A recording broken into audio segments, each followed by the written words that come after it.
The first time you realized you could make money by reading, you didn't feel elated, you trembled all over. While others treated their textbooks like lullabies, you saw them as money printing machines, with every single character worth 10 credits.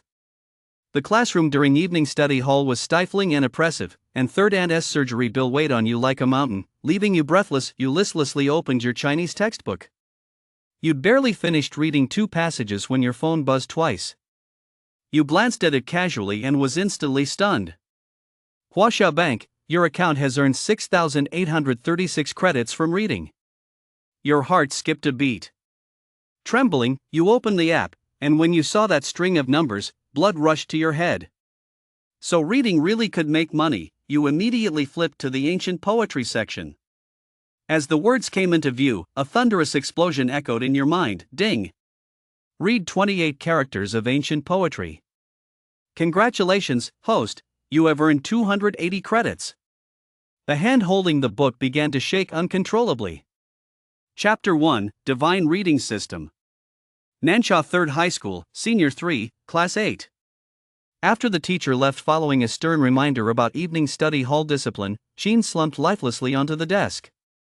Ever since third aunt was diagnosed with uremia last month, third uncle's family had been plunged into utter despair. To cover the medical costs, third uncle had drained the family's savings and borrowed from every possible source over the past month, yet the funds barely covered third aunt's hospital stay. To undergo surgery, they were still at least 1 million short. And just this afternoon, the hospital released the latest medical report. If surgery isn't performed within a week, third aunt might have only a year left to live. While speaking with third uncle on the phone, Jean heard that towering man's voice choke up for the first time in 17 years. At the end of the call, third uncle said that if they couldn't come up with another solution, they would sell the only small house they owned. Selling the house to pay for medical treatment was the last and most desperate option their family could think of. Jean opened his phone. The 20,000 yuan credit limit on WeChat's Whaley loan had already been fully borrowed to cover third aunt's first installment of hospital fees. As for Alipay's Jiabei, with a total limit of 25,000 yuan, he had already used 10,000 yuan when third aunt needed medication, leaving only 15,000 yuan remaining.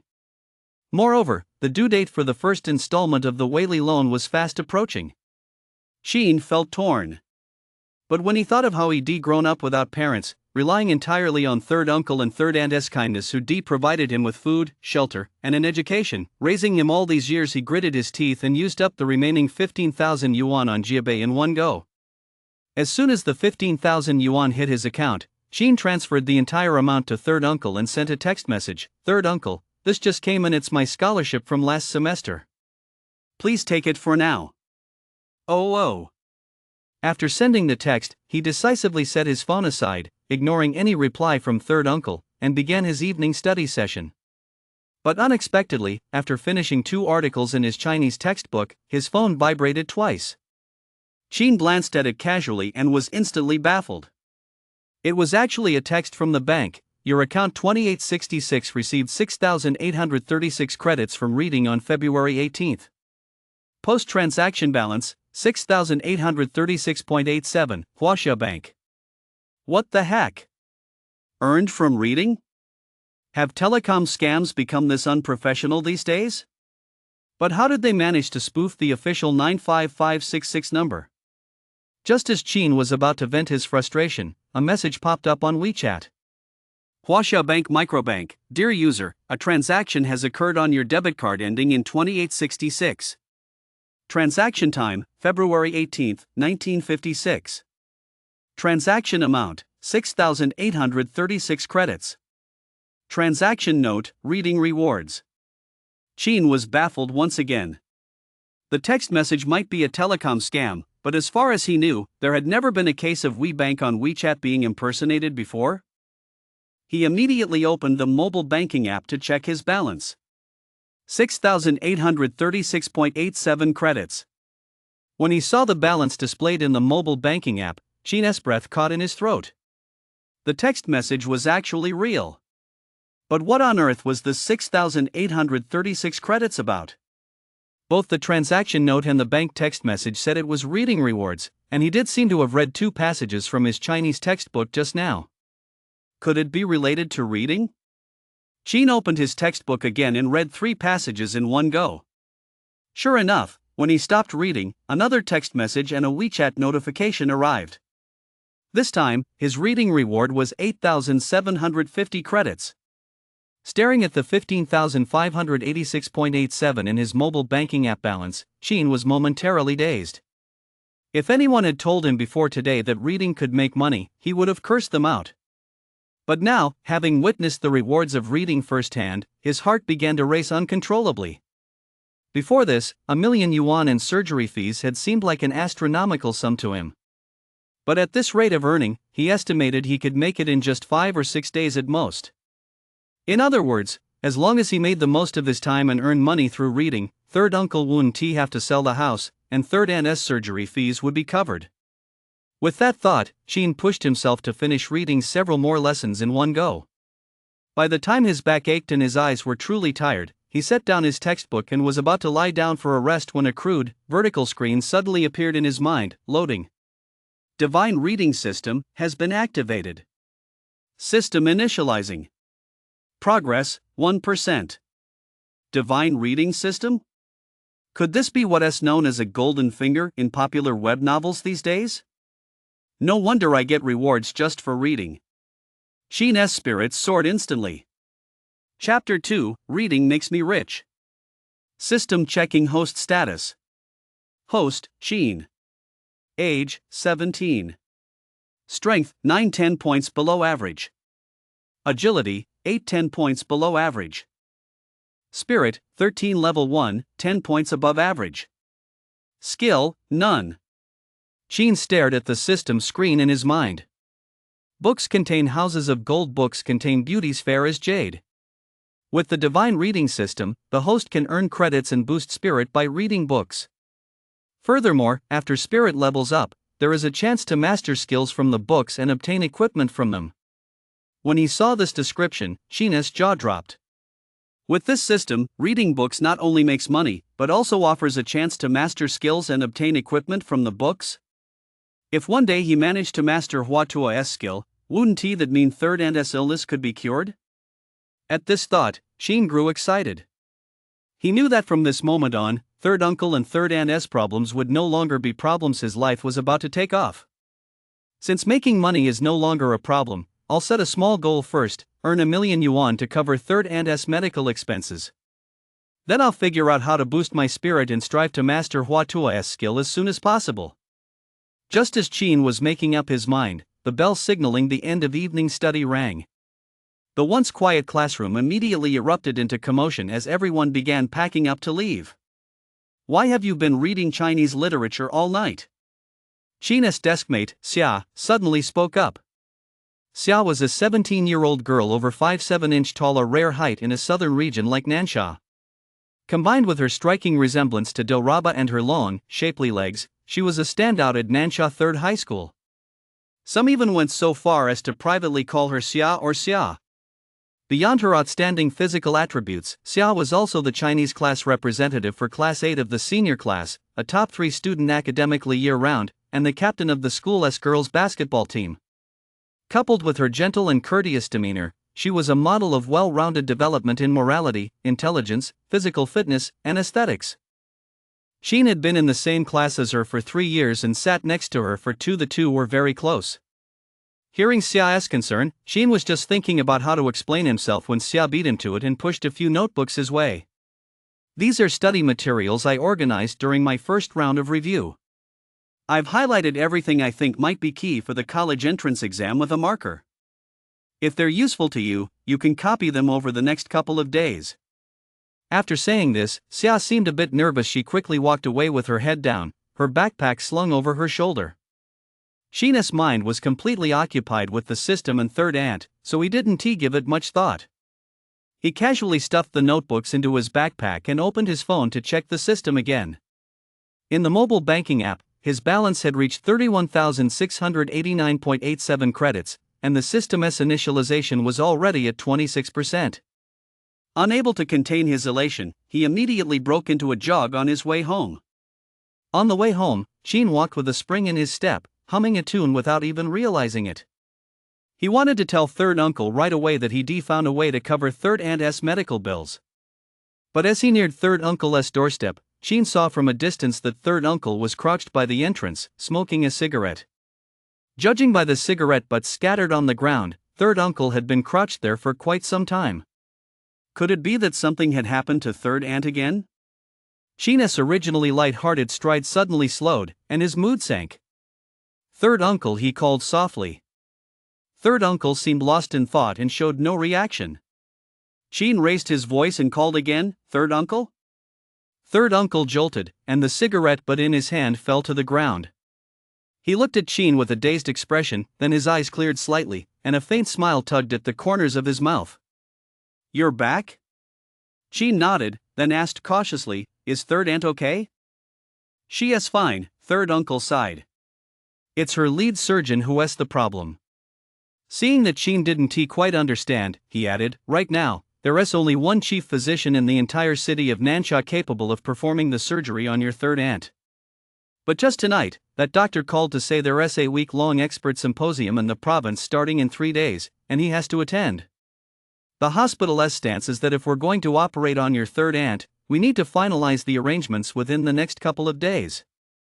Sheen immediately understood. Third aunt's surgery would cost at least 1,000,000 yuan. Third uncle had originally had 7 days to figure out a way to raise the money, but now, with the lead surgeon's sudden conflict, he had only 2 days left to secure the funds. Although the hospital was a place to save lives and treat the sick, it was not a charity. Without the money in hand, they would absolutely refuse to perform the surgery. "The timeline is too tight. Even if we sold the house at a discount, it might not be in time," third uncle said, then fell silent. Sheen looked at the slight glisten in the corners of his eyes, fought back the pang of sadness in his heart, and said earnestly, "Third uncle, don't worry just yet. Third aunt is a good person, heaven will look out for her. We'll definitely find a way." Third uncle just quietly wiped the corner of his eye, lit another cigarette, and said nothing more. Sheen didn't feel it was appropriate to tell him about his system, so after offering third uncle a few more words of comfort, he returned to his room and opened his backpack. He was going to study like crazy, aiming to raise the medical expenses for third aunt as quickly as possible. Chapter 3: How can sparrows understand the ambitions of a swan? That night, Sheen burned the midnight oil, but eventually, he was so exhausted that he simply fell asleep with his head on the desk. Early the next morning, a voice suddenly rang out in his head, "System initialization complete. Distributing the starter pack. 1 double reward card, valid for 24 hours. All reading rewards will be doubled during this period. Novice quest triggered. Host, please read high school textbooks within 3 days to earn 1,000,000 credits." Sheen jolted awake. But before he had time to think, he heard a knock at the door. It must be third uncle coming to wake him up. The thought had barely crossed his mind when he habitually walked over and opened the door. Sure enough, third uncle was standing there. Third uncle wore a forced smile, his voice sounding haggard and hoarse. "Up yet? Breakfast is on the table." Sheen noticed immediately that third uncle's eyes were bloodshot, his hair was a mess, and he looked completely drained. He must not have slept a wink last night. He took a deep breath and reassured him, "Third uncle, don't worry about third aunt just yet. I have a way to get the money for the surgery. You're just a kid, where would you get it?" As he spoke, his expression suddenly changed as if he'd just thought of something. "I've heard of something called online loans or naked loans. They're even worse than loan sharks. You mustn't get involved with that. We adults will figure out the money, you just focus on the college entrance exams."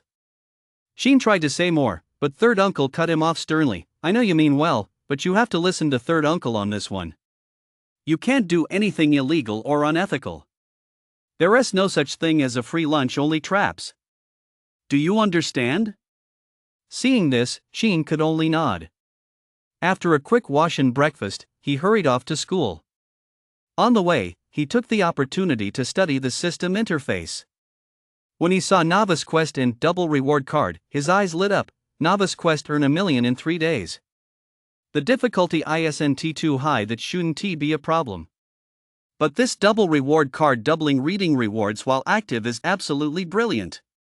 It's like someone handing me a pillow just when I'm dozing off. Total validity is 24 hours, and there is only 23 hours, 36 minutes, and 29 seconds left? Looks like I need to hurry.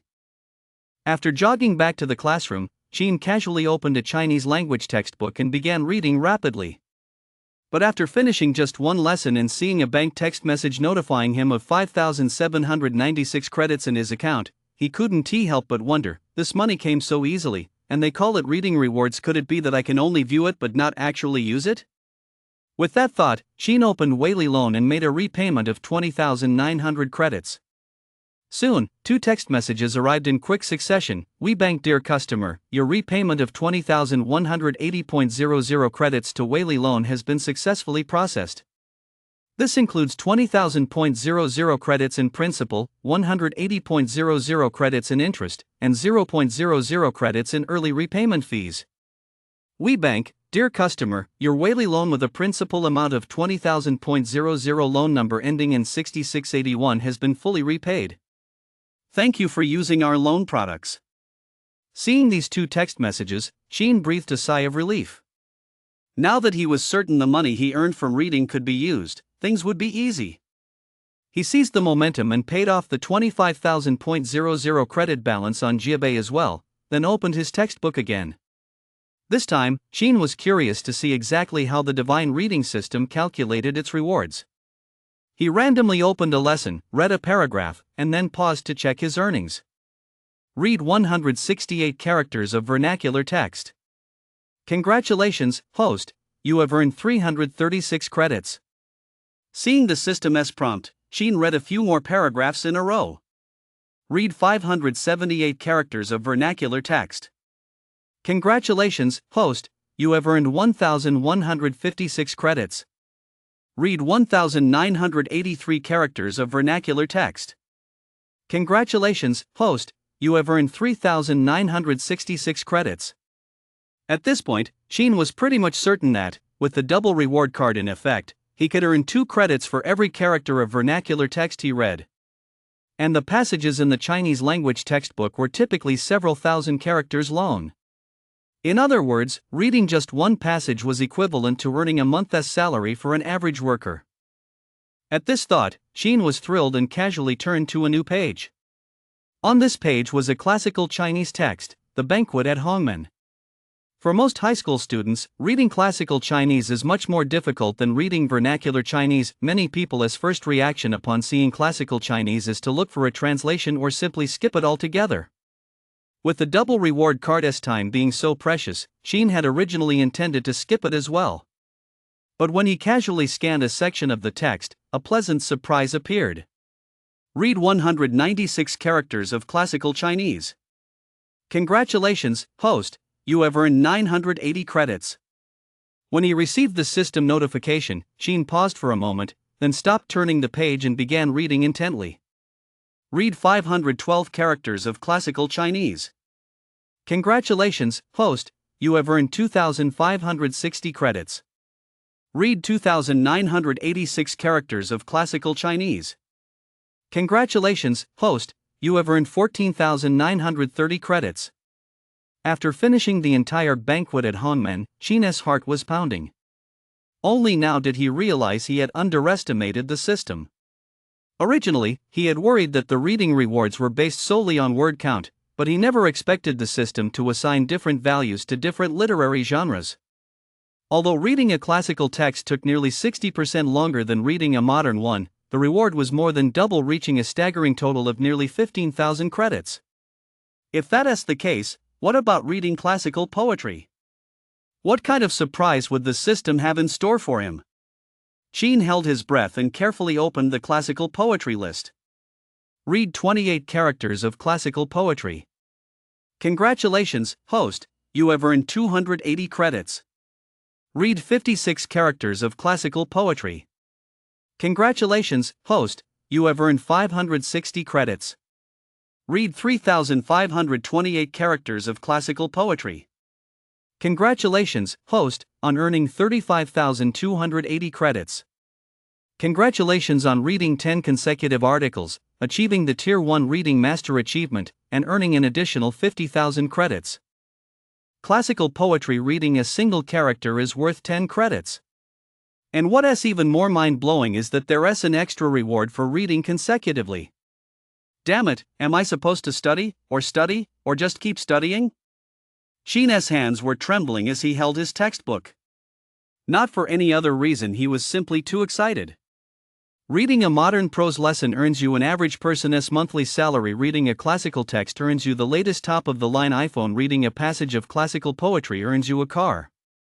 This kind of good fortune, which he had never even dreamed of before, was actually happening right now. Just as Sheen was about to let out a loud, triumphant scream, someone suddenly slapped him hard on the shoulder. It was a few of the class underachievers. Seeing Sheen buried in his books early in the morning, those guys looked at him as if they'd stumbled upon a fairy tale. They teased, "Why are you shaking all over just looking at a textbook?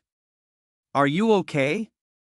And seriously, during college entrance exam prep, you're not studying math, physics, or chemistry, you're holding a Chinese textbook this early in the morning. Isn't that a bit over the top? Is there even a point in reading a Chinese textbook? If this had happened before, Sheen would definitely shot back at them, but now? How could sparrows understand the ambitions of a swan? He couldn't be bothered to respond. The group teased him a few more times, but seeing that Sheen still didn't react, they realized they were just making fools of themselves and simply pulled out their phones to slack off. Chapter 4, Keep Arguing, Don't Stop. Sheen, however, continued to cling to his Chinese textbook as if it were a mountain of gold. Soon, morning study period began. As usual, the homeroom teacher made a round to check on the class. It was only then that Sheen realized her desk partner, Xia, wasn't there today. She was usually a model student who never arrived late, left early, or broke any rules. Could something unexpected have happened? "Why aren't you here today?" Sheen sent Xia a WeChat message. After waiting half a minute with no reply, she picked up her Chinese textbook again and buried herself in reading. It was now May, with just 1 month left until the college entrance exams. As was customary, the academic levels of the senior high school students had largely stabilized. The homeroom teacher and subject teachers had mostly stopped lecturing, instead leaving students to identify and fill in their own knowledge gaps. Only when they occasionally obtained some practice exams from certain sources would they take a little time to go over them with the class. As a result, Sheen kept poring over her Chinese textbook without drawing any attention from the teachers. Only the few students sitting nearby, academic underachievers who, like him, consistently ranked at the bottom of the class, secretly played on their phones, and kept a close eye on the teacher's movements, noticed something was off about him. When they saw Sheen clutching his Chinese textbook and occasionally breaking into a silly grin, they immediately started whispering among themselves, "What's up with this guy?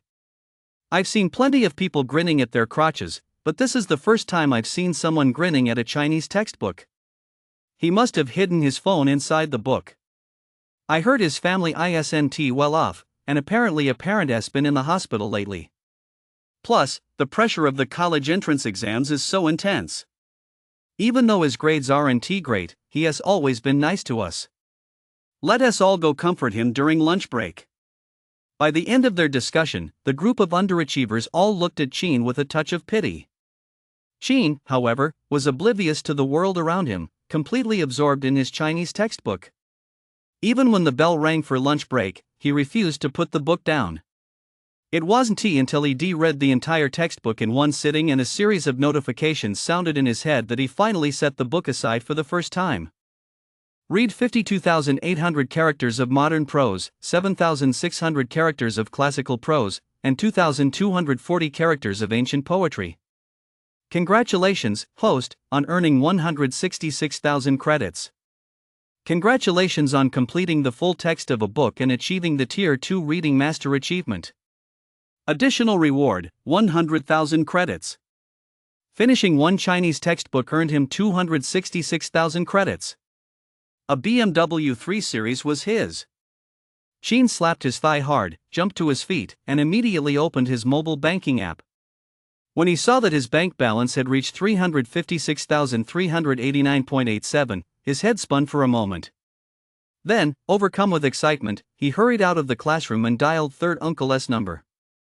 However, perhaps Third Uncle was busy, as no one answered the call. Sheen had no choice but to temporarily suppress his excitement and hurry to the cafeteria for lunch. While waiting in line at the cafeteria, he initially went through the motions of ordering the cheapest set meal, one meat dish and one vegetable, but just as he was about to pay, it suddenly occurred to him, now that he had money, there was no need to scrimp and save like this anymore. With that thought, he felt confident and ordered every dish he'd always wanted to try but had never been able to afford. This left not only the lady serving the food dumbfounded, but also all the students waiting in line around him. Although the prices at the school cafeteria were quite reasonable, Sheen had ordered nearly 20 dishes in one go, which added up to over 100 yuan. And most importantly, this was a school cafeteria, not some Michelin-starred restaurant. What was the point of ordering so much here? It took a while for the students in line to catch on, and they couldn't help but whisper among themselves, "What's his background? Does his family own a mine or something? Probably some rich kid's spoiled son, coming to the cafeteria for a feast. The legendary dumb but loaded type?" The lady serving the food was also a bit skeptical. "Student, are you sure you want all the dishes you just ordered?" "Absolutely. Money is no object," Sheen said, swiping his card right away. The school cafeteria card had a limit of 20 per transaction.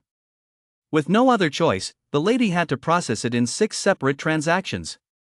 As Sheen swiped his card 6 times in a row under everyone's gaze, spending a total of 108 yuan, he felt a rush of exhilaration. It was an indescribable thrill. It really is true, spending money feels good for a moment, but spending it non-stop feels even better. Although the cafeteria food wasn't particularly tasty, Sheen enjoyed this meal more than ever. After finishing his meal and returning to the classroom, he called third uncle again. When he found that no one was picking up, Sheen had to temporarily put aside the idea of sharing the good news with third uncle and instead opened the system interface. He remembered that the system still had a novice quest.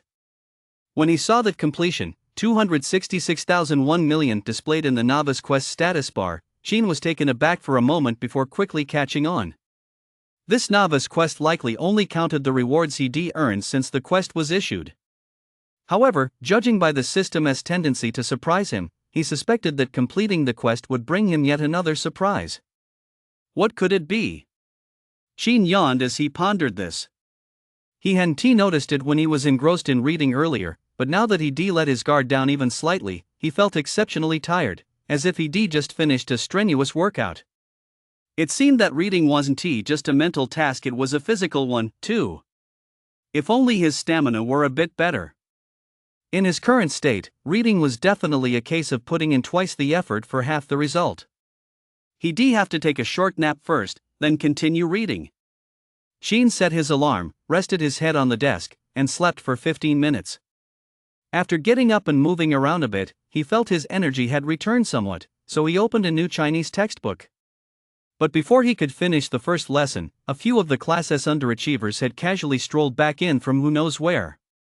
When those boys saw Sheen still sitting at his desk reading the textbook, they paused for a moment, exchanged a knowing glance, and then gathered around him. "Sheen, you've been reading since morning study period. Aren't you tired? Wanna play Honor of Kings? There's an event today, get 10 kills and you can win a skin.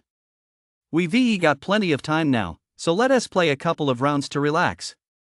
Didn't our Chinese teacher say that college entrance exam prep should balance work and rest? Bro, we're one short. Hop in if you're in." While they were talking, Sheen had just finished reading the first lesson. Just as he was about to turn them down, he suddenly heard a system notification: "You have read one modern Chinese text, totaling 3,159 characters. Congratulations, host, on earning 6,318 credits. The system detected a noisy environment while you were reading, so the immersion buff bonus has automatically activated. Congratulations on earning an additional 10,000 credits. We scholars must keep our minds as clear as ice, remain unflappable even if the sky falls, stay composed amidst all changes, and maintain a serene and tranquil spirit. Please continue to maintain this state, host, and remain undisturbed by external distractions while reading." What's going on? Reading in a noisy environment counts as entering the immersion buff state, and I get an extra reward every time I finish an article? Is it really that good? Sheen swallowed hard, then looked up and excitedly shouted to the group of underachievers, "Keep making noise, don't stop for anything." The moment those words left his mouth, the group of underachievers who'd been trying to console him were completely dumbfounded, and their conversation came to an abrupt halt. Chapter 5, Money Talks. What's going on? What kind of crazy request is this? Why does it sound like he doesn't quite get it? It took the boys a good while to snap out of it. Are you serious? Or did I hear that wrong? You want us to keep arguing? And what's up with you? You look like Big Bad Wolf seeing Happy Lamb. Sheen couldn't contain his excitement and blurted out, "Don't overthink it, it's exactly what it says. Keep arguing, and don't stop for a second. If you can keep it up until lunch break ends, I'll send each of you a 200 yuan WeChat red envelope." I mean it. The sun's rising in the west? Or am I hearing things? I think I'm hearing things too. Me too. The guys exchanged bewildered glances. They originally planned to use gaming as an excuse to help Sheen unwind, but what on earth was going on now? Seeing that they had all fallen silent, Sheen grew a bit anxious. "I swear. If I'm lying to you, may I never have toilet paper when I go to the bathroom, never have seasoning packets with my instant noodles, never find pull tabs on my cans, never get a straw with my bubble tea, eat nothing but watermelon seeds when I eat watermelon, and always have people cut in line in front of me." Holy crap, that's brutal. I'm falling for your nonsense. I've never heard such a bizarre request in my life. Although the boys still hadn't quite figured out what was going on, they were now somewhat skeptical. They opened Honor of Kings and started forming a team. Sheen held his breath and focused, doing his best to calm himself down before picking up his Chinese textbook again and reading it intently. Seeing him start reading again, the boys had initially tried to keep their gaming shouts to a minimum.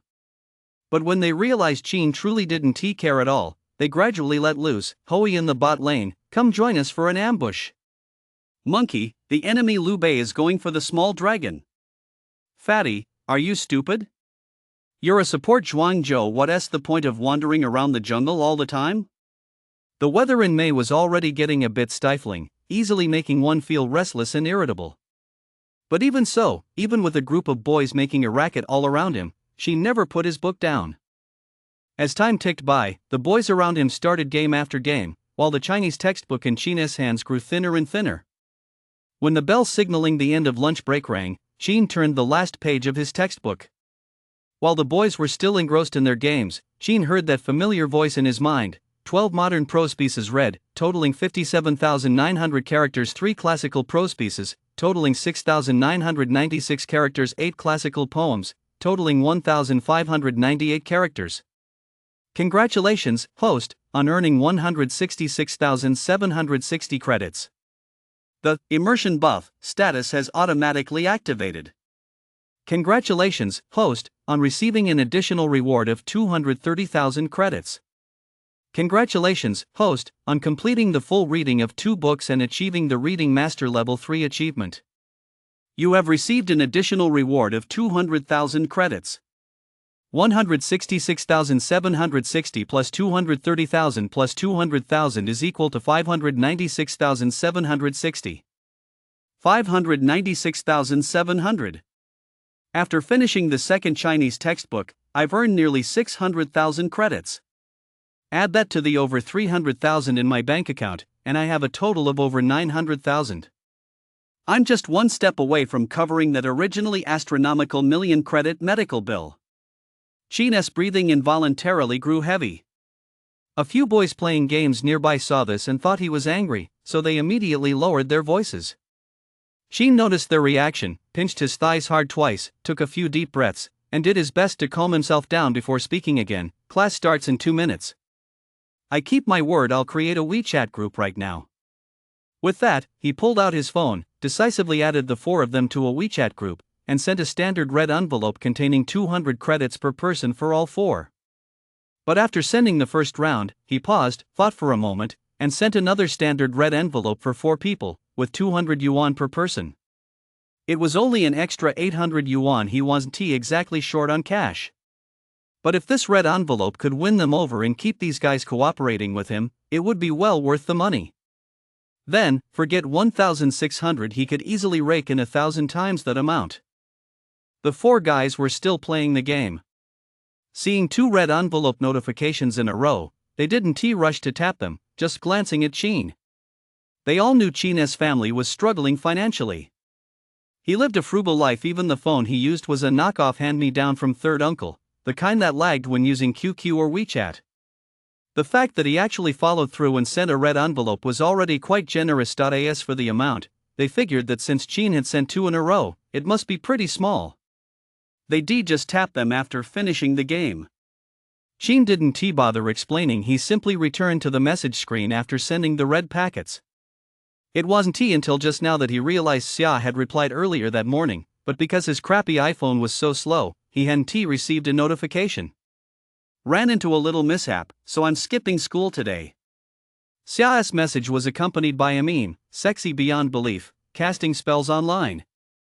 Is it serious? Is there anything I can do to help?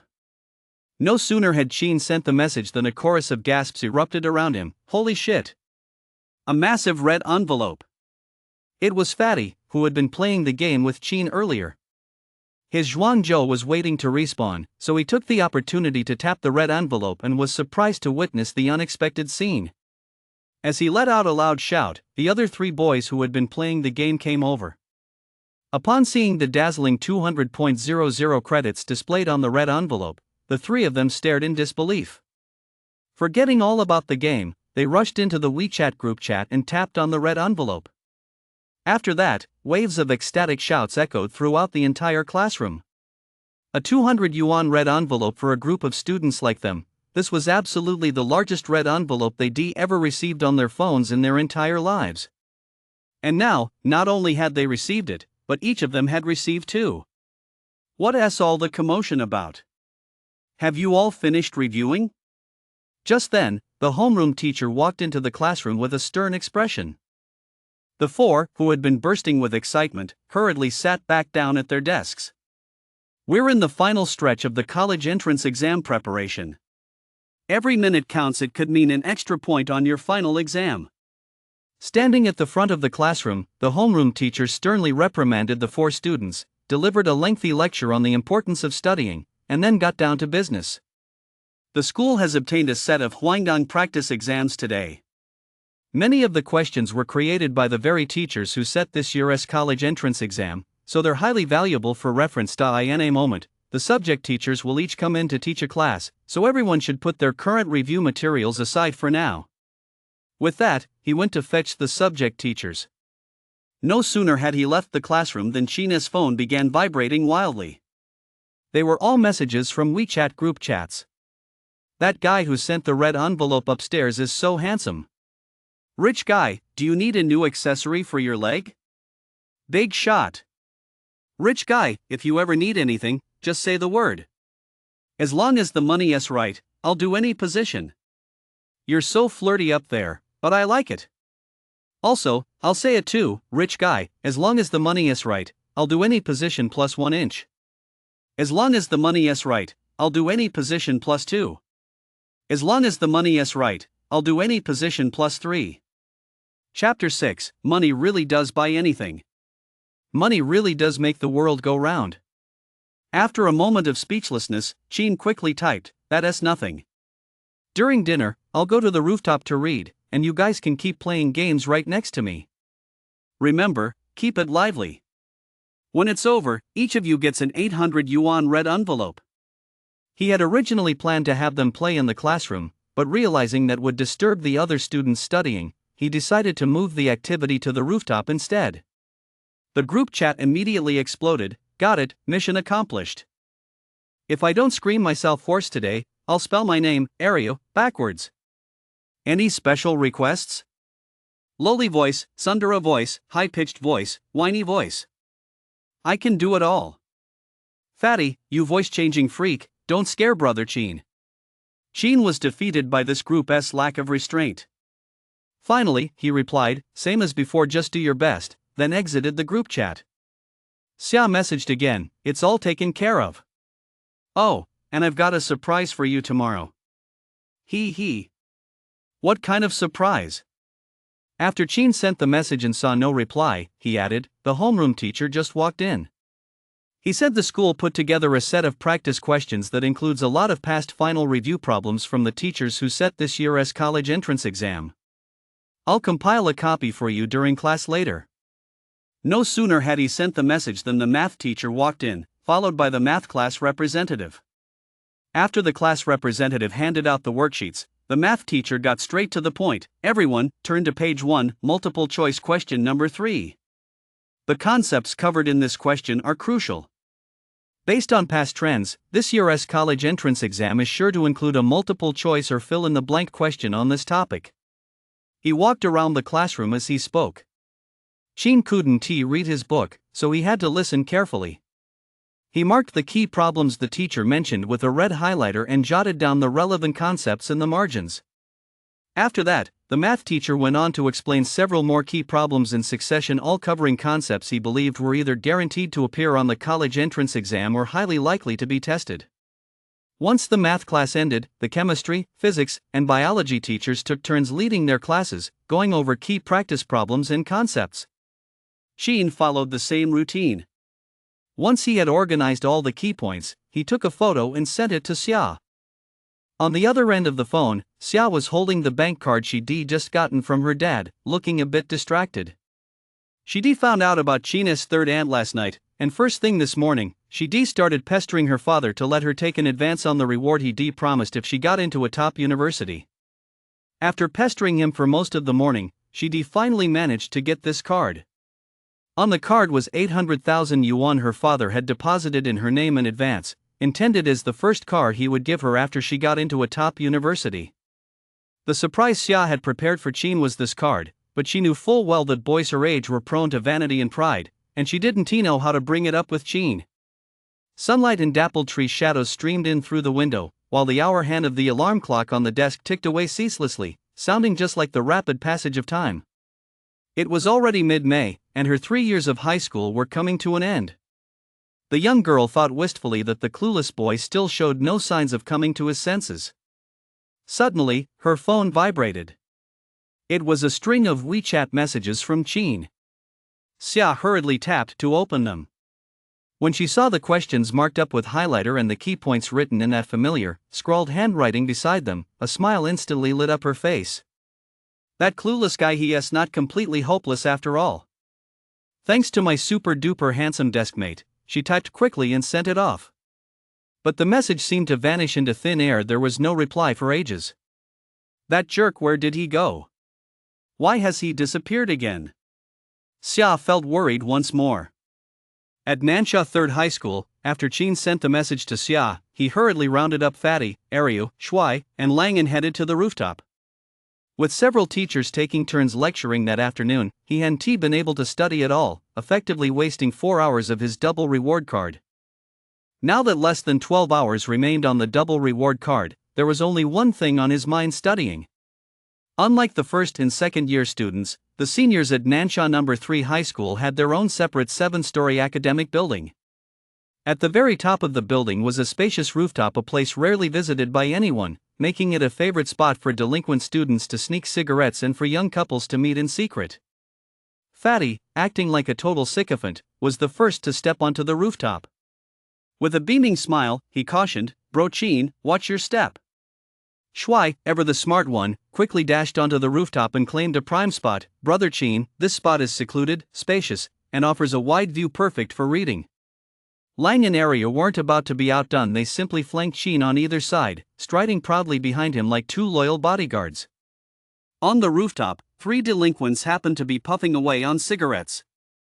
Seeing Chin and his entourage arrive in such a grand manner, the troublemakers were taken aback at first, then began whispering to each other, "Who is this guy? Does he really need all this fanfare just to read a book on the rooftop? Must be some rich kid from a big family.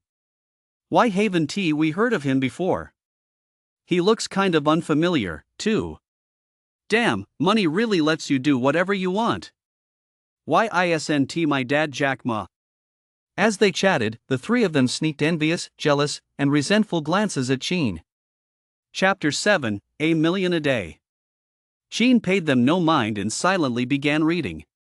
Fatty, Aryu, Shuai, and Lang didn't need him to say a word. They expertly opened Honor of Kings and started a team match. This time, perhaps spurred on by the 2 generous red envelopes, the 4 of them cheered and shouted with extra enthusiasm and intensity as they played. Lang, get your monkey king over here to save me. The enemy Lubu and AKO are coming to gank me together. Aryu, Wang Zhaojun is low on health and heading your way, see if you can ambush her. Fatty, why the hell is your Zhuang Zhou going to the jungle again? Sheen never put his book down, continuing to read right up until the class bell rang. Seeing this, Fatty and the others didn't care, they simply kept cruising around King S Canyon. After all, they were all academic underachievers. Even if they made it to the college entrance exam, it would be nothing more than taking part is what counts. They might as well use this time to suck up to Sheen, the rich kid. Who knows? If Sheen was in a good mood, maybe they'd all get a free ride to success too? In the classroom, the homeroom teacher made another round after the evening study bell rang.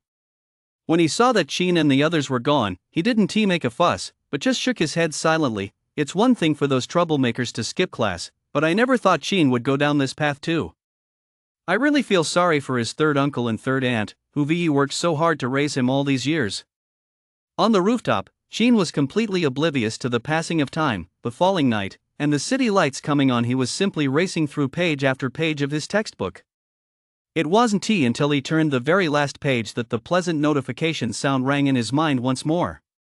Read 12 modern prose pieces totaling 51,800 characters, 5 classical prose pieces totaling 8,996 characters, and 6 ancient poems totaling 1,878 characters. Congratulations, host, on earning 167,360 credits. The immersion buff status has automatically activated.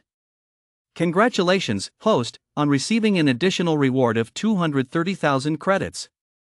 Congratulations, host, on completing the full reading of 3 books and achieving the Reading Master level 4 achievement. You have received an additional reward of 300,000 credits. Such generous rewards? Sheen was slightly surprised. Originally, he had thought that even with the immersion buff, the maximum reward for reading a single book would be around 400,000 credits. But now, with the 300,000 credits from the achievement, he had actually earned 167,360 plus 230,000 plus 300,000, totaling 697,360 credits. Sheen couldn't wait to open his mobile banking app. But to his frustration, that damn iPhone let him down at the worst possible moment. The screen went black. Fuck! Sheen cursed, forcing himself to stay calm as he restarted the phone. This time, after Sheen closed all apps in advance, he finally managed to open the mobile banking app without a hitch. Balance, 1,649,709.87 credits. Sheen was so excited he was trembling all over, his heart skipping a few beats. Holy shit, he really did make $1 million a day. Medical bills? Paid in full. This was even more mind-blowing than that browser game ad that promised, start with just a knife, farm all your deer, AFK for a day or two, earn a couple thousand, trade time for money, and play for another year or two. This was the real deal, start with a system, become a millionaire in a day. Fatty and the others noticed his unusual behavior and hurriedly asked with concern, Bro Sheen, are you okay? If you need anything from us, just ask. Brother Sheen's business is our business. Sheen fought back his excitement, smiled, and patted the 4 of them on the shoulder. I'm fine. You guys did great. With that, he opened the WeChat group chat and sent out 5 red envelopes and one go each a hefty 200 yuan per person. While sending the red envelopes, his knockoff gold Apple phone froze a few times. This time, Sheen wasn't going to put up with it. After sending the red envelopes, he went online and pre-ordered 4 top-of-the-line iPhone XS Max models in one go. One for himself, one each for third uncle and third aunt, and one for Xia as a gift. After all, a phone only costs a little over 10,000 yuan. It's not like he is short on a few thousand. By the time he finished ordering the phones, Fatty and the others had already opened the red envelopes. When they saw that all 5 red envelopes contained the dazzling golden number 200.00, the four of them collectively went wild again. Daddy! Rich Daddy, I can play top or bottom and keep you warm in bed, please let me latch onto your coattails. I can debate scholars at the highest level and live on the streets if need be, please sponsor me. The WeChat group was flooded with all sorts of shameless messages. Sheen shrugged it off with a smile. Just as he was about to head home, a pleasant system notification suddenly rang out in his mind. Congratulations, host, on completing the novice quest. You earned 1 million credits by reading within 3 days and have received a novice quest gift pack. Due to the extremely short time taken to complete the quest, you have received an additional reward, 1 novice spirit refining pill. Novice advancement quest triggered. Host, please read high school textbooks within 10 days to raise your spirit to level 2. Chapter 8, Generous Rewards. Level up spirit? Sheen opened the system panel and realized that, without him noticing, his spirit attribute had already risen from 13 to 16, while the progress bar for the novice advancement quest showed 16% completion. In other words, to raise spirit to level 2, he needed to bring it up to 100? Sheen stared at the system panel and suddenly noticed a small question mark next to the 16%. Clicking on it revealed an explanation. Reading nourishes 1's energy. Reading nourishes 1's spirit. The host can increase their spirit by reading books, learning the knowledge within them, and comprehending the principles they contain. Additionally, it should be noted that books have different levels. If the host reads books of a level higher than their own spirit level, it will do more harm than good. There's actually so much to it? No wonder both system quests emphasized the need to read high school textbooks. This is probably a subtle hint? Sheen muttered to himself. But I spent an entire day reading 3 Chinese textbooks, and my spirit only increased by 3. The system requires me to raise my spirit to 100 within 10 days. That seems a bit difficult, doesn't it? Could there be an item in the novice quest rewards that helps accelerate my spirit growth? Although he only had the system for a little over a day, Sheen already had a strong feeling. The system wouldn't deliberately make things difficult for him. On the contrary, it often came to his aid when he needed it most. For instance, he previously guessed that completing the novice quest would yield a reward, and it turned out the system not only provided a reward but, upon determining he finished early, actually gave him an extra bonus? With that in mind, he turned his attention to the novice quest rewards. Beginner's Bone Marrow Purification Pill, a single-use consumable that helps the host initially strengthen their body. It looks pretty powerful? But it doesn't seem related to accelerating spirit growth. I'll try it out later when I get home. Sheen shifted his gaze to the novice quest gift pack. Hopefully there's a surprise inside. With a thought, he opened the novice quest gift pack. Congratulations, host. You have obtained 1 basic reading skill enhancement voucher. A reading skill enhancement voucher? What on earth is that? Use. At Sheen's command, a mysterious energy surged into his brain and eyes. Moments later, that strange sensation faded, and his vision returned to normal. Sheen took a moment to adjust. He had a vague sense that his mind felt much clearer. His thoughts were exceptionally sharp when considering anything, and even the world before him seemed to have become clearer and more transparent. In his mind, the system's voice sounded again at just the right moment. Host, the reading skill upgrade is complete. Reading speed, LV1. Comprehension, LV1. Memory, LV1. What does this mean? Sheen froze. Reading speed, comprehension, memory, he understood those terms. But with LV1 tacked onto each one, he was a bit confused. It wasn't until he tried flipping open a new Chinese textbook and reading for a few minutes that he realized his reading ability had actually improved. First was reading speed. Previously, even if he skimmed a lesson, it would take him at least 10 minutes, but now, he finished it in just about 5 minutes. Next was comprehension. Before, in his rush to finish quickly, he skimmed through a text in 10 minutes like Shubeiji eating a ginseng fruit, with no idea what it tasted like. But now, in just 5 minutes, he could not only read the entire text but also easily grasp its central theme, logical flow, and literary techniques. Finally, there's his memory. Sheen was certain his memory had more than doubled compared to before. Because just moments ago, while reading, even though he hadn't deliberately tried to memorize any memorable quotes or descriptions, now that he put the book down, those very quotes and descriptions were still vividly etched in his mind. Sure enough, the system was a real-life Good Samaritan who loved to help people in their hour of need. Sheen couldn't stop grinning from ear to ear. With these skills at his disposal, why would he worry about not being able to level up his spirit to level 2 within 10 days? System, you're so amazing. Do your family members know about this? Sheen couldn't help but joke with the system. Seeing that the system showed no reaction, he didn't mind. After composing himself, he hurried home. As he neared his home, Sheen saw from a distance that the lights were off. Third uncle wasn't home? He slowed his pace and called third uncle again. Hello, the number you have dialed is turned off. Please try again later. Sheen furrowed his brow. What is going on? He opened the door and turned on the lights. On the living room table lay a note. It was a note from third uncle. Xiaoyu, third uncle has gone to the provincial capital to visit some distant relatives. I'll be back tomorrow morning. Don't worry. Sheen let out a sigh. Third uncle did indeed have a few distant relatives in the provincial capital, but years ago, during a family reunion dinner, third uncle had taken issue with certain people's haughty attitudes and had spoken his mind. As a result, they had held a grudge against him ever since. This time, going to ask for their help, he was likely to face plenty of cold stares and sarcastic remarks. After sitting at the dining table lost in thought for a moment, Sheen took out his phone again and sent third uncle a text message. Third uncle, I have some good news for you. I secretly bought a lottery ticket yesterday, and I won.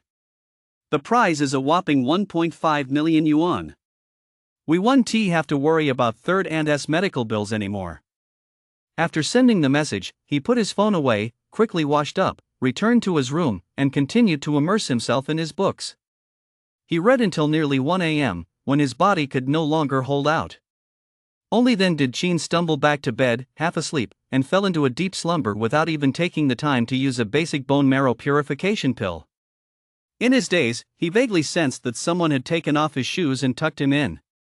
Chapter 9, A Lifeline. When Sheen woke up the next morning, he felt refreshed and invigorated. The first thing he did was open his mobile banking app to check his balance again. 2,051,896.87 credits. After his reading skill had improved last night, in just over an hour before bed, he had not only finished reading the textbook that usually took him 2 or 3 hours, but he had also earned over 400,000 credits. Sheen opened the system interface again. His spirit had actually risen to 18. It seems the system really is just what I thought, a lifesaver. Sheen gazed at the interface with delight, thinking that at this rate, it would take him no more than 10 days or so to reach level 2. Since that was the case, there was no need to rush the system's beginner advancement quest. The top priority was to go to the hospital and pay third aunt's medical bills. After getting out of bed, Sheen walked out of his room and immediately spotted third uncle asleep on the sofa. Third uncle must have been exhausted. He was slumped against the sofa. Though his eyes were tightly shut, his brow was furrowed with worry. He hadn't even taken off his clothes or shoes, and a cigarette he hadn't had time to light was still clamped between his fingers. Afraid of disturbing third uncle's rest, Sheen made sure to be as quiet as possible while washing up. Once he was done, he tiptoed out to buy 2 breakfasts and took the opportunity to ask his homeroom teacher for a day off. By the time he returned home, third uncle had already woken up and was sitting on the sofa, puffing away on his cigarette. Seeing Sheen return, he stubbed out his cigarette and forced a smile. Xiaoyu, third uncle's phone broke yesterday. I gave the hospital your number, so if there are any updates in the next few days, they might call you. Keep an eye out. No wonder I couldn't get through when I called third uncle. Sheen smiled and added, Third uncle, I'll go with you to the hospital later. I haven't seen third aunt in a few days either. Third uncle sighed but said nothing. Seeing third uncle's expression, Sheen knew his trip to borrow money yesterday hadn't gone well. He was probably still worrying about the medical bills. He immediately laughed and said, Don't worry about the medical bills, third uncle. I've got a way to take care of it. How old are you? You can handle this? You're just a kid, all you do is talk to cheer me up. Third uncle's smile was tinged with resignation. Before Chin could say another word, he cut in, let us eat breakfast first. After we finish, the two of us will head to the hospital and see if we can get them to give us a 2-day extension. While eating, Chin wanted to repeat the lie he mentioned in yesterday's text message, but before he could get the words out, third uncle waved his hand to interrupt. Xiaoyu, third uncle's been a bit tired these past few days. Could you let third uncle have some quiet time, please? Chin had no choice but to stop himself, deciding to wait until they got to the hospital to present the facts. After breakfast, third uncle retrieved the property deed and bank card from his room, tucked them into his coat, and then took Chin to the City People's Hospital. His expression remained somewhat serious the entire way. Chin felt a bit uneasy. Just as he was about to tell third uncle that he had money now, Xia called. As soon as he answered, she cut straight to the chase. Where are you? On the bus. What's up? Chin asked, a bit puzzled. I need to talk to you about something, Xia said softly. Where are you headed right now? The Municipal People's Hospital. Then let us meet at the Municipal People's Hospital in a bit. Turn on your location sharing. After saying that, Xia hung up immediately, turned on location sharing, and told the driver in front of her, Uncle Huang, take me to the Municipal People's Hospital. The elderly man in the front seat responded warmly, then turned the car around and headed straight for the Municipal People's Hospital. Xia glanced once more at the bank card in her hand. I hope this 800,000 yuan can help you. Municipal People's Hospital, Nephrology Department Office Area. As Chin followed third uncle inside, a slightly plump woman wearing a director's assistant badge on her chest glanced over and casually greeted him. Mr. Chin, you're here again. Have you managed to raise the full medical bill? I'm just a little short. Assistant Lin, could you please ask the hospital administration if we can go ahead with the surgery first? I promise to pay the remaining balance within a week. As third uncle spoke, he took out his bank card and property deed. Here is 100,000 yuan, and here is the deed to our family home together, that is nearly 800,000 yuan. You can have all of it for now. Assistant Lin smiled helplessly. Mr. Chin, we understand how you feel, but I've already explained the hospital's policy clearly. First, the surgery cannot proceed until the medical fees are paid in full. Second, we only accept cash payments for medical bills. Please take back the property deed and such. Assistant Lin, third uncle tried to speak again, but Assistant Lin sighed. Mr. Chin, I'd love to help you, but I'm just a lowly assistant. I have to follow hospital regulations. Please don't make this difficult for me, okay? Third uncle was instantly at a loss for words, his expression growing particularly somber. He knew the hospital's rules all too well, but he simply couldn't come up with that million yuan right now. Just as Chin was about to speak, a sweet voice suddenly cut in, I have some money here. No sooner had the words left her mouth than Xia strode over and shoved a bank card into Chin's hand. There's 800,000 in there. Consider it a loan from me. Chin was taken aback. Third uncle was completely stunned. After a long moment, he asked, still sounding incredulous, Xiaoyu, this. I'm Chin's deskmate, Xia introduced herself confidently. Third uncle still found it hard to believe. Chin nodded.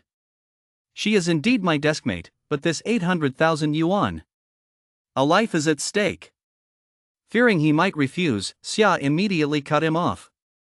Chin, I've even prepared an IOU for you. As she spoke, she quickly pulled an IOU from her backpack and handed it to Chin. Just sign it, so you can't renege later. Hearing this, Chin felt a sudden warmth in his heart. Even if he were the slowest to catch on, he could see now that Xia had come to his rescue at the most critical moment. 80,000 yuan is a massive sum for any family. Yet here she was, a high school student with no family ties to him, whom he hadn't even asked for help, offering to lend him the money of her own accord. As for the IOU, it was clearly a compromise she devised to spare his pride and vanity. Third uncle understood all this as well. His eyes welled up slightly with emotion, and just as he was about to thank her, Chin suddenly said, Thank you, but I don't need it. Besides, 800,000 ISNT even enough to cover the medical bills. Xia froze in surprise. She had anticipated countless ways Qin might refuse out of pride, but she never expected him to say that 800,000 was too little. Third uncle was also taken aback. He stared at Qin with wide eyes, dying to ask if he was still half asleep. But Qin seemed oblivious to their reactions and turned directly to Assistant Lin, asking, "Where do I pay the medical bill?" Assistant Lin didn't seem to catch on either and replied instinctively, "You can pay right here. Swipe this." Qin pulled out his bank card. Assistant Lin took the card and was about to process the payment when Qin suddenly said, "Wait." The moment he spoke, third uncle, Xia, and Assistant Lin all turned their attention to him. "I recall that my third aunt is currently in an 8-bed ward, correct?" Qin asked. Assistant Lin nodded. She has been moved to a private VIP room. Qin waved his hand grandly, then asked, "Besides the standard model where one nurse oversees 8 beds, does your hospital offer a one-on-one premium nursing service?" Yes, but just as Assistant Lin was about to remind Qin that VIP rooms in dedicated premium nursing care came with sky-high prices typically only affordable for wealthy families with money to burn, Qin simply waved his hand again. Then get third aunt a dedicated premium nursing service, a year-long package. Assistant Lin looked at the teenager, dressed as plainly as could be. Third uncle, meanwhile, reached out to touch Qin's forehead. Xia, however, began opening a search engine to look up how to treat delusions caused by excessive stress. Chapter 10, The Bizarre Rounding Up. "Xiaoyu, have you been under too much stress lately?" Third uncle asked with some concern. After feeling Qin's forehead and finding he didn't have a fever, his first thought was that Qin must be under so much pressure it had caused some spiritual abnormalities. Just as the search results popped up, Xia also turned to look at Qin. Assistant Lin had never thought Qin was the type to casually pull out $1,000,000, and now, seeing the behavior of the two people closest to him, he paused his swiping motion. Qin didn't offer an explanation this time either. He simply asked, "Assistant Lin, I've already given you the card. Is there anything else?" "Mr. Qin, I feel it's necessary to remind you of something. A private VIP room costs 15,000 credits a month, and one-on-one premium nursing care costs 13,000 credits a month. If we follow your plan, a year of premium nursing care plus a private VIP room, plus the 1 million credit surgery fee, your total expenses for this will amount to 1,336,000 credits." Assistant Lin deliberately emphasized the figure of 1,336,000 when he said it. Qin looked pensive. Seeing this, third uncle and Xia thought he had regained some clarity and were about to breathe a sigh of relief, but Qin suddenly spoke up again. 1,336,000? Just round it up to a round number.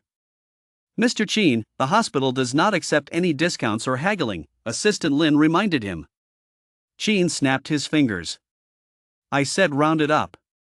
Just charge 1.4 million. The extra 64,000 will serve as an advance reserve fund. If my third aunt needs anything later, use that money to take care of her." "Ha?" Assistant Lin was stunned once again. She'd seen plenty of people come to the hospital using rounding up as an excuse to have the change in medical bills waived, but this was the first time she'd ever seen someone like Qin round up a 1.336 million medical bill to 1.4 million. Third uncle cautiously walked up to Qin, secretly observing his demeanor to see if there were any signs of spiritual abnormalities.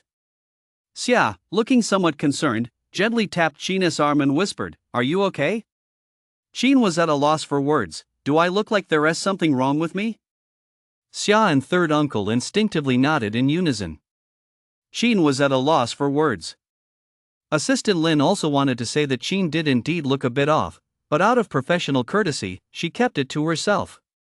Seeing that Qin was determined to proceed, she didn't say anything further. She swiped the card with practiced ease, entered the amount, and handed the card reader to Qin. "Enter your PIN." Qin said nothing, took the card reader, and quickly entered his PIN. As he handed the card reader back, Assistant Lin deliberately glanced at the screen. When the 4 large characters "payment successful" appeared, the look of disgust she'd been holding back froze on her face. The card reader, however, automatically began printing the receipt. Third uncle and Xia noticed Assistant Lin's strange expression and assumed Qin had teased her, upsetting her. They immediately walked over to help Qin out of the awkward situation. But as soon as they approached, they saw the receipts continuously spitting out of the card reader. Nansha City People's Hospital, receipt no. A 1356, amount, 1,400,000 credits. Third uncle froze on the spot, then deliberately took a closer look at the card that had been swiped. Once he confirmed it was Qin's bank card, he instinctively swallowed hard. Xiaoyu, where did you get 1.4 million? Xia also stared at Qin in disbelief. As Qin's deskmate, she knew all too well how strapped for cash he was. Moreover, third uncle's reaction right now was proof enough of Qin's family's financial struggles.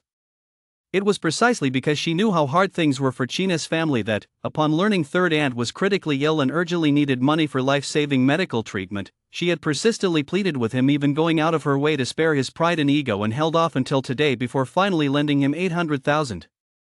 But now, Qin had actually spent 1.4 million without batting an eye? Xia began to wonder if she was hallucinating. Could it be that I'm the one under too much stress, developing delusions? She pinched herself to test it. It hurt, so it wasn't a delusion? The moment this thought crossed Xia's mind, the phone on Assistant Lin's desk rang. Sorry, I need to take this call, Assistant Lin said hurriedly, then covered the receiver and stepped out respectfully to answer it. Qin took the opportunity to smile at third uncle. I've actually been meaning to tell you for a while I won the jackpot on a lottery ticket I bought yesterday. After paying the 20% tax, I still have 1.5 million left, but when I texted you last night, your phone was already broken, and when I tried to tell you this morning, you thought I was just trying to cheer you up. That was third uncle being emotional. Third uncle chided himself, then asked, his voice trembling slightly, are you sure there's really no problem with this 1.5 million? The money's all in my account. What could possibly go wrong, third uncle? Qin said, slipping the bank card into third uncle's hand. If you're really worried, should I hand the card over to you to keep? No need. Third uncle trusts you. Third uncle quickly declined, then couldn't he help but sigh. Old Zhang next door has been buying lottery tickets for decades, and the biggest prize he ever won was just over 1,000. I used to think that whole thing was a scam. I never imagined that you, Xiaoyu, would actually win the jackpot. Qin smiled easily. Yeah, thank goodness.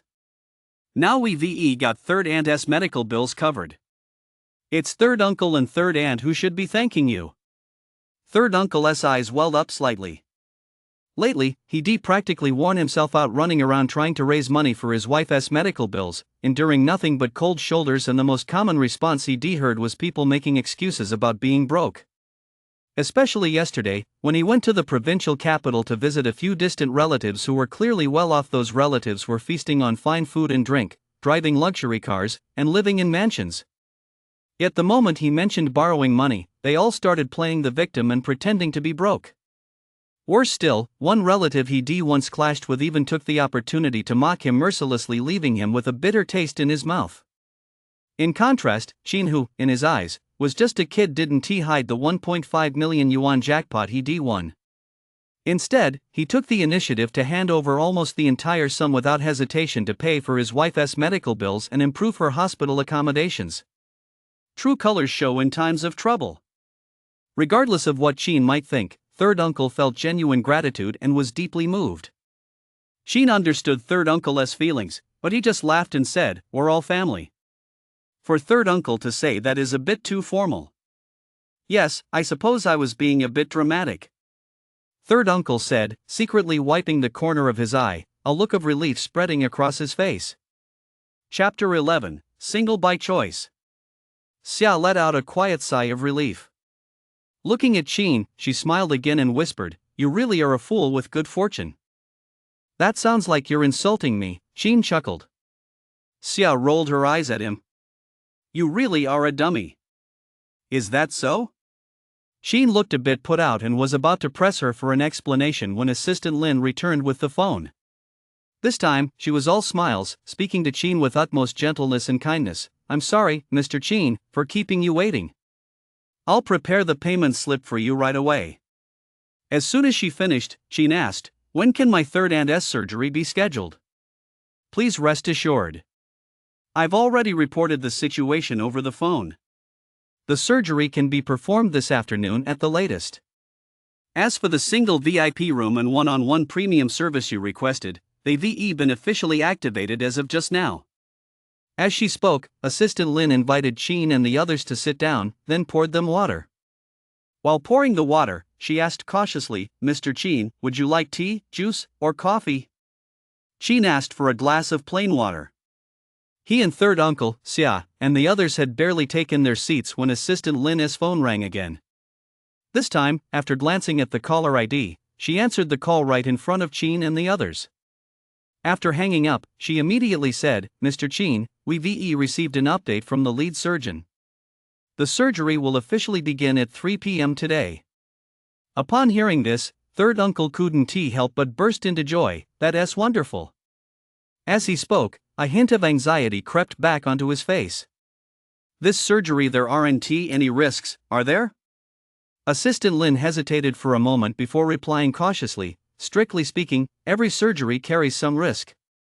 And with a condition as severe as your wife's, no matter how skilled the lead surgeon is, there will inevitably be some risk. All of this was clearly outlined in the consent form you signed earlier."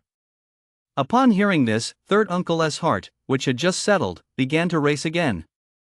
Seeing this, Chin immediately reassured him, "Third uncle, third aunt is a blessed soul, everything will surely go smoothly." Xia nodded in agreement. Third uncle forced a smile, but a trace of worry remained etched between his brows. "Don't worry about it for now, third uncle.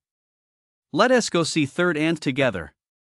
With that, Chin stood up first, followed by Xia. Third uncle, not wanting to cause him worry, stood up as well. Assistant Lin enthusiastically led the three of them. On the 6th floor of Nansha City People's Hospital, inside VIP room 6319, a private suite, a middle-aged woman was currently receiving meticulous care from a dedicated nurse, yet her expression was tense and restless. After a long while, she finally couldn't contain her unease any longer and asked, "Nurse, did you make a mistake? Why did you move me from the 8-bed ward to this room? And before, wasn't there one nurse for every 8 patients? Why has it changed to one-on-one care now? Is my time almost up?" The young nurse was at a loss for words, trying to figure out how to respond, when Chin and the others walked in. "Old Chin, Xiaoyu, you've come at just the right time." Third aunt looked somewhat flustered. "This hospital was fine just a moment ago, but suddenly they moved me from the 8-bedroom to this private room, and even assigned me a personal nurse. Tell me honestly, has my condition worsened? Do I not have much time left? Don't worry about it. This is all Xiaoyu's way of showing his filial piety." Third uncle sat down at his wife's bedside, his voice tinged with emotion, and briefly recounted how Chin had won the lottery and spent $1 million on her. After hearing this, third aunt's eyes immediately welled up with tears. As she looked at Chin, her gaze held a mix of relief, self-reproach, and deep emotion. Chin walked over to her side and said earnestly, "Third aunt, please don't thank me. This is all I should have done." Third aunt's eyes welled up immediately. She took Chin's hand, her smile tinged with tears. "You're such a good kid." Third aunt is a simple woman with little education and not much of a way with words, but third uncle and I will always remember what you've done today. Seeing her tears, Xia quickly grabbed a few tissues and handed them over. "Thank you." Third aunt took the tissues, then seemed to notice Xia for the first time. She looked her over while glancing questioningly at third uncle and Chin. "Who is this?" "This young lady is Xiaoyu's deskmate. She is a good kid too." Third uncle quickly stepped in to introduce her. Earlier, worried we might not have enough money for medical bills, she even came to the hospital on her own to bring money for Xiaoyu. "Hello, third aunt," Xia greeted her sweetly. "My name is Xia. I'm Chin's high school classmate and deskmate." Third aunt's eyes lit up instantly. She studied Xia closely, then broke into a wide smile. Hello. You must be Xiaoyu's girlfriend from school, right? You're a pretty, well-mannered girl. You look like you'd make a good mother." "That's wonderful." Hearing this, Xia's pretty face instantly bloomed like peach blossoms, yet for some reason she didn't deny it. Instead, she stole a glance at Chin from the corner of her eye. Seeing this, third aunt immediately understood and laughed even more heartily. But Chin was quick to explain, third aunt, Tian Tian and I are just classmates and deskmates. Please don't get the wrong idea. Third aunt knows, third aunt said with a smile tinged with encouragement. Classmates can become friends, and friends can become boyfriends and girlfriends. Relationships can develop step by step.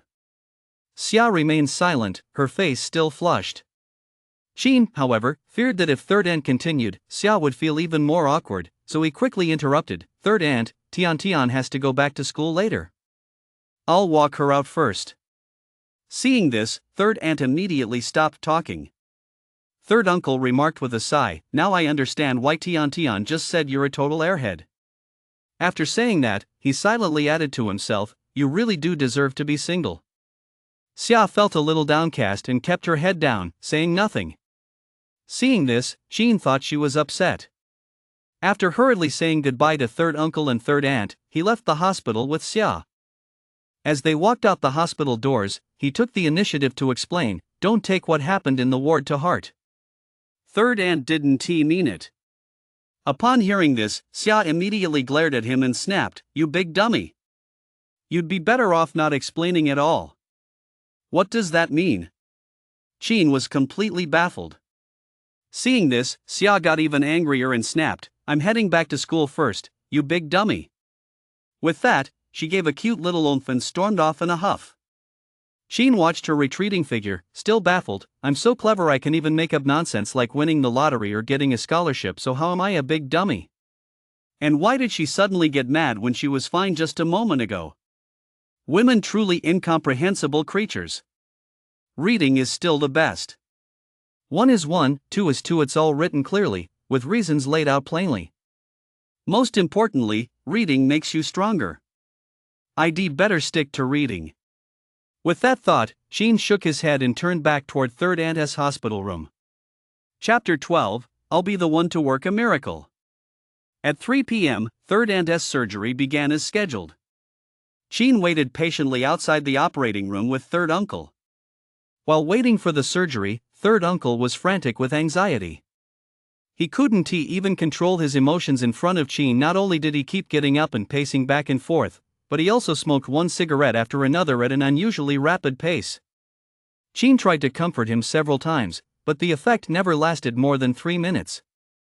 It wasn't until nearly 5 p.m., when the in-surgery light went out and the team emerged from the operating room, that third uncle quickly stubbed out his cigarette, rushed forward, and asked urgently, Doctor, how is my wife?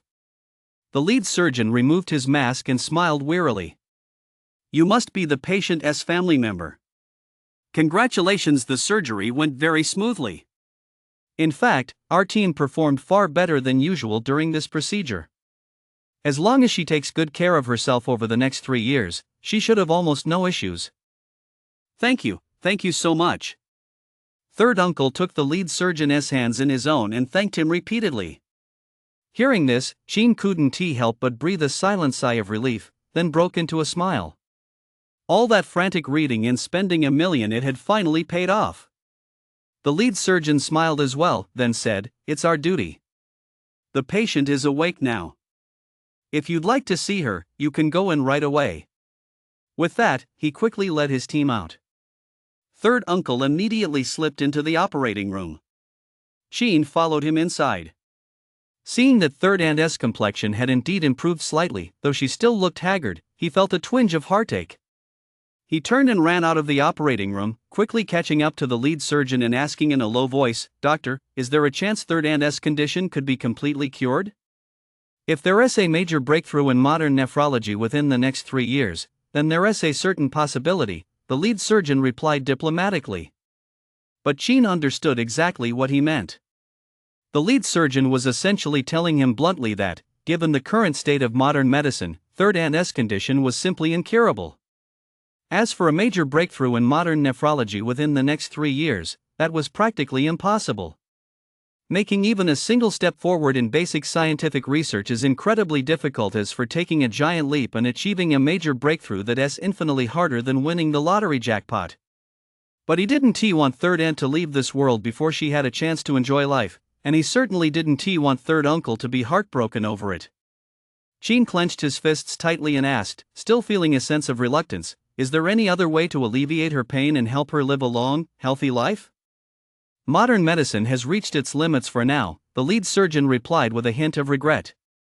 The lead surgeon patted him on the shoulder and offered words of comfort. No matter what the future holds, cherish the people you have right now. Young people as filial and caring as you are rare these days. As for your third aunt, I'll make sure the nursing staff gives her extra attention.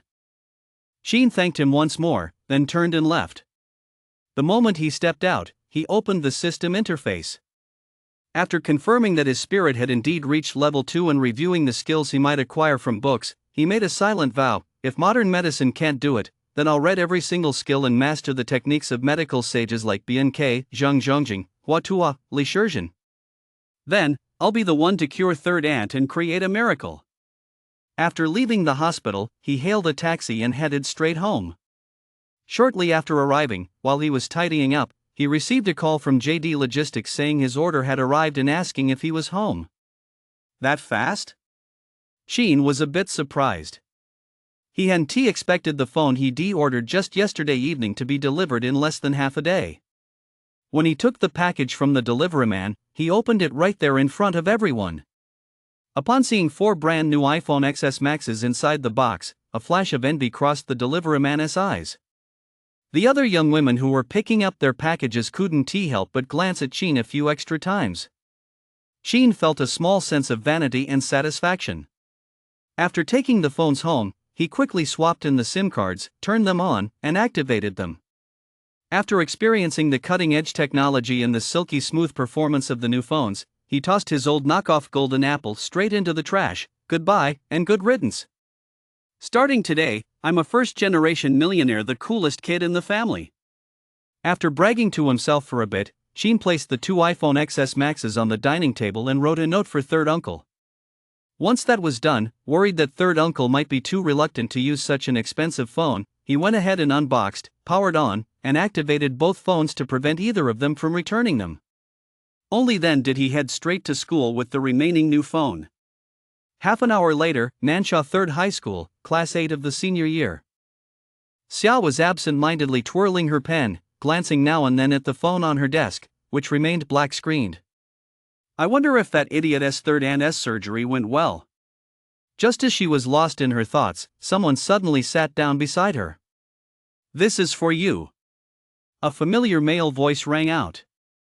Xia's eyes immediately snapped back to focus, and she said with a mix of surprise and delight, a gift? If you call it a gift, then it's a gift. Sheen smiled. Xia looked happily at the hand Sheen was holding out toward her.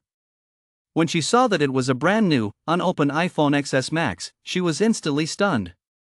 Ariu, Shui, Fatty, and Lang, who had been watching Sheen the whole time, couldn't help but blurt out a string of expletives. Holy shit, brother Sheen, you're so freaking awesome.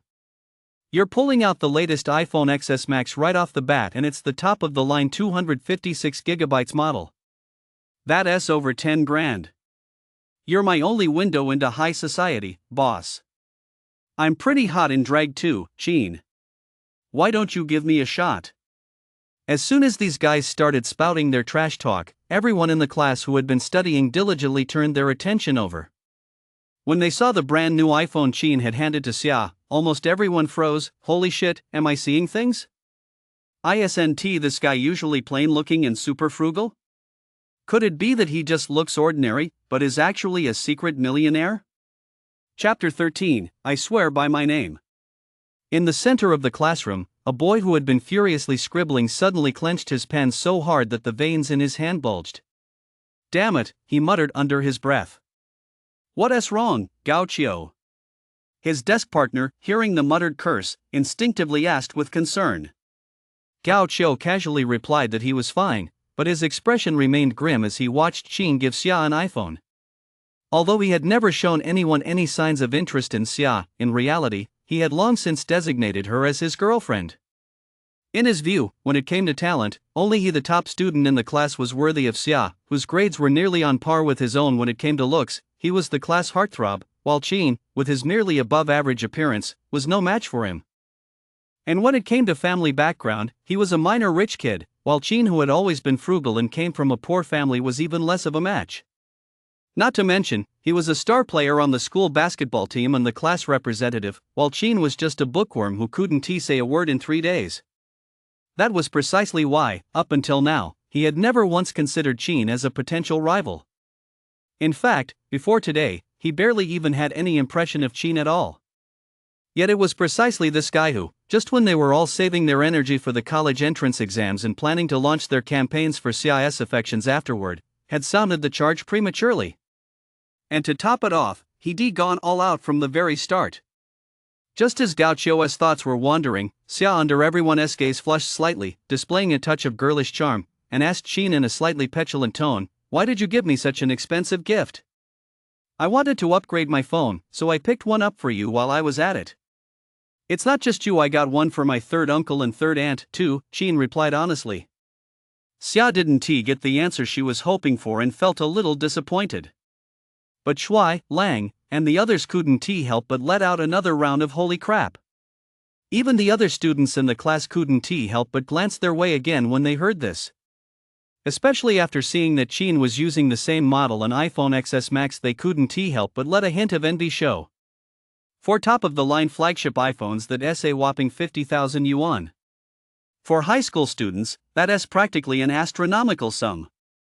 Yet Chin made it sound so casual? "We're still in class."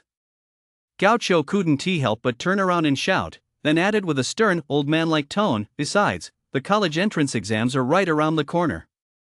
Is this really the time to be distracted?"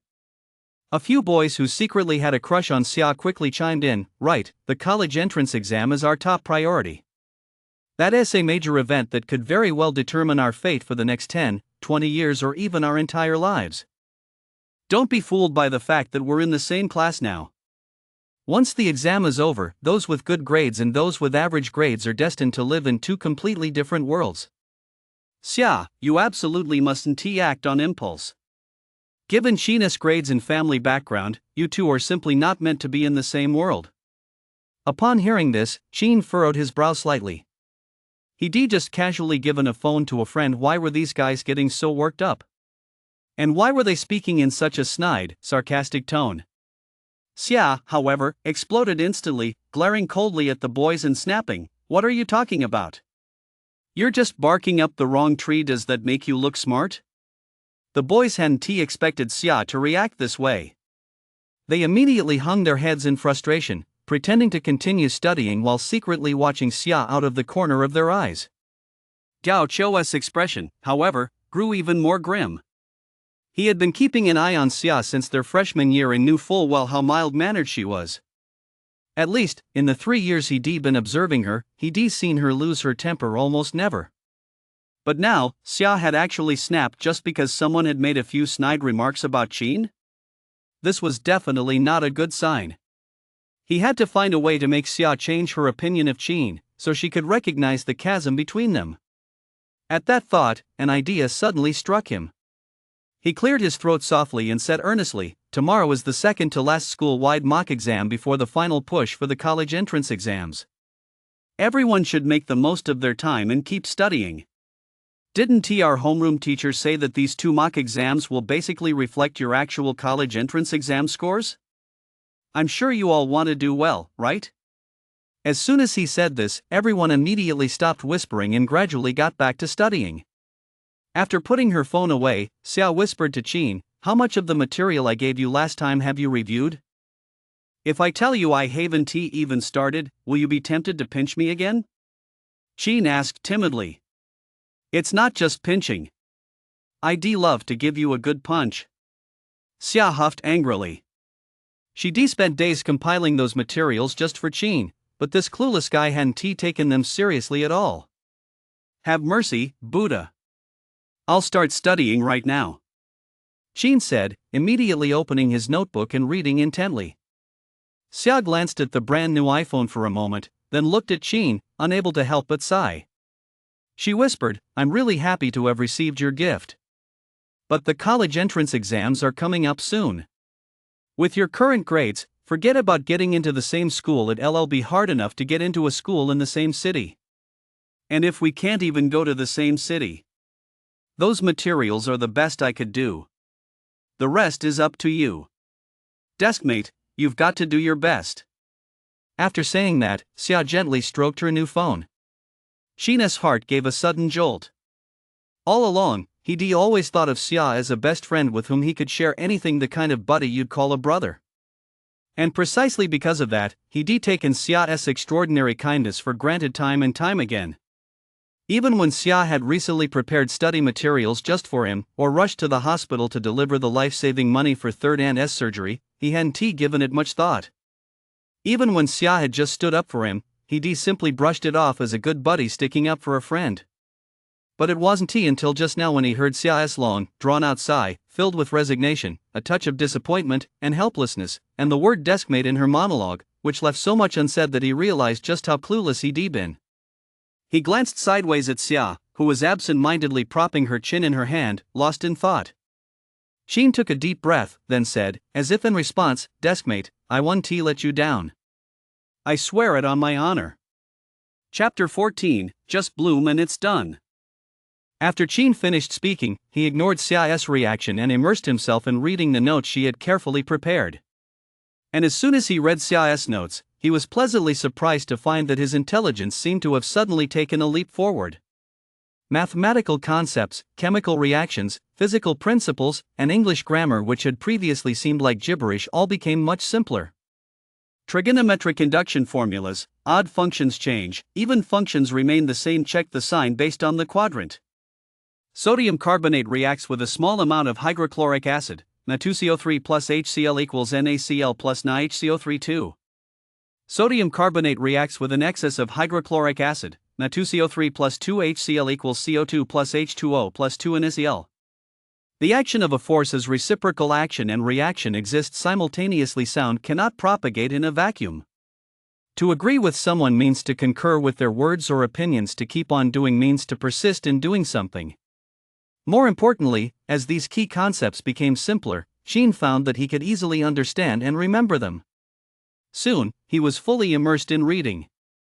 In just over an hour, Sheen had finished reading an entire thick notebook. It seems that improving my reading skill has not only increased my earning potential, but more importantly, it has also enhanced my ability to learn. With this, I might finally be able to say goodbye to my reputation as a poor student. Sheen glanced at the notebook on the table and couldn't help but yawn. Although the feeling of deep learning had been exhilarating, he had to admit that absorbing so much information at once placed a significant strain on both his body and his brain. Now he felt both exhausted and sleepy. He stood up and stretched a bit. Once he felt a little more comfortable, he leaned against the table and dozed off for a while. Only then did he sneak a peek at the system panel. When he saw that Spirit had already reached 20 points and the task completion rate had hit 20%, he closed the system panel with satisfaction and began testing how well he'd retained the material. Time to power through 5 years of college entrance exams and 3 years of practice tests. If there are 3 short and 1 long, pick the longest. If there are 3 long and 1 short, pick the shortest. If they're all the same length, pick C. Ugh. The moment Sheen opened the test paper, this universal exam mantra popped into his head, and he spat out in disgust. I'm a guy with a system now. With that in mind, he carefully worked through several practice tests in a row, only to discover to his delight that the results he'd seen while reviewing his notes weren't an illusion. His learning ability had indeed improved significantly. For example, when doing multiple-choice math questions before, his accuracy rate was almost always around 50%. But in this self-assessment, the multiple-choice sections of the 3 practice exams he took all achieved an astonishing 80% accuracy rate. His progress in physics and chemistry was even more striking. Many problems that had previously required him to rack his brain to solve could now be figured out just by skimming the question stem. As a result, his accuracy on the physics and chemistry self-assessment papers jumped from around 60% to nearly 85%. The only subject where his improvement wasn't as noticeable was English. Although he had crammed some English grammar and memorized a few more vocabulary words, most English questions test a combination of vocabulary, grammar, and comprehension. As a result, during his self-checks, Sheen could only barely raise his accuracy rate from 40% to around 50%. Even so, Chin couldn't help but be overjoyed.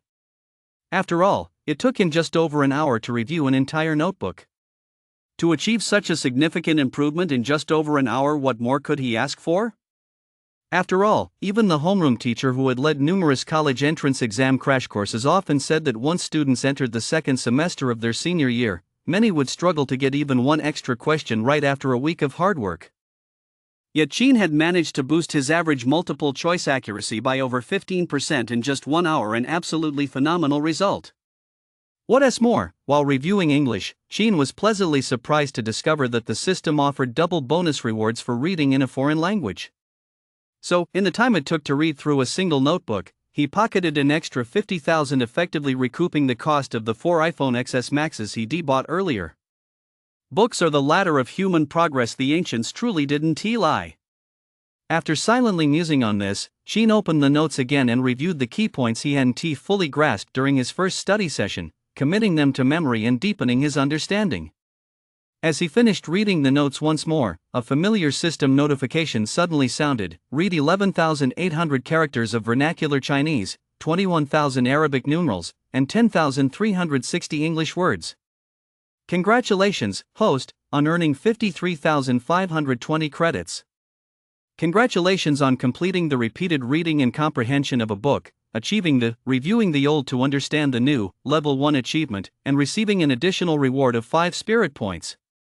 The sea of learning has no shores. We scholars must study and practice regularly, reviewing the old to gain new insights. Please keep it up, host. Unlocked another achievement? Chin was pleasantly surprised, but immediately felt a throbbing ache in his head and an overwhelming sense of fatigue. It felt somewhat like the sensation after briefly overexerting his body and mind. He unconsciously slumped face down on the desk.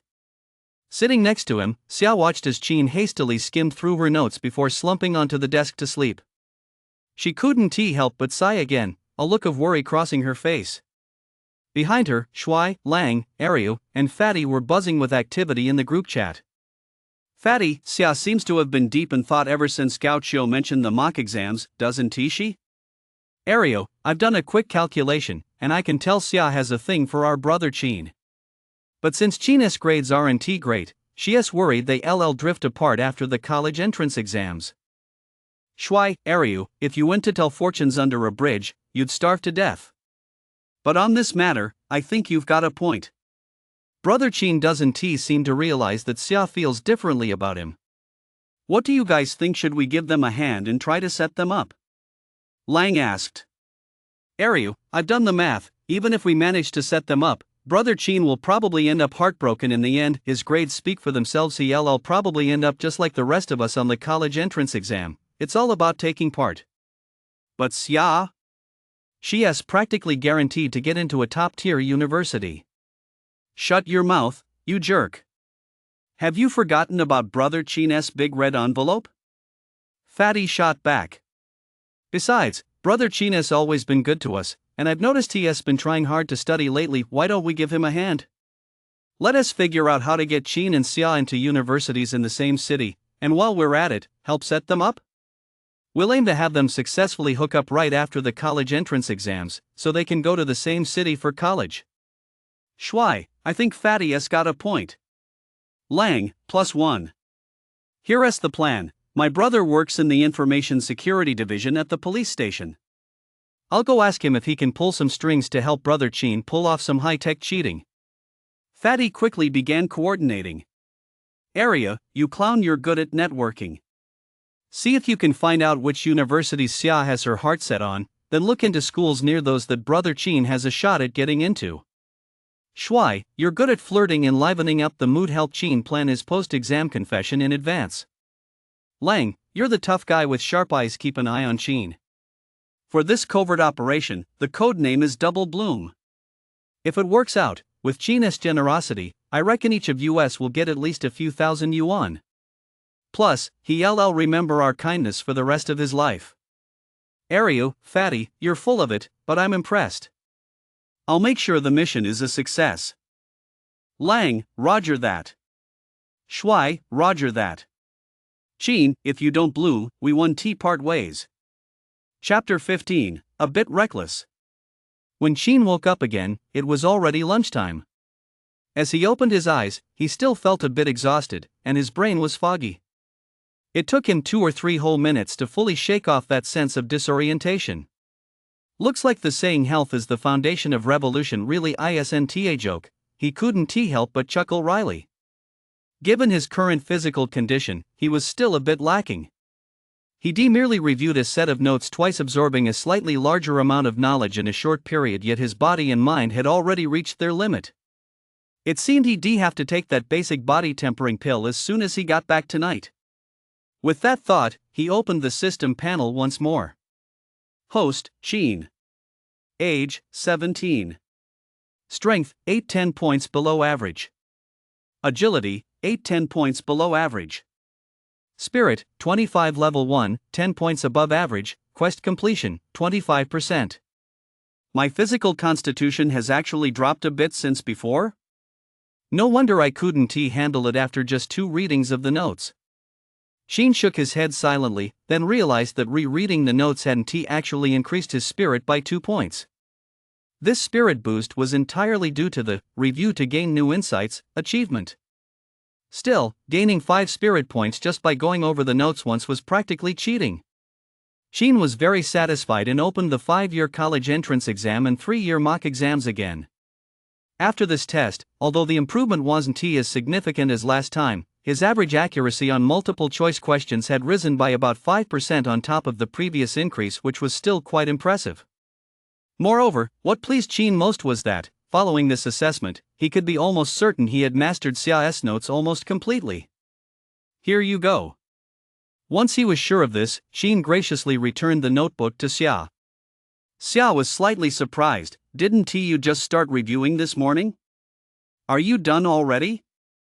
For a genius like me, half a day is more than enough to review a single notebook, Qin replied smugly.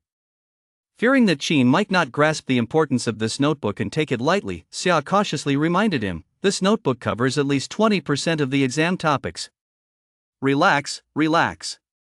Do you have any other notes? Lend them all to me so I can review them. Once I'm done, I guarantee you'll be blown away. As Qin spoke, his eyes began darting around Xia's desk. Xia remained somewhat skeptical. After all, given her intelligence and foundational knowledge, reviewing the material in that notebook alone would take at least 3 to 5 days. Seeing that she still didn't believe him, Qin said bluntly, I give up on you. If you really don't trust me, why don't you just pick a few practice exams I haven't done yet and test me? But you can't test me for free if I really do review well. You have to help me organize the rest of the study materials and highlight all the key points for the college entrance exam. No problem. But if you haven't studied well enough, you have to promise me that within the next week, you'll memorize this notebook inside and out. Otherwise, starting today and until the college entrance exam is over, I'm not talking to you. Xia laid down her own conditions. Qin didn't hesitate, deal. Go ahead and pick the questions, Xia. Xia nodded, immediately flipped through Qin's textbook, cross-referenced the key points in her notebook, and selected a total of 150 points worth of questions, which she then handed to Qin. There are 30 questions in total, worth 150 points. If you can score 90 points, you'll pass. Seeing this, Lang, Shui, Ariu, and Fatty all leaned in. As soon as they saw the questions, all 4 couldn't help but chime in, Xia, aren't you setting the bar a bit too high? These aren't basic knowledge points, they're medium difficulty questions, and quite a few of them are complex problems combining multiple topics. Exactly. Even if Qin is a genius, his starting point is so low. Given his previous level, scoring 50 would be pure luck, now you're suddenly raising the passing score to 90 that's. Hearing them, Xia realized she might have set the bar too high. Just as she was about to lower the passing score, Qin suddenly spoke up, forget 90 points if I don't score 100 or higher, I won't even need you to say a word, I'll turn right back around and start memorizing this material all over again. Lang, Shui, and Fatty froze the moment they heard this, then looked at Qin with utter disbelief. Ariu, acting like a fortune teller, curled his index finger into a lotus blossom gesture. I've calculated it, brother Qin is probably screwed this time. Shut the hell up! Lang, Shui, and Fatty shouted in unison. Arya sheepishly ducked his head and muttered, "I was just telling it like it is." Lang, Shuai, and Fatty shot him another fierce glare. Only then did Arya dare to keep quiet, merely shaking his head silently from the sidelines. They knew Qin's abilities all too well. Yet he actually made such a bold claim it was really a bit reckless. Xia, however, after a moment's pause, looked at Qin seriously. "I think they have a point. Rome wasn't built in a day. Learning is a gradual process. If you can score 80 on this test, I'll consider you qualified." Qin didn't reply, but simply took the study materials. "Is there a time limit?" 30 minutes. Xia glanced at her watch. "Okay." Qin gave a thumbs up, picked up a pen, and began reading the questions. Seeing this, Fatty immediately gave a subtle nod to Shuai, who was sitting closest to Qin, signaling him to check which questions Qin was working on. Shuai caught on instantly and began sneaking peeks at Qin's work with a sly grin, then sent the information to the Two Blossoms Operation S WeChat group. After receiving the questions, Fatty once again took charge. "Arya, you're better at English, you look up the answers for the English section. Lang, you handle math, I'll take physics. Shuai, you handle chemistry, which has the fewest questions, and pass the answers to brother Qin." The group chat instantly came alive. The four academic underachievers flipped through their reference books with a flurry of rustling pages. Qin was completely oblivious to their movements, fully focused on reading and answering the questions. The 30 questions Xia had selected were all multiple choice, but the basic ones or the gimme questions accounted for only about 10%. The medium difficulty questions made up 80%, and even the high difficulty questions, which combined multiple exam points and required divergent thinking, accounted for 10%. If the old Qin had encountered questions of this difficulty, he wouldn't have been confident of scoring even 50 points, and forget about finishing in 30 minutes. Even if given an hour, he definitely wouldn't have been able to complete them all. But times have changed. Today, he is going to show Xia, Arya, Fatty, and the rest just what it means to be unrecognizable after 3 days. They'll have to look at him with new eyes. Chapter 16, The Big Clod. Let fx be a function. If fx is an odd function, then the equation of the tangent line to the curve at the point x is abcd. This question tests the tangent line equation for odd functions, so it's relatively simple. Since fx is an odd function, f1 equals f1, that is, 1 plus a1a equals 1 plus a1 plus a. Solving for it gives a equals 1, so fx equals x superscript 2 plus x. Therefore, fx equals 3x superscript 2 plus 1, and f0 equals 1. Thus, the equation of the tangent line is y equals x. Choose D.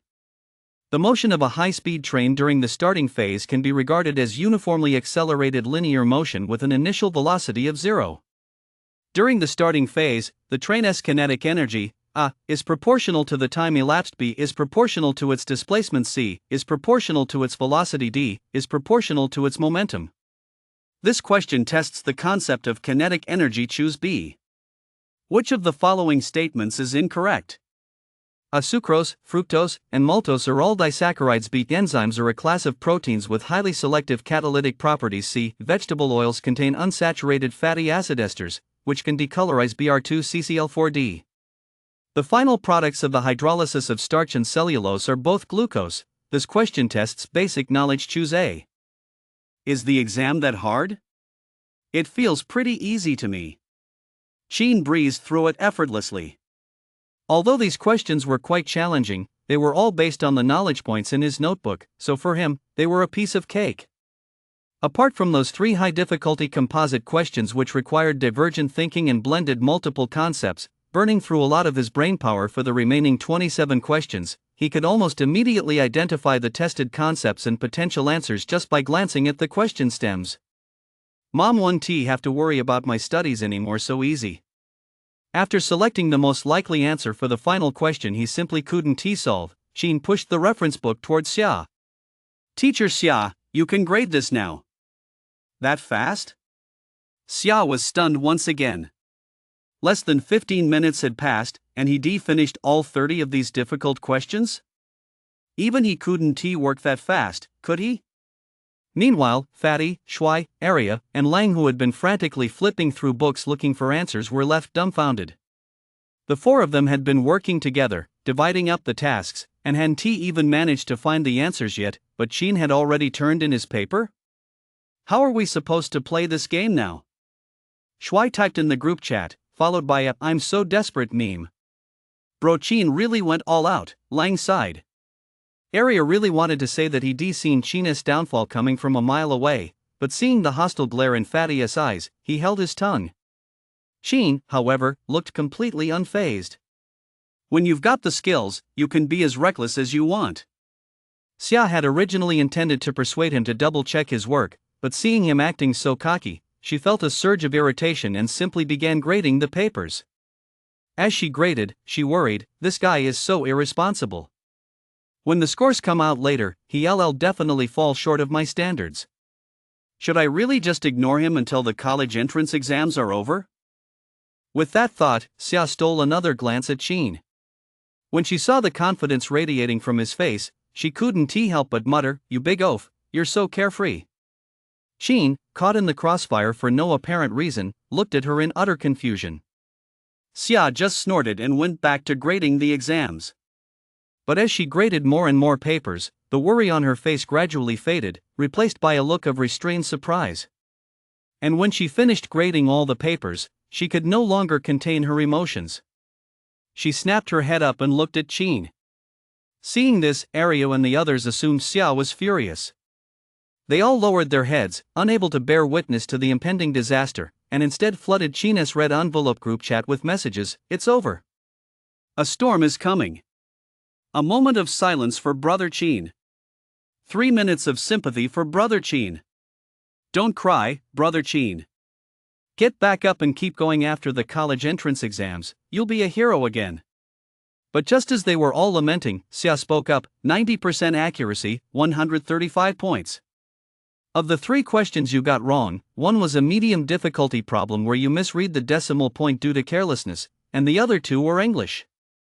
You even got the 3 hardest composite problems in math and physics right. Spill the beans, did you secretly take extra lessons?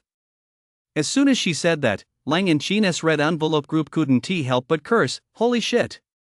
Did I hear that right? Did Xia just say 135 points? The boss is always the boss, Brother Chin is the real deal. Bring the boss a cold Coke. At Arya, you fortune-telling dog, come out here and take a beating. Chin just chuckled, I just didn't bother studying before I was holding back. Actually, I'm a genius. Like hell I believe you. Xia's eyes sparkled with unhidden delight. You must have been reviewing my notes all along, right? And you actually lied to me, saying you hadn't started studying yet. You rascal. Xia's shy, teasing rascal sent a shiver down Chin's spine. How am I a rascal? Chin wanted to explain, but Xia had already cheerfully snatched his textbook. You lose, so I'll mark the rest of the key exam points for you right now. With that, she earnestly opened Chin's textbook and began highlighting section by section. Whenever she came across content highly likely to appear on the college entrance exam, she would even take the time to write a sentence or 2 of commentary and her own insights. Chin stood by, watching her silently. Before, he'd only heard that a man focused on his work was handsome, but seeing Xia so intently highlighting her notes, he realized that a girl focused on her work was beautiful too. Especially someone like Xia, who was already naturally pretty when she got serious, she truly had an indescribably beautiful aura. How can you be this beautiful? He blurted out involuntarily. Xia's pen, which had been moving steadily, suddenly trembled, and a slight waver appeared in the previously straight line. After that, her previously calm gaze suddenly rippled, as if a pebble had been dropped into a still lake. A moment later, she had calmed down a bit and couldn't help but sneak a glance at Chin out of the corner of her eye. When she realized he was staring straight at her, she felt both flustered and delighted. She couldn't help but give Chin a light punch and snap, "Why are you staring at me? Do I have a college entrance exam question written on my face? How could a college entrance exam question be as pretty as you?" Chin chuckled. "How come I never noticed before that you're such a smooth talker?" Xia looked at Chin as if she'd discovered a new world, her heart bursting with joy. Chin took a textbook with key points already highlighted and said meaningfully, "There is plenty more you haven't noticed yet. Keep your eyes peeled. From this moment on, every single moment will be a miracle waiting to happen. Xia couldn't stand his smug expression and was about to give him a piece of her mind, but Qin raised his hand first to cut her off. That's enough chit-chat. I've got to study. I love studying, it makes me happy. Xia was instantly livid and muttered, he turns on a dime. Men really are such jerks. However, despite her words, she didn't disturb Qin. She quietly helped him highlight the remaining key points, then neatly stacked the textbooks and placed them on Qin's desk. After finishing all this, Xia glanced at Qin. Seeing that he was truly fully absorbed in his review, she smiled with satisfaction before going back to her own business. Chapter 17, Let you run 39 meters first.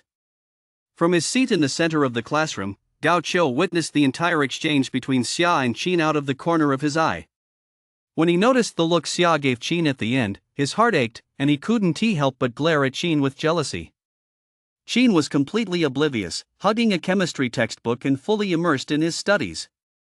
Although the highlights Xia had marked could significantly shorten his study time, there were, after all, 6 semesters of high school curriculum, with 6 subjects per semester, plus a wealth of supplementary material.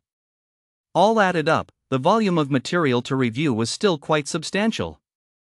When focused on a single task, time always seems to fly by. Before he knew it, 2 hours had passed. When Qin closed his textbook, the familiar system notification sounded again, 6,300 characters of vernacular text read, 12,680 Arabic numerals and mathematical symbols. But he ignored these gains and opened the system panel instead. Upon seeing that his spirit had increased by another 2 points, reaching 27, he finally stood up with a satisfied smile to take a break. It seems that after the reading skill has been upgraded, I can gain 2 points of spirit on average for every level 1 book designated by the system that I read. Rereading books yields no rewards, and only after accumulating a certain amount is it possible to obtain the review to gain new insights, achievement reward. While resting, he reflected on this and came to a rough conclusion. In that case, raising spirit to level 2 will be much simpler.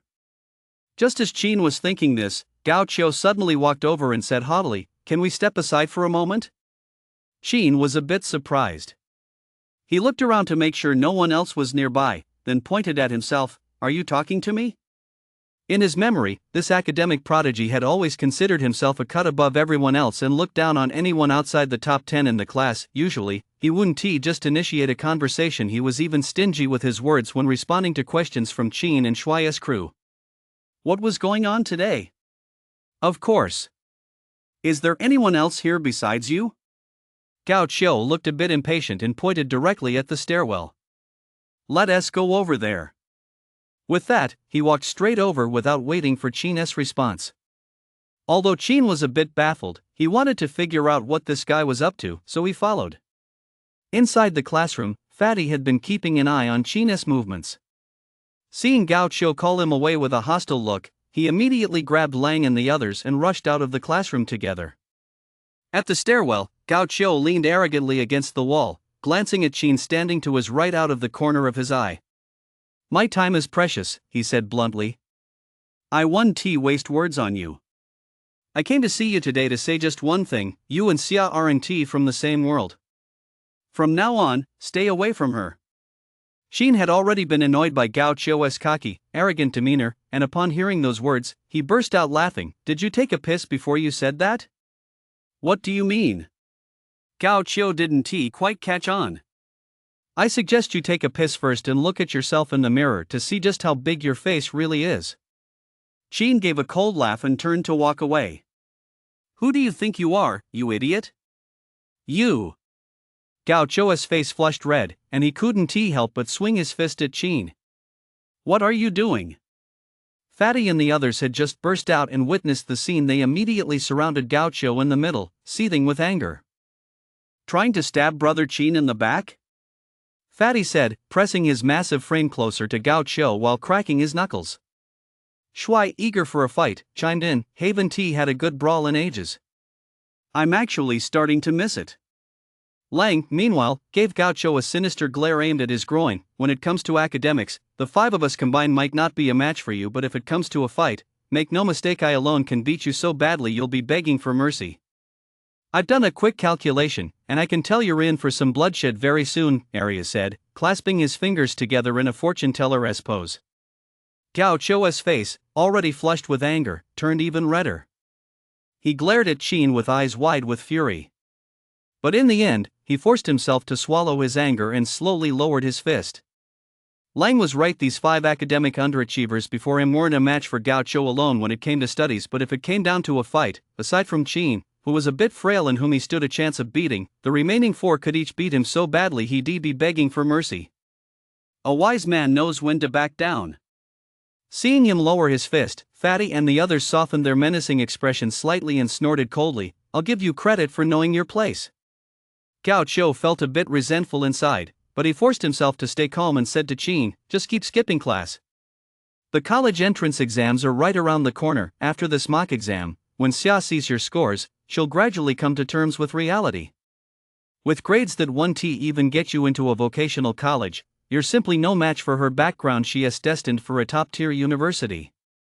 By then, you'll realize that your relationship, built on the fluke of being seated next to each other, is utterly fragile. It's time for things between you two to end." Qin laughed again upon hearing his declaration. He turned to face Gao Chou. "Class Representative Gao, where does this confidence come from?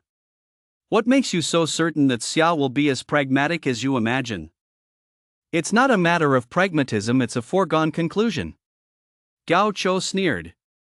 "You can't even get into a vocational college. How do you expect to be with her? Do you plan to move to the city where she is studying, operate an excavator, and date her on the side?" Qin's smile deepened. "Student Council President Gao, while I was studying today, I learned a new idiom, looking down on others with a dog's eyes. It suits you perfectly." Gao Chou clenched his fists again, but after a moment, he regained his composure and resumed his usual haughty demeanor. "You can't explain ice to a summer insect. We'll see about that, trash." "And who gave you the confidence to call me trash?" Qin raised an eyebrow. "Do you think, Student Council President Gao, that my grades are beyond hope, and I'm destined to end up operating an excavator or doing manual labor? Isn't that the case?" Gao Chou retorted flippantly, glancing at Fatty and the others as he spoke. Under his gaze, Fatty and the others, who had been strutting about so defiantly, immediately lost their swagger. Their academic performance was inferior, they truly had no grounds to stand on in this regard. Seeing this, the smug look on Gao Chou's face deepened. Qin, however, pointed to his own head and said calmly, "Have you ever seen a 40-meter-long broadsword? I'll let you show off for 39 meters first." Chapter 18, Livestream Streaking. Gao Chou snorted derisively. "Don't believe me?" Qin had anticipated this reaction and cut straight to the point. "Then let us make a bet. We'll bet on my score in tomorrow's mock exam." "How do you want to bet?" Gao Chou asked. "It's simple," Qin replied without hesitation. "You think I can't even get into a vocational college, right? So here's the bet: if I score above the vocational college cutoff on tomorrow's mock exam, you have to wear a dog tag around your neck all day that says, 'I'm a total idiot, and I judge people by their looks.' If I fail, you can do whatever you want with me." Hearing this, Gao Chou was initially skeptical, fearing a trick. But then he recalled the news he'd heard during lunch break, and, afraid Qin might back out, he hurriedly said, "Deal. If you don't make it, I want you to run naked around the school track 3 times while streaming it live." "It's a deal," Qin nodded. Seeing this, Gao Chou immediately smiled meaningfully. "I'll be waiting to watch you run naked on live stream." With that, he turned and walked away smugly. Just this past noon, he'd heard the teachers say with his own ears in the office that this mock exam was significantly harder than the actual college entrance exam. Its difficulty level was practically on par with the joint entrance exams for top universities. Even students who were usually a sure bet for a bachelor's degree might not even make the cutoff for a vocational college with an exam this difficult. With Qin's abysmal academic skills, passing the vocational college cutoff? He could dream on. Returning to the classroom with a smirk, Gao Chou deliberately mentioned the bet to his friends in a casual tone to prevent Qin from backing out. Within just a few minutes, News of their wager had spread throughout the entire class. Xia heard the news too. She immediately sent Qin a WeChat message. "What's the deal with your bet with Gao Qiu? What's there to explain? The terms of the bet are crystal clear, aren't they?" Qin shrugged it off. "I'm asking, out of the blue, why did you make this bet with him?" Xia said, then added, "If it were any other exam, with how much you've been studying lately, you might actually make the vocational college cutoff by acing the multiple choice questions. But I heard that this mock exam is going to be extremely difficult, almost as hard as the joint entrance exam for top universities." "So what?" Qin replied, sending a meme that read, "I'm the baddest in all of Nansha." "You're driving me crazy." Xia messaged back, then ignored Qin. Outside the classroom of Class 8, Senior 3, in the hallway, Fatty was seething with indignation. "Bro Qin, that Gao guy is a total jerk. It's bad enough that he acts all high and mighty all the time, but today he actually picked a fight with you for no reason. I just couldn't stand by and watch. Why don't we wait for him at the school gate after school tonight and teach that kid a lesson? I've had it with him for a long time. I appreciate your concern, but I want to humiliate him fair and square." Qin smiled. With the system at his disposal, he had plenty of ways to make Gao Qiu look like a fool. Fatty and the others, however, were getting anxious. "Brother Qin, you're not seriously planning to show off during tomorrow's mock exam, are you? Even though your test results today really blew us away, those were multiple choice questions Xia specifically designed for you, based on the topics she reviewed with you. In the comprehensive exam, they cover everything from all 3 years of high school, and multiple choice questions only account for about 40% of the total score. Bro Qin, please don't act on impulse. My mind is made up. A real man keeps his word once spoken, it cannot be taken back. Just wait and see." With that, Qin returned to the classroom and resumed his studying. Xia seemed genuinely upset. Even though she saw him, she ignored him and merely gave a soft snort. Qin didn't mind, he just kept studying quietly. After studying for half the day with a good balance of work and rest, he successfully mastered the key points in 2 math textbooks. Just then, the pleasant system notification sound rang out once more. "Congratulations, host, on completing the repeated reading and comprehension of 3 books. You have achieved the review to gain new insights, level 2 achievement, and received an additional reward of 10 spirit points." Qin immediately opened the system panel. Spirit, 4110 points above average.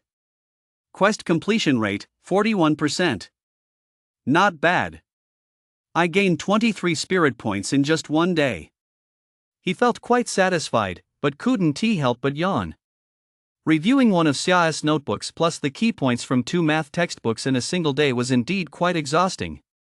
After quickly gathering his things, he even forgot to say goodbye to Xia and headed straight home. Xia waited until he walked out of the classroom but never heard a word of farewell. She couldn't help but pout, huffing, "You heartless jerk." When Qin got home, third uncle was fiddling with his new phone. "You kid, why did you buy third uncle and third aunt such an expensive phone? You're just wasting money." Third uncle scolded him, but he clearly couldn't put it down. Qin chuckled and didn't call him out on it. He simply taught third uncle the basics of how to use the new phone, then slipped back into his room. After a quick wash, he lay down on the bed and summoned the system interface once more. After confirming the basic bone cleansing pill was still there, he simply ordered use, and only then did he fall asleep. Almost the instant Qin used the basic bone cleansing pill, a colossal force swept through his entire body. Under the intense impact of that force, he immediately fell into a deep slumber. In his unconscious state, he vaguely felt as though his entire body, inside and out, had been mercilessly crushed and scorched countless times. The next morning, the moment he opened his eyes, he was hit by a pungent stench. What's going on? Why does it smell so bad? Qin instinctively glanced around and realized that his skin was covered in a layer of black, sticky substance, that foul stench was emanating from it. Without a moment's hesitation, he rushed into the bathroom. When he stepped out of the shower and began drying his hair in front of the mirror, Qin froze.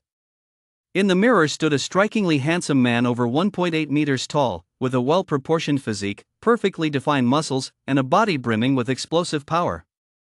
Was that him? Sheen stared at the familiar face in the mirror. Though the contours of his features remained the same, his previous acne and sallow complexion had vanished completely, as if he'd been given the most advanced beauty filter. His overall appearance and aura had been elevated by at least a notch. What's going on? He pinched himself. When he felt the pain, it suddenly dawned on him. The system? A massive screen lit up in his mind. After scanning the latest notifications, Sheen finally understood. So this is the effect of the basic bone marrow purification pill? According to the stats displayed in the system, his strength had reached 18, and his agility had also hit 18. In terms of physical conditioning and reaction speed, he was now on par with the world's top athletes. Sheen tried throwing a punch into the air, and to his surprise, it carried a faint yet fierce momentum. The force was at least 100 kilograms. Perhaps because the wind from his punch was too strong, the notebook on the table was knocked off and flew down. Almost instinctively, Sheen reached out with one hand. To his surprise, he caught it with pinpoint accuracy. This physical condition and reaction speed are incredible. Just as Sheen was silently marveling, he suddenly heard footsteps. It must be Third Uncle returning to wake him up. Out of habit, he went to open the door. But when he opened it, he realized Third Uncle had just stepped out of his own room. When their eyes met, Sheen froze for a moment, but then it dawned on him an improvement in physical condition inevitably brings with it an enhancement of the five senses: hearing, sight, taste, and so on. This basic bone marrow purification pill is the real deal. Chapter 19, As it is today, so shall it be tomorrow. Health is the foundation of revolution. Now that his weak constitution was a thing of the past, he could finally try out more positions and engage in longer sessions of reading and studying. Sheen was overjoyed. After exchanging a quick greeting with Third Uncle and wolfing down breakfast, he rushed straight to school. No sooner had he arrived than Fatty came rushing over. But when he saw Sheen, he paused for a moment, then couldn't he help but exclaim, "Holy shit, Sheen, did you get plastic surgery last night? How did you get so handsome?" Sheen couldn't he help but touch his face. Is it really that dramatic? Fatty nodded vigorously, still unable to stop scrutinizing him. Sheen got goosebumps from his intense stare and quickly changed the subject. Why are you looking for me in such a rush? Fatty finally remembered the reason for his visit and said nervously, "We're in big trouble." What's wrong? Sheen asked casually. I just heard the news. Apparently, to save time for all the senior high students taking the exams, the school has compressed the mock exams, which were originally spread over 2 days, into a single day. Fatty sounded a bit anxious. Exams are a grueling test of both physical and mental stamina, especially large-scale mock exams like this. Each one is a triple test of physical fitness, mental capacity, and willpower. Normally, taking 2 subjects in a single day is enough to wear most people out. But now, with all 4 major exams, Chinese, Math, English, and the Science Comprehensive, squeezed into a single day, the difficulty level is bound to skyrocket. And Sheen has always been on the frail side. Even reading for a little longer than usual leaves him slumped over his desk, needing half an hour to recover. Now that the school has suddenly scheduled all 4 exams for a single day, Fatty simply can't help but worry about him. Seeing how anxious Fatty looked, Sheen was slightly touched, but he still said nonchalantly, "It's fine. I'm confident." Fatty wanted to say more, but Sheen waved him off and walked straight into the classroom. As he passed by Fatty, he tossed out, "You 4 are thoughtful. Once the mock exams are over, I'll treat you to some skewers." Without waiting for Fatty's reaction, he took his seat. No sooner had he sat down than Xiao looked over in surprise. "Are you wearing makeup?" For someone like me, whose entire life can be summed up with the word handsome, is there really any need for makeup? Sheen retorted. Then how come your skin and complexion suddenly look so much better? Xia was skeptical and couldn't resist reaching out to pinch his cheek. After pinching it a few times and finding no trace of makeup, the look of astonishment on her face deepened. "I know I'm handsome, but don't take advantage of me." Sheen brushed her hand away, ignoring her reaction, and began reviewing his notes as if every second counted. Morning self-study hadn't started yet, and there were still a full 2 hours until the first class began. To others, that might seem insignificant, but to Chin right now, it was incredibly precious. And once he started reviewing today, whether it was a delusion or not, Chin actually felt as though his mind had become a bit clearer. Formulas and theorems that used to leave him feeling dazed now became crystal clear the moment he looked at them.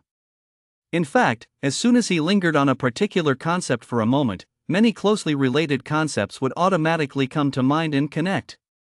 Not only that, but after reviewing an entire math textbook in one go, he didn't feel the slightest bit tired. He even felt like rapping a verse or two.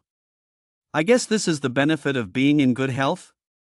After morning study ended, Chin was just about to head to the cafeteria for breakfast when Fatty suddenly walked over. Bro Chin, we've already packed breakfast for you and Xia. You're so thoughtful? Chin was a bit surprised. Xia was even more astonished. I get some too? Fatty and the others looked a little embarrassed. None of us are cut out for studying, and we can't really help you with the exams, so this is the best we can do. As for Xia, we've all seen how you treat Chin. Over the next few days, if you don't mind, we'll bring you a meal whenever we're bringing Chin his. We'll try to free up as much time as possible for you too so you can study more. Thanks. Chin didn't beat around the bush. After taking the breakfast, he immediately sent a 500 yuan red envelope in the group chat as payment for the meal. Xia happened to catch a glimpse of the amount and her eyes widened instantly. She couldn't help but scold him under her breath. It's just breakfast. Are you crazy? Feeling a little stingy? Chin asked with a smile. Who is stingy? Xia rolled her eyes at him, then pinched the soft flesh on his waist. I just can't stand how you've been splashing the cash ever since you won the lottery. You need to live within your means, got it? You sound just like my third aunt scolding my third uncle right now, Chin chuckled. Xia froze for a moment, then realized what he meant. Her face flushed slightly as she spat at him playfully. Pfft. You wish. Chin was about to tease her some more when Xia suddenly turned serious again, changing the subject. I saw you studying pretty hard just now. You must be taking this mock exam seriously, right? With so much writing on it, how could I not take it seriously? Chin smiled. Xia looked away, trying to sound as casual as possible. Well, are you confident? The way you ask that makes me feel like you don't have much faith in me. Chin feigned disappointment. But to his surprise, Xia didn't offer an explanation. Instead, she fell silent, clearly acknowledging his point. The air suddenly grew heavy with silence. After a moment of awkwardness, Xia glanced around to make sure no one was watching, then quickly scribbled a note and slid it across the desk. Deskmate, no matter the outcome, I believe you've truly given it your all. Chin looked at the note but didn't reply. He merely turned his head slightly to glance at Xia. At that moment, Xia was casually looking down and sipping her porridge. The way she ate was beautiful, her body leaning forward slightly, a slender finger gently brushing a strand of black hair from her lips, one hand scooping up the piping hot mung bean porridge to her mouth, her red lips parting slightly as she blew on it. The breeze stirred, the porridge rippled, and his heart fluttered. Chin admired the scene for a moment before silently withdrawing his gaze, thinking to himself, I won't let you down. Not today, nor ever. After breakfast, the homeroom teacher came to the classroom to announce the specific exam schedule: Chinese from 8 to 10 a.m., math from 10:30 a.m. to 12:30 p.m., English from 3 to 5 p.m., and science from 7 to 9:30 p.m. The primary purpose of this exam is for everyone to get a clear sense of their own abilities.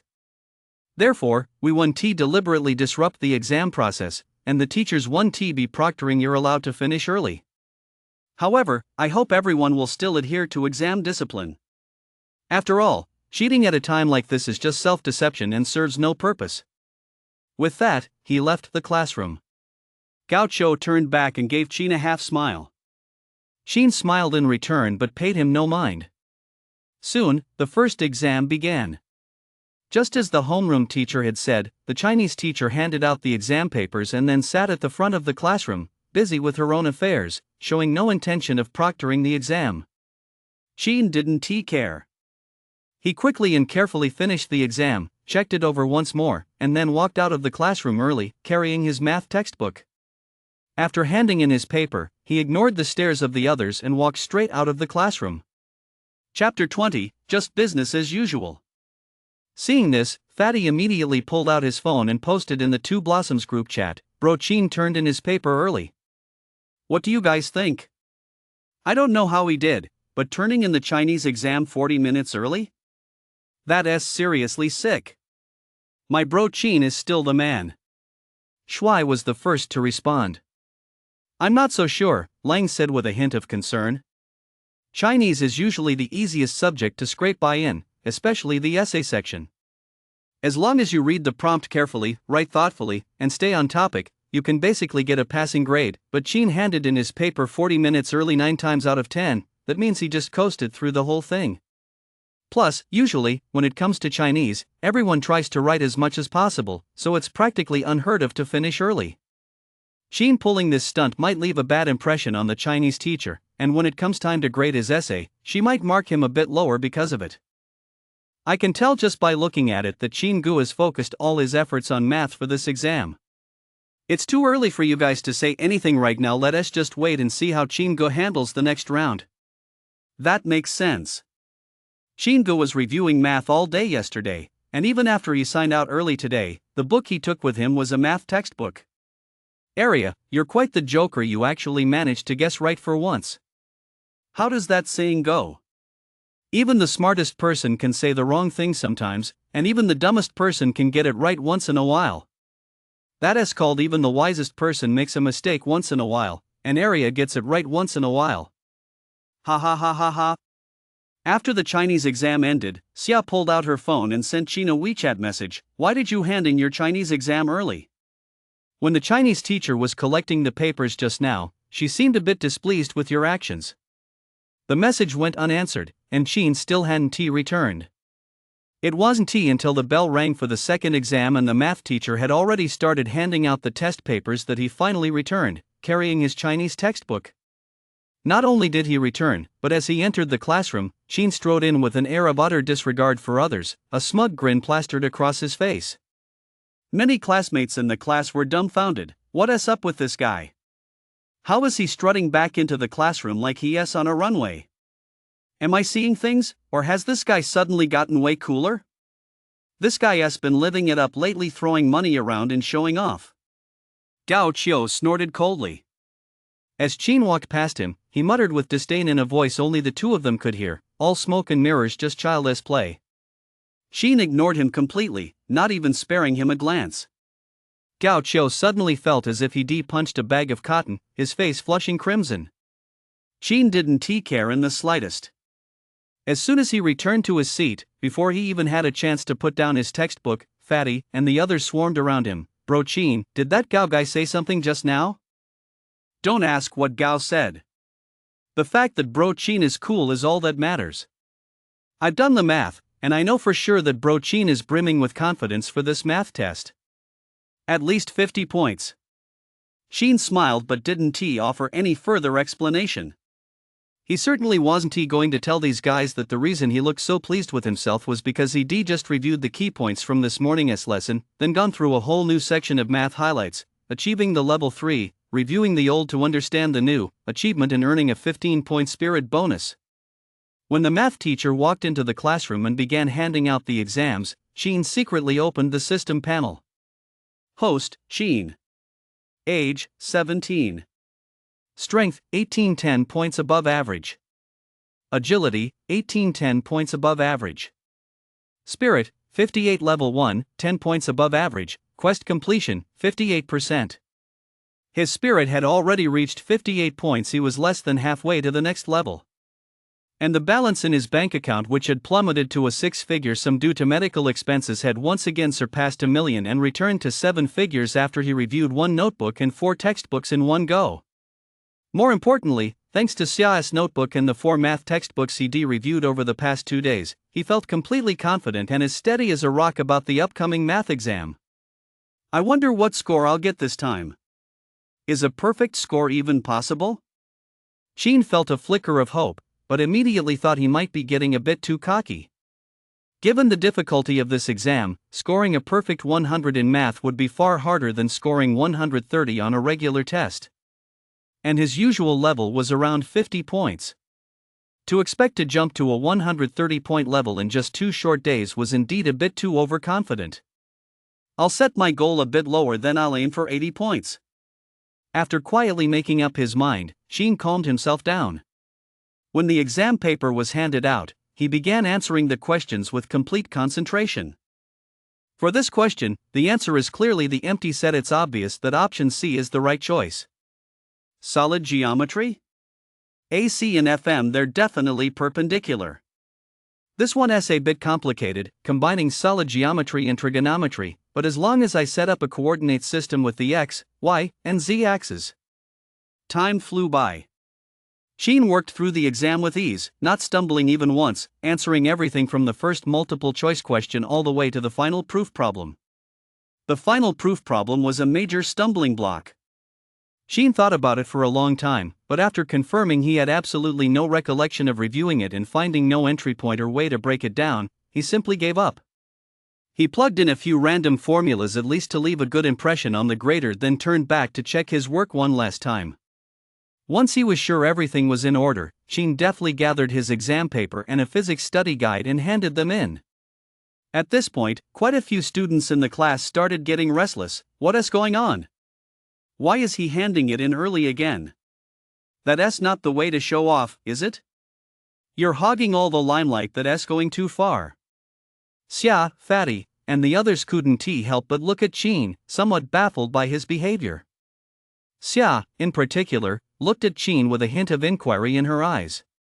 Sheen smiled and said calmly, "Everyone, sit down. It's just standard procedure." With that, he placed the exam paper on the teacher's desk. The math teacher was sitting there preparing his lesson. Seeing the student he'd always considered an underachiever handing in his paper, he furrowed his brow slightly. "Aren't you going to check it one more time?" "I've already checked it, sir," Sheen replied honestly. The math teacher said no more. He casually tucked the paper under his lesson plan book, then waved his hand, signaling that Sheen could leave. Sheen knew full well that this math teacher had always looked down on him. Otherwise, following his usual routine, he would have started grading immediately whenever someone handed in a paper early. However, Sheen didn't linger.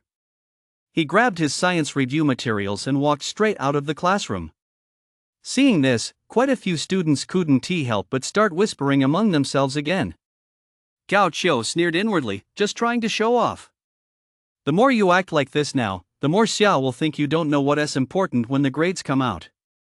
You'll regret it then." With that thought, he casually glanced back at Xia. When he saw that Xia did indeed look a bit disappointed, the smile on his face deepened involuntarily. Chapter 21, Panic-Stricken. As expected, Sheen finished his English and Science comprehensive exams early. Xia had originally held some hope for Sheen, but seeing him hand in his papers early one after another, treating the exams so frivolously, left her deeply disappointed. A boy so irresponsible and lacking in judgment was not the Sheen she had envisioned. Especially when she saw Sheen looking completely unconcerned after handing in his Science comprehensive exam early, her disappointment deepened even further. In fact, as she watched Sheen's retreating figure, she couldn't help but shake her head and let out a sigh. Seeing this, Fatty and the others immediately began a heated discussion in the Two Blossoms group chat. Things seem to be taking a turn for the worse. "It looks like Xia is a bit disappointed in Brother Sheen." "Stay calm, don't overreact, Bro Sheen must have his reasons. Let us just wait and see. The exams are all over. What's there to wait for? I've done the math, and I can tell that Bro Sheen's only hope of turning things around this time rests on Chinese and math." Fatty looked pensive. "The Chinese scores will probably be out tonight. We'll just have to wait and see how Bro Sheen does before making any plans." Lang sighed. Come to think of it, Sheen really went too far this time. If he'd just played it safe, no matter the final result, at least he wouldn't have left a bad impression on Xia. But now, look at Sheen go's string of crazy moves lately. There's no way he could ever play it safe. "Not in this lifetime," Shui remarked wistfully. Gao Qiu also took in Xia's reaction. After looking away, he smiled imperceptibly, then shook his head, thinking to himself, "I was actually worried earlier that this guy might pull off a dark horse victory, but judging by how things are going now, even if I don't fan the flames, he managed to screw himself over. This one essay sure thing, no suspense at all. On the rooftop, Sheen was completely absorbed in his textbook, oblivious to the world outside. It wasn't until the bell signaling the end of the exam rang and he had finished reading through another science review booklet that he slowly made his way back to the classroom. No sooner had he returned than the Chinese teacher rushed in, clutching the test papers. "The Chinese exam results are in," she said quickly. The questions were generally quite difficult this time. "If you find your scores aren't what you hoped for, don't feel too much pressure." With that, she called out, "Class representative for Chinese, please hand out the papers." The Chinese class representative had just stood up when Gao Chou followed suit. "I'll help you hand them out." "All right." The class representative handed a stack of papers to Gao Chou. As soon as Gao Chou took them, he immediately looked at Qin and Xia. She knew this guy was just dying to see him make a fool of himself, which was why he jumped at the chance to hand out the papers. Xia, on the other hand, was both worried and frustrated that he couldn't seem to get it together, and couldn't help but shoot Qin a sidelong glance. Fatty and the others couldn't help themselves either, all staring eagerly at the test papers in the hands of the Chinese class representative and Gao Chou. But it was as if the heavens were playing a cruel joke on them. As the test papers were handed out one by one, even Xia, Fatty, Shuai, Lang, and the others all received theirs, but Qin didn't get one. When the Chinese teacher grades exams, he always starts with the top students' papers. After that, he rearranges them in descending order of scores. "Bro Qin, you're not at the very bottom, are you?" "Damn, I'm freaking out right now. I'm more nervous than when I take my own exams." "Freaking out X1. X10086. After Gao Chou handed out the exams, he didn't see Qin S among them and felt a twinge of disappointment. He glanced at the few remaining papers in the Chinese class representative's hands, fought the urge to walk over and peek, and returned to his seat. 116 points. Looking at the score on his paper, he was quite satisfied. The test was generally quite difficult this time, so scoring 116 in Chinese meant that on a normal day, he'd be practically guaranteed to get 125 or higher. Gao Chou was very pleased. In the class WeChat group, seeing that quite a few people were tagging him to ask about his score, he replied with a touch of reserve and aloofness, "I didn't do well this time, I only got 116. "Holy crap, you call 116 points didn't do well? Bro, that hurts. Reminds me of a joke. Whenever a top student says they didn't do well after an exam, they usually scored 97 out of 100, while a struggling student who thinks they're in the clear almost always scored 59 out of 100. So true. Don't rub it in. I was totally sure I aced it, but when the results came out, I got 62 out of 150. I'm so embarrassed." Gao Chou watched with a smug smile as his classmates discussed him in the group chat. After a long while, he finally turned to look at Qin. The moment he did, a few students who loved to watch the drama immediately caught on and tagged Qin in the group. "What score did you get?" The moment those words were spoken, the group fell silent. Gao Chou, who had been pretending to study, also put down his pen and stared intently at the screen. In the back row, Xia looked at Qin's Chinese exam paper. His expression shifted from surprise to relief, and then to a hint of regret. Fatty and the others went wild in the red envelope group chat. 96 points. Bro Qin is the best. We all went through 9 years of compulsory education. Why are you so outstanding, Bro Qin? Did you secretly take extra lessons? I did a quick calculation and knew brother Qin must ve had this planned all along.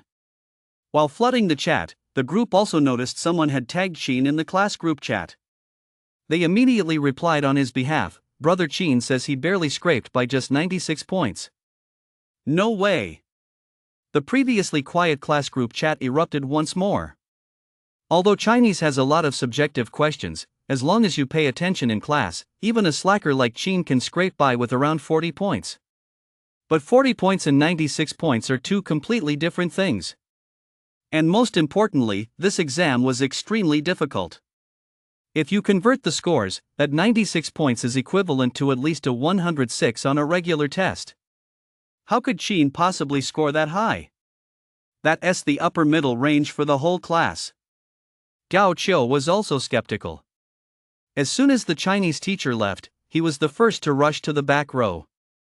A crowd of onlookers followed suit and gathered around. Xia was analyzing the exam questions with Qin. After carefully reviewing his paper, she remarked, "The teacher must have marked your score wrong." Hearing this, many in the crowd immediately chimed in, "I'm sure it's a mistake too. There is no way he could have scored that high." Gao Qiu's face lit up with joy. Only Fatty and the others saw their expressions change, and they all grew tense. Chapter 22, Heaven's Favorite Child. Xia sighed regretfully, "I've looked it over carefully. Your essay was by the book. According to normal grading standards, you should have gotten 42-45 points, but you handed in your paper early, which left a bad impression on the Chinese teacher. As a result, look, the teacher gave you a 29. So, your standard score for this exam should be 109-112. As soon as those words were spoken, the joy on Gao Qiu's face froze. The onlookers gaped in astonishment. Fatty and the others were absolutely stunned. The fact that Qin had scored 96 on an exam of this difficulty was already enough to astonish and fill them with pride. But now, Xia was claiming that Qin's essay score had been subjectively lowered because he left a bad impression on the teacher, and that his true level should actually be 109-112? What did 109-112 even mean? Gao Qiu, the top student in the class, had only scored 116 this time. If Qin really could score 109-112, that would mean his Chinese proficiency has not only risen above the level of a struggling student but has leaped to that of a top student capable of going head-to-head with the class valedictorian. Gao Qiu found this hard to believe and, in a rather unsportsmanlike move, snatched the test paper from Xia's hands. "What are you doing?" Xia was startled and muttered in annoyance. Qin also shot Gao Qiu a glance. Gao Qiu immediately realized he'd lost his composure and hurriedly apologized. Sorry, I was just so surprised." As he spoke, he quickly scanned Qin's exam paper. When he saw the score column, which indeed bore a huge 96, and realized that the Chinese essay had indeed been graded low, he was momentarily stunned. Fatty and the others, however, felt a sense of vindication and teased. According to past trends, the cutoff for vocational colleges in Nansha City is usually around 210-220 points, right? Brother Qin accidentally scored nearly a perfect score on Chinese. Who knows what other surprises are in store for us? Whether it's a surprise or not doesn't really matter. Anyway, I think Brother Qin has the vocational college cutoff line in the bag. Shouldn't we start preparing in advance? What do you guys think? What design should we go with for the dog tags that say, "I'm a total idiot, and I judge people by their looks"? Gao Qiu's face darkened slightly as he whispered, "We're all Chinese. We deal with Chinese language and culture every day. One unexpected result on a Chinese exam isn't a big deal.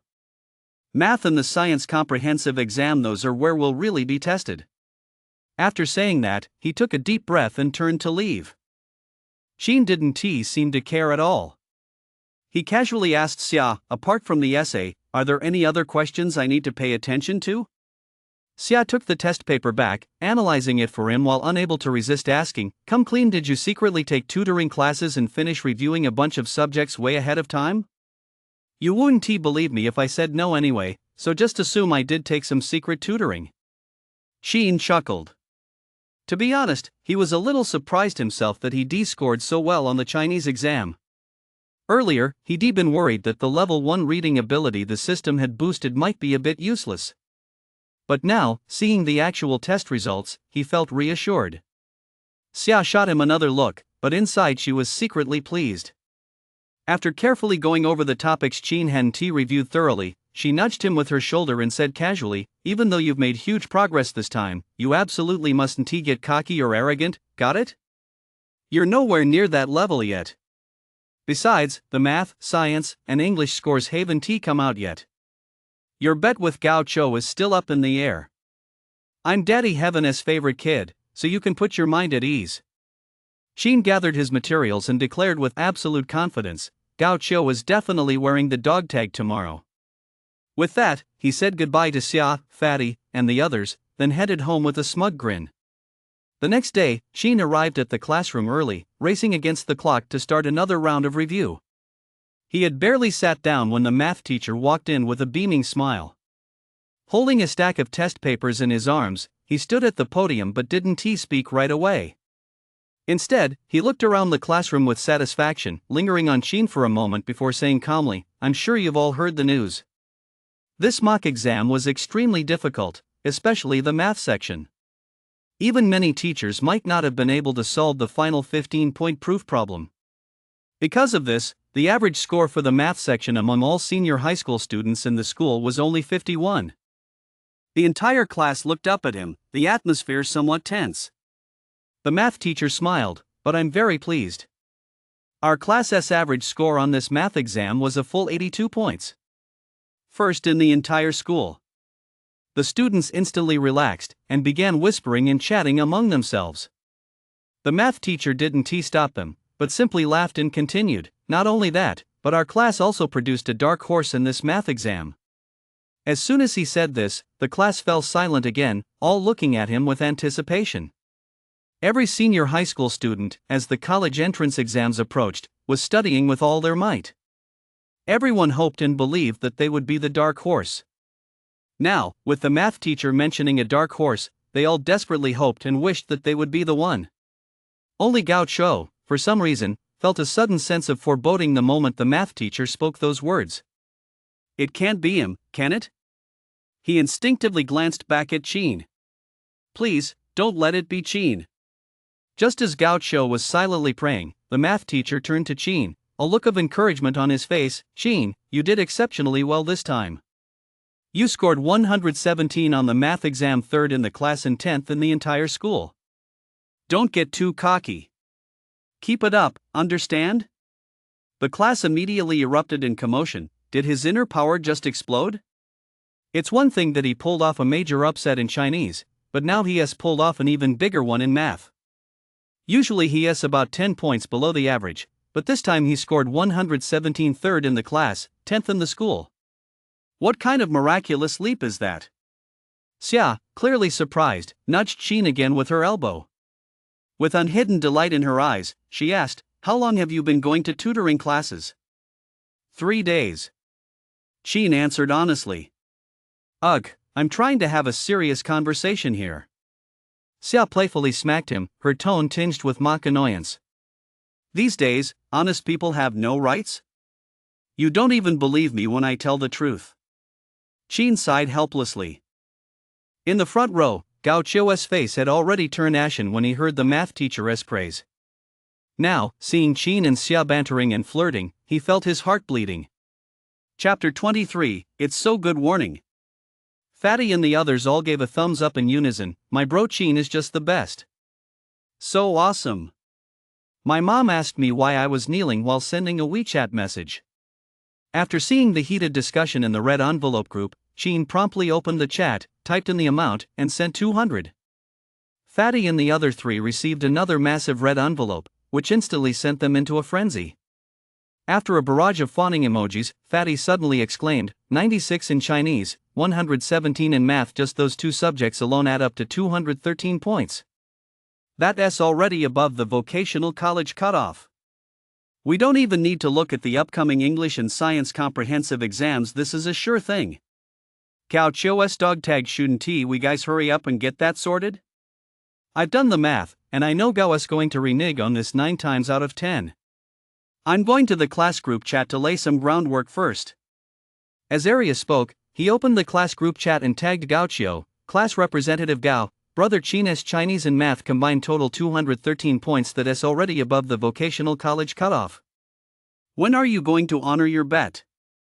The previously quiet class group chat immediately came alive. Holy crap, you guys aren't seriously going to make class representative Gao wear the dog tag around school for a whole day, are you? Class representative Gao's face would be so red it'd float all the way to the Pacific Ocean. Snacks, drinks, and bottled water for sale up front. Just watching quietly. Gao Chou's expression changed instantly. He'd been so focused on watching Qin and Xia being all lovey-dovey that he'd completely forgotten about this. Seeing more and more people turning their gaze toward him, his blood boiled. Without a second thought, he stood up and shouted, "Teacher, everyone here knows China's usual grades. If he made a small improvement this time, we could all understand it. But jumping from a 40 to a top-tier 117 isn't that a bit too abnormal?" Upon hearing this, Chin furrowed his brow slightly. Fatty and the others were the first to take offense, jumping to their feet with a clatter. "What do you mean by that? If you can't handle losing, just admit it. Is this really worth it? You're the one who started this. Now that Brother Chin is clearly going to win, you pull a stunt like this isn't that a bit tacky?" Xia's expression also turned displeased. Gao Qiu noticed this and suddenly realized he might actually be right. Xia's grades were on par with his own, he was close friends with Chin, and he was even Chin's deskmate. Plus, there were no proctors during this exam. Thinking of all this, he spoke with newfound confidence. "I'm not trying to stir up trouble, I just think this is a bit off, and besides, everyone in class knows Chin and Xia are close, they're even deskmates, and Xia is our class's top student, the academic star." He didn't finish his thought, but everyone understood what he meant. He suspected Chin had copied from Xia. The others, who had already found Chin's sudden surge in performance somewhat unusual, immediately looked as if a light bulb had gone off. "I've always thought Chin's sudden surge in this mock exam was just too hard to swallow. There were absolutely no signs or hints beforehand, he just exploded out of nowhere. It's like my dad being stingy with me for over a decade, then suddenly telling me one day, 'Son, you're actually a rich kid. All those years, I was just testing you, one thing at a time.'" Analyzing the motive, both Chin and Gao Qiu staked their pride on this mock exam. To protect his dignity, he certainly had a motive to cheat. And from a practical standpoint, as class representative Gao said, he was born with all the necessary conditions to cheat with ease. To pull off a surprise win by cheating, that's just shameful. "Even if I, Wang, end up friendless, die alone, or jump off this building, I'll never look up to a cheater like that." Hearing so many classmates express doubt, Gao Qiu felt even more certain that his suspicions were correct, and he immediately stood a little straighter. Xia couldn't stand it anymore and was about to step forward to defend Chin, but Chin held her back. "Let the dust settle first." "What on earth is going on?" Xia protested indignantly. Chin merely smiled and turned to look at the math teacher. At that moment, the math teacher's face had turned grim. After silently listening to the class chatter for half a minute, he finally asked, his anger barely contained, "Are you all done?" The once noisy classroom fell instantly silent. Gao Qiu seized the opportunity to speak up immediately. "Teacher, I suggest comparing Chin's and Xia's exam papers." "Enough!" The math teacher suddenly raised his voice, his face flushed with anger. "Gao Qiu, your behavior today has deeply disappointed me." Gao Qiu's body trembled, and his mind went blank. Before he could recover, the math teacher, his face still cold, scanned the students who had just voiced their doubts. "Perhaps there is some merit to your questions, but I am also disappointed that you would slander your own classmates in this way. I have carefully checked Chin's exam paper with my entire senior math department, and there is absolutely no possibility of it being identical to Xia's. Besides, have you all forgotten? Chin handed in his paper 40 minutes early. As for Xia, he hadn't even finished one question by the time the exam ended. How could he possibly have copied from Xia?" At these words, some of the students who had previously questioned Chin hung their heads in shame. Gao Qiu, looking like a defeated rooster, slumped back into his seat, his face alternating between pale and flushed. The math teacher said no more. After instructing the math class representative to distribute the test papers, he walked straight out. As soon as he left, many students gathered around Chin and began apologizing for their earlier doubts and inappropriate remarks. Chin didn't take it to heart. "We're all classmates, I won't hold it against you. Besides, I know you were just too surprised. If it were me, suddenly hearing one of you drop such a massive bombshell, I'd definitely be surprised and skeptical too." Hearing him take the initiative to set the record straight, everyone felt even more ashamed. Especially that previously unyielding Wang fellow, whose face flushed crimson. He shuffled over to Chin and stammered, "It's actually pretty awesome. No, I mean, I'm the one who deserves to be looked down on. Brother Chin, you're seriously awesome." "I think I'm pretty awesome too," Chin said with a smile. Wang Henti expected that response and froze in place. The others were stunned as well. Only Xia couldn't help but shoot him a slightly petulant glare and snapped, "You're really milking this, aren't you? Can't you be a little more humble and low-key?" "I'd love to be low-key, but my skills just won't let me." "Isn't that infuriating?" Qin replied with a completely unashamed expression. Wang. Bystanders.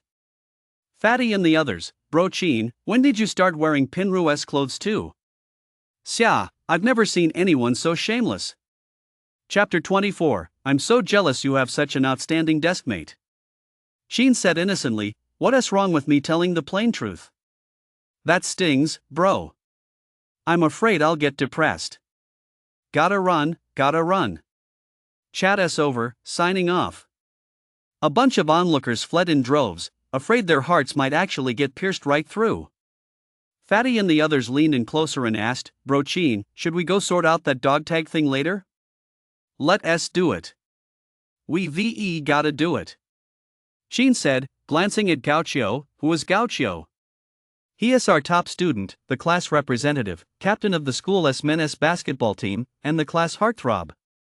Doesn't he care about his reputation? A guy like that is a man of his word. If we don't follow through, wouldn't that make him look like a liar? Gao Chou's face darkened.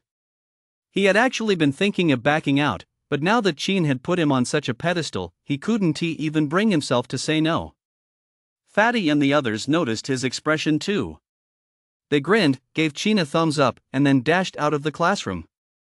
Xia glanced at Gao Chou's expression, then nudged Qin and whispered, "You're not seriously going to make Gao Chou wear that dog tag for a whole day, are you? What else can we do?" Qin retorted. "I don't know," Xia said, tilting her head back to reveal a slender, swan-like neck. "But he is kind of annoying, showing off his superiority to you for no reason."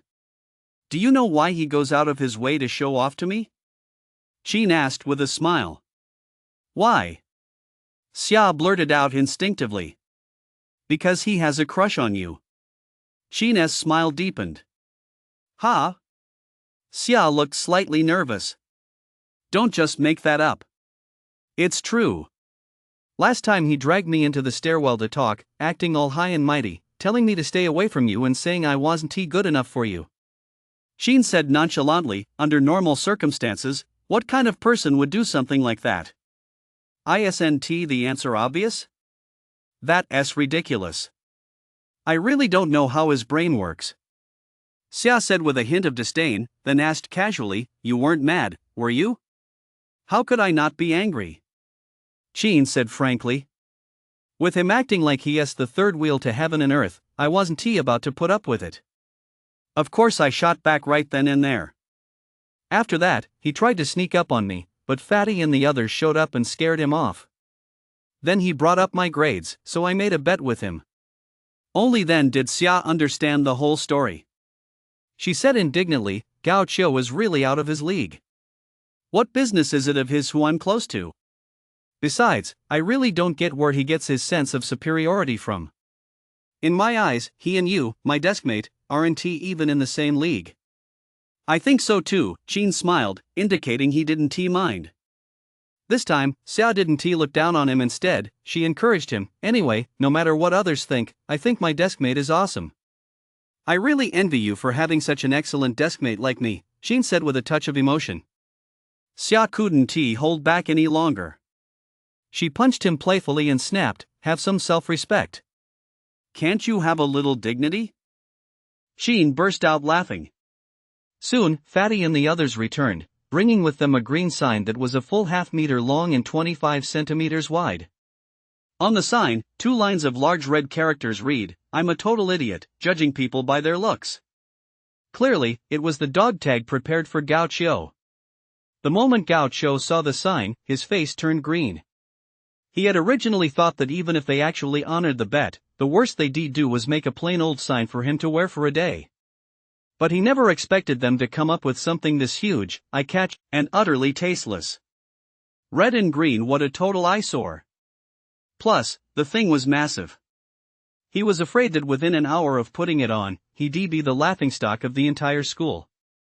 Qin Han T expected Fatty and his crew to be so creative, either he just gave Gao Cho a sympathetic look. Gao Cho's face was a shade of crimson. He stared at the tag for a long while before asking, "Can I choose not to wear it?" "Xia already knows the reason you made that bet with me." "What do you think?" Qin retorted. The moment Gao Cho heard this, his cheeks flushed hot, and without a moment's hesitation, he snatched the dog tag and hung it around his neck. A real man can have his head cut off or his blood spilled, but he absolutely cannot back down in front of his goddess. Since Xia already knew he had a crush on her, there was no way he was going to show any weakness in front of her. "It's just a tag, so be it.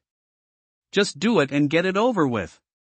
The classmates in the class never expected him to actually be so brave as to put on the dog tag. They were all taken aback. Fatty and the others grinned mischievously and gave him a thumbs up. "You've lost the bet, but you're a real man. I salute you as a true man. There is only one kind of heroism in the world, to love life even after recognizing its true nature." "Lu Sun, I really did say that." As they spoke, Fatty and the others pulled out their phones and started snapping photos of Gao Cho like crazy. "Holy crap, why are you taking pictures? That's going too far." Gao Cho was starting to panic. Originally, he made up his mind. After playing the tough guy in front of Xia, he'd just stay in the classroom all day if necessary. Even if he starved to death, froze to death outside, or jumped right out the window, he was absolutely determined not to do that. He didn't want to embarrass himself beyond the confines of the classroom. But Fatty and his crew were actually taking pictures. It looked like they intended to spread this all over the place. That was just too much. Fatty and the others, however, completely ignored his murderous glare and continued snapping photos from various angles. A few classmates in the class who loved a good spectacle realized what was happening. With something this entertaining, how could we not take some photos to share with everyone? We've gotta post them on Moments, Weibo, or something, right? Otherwise, wouldn't we be missing out on the fun? Once they figured that out, they hurriedly pulled out their phones and started snapping away. WeChat Moments, Weibo, QQ Zone. The grid-style photo posts were launched. When Gao Cho opened his phone and saw a whole row of his own ugly photos lined up in his QQ Zone and WeChat Moments, he nearly cried from anger. This wasn't an exaggeration or a figure of speech, he really was on the verge of tears. As he lay face down on the desk, he couldn't hold it in any longer, and tears nearly welled up. If Xia hadn't happened to glance over with a sympathetic look, he really would have burst into tears. He was still just a kid, he simply couldn't bear such a huge injustice. Leaning on his desk, he tried to process his emotions for a while, but he still felt he couldn't handle such intense feelings or endure such humiliation. Especially after imagining China's smug, triumphant expression in his mind, he felt an unbearable rage. It's all China's fault. If it weren't for him, none of this would have happened. The math teacher wouldn't have criticized me in front of everyone, I wouldn't have been humiliated like this, and Xia certainly wouldn't have given me that pitying look. Xin, you're the root of all evil. Chapter 25, Knowing Nothing About True Strength. That evening, photos of Gao Cho wearing the dog tag spread like wildfire throughout Nansha City 3rd Middle School. Gao Cho was so furious he nearly shut himself off from the world. The next day, on his way to school, to avoid being recognized, he deliberately wore a high-collared shirt, a large mask, and dark sunglasses. Not only that, but to avoid crowds as much as possible, he got up extra early. But unexpectedly, as soon as he reached the school gate, he was stopped by the security guard. The security guard looked wary as he blocked his path, his hand on his alarm. Non-students are not allowed inside. "Sir, I'm a student in Class 8 of the senior class here," Gao Cho said, his face dark with anger, while secretly scanning his surroundings.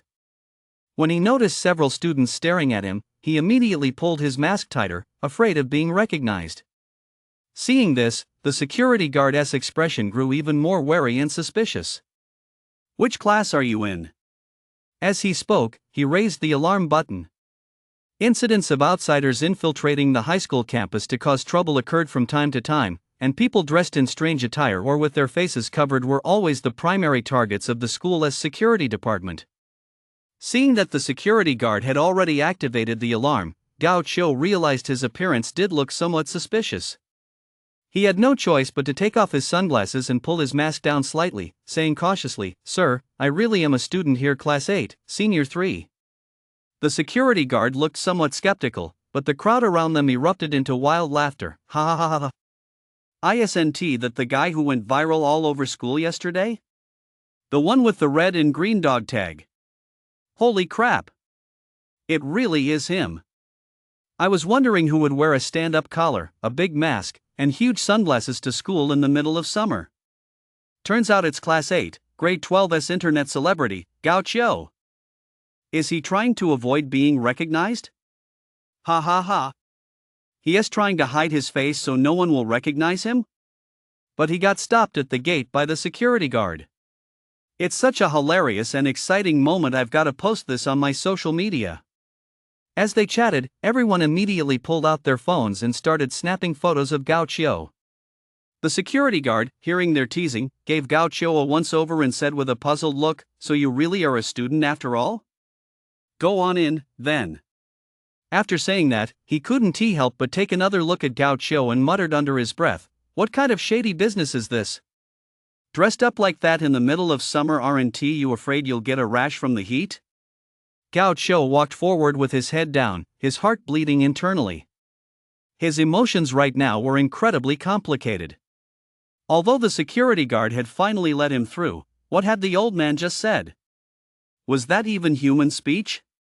And, most importantly, all his efforts to disguise himself had been for nothing. He just made a complete fool of himself in front of everyone. Oh man, I'm so bummed. Gao Qiu was bitter inside, but he couldn't bring himself to say it. At 6:30 in the morning, when Xin walked into the classroom, the first thing he saw was Gao Qiu glaring at him with pure resentment. Xin was completely baffled. Had he done something to provoke him? Was that look really necessary? It wasn't until Fatty and the others arrived, laughing so hard they were doubled over as they showed him a few screenshots, that Xin finally caught on. So Gao Qiu had been humiliated yesterday and didn't want to be the center of attention, only to suffer another major embarrassment at the school gate this morning. No wonder he was looking at me just now like a young girl who'd just been humiliated. Fatty slapped him on the shoulder and roared with laughter. He has probably lost every last shred of dignity right now. Every student in the school who follows online news even a little bit basically knows there's a dog tag Gao and a masked Gao in Class 8 of Senior 3. But I'm guessing Gao Qiu must be hating you to death right now. Xin, take it easy. If there's anything the four of us can do to help, just let us know. Shui, Lang, and Ariu all nodded in agreement. Although they hadn't interacted much with Gao Qiu, they'd been classmates for 3 years and knew his character well. That guy might be the class representative, captain of the schoolboys basketball team, a rich kid, and a top student, but when it came to his character, he really wasn't all that great. One incident that really stuck with everyone was during a freshman PE class. While we were all running together, a boy accidentally tripped over him. Ignoring the boy's apologies and everyone's pleas, he insisted on kicking the boy hard several times and hurled a barrage of profanities at his mother's family. Another time, during a break in our sophomore year, he lost a new pen he'd just bought.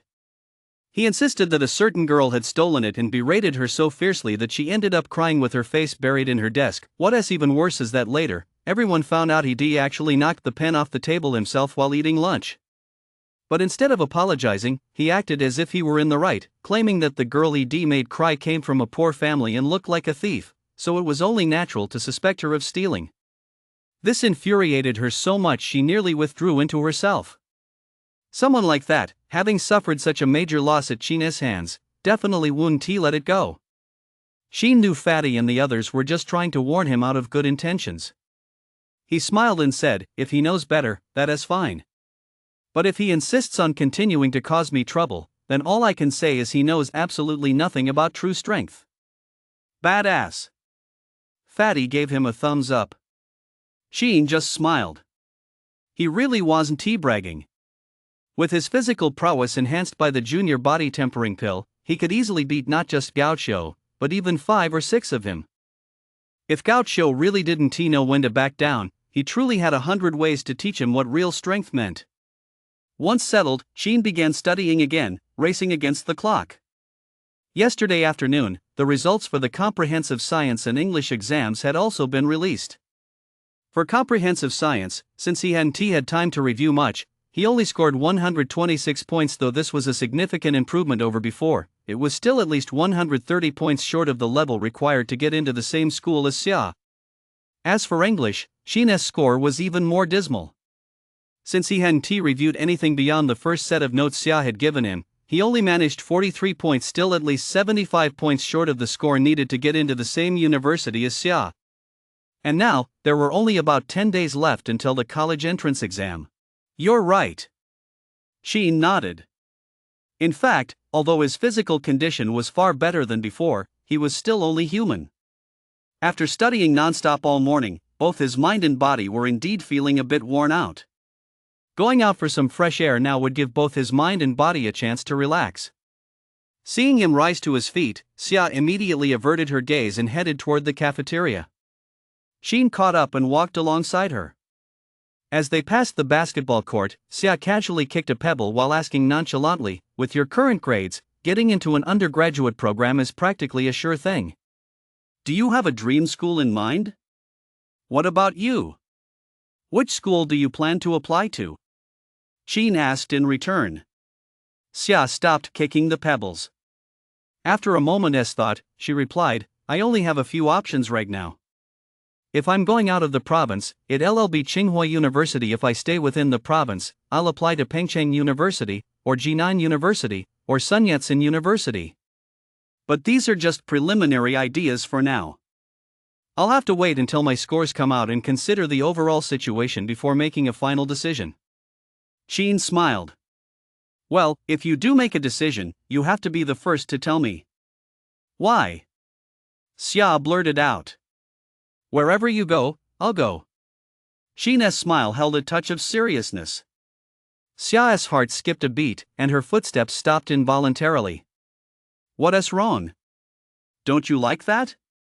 Shin asked with a smile, gently nudging her with his arm. Xia snapped back to her senses, hurriedly averting her gaze. Her heart was still pounding wildly, and her voice took on an unnatural tone. "When you act like that, it's easy for people to get the wrong idea." Just as Shin was about to reply, a basketball suddenly slammed into him from behind. "Watch out!" Xia instinctively tried to warn him. But it was too late. The basketball came too suddenly, and it was moving way too fast. Xia instinctively wanted to close her eyes. But just as she was about to do so, an astonishing scene unfolded.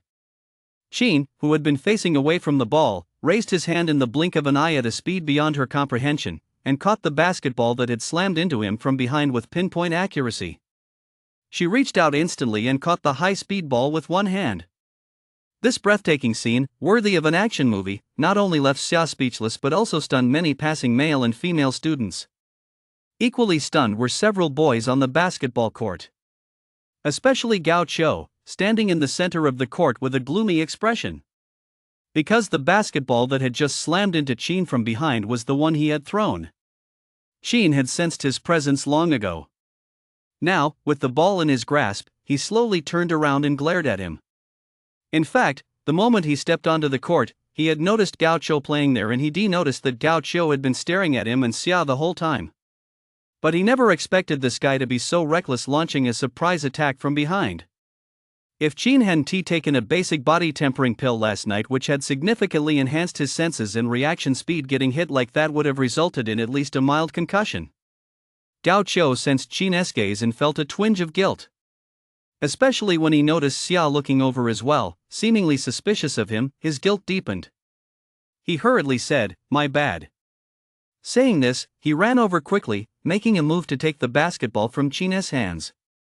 Shin easily dodged his hand, his expression unchanged as he said, "It's at least 7 or 8 meters from the hoop to here. For a slip-up, that's a pretty big miss. Is this the best the captain of the school's men's basketball team can do?" "What do you mean?" Gao Qiu felt his pride stung by being challenged like this in public, and his voice rose involuntarily. Shin, however, couldn't be bothered to respond. He casually tossed the basketball aside. Then, he turned and dragged Xia away. "You!" Gao Qiu watched in disbelief as he was completely ignored and by a loser he'd always looked down on, no less. A surge of anger welled up inside him, and a wave of rage suddenly flared up. But just then, a series of exclamations like "holy shit" and "that's insane" suddenly rang out. He spun around and realized that the basketball Qin had casually tossed had actually gone straight through the hoop. How is that possible? Gao Qiu couldn't believe his eyes. Just then, Qin's detached voice drifted over, "That's not how you play basketball." Gao Qiu felt his head explode, and a surge of rage rushed through him. Qin actually dared to look down on him? In his eyes, Qin, that worthless piece of trash, actually spoke to him with such contempt in front of so many people, in front of Xia? Gao Qiu felt like he was about to explode. Qin, he couldn't help but shout, "Who do you think you are? What gives you the right to talk to me like that? Do you really think that just because you scored high enough on the mock exam to meet the vocational college cutoff, or because you got lucky and randomly made a shot, you can act so cocky? Wake up! You may have taken a big step forward, but it doesn't change the fact that there is still a chasm between you, me, and Xia. Do you even know what chasm means? It means there used to be 10,000 steps between you. Sure, you've suddenly pulled off a massive upset, charging forward 1,000 steps and surprising everyone. But the distance between you, me, and Xia is still at least 9,000 steps. 9,000 steps, do you get it? That is still a chasm. After shouting this string of words, Gao Qiu was left gasping for breath. A deathly silence fell over the vast basketball court. Everyone's gaze turned to him and to Qin. Up ahead, Qin, who had previously ignored him, stopped in his tracks upon hearing these words. Then, the corner of his mouth turned up slightly. Pointing to his own head once more, he turned his back on Gao Qiu and said in a tone neither soft nor harsh, "It's still the same deal. I'll let you run 39 meters first. We'll see who's better in next week's final mock exam."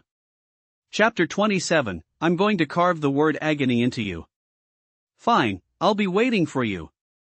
Gao Qiu sneered, "I'll be damned if I don't see how you're going to cover that 9,000 step distance." Qin ignored him, continuing to walk toward the cafeteria at a steady, unhurried pace. Xia, however, had a flicker of curiosity in her eyes. After stealing a few glances at him, she whispered, "That ball was so fast, and it came crashing into you from behind out of nowhere. How did you catch it?" "Instinct. Just like a girl's sixth sense." Qin smiled. "Pretty impressive, huh?" Xia looked skeptical. "How come I never noticed before that you're so quick and so strong? There's plenty more you haven't noticed," Qin said, quickly changing the subject. "When we get back later, take another look at my notes and see if there's anything I need to add. I'll show you guys something exciting in the next mock exam." Gao Qiu's got a screw loose, don't take what he says to heart. Xia thought he'd been provoked by Gao Qiu and immediately tried to calm him down. Qin just smiled, offering no further explanation. Seeing this, Xia turned back to look again.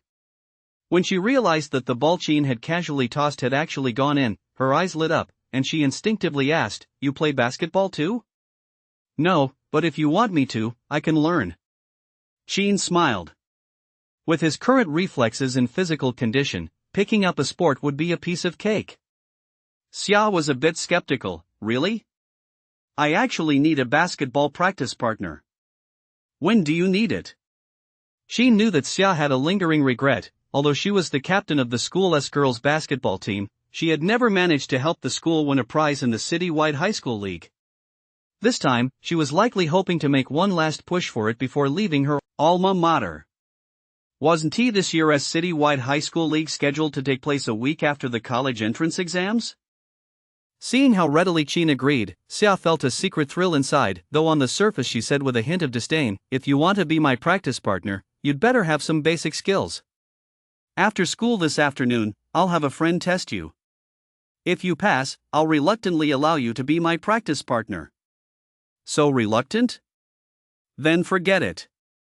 I hate putting pressure on people," Qin teased. Xia stomped her foot in frustration and gave him a playful punch. "Why are you like this? You're so annoying." "Just kidding," Qin laughed heartily. "Don't worry, Your Highness. I'll do my best to win your approval. Humph. I'm not talking to you anymore. Xia snorted haughtily and headed straight for the cafeteria. Sheen silently followed behind her.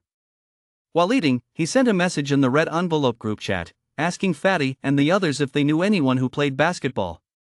Shuai was the first to chime in. Bro Sheen, wanna play ball? I can play. No offense, but if it weren't for my height disadvantage, Gaucho wouldn't have a chance at being the captain of the school basketball team. No offense, but Shuai really is a skilled player. Back in freshman year when none of us had hit our growth spurt yet, everyone called him Gale Wolf. His flashy footwork, steals, and dribbling moves were seriously impressive. Too bad, though. By sophomore and junior year, everyone else had shot up, but he was the only one stuck at the same height. He is still just over 5'3". I'd love to carve the character for tragedy right onto his back. At Aryu, stay right where you are. After sending that message, Shuai added an emoji. Someone like you wouldn't last more than one episode in a TV show. My bad, I know I'm wrong, Shuai. Sheen watched them chat and joke around in the group chat, then dropped a 500 yuan red envelope right in there before quickly adding, I'm eating right now. In half an hour, anyone who can play ball, let us meet at the basketball court entrance. Teach me a thing or two. Okay. Count me in. Shuai was the first to reply. Fatty followed right behind him. I might not know how to play, but I know how to yell 666. And now, a bystander who has been in school for 10 years, not handsome, uneducated, and can't play ball but a master at cheering, quietly walks by. Lang joined in on the fun. Aryu, however, played the fortune teller again. I've calculated it with my fingers. Brother Sheen is about to excel in both academics and sports. Sheen ignored this bunch of show-offs, put away his phone, and quietly ate his meal. After lunch, he walked Xia to the bottom of the academic building, then made up an excuse to head to the entrance of the basketball court. Fatty and the others were already there. Not only were they there, but these guys had actually cleared the area in advance and prepared basketballs, sunflower seeds, drinks, bottled water, small stools, and a sun umbrella. Pro level. Sheen couldn't help but give them a thumbs up. Fatty chuckled. Shuai, meanwhile, was skillfully dribbling the ball as he asked with a smile, Bro Sheen, what do you want to learn? From beginner to expert, Sheen replied with a smile. Shuai looked taken aback for a moment, then agreed readily, alright, let us start with the basics. With that, he went through all the fundamentals: one-handed dribbling, two-handed dribbling, between the legs dribbling, behind the back dribbling, crossover dribbling. Seeing that Sheen was actually starting with such simple moves, Fatty and the others found it a bit boring. They whispered among themselves, why do you think Brother Sheen suddenly wants to learn basketball? Something is fishy here. Lang rested his chin on his hand, deep in thought. I heard that when Brother Sheen walked past the basketball court earlier, Gao Chiu, the guy playing there, was picking a fight with him again. Maybe it has something to do with that? Arya nodded, then shook his head. I actually think Brother Sheen doesn't take that Gao guy very seriously. It might be for some other reason. I also don't think Brother Sheen takes that Gao guy very seriously, Fatty agreed. But if it's not about Gao, then why on earth would Brother Sheen suddenly want to learn basketball? Basketball, Lang pondered for a moment, then suddenly slapped his thigh. Isn't Xia the captain of the school's girls basketball team? You think Brother Sheen suddenly wants to learn basketball because... Exactly. Arya slapped his thigh in agreement. Fatty thought it made sense too, but considering Sheen knew absolutely nothing about basketball right now, he suddenly grew worried. There's only about 10 days left until the City High School League, right? Plus, the college entrance exams are right around the corner. For Brother Sheen to start learning basketball from scratch at this point isn't this last minute cramming a bit. Before he could finish, they heard Shuai's exclamation of damn, coming from the basketball court. Looking in that direction, they saw Sheen, who moments ago couldn't even get the ball through the hoop, now dribbling with just one hand and actually getting past Shuai, the guy known as the Gale Wolf. Sheen, be honest. Are you pulling a wolf in sheep's clothing move on us here? Shuai was speechless. Just moments ago, he'd personally shown Sheen how to dribble with one hand and two hands 3 times, yet Sheen had managed to blow past him using only those skills? What's more, when Qin's speed kicked in, Shuai even had time to react. After all, he built his reputation among the school's basketball crowd on his reaction speed and agility. But now, Qin was actually faster than him? If Qin already mastered this long ago, Shuai wouldn't have believed it. Chapter 28, One-on-One, No Way. Qin didn't offer an explanation, he simply had Shuai continue teaching him various shooting techniques, continuing to show off in front of everyone present. By the time Shuai had taught every single shooting technique and declared there was nothing left to teach, signaling the end of practice, Fatty and the others instinctively stood up from their small stools and clapped. Bro Qin, I won't say much else, but seriously, with that learning ability, other than awesome, I really don't know what else to say. Sure, is that you? Where's 2nd Battalion Commander? Bring me my Italian pasta so Brother Qin can refuel. Everyone sit down. It's just standard procedure. Qin smiled and casually took the water area handed him. He hadn't noticed at all that outside the basketball court, a one-armed old man had been watching him ever since he started dribbling. At that moment, the one-armed old man's eyes burned with intensity as he looked at Qin, as if he had discovered a raw gemstone. Once he saw Qin and the others leave the basketball court, he silently followed them. And when he saw Qin enter the classroom of Class 8, Senior 3, he immediately pulled a student aside to ask about Qin's background. Upon learning that Qin came from an ordinary family and that her grades weren't particularly impressive, he was exceptionally pleased and turned away with a cheerful smile. After school that afternoon, Qin followed Xia to the entrance of the school gymnasium. At the entrance, a beautiful young girl was already waiting, holding a basketball. The girl was slender, dressed in a tracksuit and shorts, with a neat, fresh bob that made her look sunny and radiant. Coupled with her strikingly long legs, she was quite a sight to behold. The only downside was that she was a B-cup, not exactly what he was looking for. Xia introduced her, my childhood friend, Su Mengmeng from Class 6, Senior 3. She lives up to her name, she is a super soft and cute girl, she is also a teammate on our school's basketball team. Su Mengmeng reached out her hand with a subtle smile on her face and said, Hello, Qin, handsome. I've heard so much about you, it's finally a pleasure to meet you in person. She had heard Qin's name and stories from Xia so many times that it wouldn't be an exaggeration to say her ears were practically calloused from it. Fearing she might say too much, Xia quickly shot her a warning glance. Su Mengmeng covered her mouth and chuckled to herself for a moment. Xia took the opportunity to get straight to the point. Mengmeng is usually very sweet and cute, but when it comes to serious matters, she is incredibly strict. Later on, she'll be the one testing you for me, so you'd better give it your all. Otherwise, if Mengmeng gets angry, the consequences could be pretty serious. I'm not nearly as scary as you make me out to be. Su Mengmeng laughed as she playfully slapped Xia on the arm, then turned to Qin and said, But Tian is taking this final City League tournament very seriously. Since I'm helping her pick a practice partner, I'll definitely take it seriously. Got it. Qin smiled. How will the assessment work? Su Mengmeng pushed open the gym door, leading the two of them into the indoor basketball court, and explained as she went, there are three main components: dribbling past defenders, shooting, and one-on-one matchups. These assess your reaction speed, shooting ability, and overall basketball skills. Any questions?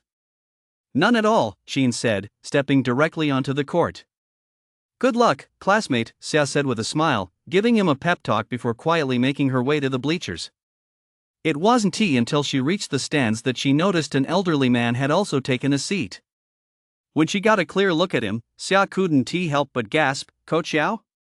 Shoo, the old man said with a gentle smile, then lowered his voice. Don't disturb them. I just happened to be passing by and wanted to take a look. Xia said nothing more, but her expression betrayed her disbelief. Others might not know, but she knew all too well, this one-armed Coach Yao was once the top basketball player in China, known as the Son of Hope in the Chinese basketball world. Back in his heyday, Coach Yao had led a team long considered third-rate on the world stage to dominate the competition and bring great glory to the nation. He had even come close to winning the highest honor, the gold medal at the Olympics that year. Had it not been for the unexpected car accident before the final match, which cost him his arm forever. He would very likely have made history at those Olympics by leading the Chinese men's basketball team to win the nation's first ever Olympic gold medal in the sport. Despite losing an arm, the national team still held such a formidable figure in the highest regard and sought to invite him to serve as their head coach. Yet, for reasons unknown, Coach Yao not only declined the offer but also left the capital, returning instead to his hometown Nansha to serve as honorary principal at Nansha No. 3 Middle School. Xia had met the old man a few times before. In her memory, not a single basketball player at Nansha No. 3 Middle School had ever caught his eye. This was the first time she'd seen him come out on his own to watch the students play. She couldn't help but sneak a peek at Coach Yao's expression. When she noticed that Coach Yao had been watching Qin the whole time, Xia's expression turned peculiar, and a bold thought unconsciously popped into her head. Could it be that Coach Yao had come specifically for Qin? Meanwhile, Su Mengmeng's assessment of Qin had already begun. Su Mengmeng tossed the ball to Qin, then assumed a defensive stance. Dribble past me. You have 3 chances. If you can get past me just once, you've passed the first test. I need 3 tries, 1 will be enough. Qin smiled and began dribbling casually. Hearing this, Su Mengmeng furrowed her brow slightly. Previously, when Xia had mentioned Qin to her on numerous occasions, he had practically praised him to the skies, leading her to have quite high expectations of Qin. But Qin was meeting her for the first time and didn't even know her skill level at all, yet he was making such bold claims. It seemed a bit too presumptuous. Moreover, seeing that Qin's dribbling movements weren't very polished, her frown deepened involuntarily. But with Xia standing nearby, she didn't say much. She simply gave a blank-faced nod and beckoned with her finger. Bring it on. Qin nodded and slowly dribbled toward her. Su Mengmeng tensed up, keeping her eyes peeled in all directions as she closely observed every subtle movement Qin made. As Qin drew closer, she gradually held her breath, every muscle in her body bracing for impact. Meanwhile, in the stands, Xia unconsciously clenched her little pink fists. No one knew Su Mengmeng better than she did. Although this girl appeared soft and harmless on the surface, on the basketball court, she was an explosive player with incredible bursts of speed and agility. Many opponents had been deceived by her appearance in the past, only to suffer steals and scores as a result. Now, with Qin closing in on Su Mengmeng, she was essentially courting disaster. Just as Xia couldn't help but start praying for Qin, Su Mengmeng suddenly burst into action, moving as swiftly as a hare. Chapter 29, Once is Enough. As she effortlessly passed Qin, a faint smile tugged at Su Mengmeng's lips. She was about to charge forward again when, in a flash, she realized something was missing from her hands. She instinctively paused and looked down. The basketball she was supposed to have stolen was nowhere to be found? Impossible. Su Mengmeng spun around abruptly, only to see Qin dribbling the ball with a slightly awkward yet effortless grace as he drove to the basket. With a casual flick of his wrist, the ball swished through the net. After catching the ball as it dropped from the rim, Qin turned back and smiled. I told you, I don't need 3 chances. Once is enough. Su Mengmeng scrutinized Qin from head to toe, as if getting to know him all over again. In the stands, Xia looked slightly surprised as well. Teacher Yao, however, lit up. Noticing this, Xia's astonishment deepened. It seems Teacher Yao really did come here for Qin? On the basketball court, Su Mengmeng stood there in a daze for a moment before snapping out of it. She turned to Qin and said, I didn't realize you were that fast. I was careless last time. Let us try again. Su Mengmeng had absolute confidence in her explosive speed across the entire 3rd high school, whether it was the boys or girls basketball team, every single player included. When it came to explosiveness, she dared to claim 2nd place, and absolutely no one dared to claim 1st. Even Gaucho, the captain of the school's men's basketball team and the team's most well-rounded player, had been bested by her explosiveness on several occasions. Her mistake just now was indeed due to her underestimating her opponent. Qin didn't seem to mind. He dribbled the ball back to his original position. Su Mengmeng took a deep breath and began to compose herself. This time, she would give it her all to win back this silent battle for pride. Qin waited until she had regained her composure, then once again dribbled toward her at a steady, unhurried pace. Su Mengmeng crouched slightly, arms outstretched in a wide arc, defending as if a soaring eagle spreading its wings. "Watch out," Sheen warned, then suddenly burst forward, darting past Su Mengmeng's left side at lightning speed.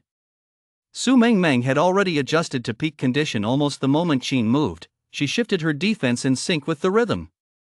This time, her speed had indeed improved significantly, but she was still a split second too slow, and Sheen broke through. How is this possible? Su Mengmeng watched helplessly as Sheen dribbled past her. Her composure crumbled, and as her front foot landed while still in a lunging position, her brain hadn't even registered what was happening. Sheen had been preparing to shoot, but when he caught a glimpse of Su Mengmeng's unsteady footing out of the corner of his eye, he instinctively accelerated, released the ball, and grabbed her small hand with his other hand. As he pulled her, the momentum from her forward charge was instantly absorbed, and her body steadied. "Thank you." Su Mengmeng's heart was pounding, and a wave of relief washed over her as she instinctively patted her chest. Once she recovered a bit, she realized that the large hand she'd been clutching felt unusually broad and warm. She couldn't help but steal a glance at Sheen, her ears turning slightly red before she hurriedly let go. "You're welcome." Sheen withdrew his hand without a trace of awkwardness. "Do you want to try the test again?" "No need. Your movements are very agile, and your reaction speed and strength are impressive." Su Mengmeng didn't know why, but after locking eyes with Sheen, she instinctively looked away, feeling a little flustered. She nervously twirled a strand of hair by her neck and said, her voice sounding a bit unnatural, "Next, just show me your shooting skills. Take 20 shots. If you make 8, you'll pass." "No problem." Sheen picked up the basketball again, took a moment to find his rhythm, then took a spot-up shot from the 2-point line. 5 out of 5. Su Mengmeng froze for a moment. Sheen silently stepped back to the 3-point line and continued taking spot-up shots. 5 out of 5. Su Mengmeng was completely stunned. But this was only the beginning. After completing the first 10 set shots, Sheen had basically found his rhythm and started trying some flashy, higher difficulty moves. Jump shots off the dribble, pull-up jumpers, and on-the-move shots. 9 shots in a row, with 6 going in. A field goal percentage exceeding 66%. Su Mengmeng was completely dumbfounded. Such skill was already on par with that of professional basketball players in some counties and cities. But that wasn't the most shocking part. The most shocking part was that after making the 19th shot, Sheen actually smiled at Xia, then dribbled the ball out to the 3-point line and began dribbling backward to build up momentum. After gathering momentum for a full half-second, he suddenly exploded forward, like a gale, like a downpour, charging toward the basket with the ball. Before Su Mengmeng could even catch her breath, Sheen came to a sudden screeching halt, bent backward at the waist, bent his knees, and leaped in one fluid motion. Like a human rocket, he slammed the ball into the basket. The ultimate goal of every basketball player, the dunk. He actually pulled it off so effortlessly. Su Mengmeng's breath caught in her throat for a few beats. In the instant Sheen's dribbling hand slammed into the rim, she truly had the illusion that he was glowing. Oh no, could this be the feeling of a crush? Su Mengmeng hurriedly averted her gaze. Sheen, meanwhile, nonchalantly wiped the sweat from his forehead, a secret smile playing on his lips. He had already experienced the agility he displayed while dribbling past Su Mengmeng firsthand when the effects of the basic body tempering pill first manifested, so he wasn't particularly surprised. However, it wasn't until he'd been shooting repeatedly just now that he realized, with his enhanced physical strength, the stability and explosive power of his arm muscles, the coordination of his entire musculature, the explosive power of his leg muscles, and even his brain's ability to remember specific points in 3-dimensional space had all improved significantly. As a result, when he shot, he truly felt as effortless and natural as a fish in water or a bird in flight. Especially when shooting from a set position, it felt to him as if shooting a basket might actually be harder than tossing a paper ball into a trash can from across the room. As for the final dunk, it was nothing more than a whim he had on a whim. He hadn't expected not only to pull it off, but for the result to be so impressive. After casting a subtle glance at Su Mengmeng, he feigned nonchalance and said, "Do you think I've passed this test?" Before Su Mengmeng could reply, a deep, resonant voice boomed from the stands. If that doesn't count as passing, then no one at Nansha No. 3 High School is worthy of the name. Before the words had even finished echoing, Teacher Yao had already leaped to his feet, his face flushed with excitement, and was striding toward the basketball court. As he walked, he kept his eyes fixed intently on Qin. His expression was like that of a cat spotting a fish, a dog seeing a piece of meat, or Ultraman encountering a little monster. Qin suddenly felt a bit flustered. Chapter 30, I Once Promised a Girl. Su Mengmeng, however, couldn't help but make her pupils contract sharply. Having been so focused on evaluating Qin just now, she hadn't noticed at all that this big shot had been watching from the sidelines. "Hello, Teacher Yao," she said, hastily standing up straight to greet him. She was well aware of this big shot's achievements. In fact, back in the day, she had even been a fan of his. Teacher Yao smiled and nodded, then walked over to Qin. Without saying much, he simply took Qin's hand and felt it over. After examining his hand, his eyes lit up. He took a few quick steps back, carefully observing Qin's bone structure and the proportions of his muscle groups, then suddenly slapped his thigh. "Excellent, excellent. That frame, that physical conditioning, you were practically born for sports like basketball." Qin didn't know much about Coach Yao's past, he only knew that he was the school's honorary principal. Now, seeing the somewhat unsettling look in Principal Yao's eyes, he felt a chill run down his spine. "Principal Yao, what is going on?" "Qin, don't be nervous. I'm just getting excited at the prospect of a new talent." Coach Yao smiled, then got straight to the point. "I hear your grades aren't great, and you don't stand much of a chance on the college entrance exam. Have you considered switching to sports and pursuing a path as a special talent student?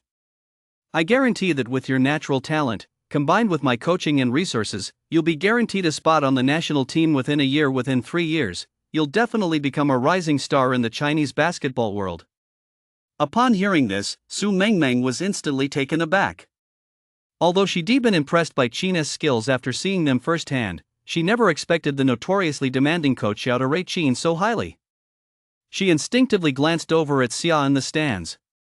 Xia had been completely captivated by Qin's series of dazzling moves and had only just snapped out of it upon hearing Principal Yao's words. Sensing Su Mengmeng's gaze, she immediately nodded at her and mouthed the words. Principal Yao had been there all along, and it was highly likely he'd come specifically to watch Qin from the very beginning. Su Mengmeng was even more surprised now. Along with her surprise came a deep sense of envy. Ever since she entered Nansha No. 3 High School, and especially after joining the school's girls' basketball team, she had once accompanied Xia to visit Coach Yao, hoping he would offer some guidance to the team or even take her on as a student. But Coach Yao had flatly refused. Later, she learned from older students that Coach Yao had turned down countless students seeking to become his disciples or asking for guidance, including some who were considered basketball prodigies by everyone. Even the top coach of the city's professional basketball team had been turned away when he came seeking advice. Yet now, Qin, who was clearly still a complete novice at basketball, had actually managed to get Principal Yao to offer him guidance on his own initiative. Xia felt a bit happy for Qin, too. After all, the fact that Principal Yao would say such a thing was proof enough of his recognition of Qin's ability and talent. Seeing someone she admired receive such recognition made her feel proud by association. But after a brief moment of joy, she grew anxious again. Because the future Principal Yao had outlined was simply too tempting. Guaranteed a spot on the national team in 1 year, and fame within 3. And since basketball superstars are already major moneymakers and attention grabbers, this was simply the most ideal career path for a young person, especially for a 17-year-old boy at the peak of his vanity. But if Qin really chose the athletic scholarship route, it would mean he was destined to attend a different school than Xia, and it might even be difficult for them to stay in the same city. Subconsciously, Xia didn't want to be separated from him. So, after thinking about all this, she instinctively glanced at Qin, unconsciously clenching her little fists. Qin keenly noticed Xia's expression and subtle movements, just as he caught the envy and shock on Su Mengmeng's face, and the confidence in Coach Yao's eyes. Within moments, he had roughly deduced that Principal Yao was likely no ordinary figure. But after glancing at Xia again out of the corner of his eye, he smiled and said to Principal Yao, "Thank you for your kindness and appreciation, Principal Yao, but I still wish to prioritize the college entrance exam. As soon as those words left his mouth, the expression on Principal Yao's face froze. According to the information he had, Qin clearly came from a poor family, had the lowest grades, and had no hope of passing the college entrance exam. Now that he was offering him such an opportunity, opening up a wide, smooth path for him, shouldn't he be overwhelmed with gratitude and accept it without a second thought? He actually refused? Didn't he realize how rare and precious this opportunity was? Su Mengmeng also looked utterly incredulous. This was a golden opportunity that countless people would kill for. And this guy had rejected it so easily without even giving it a moment's thought? Xiao was also quite surprised, though at the same time, she secretly breathed a sigh of relief. Can you tell me why? Teacher Yao had regained his composure by now, his eyes fixed firmly on Qin. Qin smiled again, his gaze drifting casually over Xia before he replied calmly, because of a promise. I once promised a girl that wherever she goes, I'll go. His words were neither hurried nor slow, neither light nor heavy, and carried no trace of affectation. Yet they struck like a bullet, hitting the deepest part of Xia's heart with unerring precision. In that instant, her heart stopped beating, and her mind went blank. Yet her gaze drifted involuntarily toward Qin, as gentle as water. Amid the chaos, a classical poem she had recently studied in her textbook unconsciously surfaced in Xia's mind. Oh heaven! I wish to be with you forever, never to part. May the mountains crumble and the rivers run dry, may thunder roar in winter and snow fall in summer, only then will I dare to part from you. Chapter 31. Does the state guarantee job placement? Teacher Yao hadn't expected Qin to give such an answer. She stood there dumbfounded for a long while, unable to speak. Meanwhile, after recovering from the shock, Su Mengmeng inadvertently noticed Xia's expression. Recalling the way Xia usually spoke of Qin, she suddenly realized, perhaps Qin's promise was meant for Xia? At this thought, a wave of envy washed over Su Mengmeng. To be fair, during adolescence, a time when one yearns for romance and the forbidden fruit of sweet love, Qin's decision to forsake fame and fortune to keep his word was exactly the kind of scenario they all secretly hoped would play out in their own lives. Yet, despite her envy, she felt a strange pang of bitterness deep within her heart. It must be the stench of love getting to me. Just as Su Mengmeng was comforting herself, Teacher Yao had already caught on. He gave Qin a deep look, his eyes filled with an indescribable complexity, and said, keeping a promise is a good thing, but you're still young and haven't experienced enough yet. Here's what we'll do, I'll give you a few days to think it over carefully. Just wait until the results of your final senior year mock exam come out, and then give me your answer. As he spoke, seemingly afraid that Qin might refuse again, he patted Qin on the shoulder with an encouraging smile and said, I'll be going now. Before leaving, he pulled a set of keys from his pocket and tossed them to Qin. Here's the key to the indoor basketball court at 3rd High. If you guys want to practice, you can go there for the next little while. Su Mengmeng's mouth dropped open in surprise. Xia also looked taken aback. The indoor basketball arena at Nansha No. 3 High School was a venue renowned throughout the entire district. It was even the designated venue for official Nansha City competitions. The arena was said to have cost tens of millions to build, with facilities and courts that were virtually identical to national-level venues. It was normally off-limits to Nansha No. 3 students. Even Xia and Su Mengmeng had only been inside twice, when they advanced to the quarterfinals of the city-level league. Rumor had it that the rental fee for a single game there now exceeded 5 figures.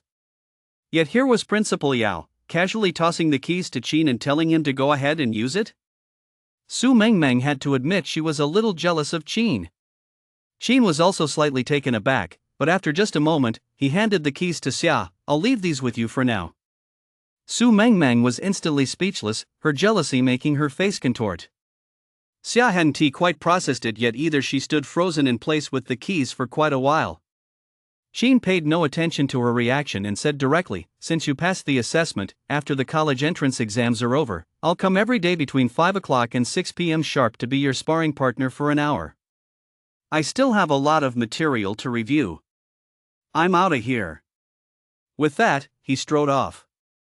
Only after his figure had completely disappeared did Su Mengmeng finally lose control of her emotions. She grabbed Xia's arm. He is so hot, he is practically blinding me with his good looks.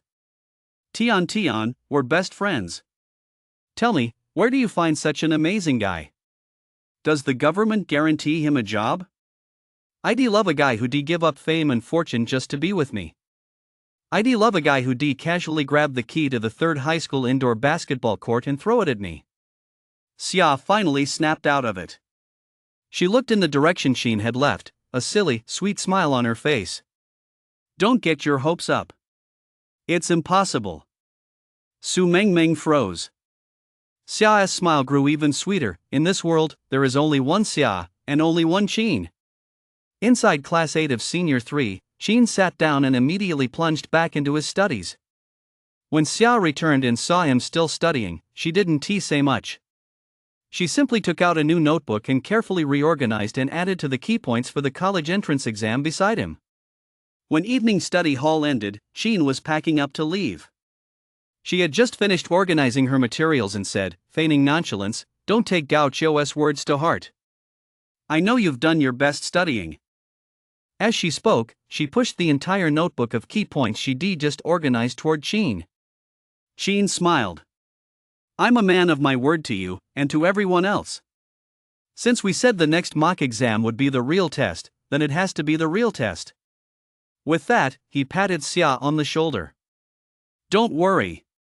And thanks, my universe's super duper awesome beautiful girl next to me. Ugh, don't give me random nicknames, especially ones that make me so embarrassed I could die." Xia gave Sheen a little punch. Sheen chuckled, stuffed his notebook and materials into his backpack, and hurried home. Chapter 32: Secrets Must Not Be Revealed. Over the next few days, Sheen went into full-on cramming and review mode. As for high school math, he had already reviewed most of it before the last mock exam. Sheen spent another night consolidating his knowledge and filling in any gaps, and he felt completely confident. Unfortunately, perhaps because there were too few gaps to fill, the system didn't grant him any spirit boost when he finished reviewing. However, upon seeing that his bank balance had increased by another 16,000, Sheen didn't dwell on such details. The next day, he began reviewing the comprehensive science exam. The physics materials a single set totaled well over 100,000 words. He finished going through them in a single day, plus some consolidation. On the third day, he reviewed chemistry. The chemistry materials were relatively sparse, only about 50,000 words, but there was a lot of material that required rote memorization, necessitating repeated reading and memorization. Sheen also finished them in a single day, plus some consolidation. On the fourth day, he reviewed biology. The biology materials were even fewer, but all of it required memorization, so Sheen still spent a full day going through them. On the fifth and sixth days, he reviewed Chinese. Although Chinese is something every Chinese person encounters daily, the exam content is extremely complex and profound, and the amount of material to review is exceptionally large, a full 200,000 words. It took Sheen a full 2 days and 1 night to truly finish reviewing everything. On the final day, he began reviewing English. When it came to reviewing English, Sheen felt a bit overwhelmed. His English foundation had never been solid since junior high, and even with Xia's help highlighting key points, he still felt at a loss as to where to begin. Noticing this, Xia paused for a moment before suggesting, "The foundation of English lies in vocabulary and set phrases. If you don't know where to start, you can begin by memorizing all the English vocabulary from your 3 years of junior high and 3 years of high school." "Alright, I'll start with the vocabulary." Having found a starting point, Sheen immediately began memorizing the words. The vocabulary from his 3 years of middle school, plus the 3 years of high school excluding some duplicates, totaled well over 3,000 words. Based on Sheen's usual pace, memorizing 100 words a day would have been a Herculean effort. But now, with the boost from his reading skill and physical stamina, he managed to memorize a full 800 words in a single day, and he knew them inside and out. When he finished a full week of review, Sheen opened the system panel again. Host, Sheen. Age, 17. Strength, 1810 points above average. Agility, 1810 points above average. Spirit, 80 level 1, 10 points above average. Quest completion, 80%. How did my spirit go up so much? Sheen was taken aback. Originally, based on his understanding, he gained 2 spirit points for every volume of material he reviewed. He should have been at 72 spirit points by now, but the system showed that his spirit had already reached 80. Could it be that I misjudged the calculation rules for spirit growth? Sheen thought to himself, immediately flipping through several reference books to check the word count of each one. After verifying this, he finally realized, it seems I really did misjudge it earlier. So, the system calculates spirit based on the number of words read, rather than counting by the book. For these knowledge points, roughly every 50,000 words increases spirit by 2 points. I knew it. The system wouldn't have such a major flaw. Otherwise, it would be totally unfair if reading a 1,000,000-word book and a short story of just a few thousand words both gave the same 2-point spirit boost. After sorting this out, Sheen checked his bank balance. When he saw it had reached over 1.5 million, he couldn't help but grin from ear to ear. Xia, standing nearby, remarked offhandedly, "What got you so happy? Tomorrow's the final mock exam. Have you finished reviewing?" "Take a guess," Sheen replied casually as he packed his things. "I'm not guessing," Xia retorted without hesitation. "Just give me a straight answer. Have you finished reviewing or not?" "The secrets of heaven must not be revealed," Sheen teased, keeping her in suspense. "Secret my ass." Xia threw down her pen and gestured wildly. "If you don't tell me, do you think I'll pinch you? Come catch me, then." "If you can catch me, I'll let you pinch me all you want," Sheen said cheekily, jumping back with his backpack and sprinting out of the classroom. "Get lost." Xia rolled her eyes and simply ignored him. Sheen didn't care. He jogged home, quickly reviewed today's material, and then went to bed. Early the next morning, as soon as he stepped into the classroom, he saw Gao Qiu surprisingly not studying, sitting on his desk, chatting idly with a few boys. Noticing Sheen's arrival, he shot him a sidelong glance. "Got that 40-meter broadsword ready?" "It's not a broadsword, it's a dog head cleaver, specifically for chopping off dog heads," Sheen said with a smile. "Don't believe me? Want to make another bet?" The moment Gao Qiu heard the word bet, he recalled the humiliation of the dog tag from last time. His face darkened, and a chill ran through his heart. But on the surface, he remained calm. No need for a bet. "Winning against you won't do me any good anyway. I just want to see if you can take another 1,000 steps forward this time. But even if you pull off another upset and take another 1,000 steps forward, it still seems like there's an 8,000 step gap between you, Xia, and me. Is there really any difference between 10,000 steps and 8,000? Your pretentious declaration from before seems to have been completely useless." Ha ha ha ha. The people around Gao Qiu burst into laughter as well. Sheen offered no explanation, he merely shook his head with a smile, then returned to his seat to quietly continue memorizing vocabulary, preparing for the final mock exam later that day. Chapter 33, You Decide What's Good Looking. As morning study hall ended, Fatty and the others immediately handed breakfast to Qin and Xia, while tentatively asking, "Bro Qin, we heard Gao Qiu was picking a fight with you again just now. Should we brothers do something about it? Let him jump all he wants, the breeze blows gently over the hill." Qin waved his hand dismissively. "Are we just going to let him off like that?" Fatty and the others still seemed reluctant. "There's no way I'm letting him off.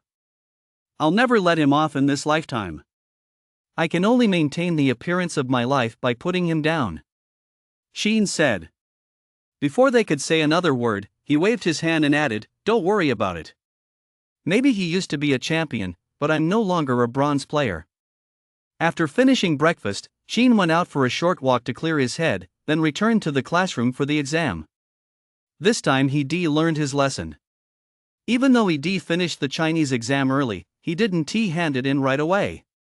Instead, he simply sat at his desk and started memorizing vocabulary. Seeing this, Xia was quite pleased. "That's the way to go. At least your impression score for Chinese will go up by another 10 points or so. You're pretty, so you're the boss," Qin said, then continued memorizing vocabulary. Xia was momentarily speechless. It took her a while to recover, and she finally reminded him, "Don't hand in your papers early for the next exams." Qin ignored her. For the math exam, he handed in his paper half an hour early. For the English exam, he handed it in 40 minutes early. For the science comprehensive exam, he handed it in a full hour early. Are you doing this on purpose? Xia was so furious she could bite her teeth off. Seeing Qin hand in his science exam so early, she bombarded him with a string of WeChat messages. I could just strangle you. You big dummy. You're such a big dummy. Up on the rooftop, Qin saw the messages and smiled slightly before replying, just focus on the exam. Otherwise, if the big dummy you keep calling actually scores higher than you, 1T that make you look worse than a big dummy? You think you can beat me? I'll just laugh at you. Xia snorted derisively. Forget it. I'll settle the score with you when the results come out. I'm taking this seriously. Bye. After sending a good luck emoji, Qin put away his phone and began focusing on memorizing vocabulary. He didn't return to the classroom until the exam was completely over. But unexpectedly, before he even had a chance to settle into his seat, the English teacher walked in with the answer sheets and exam papers. The answer sheets were machine graded, so the process was very fast, but the results coming out this quickly still took everyone by surprise. As soon as Qin received his test paper and answer sheet, Xia, Fatty, and the others leaned in to take a look. When they saw the bright red 67 on it, Qin looked quite satisfied, and Fatty and the others gave him a thumbs up one after another. Bro Qin, that's awesome. Last time it was 43, this time 67, a 24-point jump in just 1 week.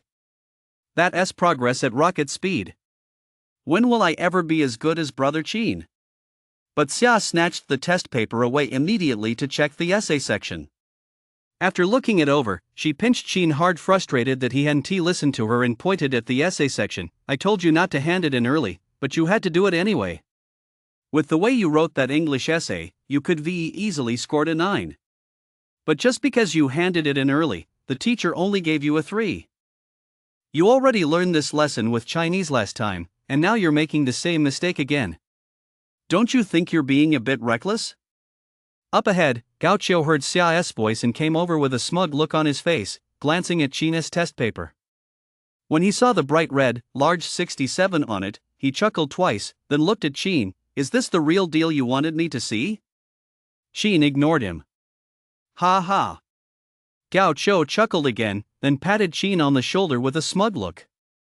Little brother, you've got a long way to go. With that, he casually flashed the bright red 136 on his own paper and left the classroom, beaming with self-satisfaction. Although Xia didn't care for Gao Qiu's showboating, he still couldn't help but scold him with a mix of frustration and disappointment. You're just making a laughingstock of yourself, aren't you? Stay calm. We can still win. Qin said with a smirk, then gathered his things and headed home. Win my ass. Xia snapped, unable to contain her frustration. Qin didn't seem to mind. The next day, he arrived in the classroom and went about memorizing vocabulary as usual. Meanwhile, in the senior math department office, old Zhang, the math teacher for class 8, was humming a tune as he graded papers. It wasn't that he wasn't serious, it was that he was simply overjoyed. The difficulty level of this mock exam was on par with the average of past college entrance exams. Yet, under these circumstances, the papers he had already graded for Class 8 had yielded 2 outstanding scores of 140 points, and there were already 17 or 18 scores above 120. Such results were record-breaking, even for Nansha No. 3 High School, a key high school in Nansha. That is exactly why, today, every teacher in the senior math department looked at him with a mix of envy and admiration, making old Zhang feel like he couldn't help but be pleased with himself. Just then, seeing old Zhang humming to himself, teacher who from class 7 of the senior class couldn't resist teasing him, Old Zhang, you're getting a big head, aren't you? You never used to dare to sing out loud before. How could I not be? 2 142s and 17 or 18 120s anyone would be. If these students can pull off scores like this on the college entrance exam, old Zhang's senior level title is a sure thing, and he'll definitely be rolling in bonuses. Old Zhang's heart was brimming with a sense of accomplishment, but he remained humble. Bonuses or no bonuses, it doesn't matter. What I hope for most is to teach a student who can earn a genuine perfect score on the college entrance exam before I die. A perfect score? The teachers in the office were stunned. Since the college entrance exam began, you could probably count the number of students who scored a perfect score in math on one hand nationwide, right? Yeah, 140 or even 145. There's still a shot at that. But scoring 150? That's no easier than acing the college entrance exam. Old Zhang, your ambition is off the charts. Just as the group of teachers was chatting and laughing, old Zhang suddenly blurted out, "Holy shit! What's wrong?" Teacher who looked at him in surprise. As educators, teachers are never allowed to swear, not even in the office among colleagues. But old Zhang had just let one slip? You'll all see once you take a look. Without pausing to explain, old Zhang shot to his feet and slid the exam paper he'd been grading slightly toward the door. Teacher Hu and the others immediately crowded around. After carefully scanning the paper, the group of teachers was left speechless. Then, the usually quiet and reserved teachers of the senior math department let out a string of expletives. Did we really get a perfect score? I actually believed old Zhang's nonsense. Old Zhang, did you have your mouth blessed or something? You said you wanted a perfect score, and now we actually have one. Holy shit, whose student is this? Is it Gao Qiao or Xiao from your class? This kid is a real prodigy. As the teachers spoke, old Zhang finally snapped out of it and frantically fumbled to remove the staples, flipping through the perfect score exam paper. When he saw the name section scrawled with 3 large, crooked characters, Qin, old Zhang couldn't help but swallow hard. The other teachers in the math department were all bewildered. Qin? Who is this divine student? Is there even a student by that name in Class 8, Senior 3? Chapter 34, Breaking Records, Making History. Old Zhang said nothing, but opened his lesson plan book to check the scores he'd recorded for the entire class during the last mock exam. When he saw the bright red 117 next to Qin's name, he sat in his seat pondering for a moment, then rushed out. At the same time, the senior high Chinese department and the senior high science department were also in an uproar. A few minutes later, at the desk of Zhang Dongsheng, the homeroom teacher of Class 8, Senior 3, old Zhang saw the class's Chinese, physics, chemistry, and biology teachers, along with the test papers in their hands. His expression turned somewhat bewildered. You guys, you didn't come here because of the dark horse that appeared in this exam, did you?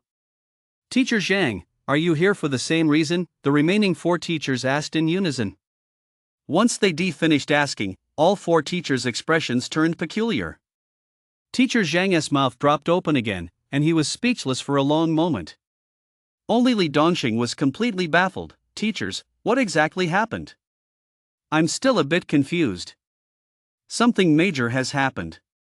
Teacher Zhang swallowed hard, hurriedly covering Qin's name before laying the test paper out in front of Li Dongsheng. In this exam, our class did exceptionally well in math. 2 students scored 142, and 17 scored over 120. But the most eye-catching result is this test paper. Is that so? Li Dongxing was curious and instinctively glanced at the score. When he saw the bright red 150, he couldn't help but push his glasses up, then looked again carefully before turning to Teacher Zhang. Teacher Zhang, are you serious about this score? Absolutely. The entire senior math department has checked it. There's absolutely no mistake. Teacher Zhang replied without hesitation. Li Dongsheng was instantly dumbfounded. Having taught senior year intensive classes for so many years, he knew all too well in math, the steps in the open-ended questions were of paramount importance, and each step had a strict scoring method. Yet while there were countless ways to approach a problem, there was only one standard answer. Even if someone managed to get every step correct, they often couldn't achieve a perfect score. In math, a score of around 140 was what the teachers tacitly considered a perfect score. But now, the exam paper Teacher Zhang had brought showed not a single flaw. They simply had no choice but to give it a perfect score. In all our years of teaching, this must be the first perfect score in history, right? It took Li Dongxing a good while to process it before he finally blurted out.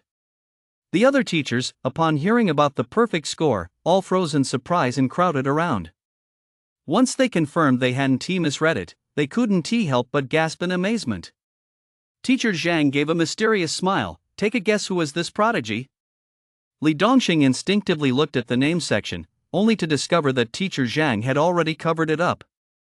So you planned this in advance? Alright, I'll give it a guess. Li Dongxing smiled, then adopted a pensive look. You're making such a big deal out of this, so it must be a student who has caught us all by surprise. Let me think which of our classmates has stood out the most lately. He spoke without a second thought, but the Chinese, physics, chemistry, and biology teachers standing nearby all looked uneasy, instinctively glancing at the test papers in their hands. Teacher Zhang's smile grew even wider. Noticing this, Li Dongxing said with a touch of resignation, "Judging by your expression, I know I've guessed right. But come to think of it, all the students in the class have been working pretty hard on their senior year review except for Qin, Su Shuai, and Hu Lang. Then you're in for a huge surprise." Mr. Zhang laughed heartily, moving his hand away from the name on the test paper. Li Dongxing immediately shifted his gaze over. When he saw the 3 characters Qin written there, his body froze. Mr. Zhang noticed this and was about to tease him a bit, but just then, a chorus of gasps came from the others. Looks like our class has really produced a dark horse. After the gasps, the Chinese teacher also laid a test paper flat on Li Dongxing's desk. It's not just a dark horse, it's practically a black dragon. The physics, chemistry, and biology teacher smiled wryly as he placed the comprehensive science test paper on the desk. 130 in Chinese? 281 on the science comprehensive? All of these are Qin's papers? It wasn't just Li Dongxing who was stunned. Even teacher Zhang, who had been beaming with pride moments ago, was speechless. It took a full minute before Li Dongxing finally stood up from his seat. After pacing back and forth for a while, he took off his glasses and said urgently, "Everyone, please don't say anything yet. Let me take a moment to process this." Teacher Zhang and the others nodded in agreement.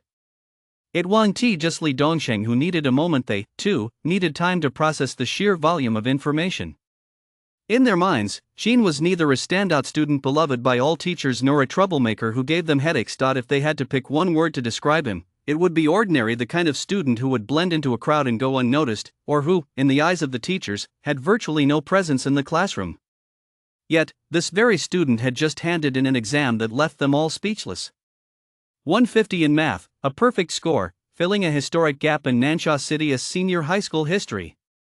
130 in Chinese in a subject where subjective questions abound and a perfect score on the essay is virtually impossible. This might as well be considered a perfect score. 281 in the science comprehensive exam. Needless to say, this is the kind of score typically achieved by top-tier college entrance exam champions. It too can be regarded as a perfect score. This kid has defied the heavens. After a long moment of silence, Li Dongxing finally managed to utter these words. Teacher Zhang and the others nodded in agreement. Apart from unbelievable, they simply couldn't think of a better word to describe Qin's performance this time. After nodding, teacher Zhang said earnestly, his progress was already evident during the last exam. I suspect he has been studying diligently all along but has been holding back, not revealing his true potential. I also suspect he was intentionally holding back. The Chinese teacher agreed. His improvement was also very noticeable in the last Chinese exam. This kid must have put in a lot of hard work behind the scenes. I was wrong to misunderstand him last time, thinking he was skipping class and giving up on himself. After hearing this, Li Dongxing sighed again, then turned his gaze to the other subject teachers. Teachers, does anyone know his English score? Teacher Zhang and the others instinctively shook their heads. I'll give teacher Wang a call to ask. Li Dongxing immediately pulled out his phone and dialed a number.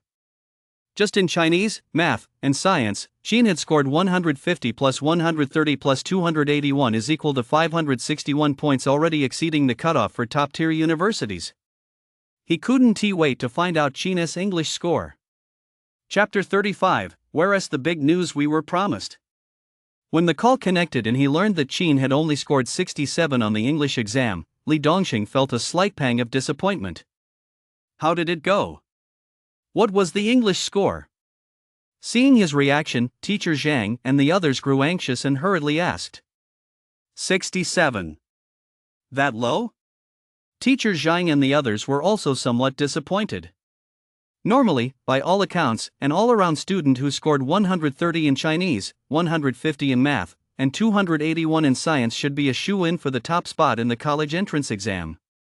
But Sheen only scored 67 in English?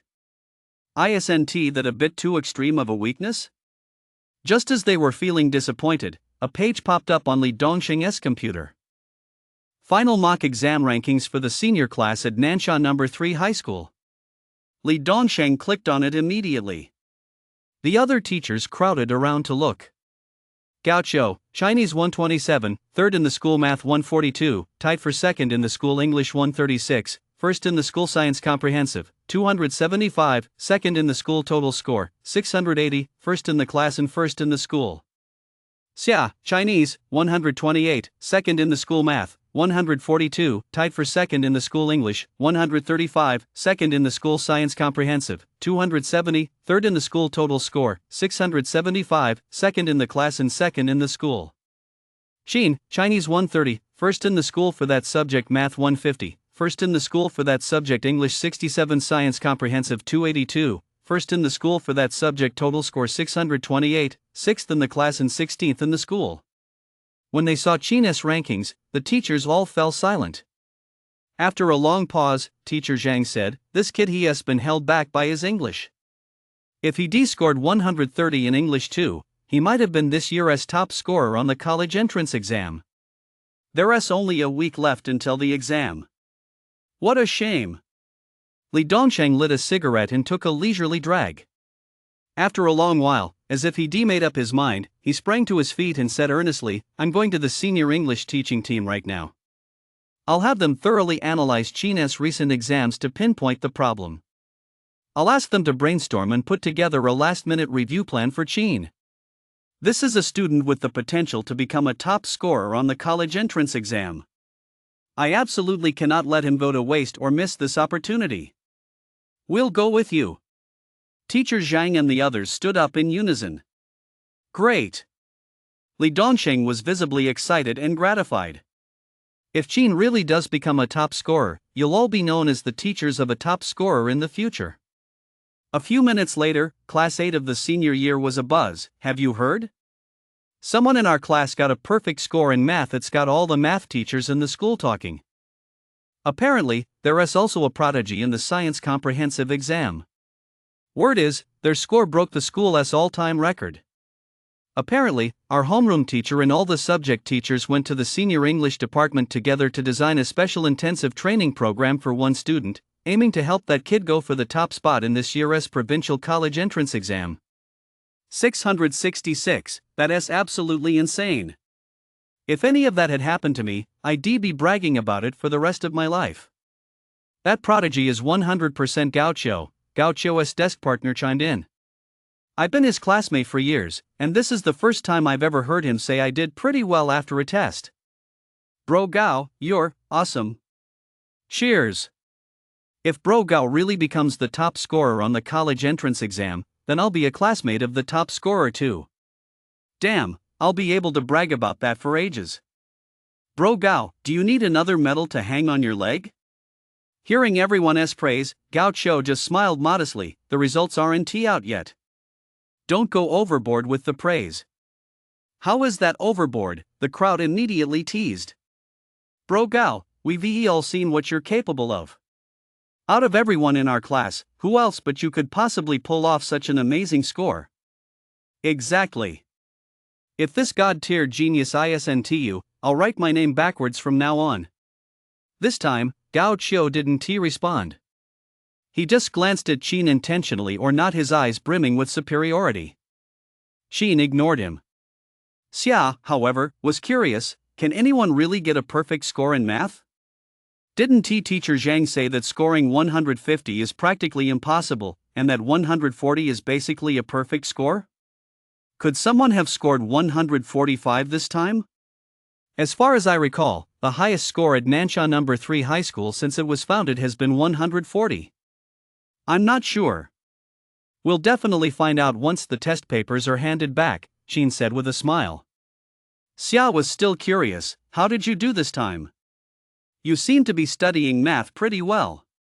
Last time, even with such difficult questions, you still scored 117. Do you think you can break 130 this time? 130?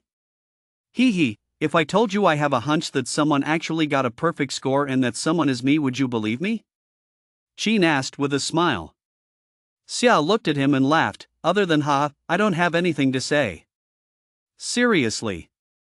Want to make a bet? Qin grinned mischievously.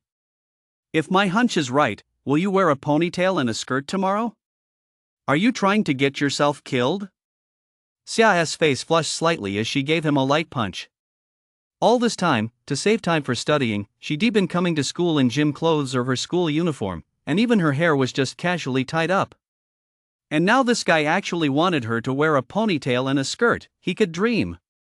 After pulling her fist back, Xia was still a bit huffing and puffing as she said, "No way. I'd be crazy to bet with you." Just as Qin was feeling disappointed and about to try to sweet-talk her into accepting the bet, he saw the homeroom teacher striding into the classroom. And following right behind him were the Chinese teacher, the math teacher, the science teacher, and the English teacher. The moment the students saw this lineup, they immediately began whispering among themselves. The homeroom teacher and all the other teachers are here together. Looks like those rumors might actually be true. Holy crap, that's impressive. Having all the teachers and the homeroom teacher come together to announce the grades, that's some serious prestige. Being a student has never felt this good. This makes my whole life worth it. But to everyone's surprise, after entering the classroom, the homeroom teacher simply had the subject representatives distribute the remaining exam papers, then turned to Qin. "Qin, come out here for a moment." With that, he walked out of the classroom. The other 6 subject teachers followed the homeroom teacher out as well. Qin was a bit baffled, but he followed them out anyway.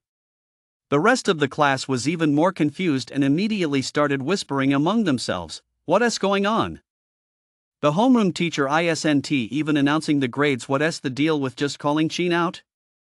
What happened to the big news we were promised? Only the math representative, who was in the middle of handing out papers, happened to be passing Gao Qiu his exam. When he saw the bright red score on it, he couldn't help but blurt out, "Holy shit." Hearing this, the classmates who had been buzzing with speculation immediately turned their heads in unison. Chapter 36, The Unassuming Qin 142? That score is unbeatable. Did he break the school record? I think the highest math score in our school's history has been 140. That's absolutely unbeatable. Rumor has it that the perfect score exam paper is definitely this one. Right, didn't the math teacher say that scoring 140 on a math exam is considered a perfect score? 142, that's definitely a perfect score. Gao Qiu is such a badass, so impressive. The classroom erupted in a buzz of excitement. Hearing the commotion, most of the students turned to look at Gao Qiu with a mix of envy and admiration. Gao Qiu rather enjoyed the attention and felt quite pleased with himself, but he simply smiled faintly and said, "After all, it's only 142. When I score 145, that's when it'll truly be a perfect score."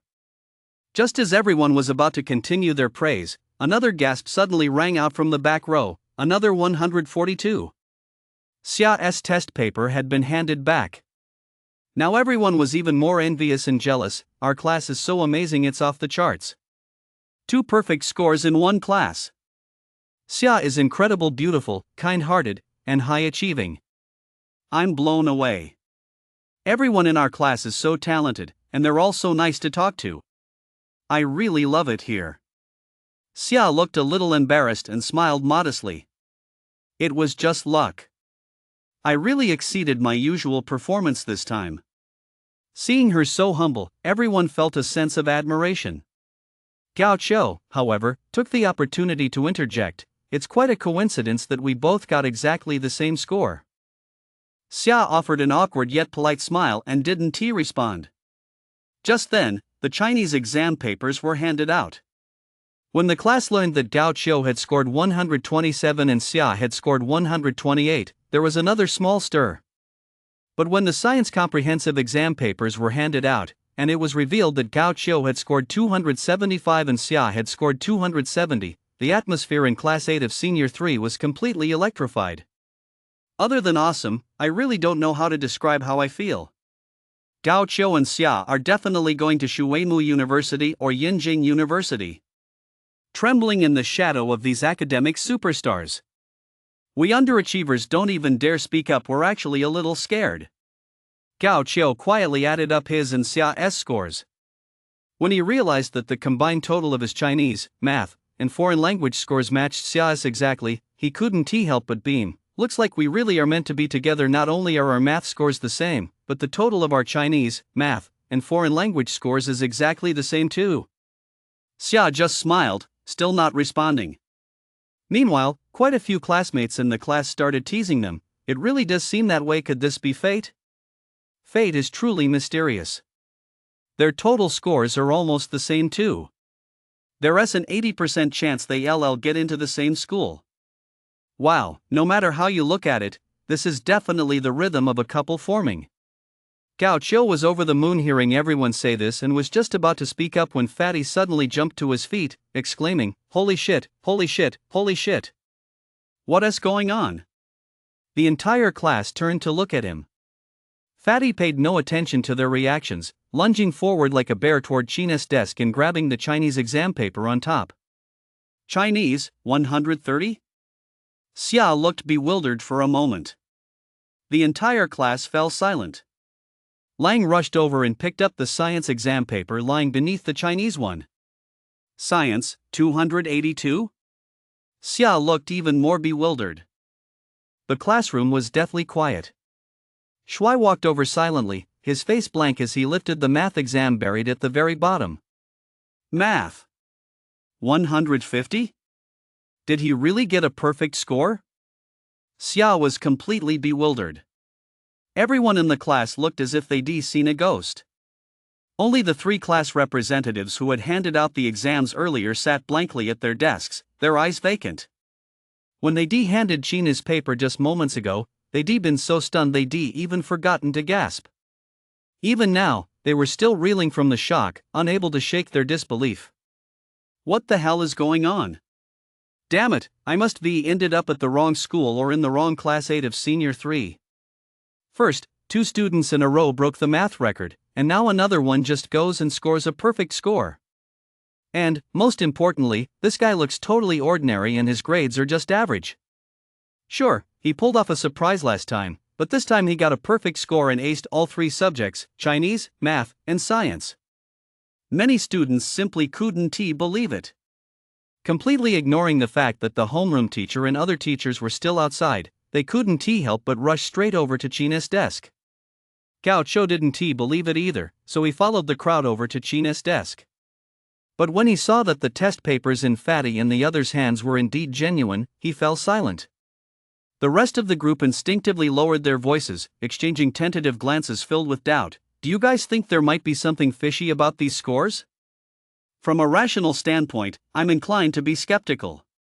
But considering the homeroom teacher personally brought 6 subject teachers over, I kind of have to believe it. If and I mean if. If these scores are real, what does that mean? One student spoke, casting a cautious glance at Gao Qiu's expression. Upon hearing this question, everyone turned to look at Gao Qiu, falling silent. Seeing this, Gao Qiu's expression darkened even further. He had originally thought he'd been quite subtle about his stance toward Qin. But judging by the atmosphere now, it seemed everyone was on the same page. Fatty, however, looked rather smug as he laughed. It means Brother Qin is the top student in the class for Chinese, the top student in the class for science, and the top student in the class for math. It also means that Brother Qin is the one who caused a sensation in the senior math department office. Brother Qin is the one who made history by ending Nansha No. 3 high school's streak of perfect math scores. Most importantly, it means that a certain someone who was bragging in front of Brother Qin just a few days ago got completely crushed by our Brother Qin in Chinese, science, and math. When Gao Qiu heard these words, his face turned ashen. Unable to contain his rage, he turned and stormed off without a word. Fatty, however, paid no attention to his reaction. Still pinching his nose from behind, he deliberately mimicked Qin's tone as he repeated what he had said earlier. Chin, I just want to see if you can take another 1,000 steps forward this time. Even if you pull off another upset this time and take another 1,000 steps forward, there is still an 8,000 step gap between you, Xia, and me. Isn't there really no difference between 10,000 steps and 8,000 steps? Your pretentious declaration from before was completely useless. Lang and the others looked at him with contempt. Class Representative Gao, how many steps do you think separate 142 from 150? And how many between 275 and 282? Above 140, every single point is a new tier, and climbing each tier is as hard as scaling a mountain. If you calculate it that way, the gap between you and Brother Chin is at least 8 chasms wide, right? Hearing this, blood rushed to Gao Chou's head, causing him to feel dizzy. He stumbled, nearly crashing into the desk beside him. Fatty, Shui, and the others saw this and immediately burst into laughter. How does the saying go? What goes around comes around. Never look down on a poor young man. Many students around them joined in the laughter. Hearing that piercing laughter, Gao Chou felt as if thorns were pricking his back. He staggered back to his seat, quickly gathered his materials, and left the classroom. He no longer had the face to stay in that classroom. For the next few days, he made up his mind. He would study at home and absolutely refused to come to school. He wouldn't let Chin influence him. After all, Chin's English was still abysmal, and the college entrance exam ultimately came down to the total score. He would redeem himself with his total score on the exam and show everyone who the true college entrance exam champion of Class 8, Grade 12 really was. Chapter 37, What the hell just happened? After Gao Chou fled the scene, the classroom was filled with a cheerful atmosphere. Xia snatched Chin's exam paper and fell into a deep daze. Is this guy really that good? What kind of cram school did he go to? Or has he been holding back all along, having actually finished his review ages ago? Like someone holding a 40-meter long sword but insisting on letting us run 39 meters first? Just as her mind was in turmoil, Chin returned, beaming with satisfaction. When he had followed the homeroom teacher out earlier and found himself surrounded by the homeroom teacher and 6 subject teachers, he had initially felt a bit anxious. But when the teachers all cheered him on and told him that they had compiled his previous English test scores and papers, and had asked the senior English department to prepare a special intensive study plan for him, he was left feeling nothing but moved and delighted. Especially when he heard the homeroom teacher say that, to ensure the quality and efficiency of his review, Chin had been specially granted permission to skip school for the next few days. He couldn't help but burst out laughing right in front of the teachers. Now, back in the classroom, he was on cloud 9. Seeing Xia staring blankly at her test paper, Chin waved his hand in front of her face. Hey, it's about time you snapped out of it. Xia jumped in surprise, her body instinctively jerking backward. But unexpectedly, the movement was too sudden, causing her chair to lose its balance. Ah! Xia let out a startled cry as she was about to fall flat on her butt. Without a moment's hesitation, Chin acted with lightning speed, sweeping her into his arms. In the heat of the moment, he felt nothing but softness and suppleness in his grasp. Amid the chaos, Xia sensed a tremendous force pulling at her waist. As her fall was halted, she was simultaneously propelled forward by that same force. She instinctively closed her eyes and wrapped her arms around him in panic. Chin felt a wave of fragrance wash over him. Then, his arms were filled with warmth and softness. A pair of delicate, supple hands clasped tightly around his waist. Chin's heartbeat skipped a beat. Especially when he felt Xia curled up in his arms, her breath coming in short gasps, her warm, moist breath brushing against his neck. He felt as if his entire body had gone rigid. Xia, however, seemed oblivious to the situation. She continued to cling tightly to Chin's waist, as if clinging to a lifeline, her body trembling slightly. As she trembled, the black hair on her head brushed against Chin's chin from time to time, like a spring breeze skimming across a lake, like spring rain trickling over the earth. Chin's heart began to race even more wildly. Fatty and the others, however, stood by in stunned silence before silently giving Chin a thumbs up. The other students sitting nearby who witnessed the scene wore looks of envy and jealousy. Only then, upon seeing their reactions, did Chin snap back to reality. He gently patted Xia on the back and whispered reassuringly, "It's okay now." Ha!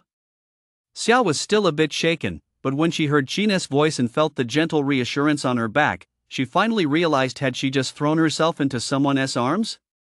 Her cheeks flushed, and she instinctively tried to pull away, but Fatty's voice suddenly rang out, the homeroom teacheress coming in. At that, Fatty and the others hurriedly retreated to their seats, then looked nervously at Chin and Xia, who were still holding each other. After all, the school had explicit rules against early romantic relationships. If the administration discovered students dating too young, the consequences ranged from having their parents called in to handle the matter to being asked to withdraw or even expelled outright. Hearing the warning, Xia panicked too. She immediately let go of Chin, took a step back, and quickly glanced toward the door. But to her surprise, when she looked up, flushed, her eyes met the homeroom teacher's stunned expression. The moment their eyes locked, Xia's face grew even redder. "I'm done for. The homeroom teacher caught us red-handed. There's no way I can clear my name now. I've never made a mistake in my entire high school career. I've always been the model student in the eyes of teachers, parents, and classmates. I never imagined that in the final days of high school, something like this would happen. Just one accidental slip-up has ruined the image of a good student I've built up over 3 years. If my parents have to be called in because of this, that would be absolutely devastating." Xia wanted nothing more than to sink into a crack in the ground. But to her surprise, after a moment of shock, the homeroom teacher actually looked away and, as if nothing had happened, began outlining the review schedule for the coming days. "Surely she doesn't think this is so serious that she'll not only call my parents but also pull me aside for a private talk later?" Xia grew even more anxious. When the homeroom teacher finished explaining the review schedule, actually walked over to her desk, tapped lightly on her and Chin's desks, and said, "You two, come with me," Xia couldn't help but shudder. What should I do? She instinctively looked at Chin. When she saw the damp smudges left by Chin's breath on his neck, she froze for a moment. Then her pretty face flushed crimson, and her eyes began to dart around unconsciously. Chin noticed this and discreetly wiped the marks away, then smiled. "Stay calm. It's just a little misunderstanding. We'll clear it up once we explain." Hearing this, Xia realized he was right and felt much more at ease. Chin walked out of the classroom with her and immediately spotted their homeroom teacher standing at the top of the stairs. "Teacher Li." Chin was about to explain, but Li Dongxing raised his hand first. With a stern expression, he glanced at Chin and Xia and said seriously, "The college entrance exams are coming up soon. I won't say much more. At your age, it's normal to develop feelings for the opposite sex. You're both promising students. Since you've decided to be together, work hard for each other's sake. Plato once said that love is what brings out the best in each other's hearts. I hope you'll study for the college entrance exams with even more passion and enthusiasm for one another, so that in the future, you can move forward hand in hand and reach even greater heights." As he spoke, he glanced into the classroom and lowered his voice, "But remember to be mindful of your behavior in class, okay?" Chin hadn't expected Mr. Li to be so open-minded for a moment, he even forgot to explain himself. Xia, on the other hand, was once again at a loss. In her memory, Li Dongsheng had always viewed early romance as a scourge. Last time, when a pair of classmates were caught being even slightly intimate, showing the slightest hint of a relationship, he had sternly summoned their parents. But this time, he'd seen her hugging Chin right there in the classroom with his own eyes, and not only did he not punish her, he actually encouraged her to date Chin? What kind of crazy twist was this? Chapter 38, Good grades really do let you get away with anything. On the surface, Li Dongsheng looked stern and unflappable, but deep down, he was panicking like crazy. Seeing that neither Chin nor Xia had said a word and that their expressions were unusual, he felt a pang of anxiety. He instinctively stole a few glances at the two of them, thinking to himself, "Did I come across as a bit too forced just now? I hope he didn't realize that I was just pretending to be strict, that I actually didn't dare to scold him harshly for fear of affecting his studying and performance on the college entrance exam. I absolutely can't let him figure that out, otherwise, I'll have absolutely no authority left as his homeroom teacher. And most importantly, if he does figure it out and realizes he can basically do whatever he wants in class, it'd be terrible if he gets a big head." After wrestling with himself for quite some time, and seeing that Chin and Xia still showed no signs of speaking up, Li Dongxing cleared his throat sternly. All right, that's all I have to say. You can all go back to studying now. Xia nodded, said goodbye to the teacher, and returned to the classroom. Qin, however, stole a glance at Li Dongxing. He wasn't sure if it was his imagination, but for a split second just now, he actually felt that Teacher Li seemed even more flustered than they were. Li Dongxing noticed Qin's gaze and felt even more flustered deep down, but on the surface, he kept a stern face and said, "What are you still standing there for? Hurry back and study your English." Seeing this, Qin immediately responded and turned to head back to the classroom. Only after the two had entered the classroom did Li Dongxing turn around. With his back to the classroom, he patted his chest and let out a long sigh of relief. Thank goodness, I didn't slip up. Damn it, that just scared the hell out of me. Inside the classroom, Qin had barely sat down when Fatty and the others messaged him in the WeChat group with concern. Bro Qin, did the homeroom teacher give you guys a hard time? Nope. He just lectured us on Plato's view of love, then told us not to let it interfere with our studies. Qin replied calmly. Did I hear that right? Is that really what our homeroom teacher said to students involved in early romance? Probably. I guess that's what they mean when they say good grades let you get away with anything. Qin, you're the man. With a shriek. Qin just smiled, put down his phone, and opened the materials the homeroom teacher had sent him. These materials were a comprehensive review guide compiled by the entire senior year English department based on an analysis of his past exam papers. Designed specifically to identify and address his weaknesses, they were incredibly precise and detailed. From the neat, elegant handwriting to the meticulous, item-by-item analysis, it was clear the teachers had put a great deal of thought into this for him. Qin silently thanked them in his heart once more, then began reading the study guide carefully. The overall approach of the study guide matched what Xia had given him, though there were some changes in the details that would significantly reduce Qin's study load. Using the guide as a reference, Qin organized his materials and compiled roughly 80,000 words of review content. 80,000 words. I can finish reviewing that in 3 days at most. After silently estimating the time required, Qin immediately began his review. Sure enough, things went just as he had anticipated. By the end of the morning, he had already reviewed more than a fifth of the material.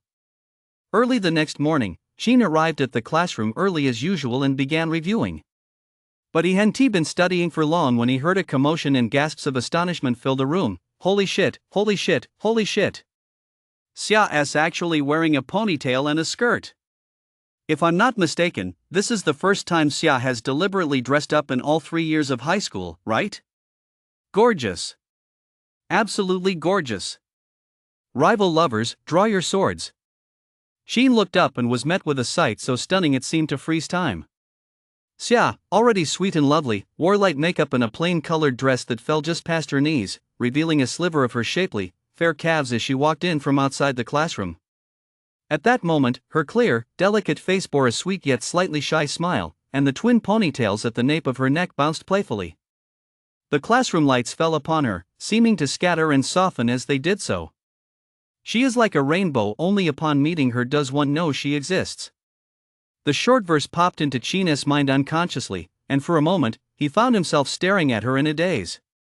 He hadn't expected that Xia would actually take his offhand joke from yesterday seriously. She really had come to school wearing a skirt and pigtails. A sweet feeling welled up inside Qin, and the corners of his mouth curled up slightly. Do I look good? Suddenly, a voice tinged with nervousness and anticipation rang in his ear. Qin instinctively turned to look. Xia had already taken her seat and was setting down her backpack, as if she'd only asked casually a moment ago. The whole class was buzzing just now. Do you think I look good? Qin asked with a smile. Xia seemed a bit dissatisfied with that answer, her lips curling upward slightly. Qin rested his chin in his hand, watching her adorable expression, and couldn't help but smile. Xia, feeling a bit self-conscious under his steady gaze, asked, "Why are you staring at me?" "Because I want to see my deskmate with pigtails and a skirt," Qin said, deadpan, though he was clearly making it up. Besides, scientific research shows that adult men who spend 5 extra minutes a day looking at beautiful women benefit their physical and mental health. Put. Xia's cheeks flushed slightly as she gave Qin a playful punch, her voice a bit weak as she said, "Don't get any crazy ideas. I just wanted to wear it myself." Qin smiled, not calling her out on how obvious her denial was. Anyway, she really had put on a skirt and tied her hair into twin ponytails just for herself, and he was happy about it. It felt sweet. And that was exactly why the studying that had once seemed so tedious to him suddenly became much less so, simply because he had a deskmate like Xia. After 2 more days of continuous work, Qin finally finished reviewing the materials the senior year English teachers had prepared specifically for him.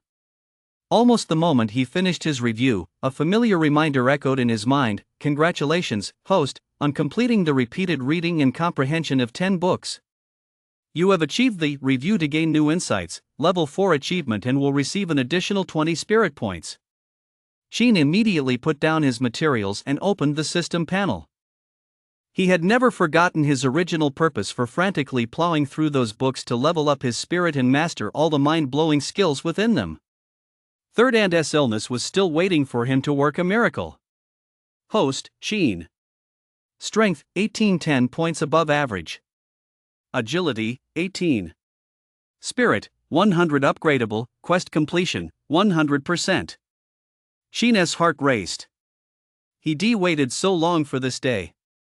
His spirit had finally reached the upgrade threshold. Detected that the host's spirit has reached the critical value. The system is about to begin upgrading. Does the host wish to upgrade immediately? A dialog box suddenly popped up on the system interface. Chapter 39, System Upgrade. Upgrade immediately. Qin replied without hesitation. Almost the moment he issued the command, the system interface suddenly dimmed. A few seconds later, a progress bar appeared in the center of the screen. Below the progress bar, a line of small text read, "System upgrading. Progress, 0.01%. Estimated time remaining, 35 hours and 59 minutes, all functions are suspended during the upgrade." The system is suspended during the upgrade. Does that mean there is no point in reading medical texts right now? Qin glanced at the estimated completion time again and saw there were still nearly 36 hours left.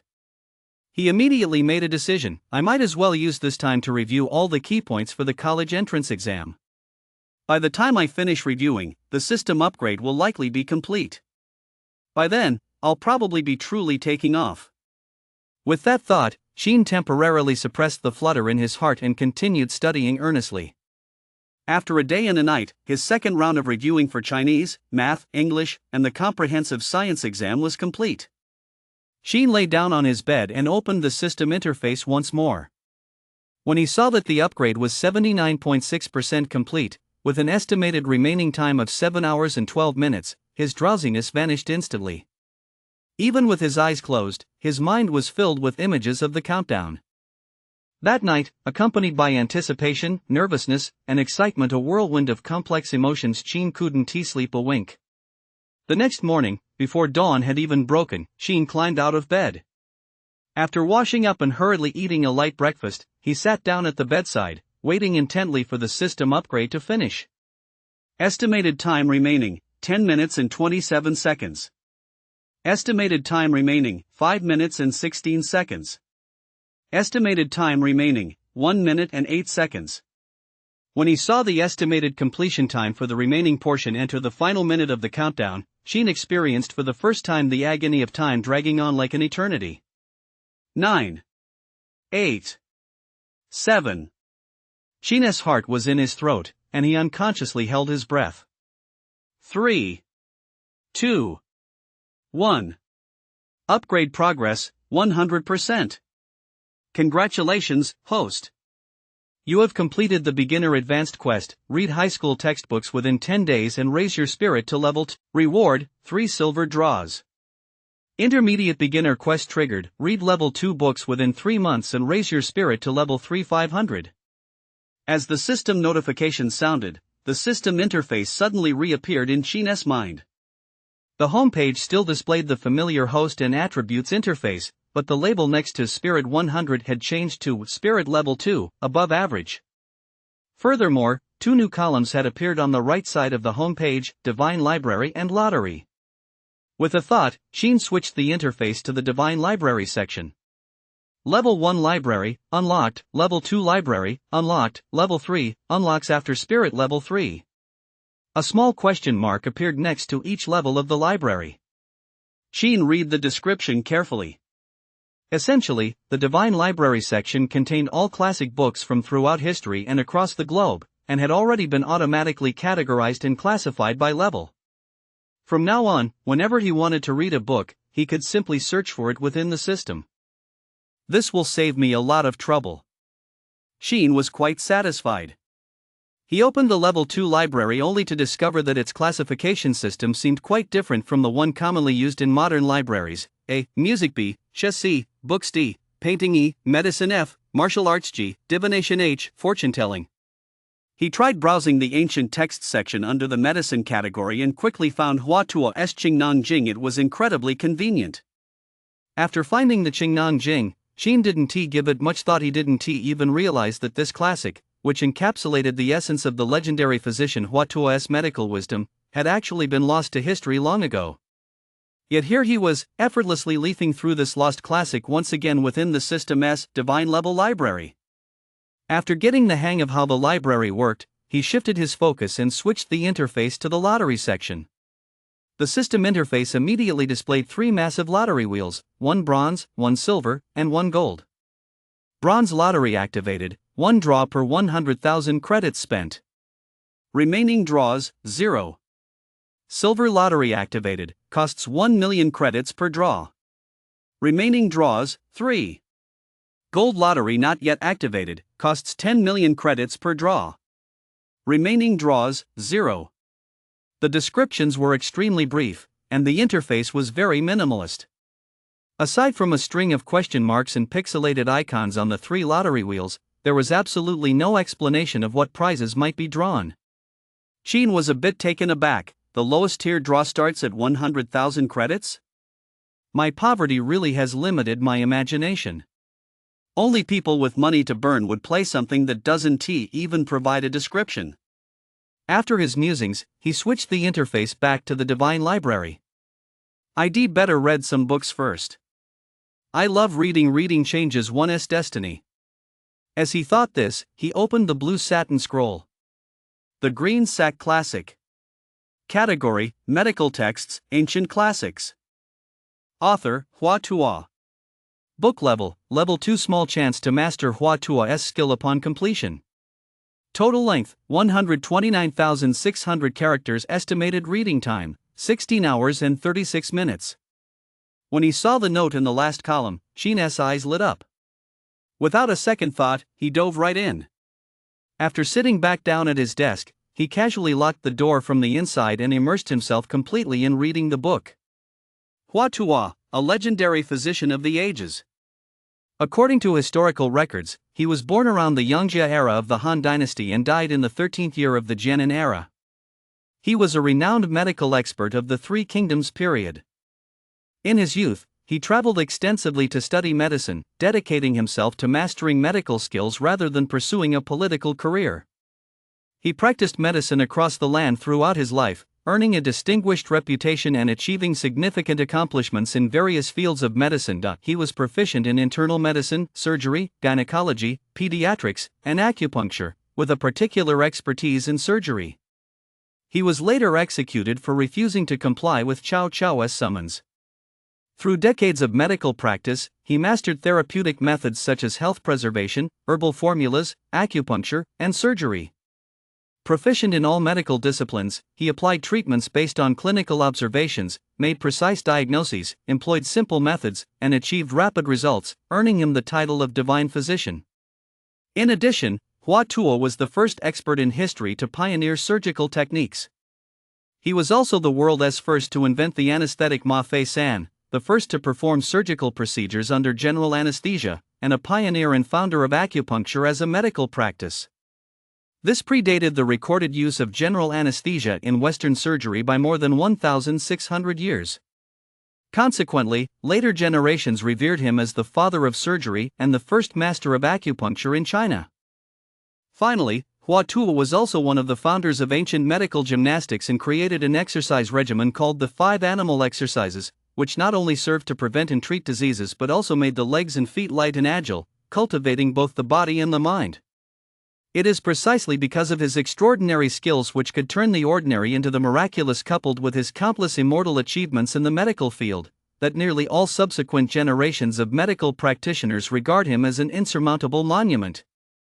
In fact, when describing a person as beyond all hope of salvation, people even use the phrase, "Not even Hua Tuo himself could save them." And the Qingnang Jing is precisely the crystallization of divine physician Hua Tuo's lifetime of wisdom and the very repository of his medical legacy. Chapter 40, Divine Physician Level Skill. It took Qin nearly 13 hours just to barely finish reading through the Qingnang Jing once. But in the end, aside from his head feeling a bit dizzy and foggy from the massive influx of information in such a short time, he couldn't recall a single thing clearly. Completed reading 129,600 characters of classical Chinese.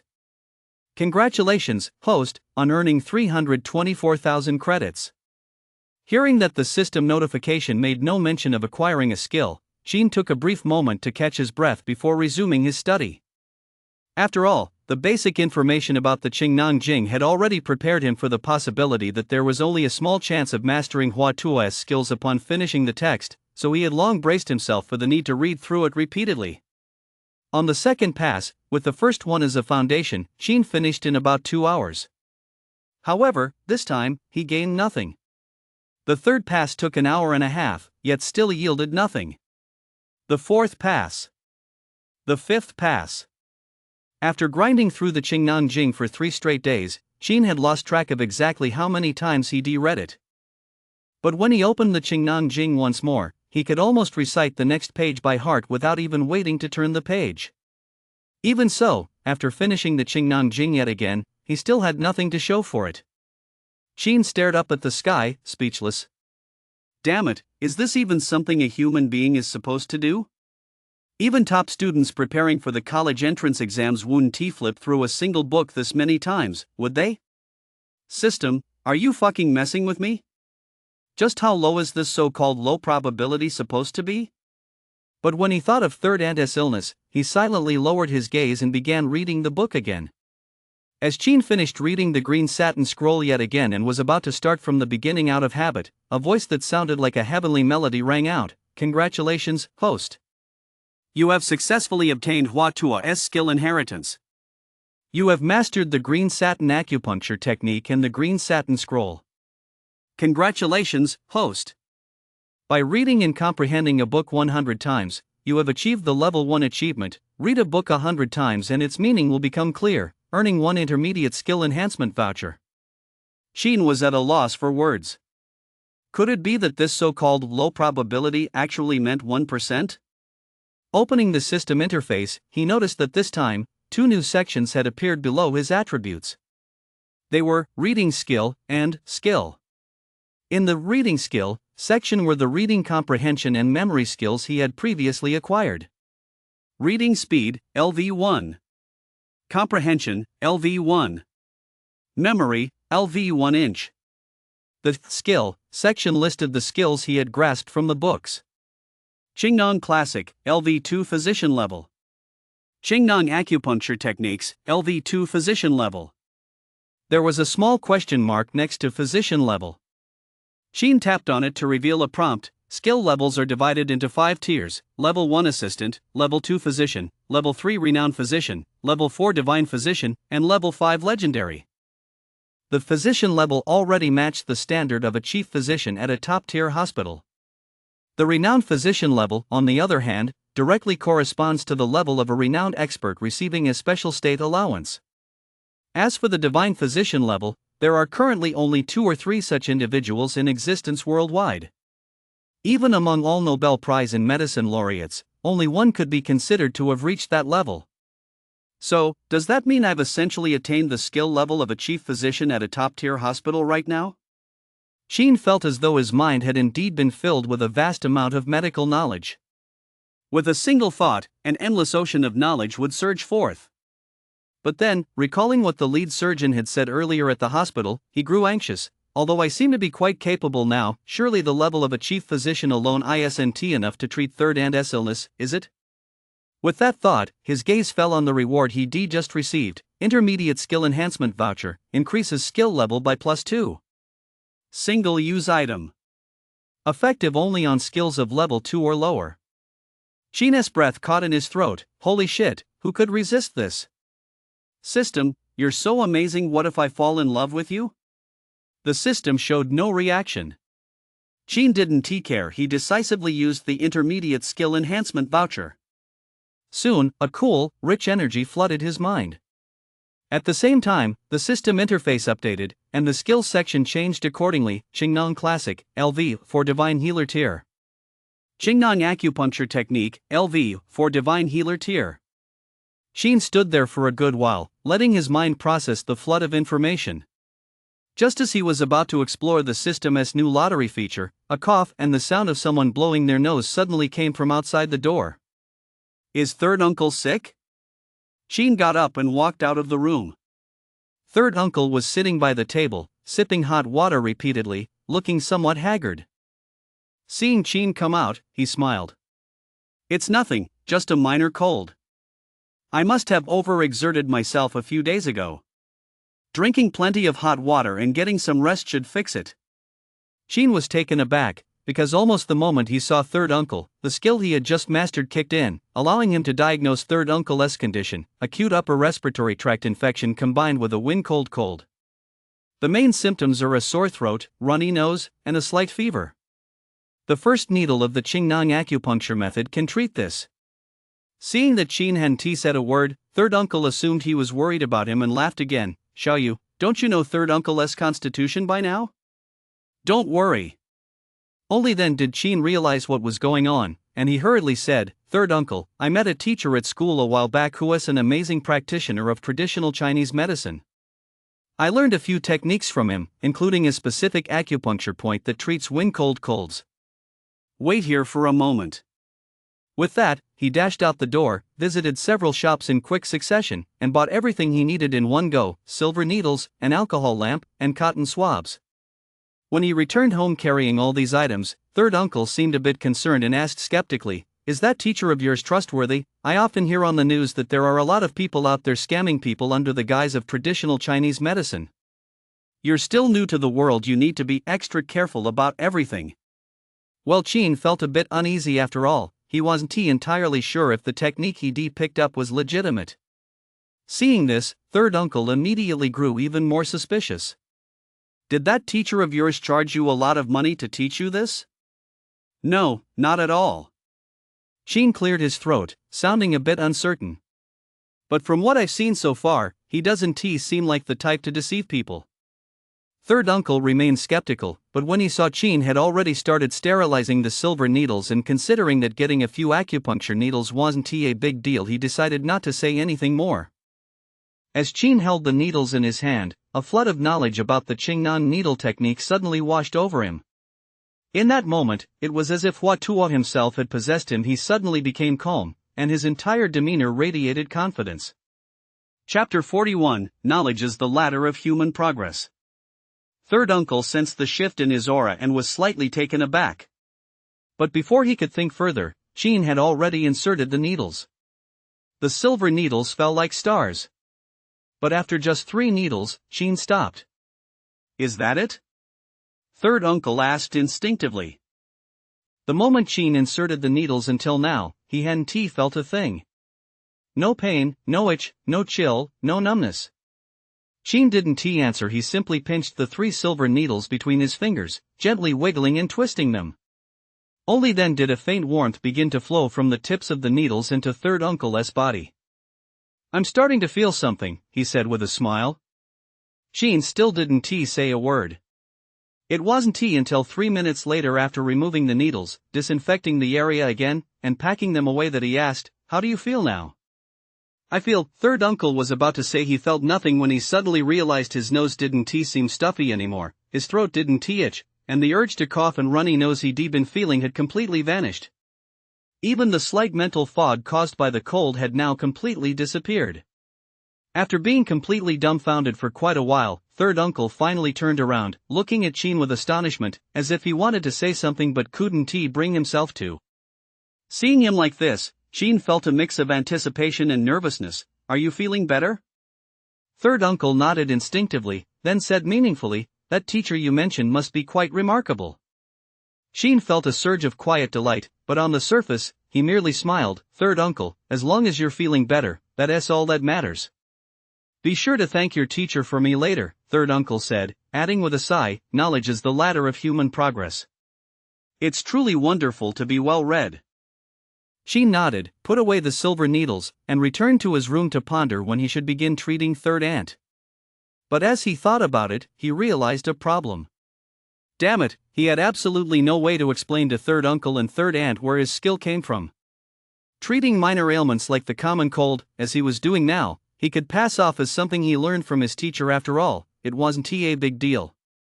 But third aunt's condition was uremia, a terminal illness that even the city hospitals had explicitly declared beyond their ability to treat. Even if he told third uncle and third aunt he could cure it, leaving aside whether they believe him, the origin of this ability was a massive, unsolvable problem. Plus, he didn't have a medical license, let alone any lineage from a renowned master. Not only would practicing medicine be illegal, but the hospital would certainly never allow him to treat third aunt. So, it seemed there was only one path left for him to be a silent hero, sneaking in to treat third aunt while third uncle, third aunt, and the hospital weren't looking. With that in mind, Sheen pondered for a moment, then simply packed his acupuncture kit and alcohol lamp into his backpack, along with some study materials. That evening, he went to the City People's Hospital to visit third aunt. Upon learning that third aunt was asleep, Sheen asked the nurse not to disturb her, then entered the private VIP room and locked the door behind him. Next, while third aunt was fast asleep, he used acupuncture to put her under general anesthesia. Once the anesthesia took effect, Sheen looked at the sleeping third aunt and took a deep breath. Ever since the last surgery ended, he had secretly resolved to create a miracle with his own hands and save third aunt's life.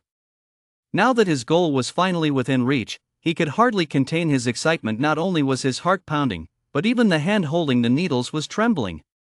The illness has reached the kidneys. The 5 vital energies are out of balance, the 5 viscera are not thriving, and the 6 viscera are not functioning smoothly. The 6th and 7th needles of the Qingnong acupuncture method can regulate this. One treatment course lasts 3 days. 3 consecutive courses will lead to a full recovery. After the treatment plan formed in his mind, Sheen took several deep breaths again. Only after his mind had calmed did he carefully disinfect the silver needles once more. The sterilization process felt like a ritual. Step by step, with each completed step, his state of mind seemed to be refined, and his aura grew stronger imperceptibly.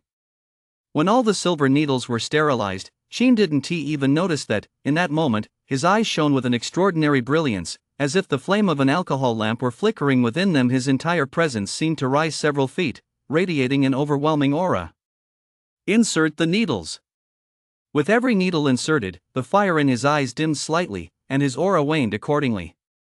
Although Sheen possessed a divine physician-level skill, whether it was a mere illusion or not, as he performed the 6th needle of the Qingnong needle technique, it felt as though some profound, mysterious energy was being drawn from his body with each needleless insertion. When all 49 silver needles had finally been inserted, the radiance in his eyes vanished completely, his aura dissipated, and he was left utterly exhausted. Meanwhile, on the hospital bed, third aunt's previously gaunt face showed a hint of healthy color for the first time. It really worked. Sheen smiled with relief. No matter how tired he was, it felt worth it. Not only worth it, but also filled with a deep sense of accomplishment. Using the visual diagnosis techniques from the Qingnong Classic, he could confirm with absolute certainty that third aunt's health had indeed improved significantly. And did this mean that his earlier assessment that using the 6th needle technique from the Qingnong needle method for 3 consecutive treatment cycles could truly cure third aunt's terminal illness was correct? I've truly performed a miracle. Sheen had never been this happy before. Exhausted, he withdrew all the silver needles from third aunt's body and stowed them in his backpack. Then, with a satisfied and happy smile, he fell into a deep sleep on the cold, hard wooden chair beside her. No one noticed anything unusual, and no one knew that, late one night, a young boy had performed a miracle for a loved one. Sheen was so exhausted that by the time he woke up the next morning, Third Aunt had already finished her breakfast and had even asked the nurse to prepare a meal for him as well. When he opened his eyes and saw Third Aunt smiling warmly at him, Sheen felt a twinge of worry and immediately glanced at his backpack. Only after confirming that the needle kit and alcohol lamp were still safely inside his backpack, with no signs that anyone had touched them, did he finally breathe a sigh of relief. Third Aunt said with a touch of concern, "Silly boy, you must be exhausted lately. Why didn't you go home to sleep earlier? Sleeping on a wooden bench must have been so uncomfortable. Go wash up, I'll have the nurse warm up your breakfast." Sheen nodded with a smile. After washing up, he sat down to eat breakfast. Once he'd finished, he chatted casually with Third Aunt while keeping a watchful eye on her. Third Aunt seemed to notice his gaze and laughed. "Don't worry about your Third Aunt. My teeth are strong, my appetite is good, and I'm in great health. I sleep soundly every night.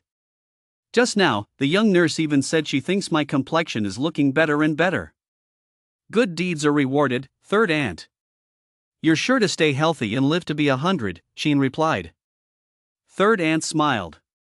I wouldn't dare dream of living to be 100. I'd be satisfied just to stay healthy enough to see our little you get married and have children one day. Ahem, I'm still just a kid. Sheen didn't dare to say anything else, so he quickly made up an excuse to slip away. Third Aunt, I still have to study for the college entrance exams. I'll come see you again tonight. With that, he made a hasty retreat. Third Aunt watched his flustered figure and laughed heartily. You little rascal, what's there to be shy about? You're not a kid anymore. What's wrong with Third Aunt talking to you about this? Sheen pretended not to hear her. After leaving the hospital, he headed straight back to school. Chapter 42, Coach, I want to learn this. In the classroom of Senior 3, Class 8, Xia was lying face down on her desk, resting her head on one hand while the other rested on her stomach, gently rubbing it from time to time. When Sheen returned to the classroom and saw her like this, he immediately asked with concern, What's wrong? Are you feeling unwell? I'm fine. Xia turned her head slightly and forced a smile at him, but her eyes still held a trace of pain. The moment Sheen saw her expression, a description flashed through his mind: dull pain in the lower abdomen relieved by pressure, scanty menstrual flow that is pale and thin in consistency, fatigue and weakness, dizziness and palpitations, insomnia with vivid dreams, and a pale, sallow complexion. Is a classic case of cold stagnation and blood stasis compounded by qi and blood deficiency, manifesting as dysmenorrhea. Is it dysmenorrhea? He asked instinctively. Xia's previously pained face instantly flushed crimson. She raised her limp fist and, exasperated, gave Sheen a light punch. You big dummy, couldn't you have phrased that a little more delicately? Well, the books didn't teach me that either, Sheen replied, feeling somewhat innocent. Xia was instantly defeated. After shooting Sheen a withering glance, she rested her head in her hands again and gently massaged her lower abdomen, the pain making her question the meaning of life. Sheen whispered, I used to know a teacher who was really skilled in traditional Chinese medicine. I picked up a few tricks from him, and there's one that can relieve you know that. Want me to give it a try? Are you serious? Xia asked, her voice weary. As she spoke, her smooth forehead was already creased with pain. Sheen nodded eagerly. Just yesterday, I used what my teacher taught me: 3 acupuncture points to cure my third uncle's acute upper respiratory infection and severe cold. Is it really that effective? Xia was somewhat skeptical, but the excruciating pain in her lower abdomen left her no time to think. Weakly, she asked, What do I need to do? Sheen glanced around to make sure no one was paying attention, then immediately whispered her instructions: Sit up straight. What next? Xia sat up straight, enduring the pain, while her hands remained on either side of her waist, gently massaging. Stay like that. Don't move, Sheen said, sliding her hand under the hem of Xia's school uniform. Xia's body froze instantly, every muscle in her body tensing up. Sheen, however, placed his hands naturally on either side of her lower abdomen, located the acupoints, and began massaging them gently. Regarding the condition of dysmenorrhea, the Qingnang Jing Blue Sac Classic contains several treatment methods, and acupressure and massage therapy were clearly the most appropriate for the current situation. Sheen didn't give it a second thought and concentrated entirely on massaging the acupoints. Xia, meanwhile, was blushing so fiercely her face seemed ready to bleed. She stood frozen in place, her heart pounding like a frightened deer, her mind consumed by a single thought: I was touched? And that idiot actually shoved his hand under my shirt? At the same time, Fatty and the others were all stunned. In the Two Blossoms group chat, chaos erupted. What did I just see? Sheen shoved his hand right under Xia's clothes. And Xia didn't even resist. Coach, I want to learn that. Get lost, you little brat. Why do you want to learn everything? Should we still go ahead with our Two Blossoms plan? After Shui asked this question, a moment of silence suddenly fell over the WeChat group. Yeah, was the Two Blossoms plan even necessary anymore? With Qin's current performance, did he still need them to help devise all sorts of cheating schemes? Given how close Qin and Xia were now, did they still need to help set them up? After a long silence, Fatty was the first to speak up: better to be prepared than not. The original plan stands.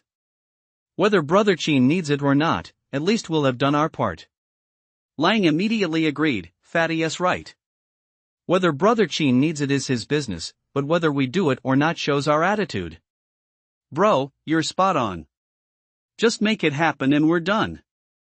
I did a quick calculation and knew right away that Brother Qin is no ordinary man when the time comes. He'll rise to greatness. It wasn't until the massage was over that Qin noticed Xia's heart was pounding wildly and her cheeks were flushed bright red. He froze for a moment before realizing what he'd just done. Deskmate, about what happened? He suddenly felt flustered and hurried to explain. Xia, however, glared at him, quickly smoothed out the hem of her shirt, glanced around to make sure no one else had seen, and whispered, nothing happened just now. Don't mention it again. As she spoke, her eyes still showed a hint of nervousness, and her cheeks remained rosy. She looked utterly adorable. Sheen felt rather guilty and didn't dare bring it up again. After stealing a few glances at her, he asked softly with concern, so does it still hurt? Xia was startled by his reminder and suddenly realized that the excruciating pain she felt moments ago had vanished without a trace. Right now, her lower abdomen felt warm and comfortable. I'm fine, she said, her voice tinged with surprise and disbelief. Sheen finally let out a sigh of relief. That's good.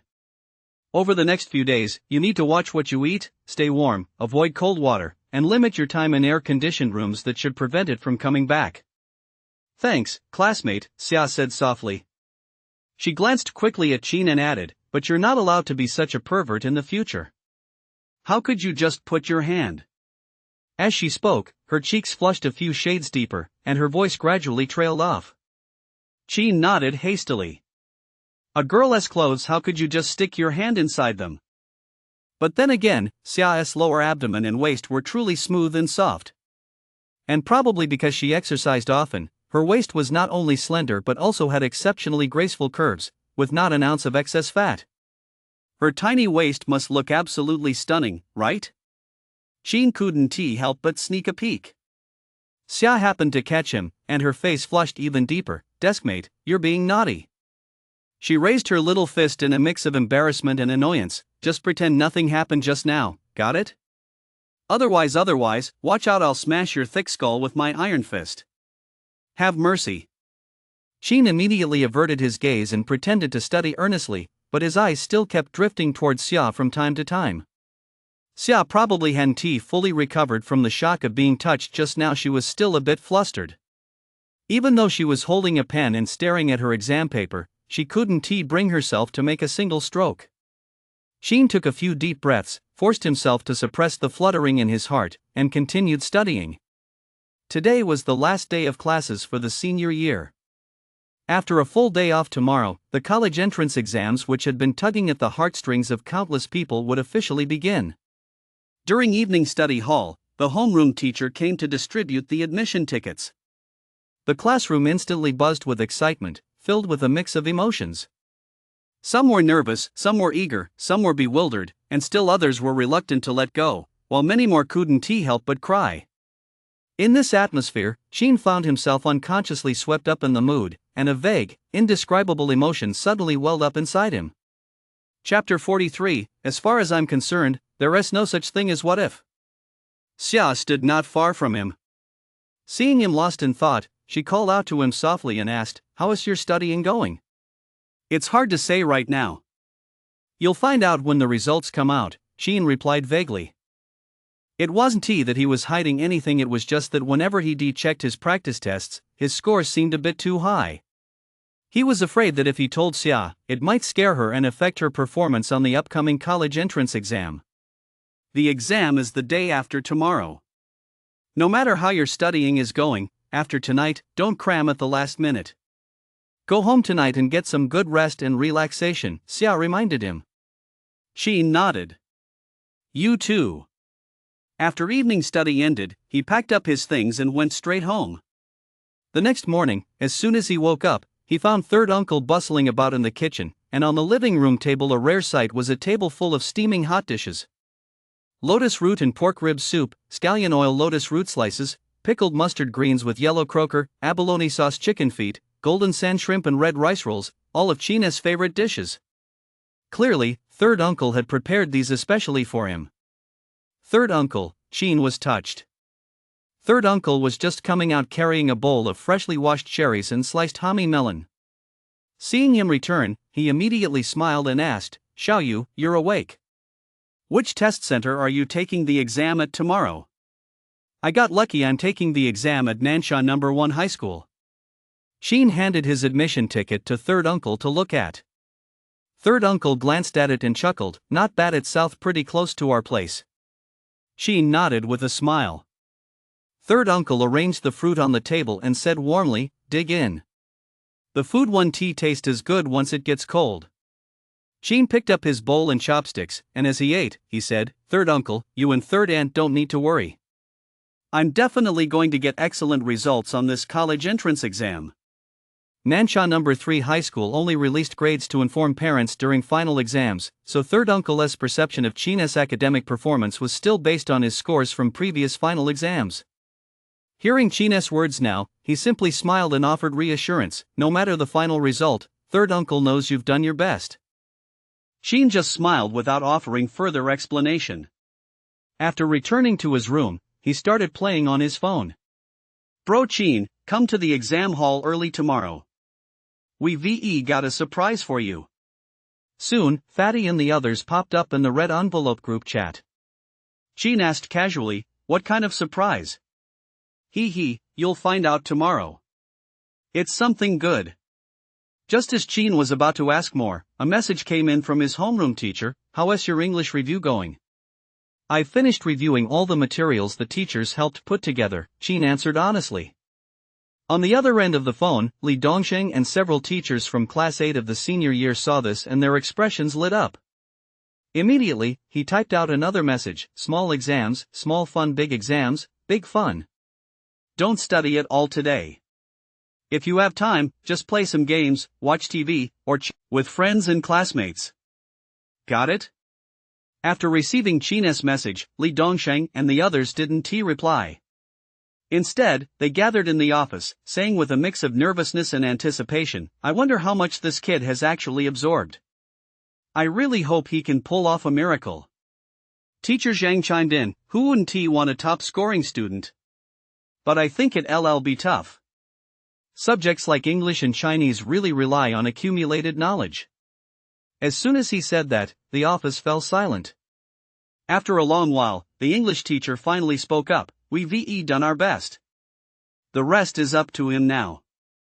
Li Dongxing nodded and smiled. "Besides, as long as he performs consistently, even if his English score doesn't break through, getting top provincial scores in Chinese, math, and science should be no problem. I really wish time would fly by so the exams would end and the results would come out sooner," the teachers exclaimed in unison. Meanwhile, Sheen had just finished dealing with his homeroom teacher when his phone vibrated again. It was a call from an unknown number. Sheen hesitated for a moment before answering. A familiar voice came through immediately. "Sheen, it's me, Teacher Yao." "Hello, Teacher Yao. Is something wrong?" Sheen asked. Teacher Yao laughed heartily, "Nothing's wrong. It's just that the college entrance exams are coming up soon, so I wanted to have a quick chat with you." Go ahead, Teacher Yao. You don't need to be so formal with me, kid. Teacher Yao smiled again. Also, even though the college entrance exam is important and many people say it determines your entire future, you don't need to feel so much pressure. After all, it's just an exam. And even if you hit a snag on this path, there are other roads you can take. At the very least, the doors to my basketball program will always be open for you. Qin was instantly at a loss for words. If it weren't for the fact that Teacher Yao was genuinely trying to look out for him, he would have loved to slap his last mock exam scores right in his face. Teacher Yao, however, didn't notice Qin's silence at all and continued, "In any case, there are countless paths, choose the first one. That's all I have to say for now. I wish you the best of luck." Meanwhile, on the balcony of a villa complex in Nansha City, Gao Chou's private tutor had finished grading his final set of practice exams. Chinese, 132, Math, 142, English, 138, Science Comprehensive, 277 total score, 689. The tutor's eyes sparkled with admiration. In just 1 week, your total score has risen to a whole new level. If you perform to your full potential on the college entrance exam, you're guaranteed a spot in the top 5 in the province, and if luck is on your side, you might even snag the title of provincial top scorer. Guaranteed in the top 5 province-wide, with a shot at being the provincial top scorer? Gao Chou took a deep breath and looked up toward the direction of Nansha No. 3 High School. All right. This time, I'm going to redeem myself. I'll make sure everyone sees who the brightest star at Nansha No. 3 High School really is. On the first day of the college entrance exams, Qin woke up early. After declining third uncle's offer to see him off, he headed to the exam hall alone. As soon as he arrived at the entrance, he saw Fatty and the others already waiting there. "Didn't he keep you waiting too long, did I?" Qin asked. "Of course not, we just got here ourselves," Fatty said, secretly slipping a small box into Qin's hand and whispering, "I had to pull some strings to get this. It's the latest high-tech gadget from back home. Apparently it uses some kind of bone conduction technology. All you have to do, Qin, is clip this between your teeth. Then, during the last half hour of the exam, someone will use it to send you the answers. I tested it out earlier. As long as you clip it in place beforehand and keep your mouth shut during the security check, the scanners won't detect it." Qin looked taken aback for a moment, then laughed. "You guys are really thoughtful, but I definitely won't be needing this. Bro Qin, Fatty prepared this especially for you. He went through a lot of trouble and suffered quite a bit over the past 2 weeks just to get it. You should still take it just as an extra safety net. What if it ends up coming in handy?" Lang chimed in to persuade him. Shui and Arya nodded in agreement. "We all trust in your skills, Brother Qin, but having an extra layer of protection can't hurt, right? Thank you so much. I appreciate your kindness, but I really won't need this." Qin smiled. "With an old hand at the wheel, you can rest easy." Fatty and the others tried to persuade him further. As the saying goes, it's not the 10,000 possibilities you fear, but that 1 in a million chance. Qin raised his hand without hesitation to cut them off. "With me, there is no such thing as a just in case." With that, he strode into the exam hall, radiating unmatched confidence. Chapter 44, Are You Kidding Me? First session, Chinese. Apart from the essay section where he wasn't entirely sure how the teacher would grade it, Qin breezed through the rest of the questions with ease. No pressure at all. Second session, Math. This one was even easier. In less than an hour, he finished all the questions and even gone through them once to check his work. After finishing, remembering that early submission wasn't allowed on the college entrance exam, he simply laid his head on the desk and fell asleep. The 3 proctors, seeing this, initially felt a pang of sympathy, thinking he had given up on himself, and were about to approach him to remind him. But when they saw Qin's neatly completed answer sheet and the answers to a few of the questions, the words they had intended to say were all swallowed back in astonishment. Third session, English.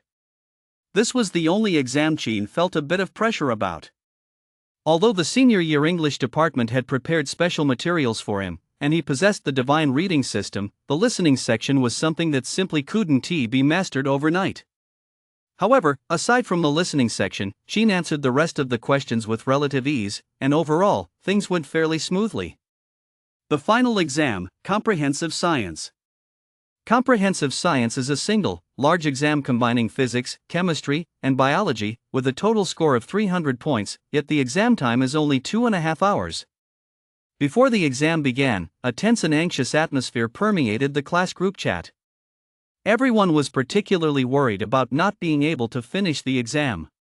Especially those students who had checked their answers for Chinese, math, and English. They were so nervous they couldn't sleep all afternoon. Only Qin remained oblivious to the world around him, quietly continuing to read the green satin scroll.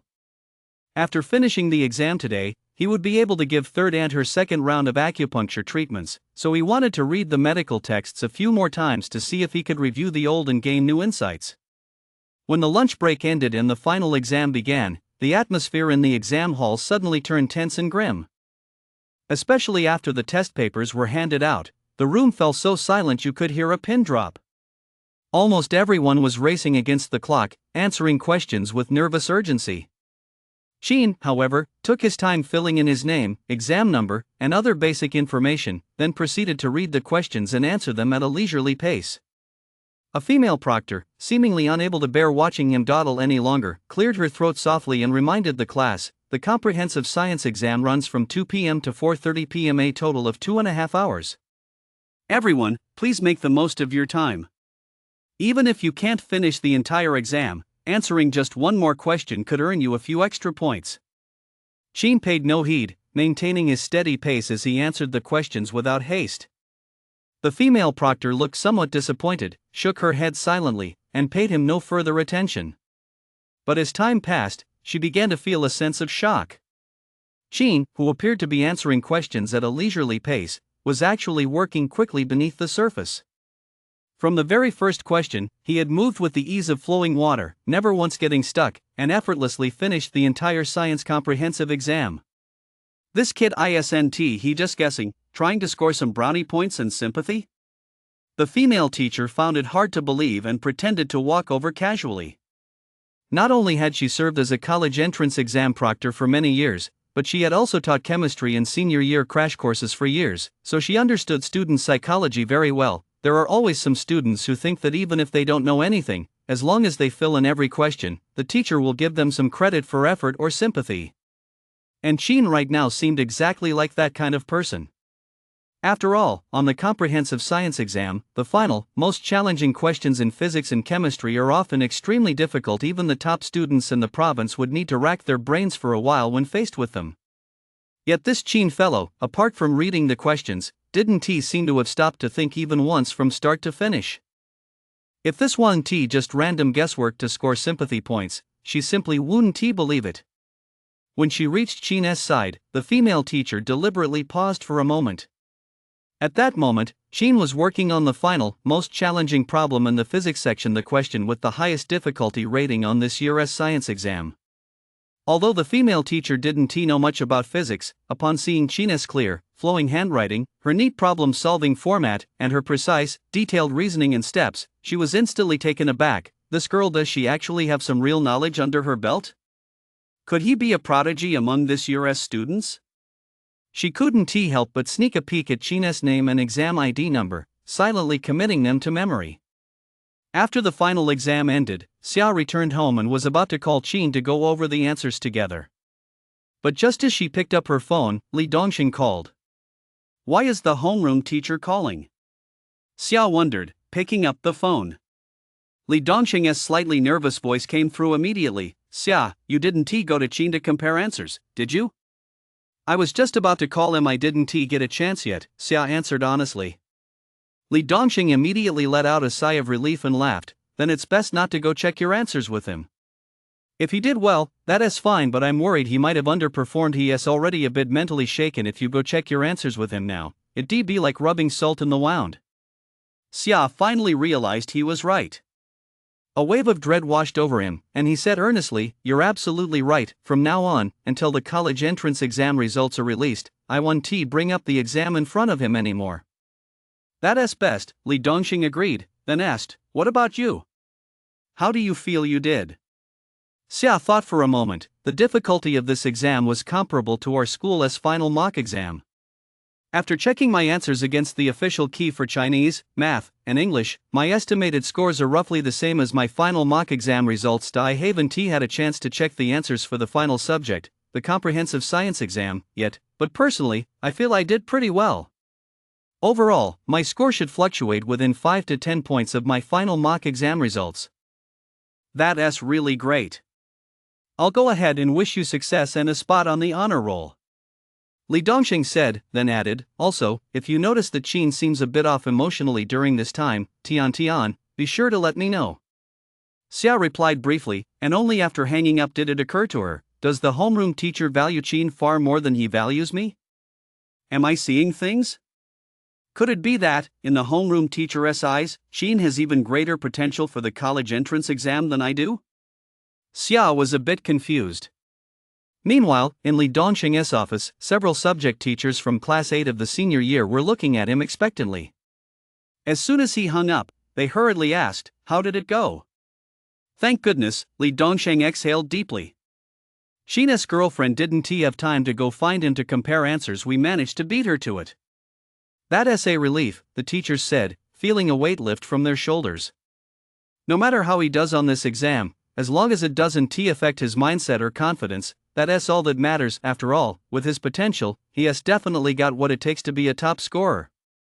Even if he doesn't perform well this year, as long as his mindset stays strong, he can work hard for another year and shore up his weaknesses in English. Then, becoming a top scorer on next year's college entrance exam will be a sure thing. That's right. The teachers all nodded in agreement. Chapter 45, Feeling like I've taken a 10,000-point critical hit. Li Dongxing remarked with emotion, we absolutely have to protect this promising student. Let us all think about it. Are there any other students who might provoke Qin? Upon hearing this, the teachers all began to rack their brains. After a long while, someone suddenly asked, somewhat uncertainly, I heard earlier that there was some tension between Gao Qiu and Qin? I've heard that too. It seems things got pretty heated between Gao Qiu and Qin. Teacher Zhang picked up on the thread. This was the first Li Dongxing had heard of it. Upon hearing this, he immediately furrowed his brow. What exactly happened? I'm not entirely sure of the details, but from what a few classmates in the class said, it seems Gao Qiu was the one who started it, insulting Qin or something like that. Then Qin made a bet with him, probably about how many points he'd score on the mock exam or something. Turns out Gao Qiu got his comeuppance, and ever since, he has been holding a grudge against Qin. There's a rumor that Gao Qiu has a crush on Xia. Apparently, he saw Xia and Qin getting close, so he went out of his way to pick a fight. It seems that after losing the bet, Gao Qiu even ambushed Qin on the basketball court or something. Upon hearing this, Li Dongxing's expression darkened further. After a long moment, he said, I'll give Gao Qiu a call. Meanwhile, in a luxurious study, Gao Qiu was sitting at his computer, checking the answers to his final exam, the comprehensive science test. After checking the answer to the final biology question, he estimated his score. For the science comprehensive exam, considering the uncertainty of partial credit, I performed exceptionally well this time. I estimate I'll score around 280. Chinese, probably between 130 and 135. Math, 140 should be no problem, and my English listening went exceptionally well. I might even hit 140 there. With that, my total score for this college entrance exam should be around 695. With this performance, I'm definitely in the top 5 in the province. Gao Qiu was elated. Just as he was thinking about who to share his joy with, his phone suddenly vibrated. When he saw that it was Li Dongxing's number, he paused for a moment, then broke into a smile. He figured the teachers were all curious about how their top students had done and couldn't resist checking in. Feeling on top of the world, he answered the call. Before the other end could speak, he blurted out, Teacher Li, don't worry about me. I did pretty well this time. I estimate. But before he could finish, Li Dongxing's hurried voice cut in. I know, by the way, I'm calling to remind you, under no circumstances should you go to other students to compare answers, especially Qin, so as not to discourage your classmates. Understand? Gao Qiu's expression froze instantly. Li Dongxing continued, I know there's been some friction between you and Sheen. But regardless, you're classmates. You shared 3 years of friendship, haven't you? If he doesn't do well on this exam and you deal him another blow, it might ruin his whole life. Do you understand what I'm saying? I understand. Gao Chou's face was an ashen shade of pale. It felt as if his heart had been stabbed. Even after Li Dongsheng hung up, he couldn't catch his breath. Wasn't he the top student in Class 8 of Senior 3? Why did the homeroom teacher seem not to care about him at all, but instead care more about that damn Qin? And what did he mean by a little blow could ruin his whole life? Last time I wore the dog tag and spent the whole day at school, I was crushed just as badly, and yet here I am, full of life and energy now, aren't I? Why? Why on earth? Gao Chou felt a bitter taste in his mouth. Just then, in the Class 8, Grade 12 WeChat group where several teachers and the homeroom teacher were present, the homeroom teacher posted another announcement tag to everyone: the college entrance exams are over. You've all worked hard. From now until the results come out, you should go out and have fun, confess your feelings to someone. As for the scores, please don't pry into each other's results or compare yourselves. I hope everyone passes with flying colors and has a wonderful vacation. The homeroom teacher is actually encouraging us to confess our feelings? 666. Screenshot saved, ready to post on Moments. The group instantly erupted with excitement. But Gao Chou's heart was bleeding. He strongly suspected that Li Dongsheng's real motive for posting that announcement was to prevent others from going to Qin to ask about their scores. Did the homeroom teacher really value Qin that much? Gao Chou felt as if he'd just taken 10,000 points of critical damage. Meanwhile, Qin was completely unaware of any of this. After finishing his exam, he rushed home immediately. After eating the dinner third uncle had carefully prepared, he eagerly slung his backpack over his shoulder and hurried to the hospital. Inside the Municipal People's Hospital, it seemed they were hosting some important dignitary today. Not only was a banner hung at the entrance, but a long red carpet had been laid out, flanked by a sea of flowers lining the path to welcome the guest. Not only that, but the area outside the hospital building appeared completely deserted. Aside from a lone security guard manning the gate, even the staff at the front desk had vanished. It wasn't until Qin was almost at 3rd and S ward that he noticed a large group of hospital administrators, chief physicians, physician assistants, and nurses had gathered there, seemingly accompanying some official or expert on an inspection tour. He had no interest in joining the commotion and headed straight for 3rd and S room. 3rd Aunt looked radiant. As soon as she saw Qin, she beamed and said, "Xiao Yu, the doctor gave me a physical today." "And the results, how did they go?" Qin's movements froze for a moment, and his heart skipped a beat. After the last acupuncture session, although he personally felt that 3rd Aunt did indeed look much healthier, he wasn't entirely sure if she had actually improved until the hospital test results came back. 3rd Aunt, however, beamed with joy and quickly said, "The doctor said my condition has improved significantly, and my overall physical condition has also improved a lot. Before, he wouldn't let me get out of bed, let alone make any sudden movements, but now I can get out of bed and walk around, and I can do some light exercises too. That's good to hear. I knew it, 3rd Aunt, you're a lucky person. Heaven will surely watch over you, and you're bound to live to be 100. Qin secretly let out a sigh of relief and smiled as well. 3rd Aunt was grinning and about to respond when the ward door suddenly swung open. A tall, handsome figure walked in. He was a man with blonde hair and blue eyes, standing over 1.9 meters tall. He wore a well-tailored, high-end suit and a pair of sophisticated gold-rimmed glasses, clearly a foreigner. Behind him stood a group of chief physicians, including Director Wang, who had previously performed the surgery on Qin's 3rd Aunt. At that moment, the expressions on these chief physicians' faces clearly betrayed a mix of awe and flattery. Meanwhile, the foreign man held 3rd Aunt's medical records and latest physical examination report in one hand while scrutinizing her with a critical gaze. "When was the surgery performed?" "About 2 weeks ago," 3rd Aunt replied. The foreign man seemed not to have heard her, however, and instead turned his gaze toward Dr. Wang. 3rd Aunt looked slightly awkward. Seeing this, Qin furrowed his brow slightly. "About 2 weeks ago," Dr. Wang repeated the answer. Only then did the foreign man nod, then ask, What were the patient's symptoms before the surgery? Are we certain it's terminal and beyond hope? Dr. Wang instinctively glanced toward the hospital bed, looking somewhat awkward. He wanted to lean in close to the foreign man's ear and whisper a reminder not to say such harsh things in front of the patient, but the foreign man seemed to find this repulsive and immediately turned away, looking displeased as he said, "Just answer my question truthfully.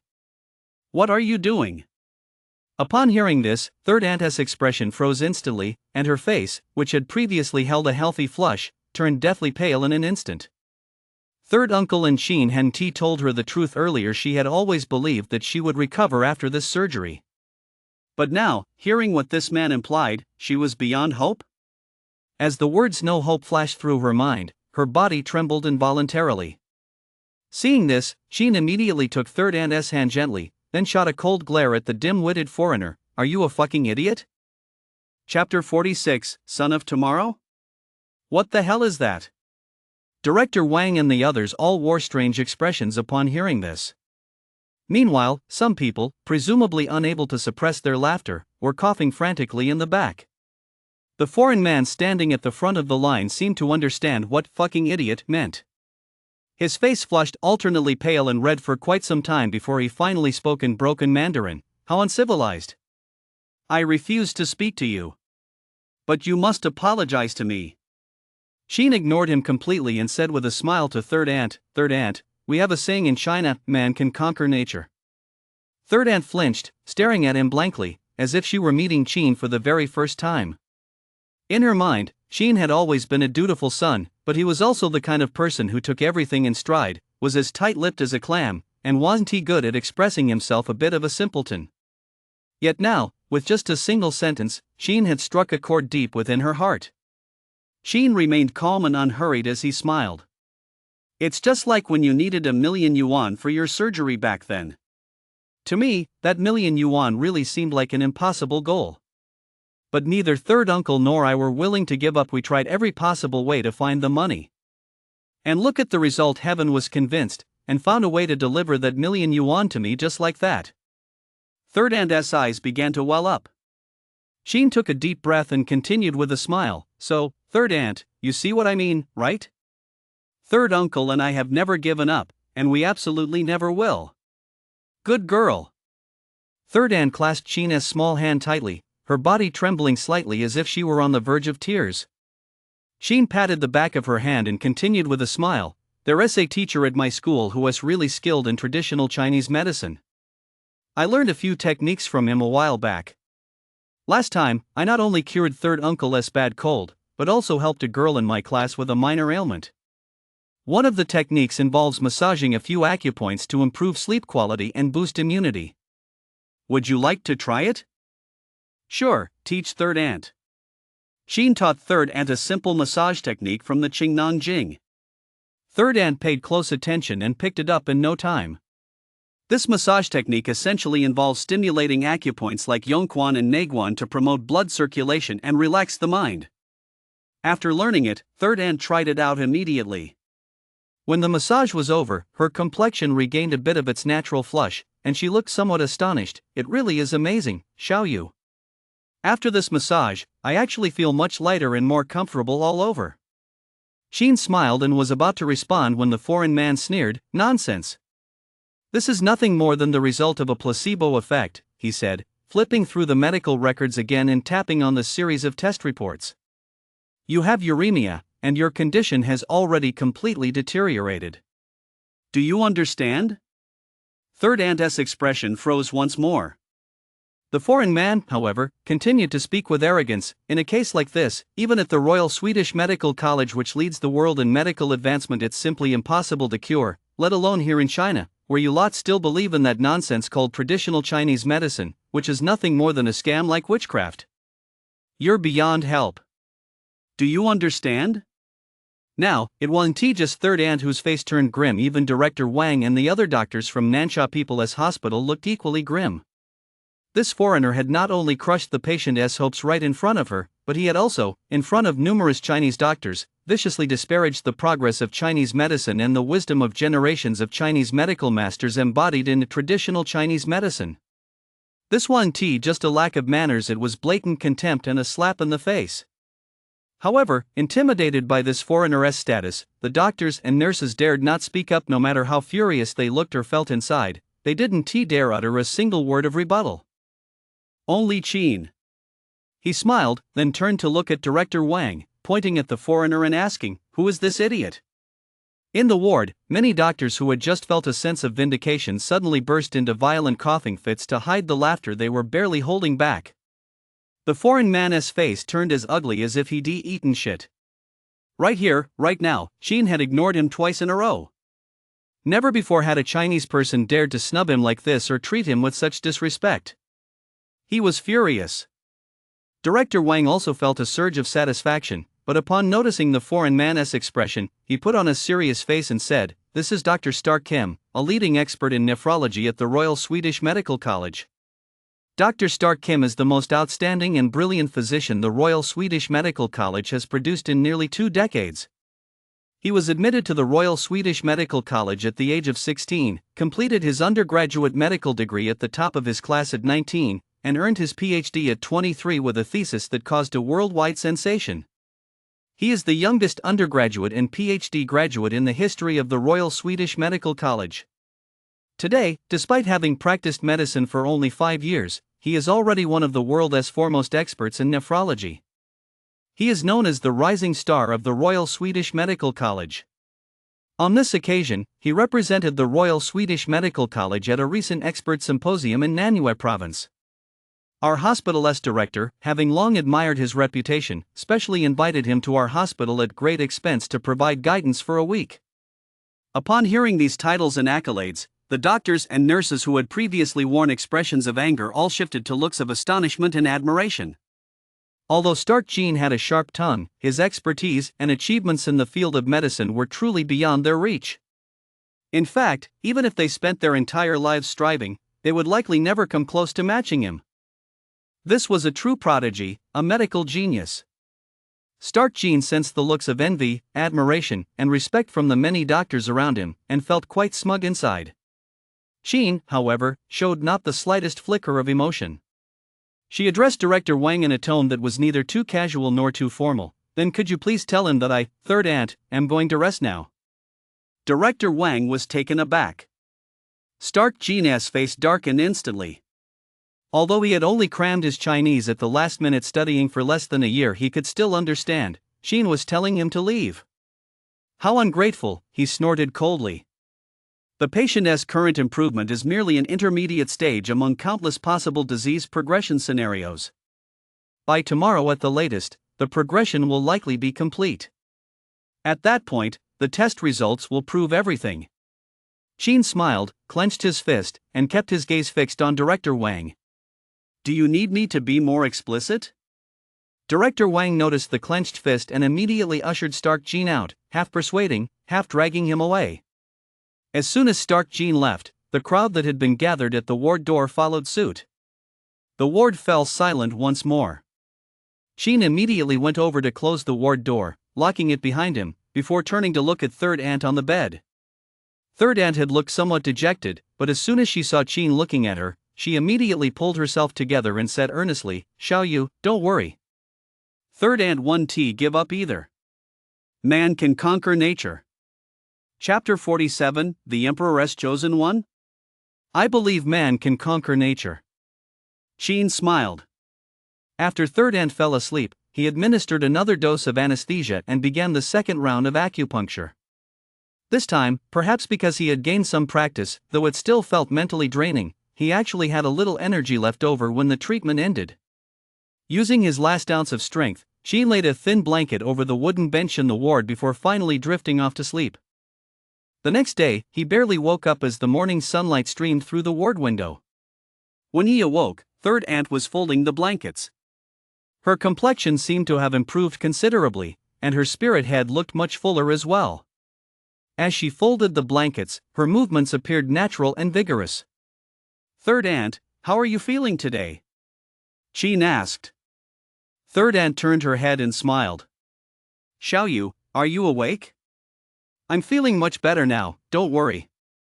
Sheen wasn't too sure if she was telling a white lie to spare him worry or if she truly felt better, but he simply smiled and nodded. After washing up, just as he was about to accompany third aunt to breakfast, a young nurse approached and reminded her, the physical examination arranged by Mr. Stark is scheduled for 9:30 this morning. Ms. Wu, please stick to a light breakfast and try to eat as little as possible, to avoid affecting the results. Third aunt nodded quickly, but her expression was clearly tense. She knew it must be because of what Stark Kim had said last night. Third aunt was still feeling uneasy about it. He immediately whispered, "Man can overcome fate." Third aunt regained some of her composure and nodded. Shortly after the two finished breakfast, the young nurse returned. This time, she was accompanied by Stark Kim, Director Wang, and others. Stark Kim personally oversaw third aunt's physical examination.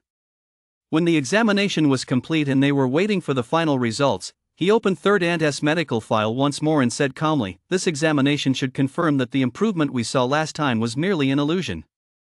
Although Director Wang disliked his tone and his disrespectful attitude toward the patient, he remained silent. From a scientific perspective, and based on their years of medical experience, current medical technology simply cannot cure patients with end-stage uremia. At least, to date, there has never been a single case of a patient with end-stage uremia being cured. Unless a suitable kidney is found and a kidney transplant is performed.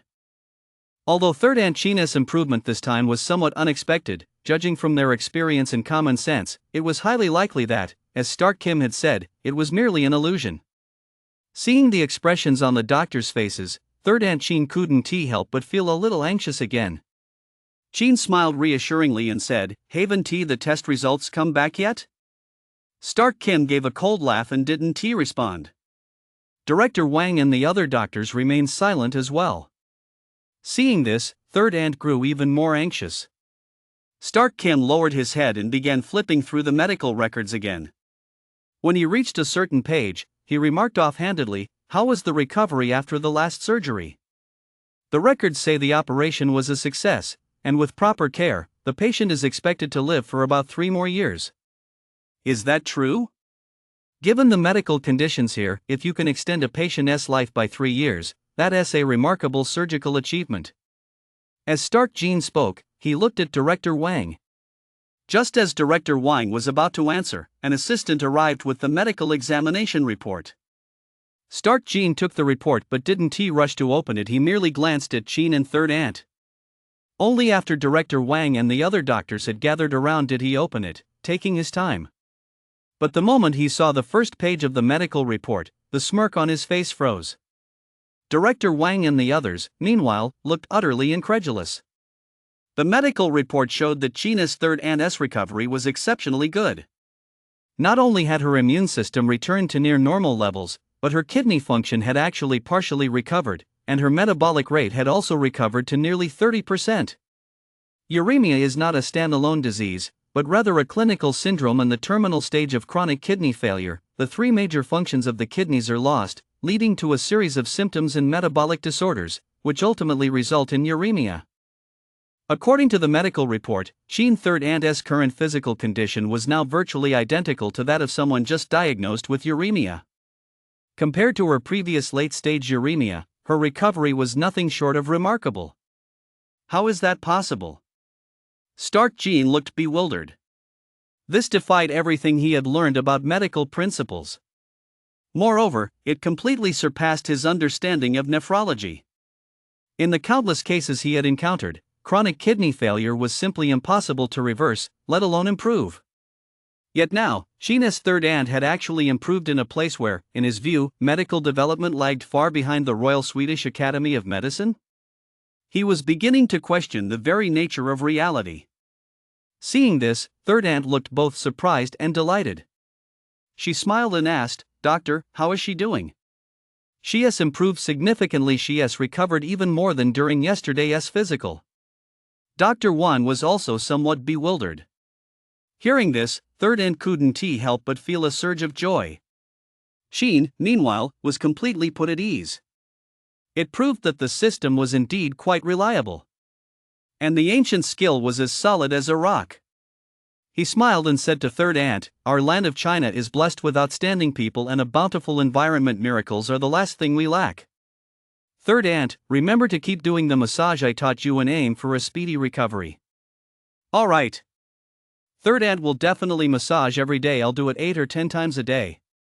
Third aunt couldn't stop grinning. Ever since she learned from Stark Jean yesterday that she was beyond hope, and then today that she wouldn't even live 3 years after surgery, a massive weight had been hanging over her heart. Now, hearing the doctor say she'd recovered so much, that weight had truly lifted from her chest. Perhaps Stark Jean really was a medical genius, a top expert in nephrology, but, just as Jean had said, in our vast and magnificent China, a land of outstanding people and natural wonders, miracles are never in short supply.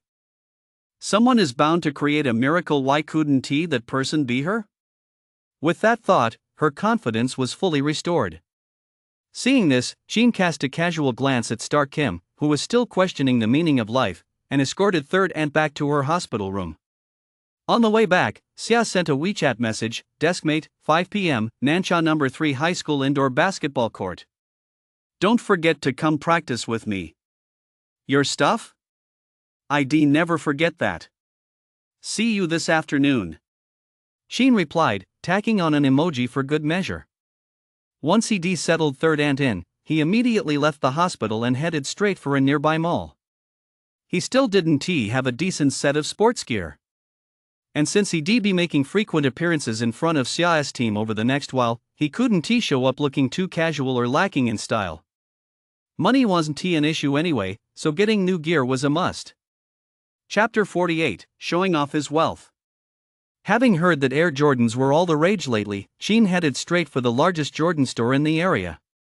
Once inside, no one looked down on him or ignored him because of his plain clothes, but the saleswoman was clearly going out of her way to be considerate. She started by recommending some relatively low-end products.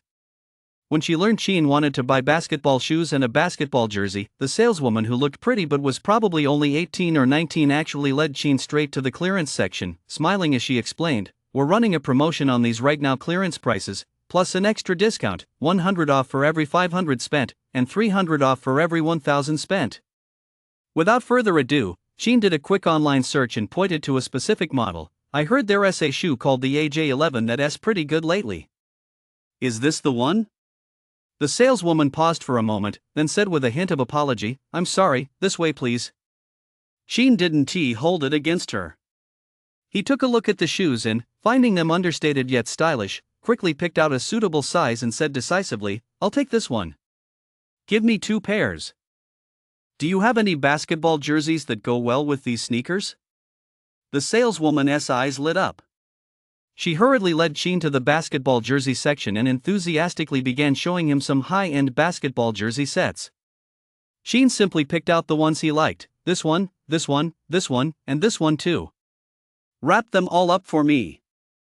The saleswoman beamed with delight, quickly wrapping everything up for Jean and folding them carefully. Then, with her hands pressed together and her eyes sparkling like gold coins, she asked, "Is there anything else you need?" "That's all for now." Jean slipped on his brand new AJ11s, then glanced at a pair of sneakers nearby with a few faint stitching marks and added, "Oh, and wrap up this pair for me too." "No problem," the saleswoman said, trotting off to fetch a box and a bag for Jean, then carefully packing them up. Jean waited until she was finished before asking, "Can I pay via WeChat Pay?" "Sure, handsome young man," the sales clerk replied, leading Jean to the cash register. But when she saw the final total at the register, 4,956 yuan after the discount, she glanced at Jean with a hint of unease. After all, Jean looked like nothing more than a high school student, and 4,956 yuan was a fortune for a high school student. Especially since, as she looked at him now, Jean really didn't look like much, and his clothes certainly didn't suggest he was the son of a wealthy family. She was a little worried that Jean might change his mind once he saw the total. And if he did, the big sale she'd worked so hard to close would go down the drain, and she could forget about her commission. But just as she was peeking, Jean first pulled out a brand new iPhone XS Max, then paid without batting an eye. He didn't even haggle. In fact, after paying, he didn't even glance at the phone, he just casually stuffed it into his pocket. Then, he picked up the box and was ready to leave. Now that's a real big spender. The saleswoman enthusiastically followed Sheen, escorting him all the way to the elevator and even pressing the down button for him.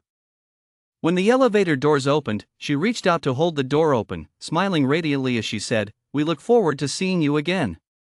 Sheen nodded with a smile, saying nothing more, but feeling a surge of satisfaction inside. That intangible sense of showing off felt absolutely amazing. It really proved the saying, "Rich people aren't happy?" No, you can't even imagine the kind of happiness rich people experience. Stepping out of the mall and hailing a cab home, Sheen initially felt quite content. But when he saw the beautiful women on the street gazing enviously at the sports cars and luxury vehicles, a thought suddenly popped into his head: taking a taxi is pretty nice, but it's nothing compared to the thrill of cruising around in a sports car or a supercar myself. Just imagine that scene, speeding along the endless coastline in a supercar, listening to pulsing music blasting from the Bose speakers, with a stunning, curvaceous beauty sitting in the passenger seat. Looks like I should make it a priority to get my driver's license this summer? Just as he was thinking that, they arrived at their destination. Sheen got out of the car, paid the fare, and headed straight home. Third uncle was probably still out working and hadn't he gotten off yet. The house was empty. After putting his things down, Sheen quickly changed into a new basketball uniform and started watching some basketball tutorial videos.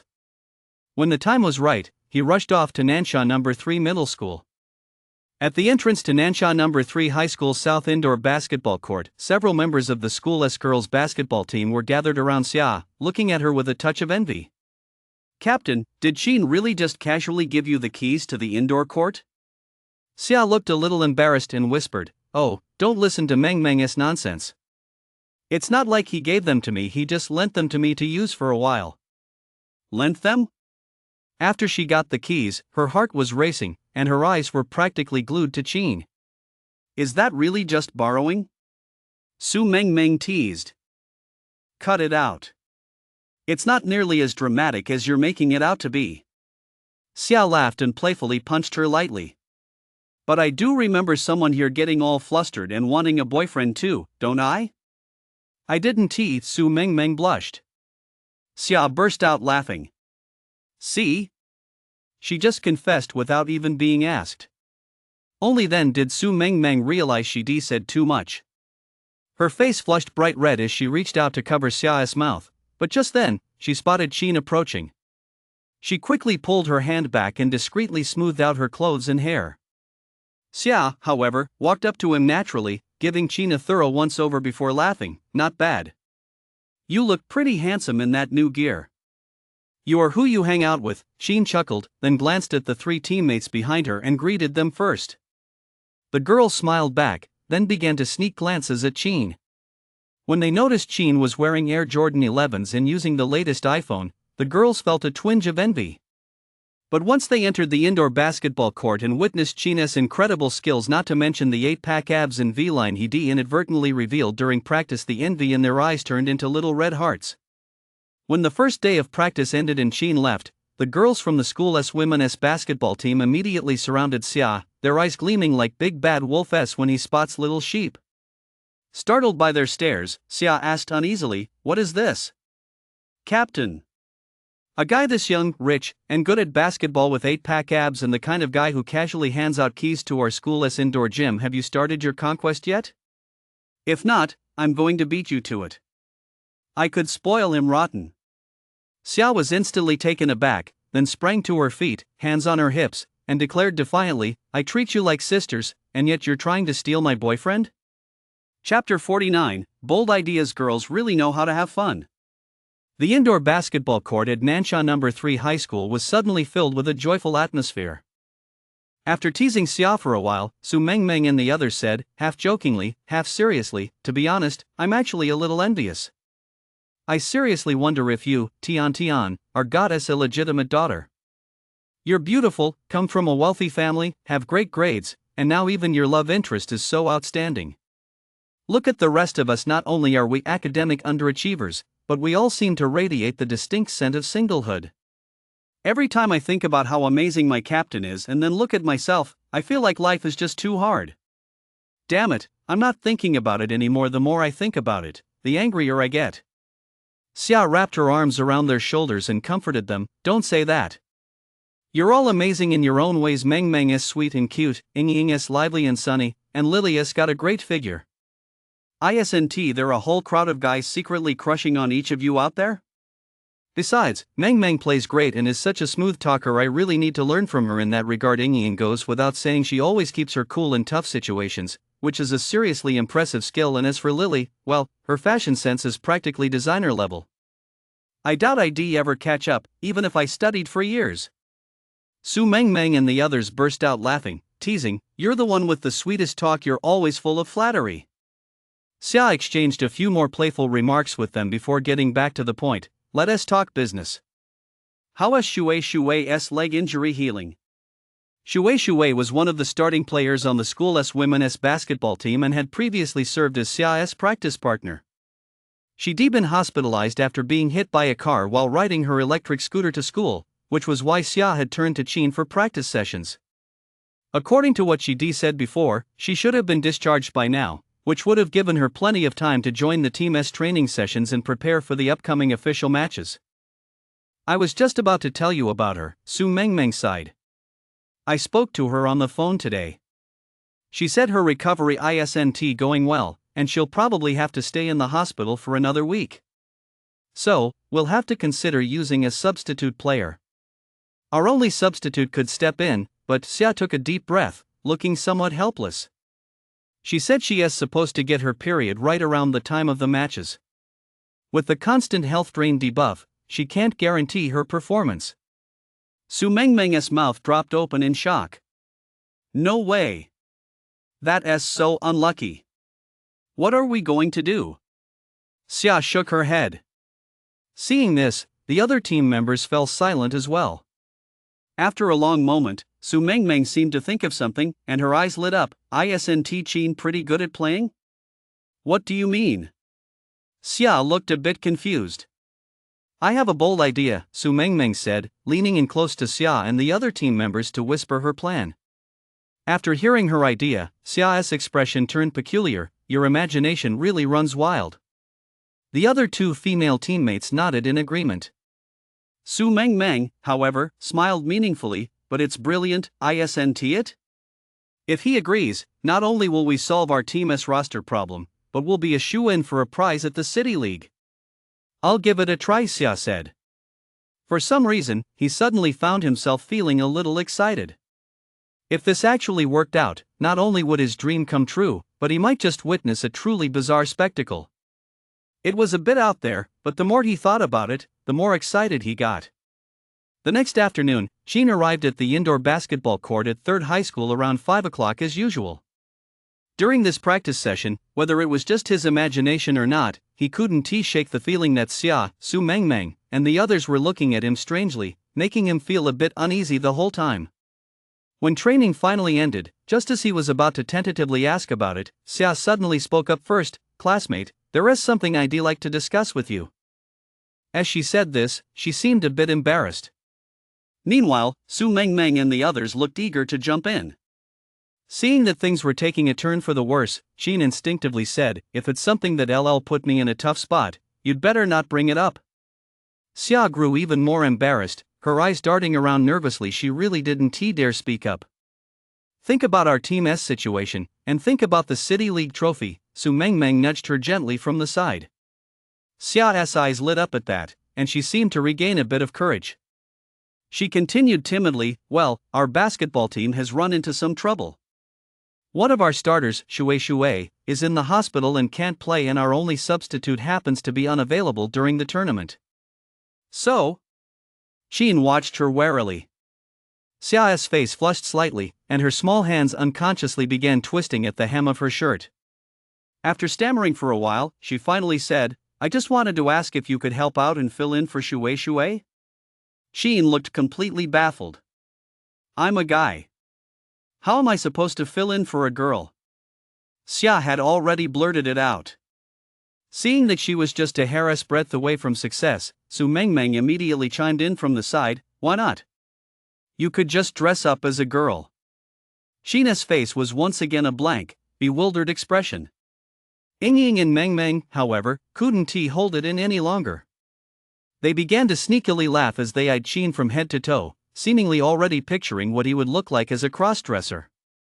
Hearing their laughter, Sheen finally snapped out of it, but it took him a good while to force out a single sentence. "You guys really know how to have fun.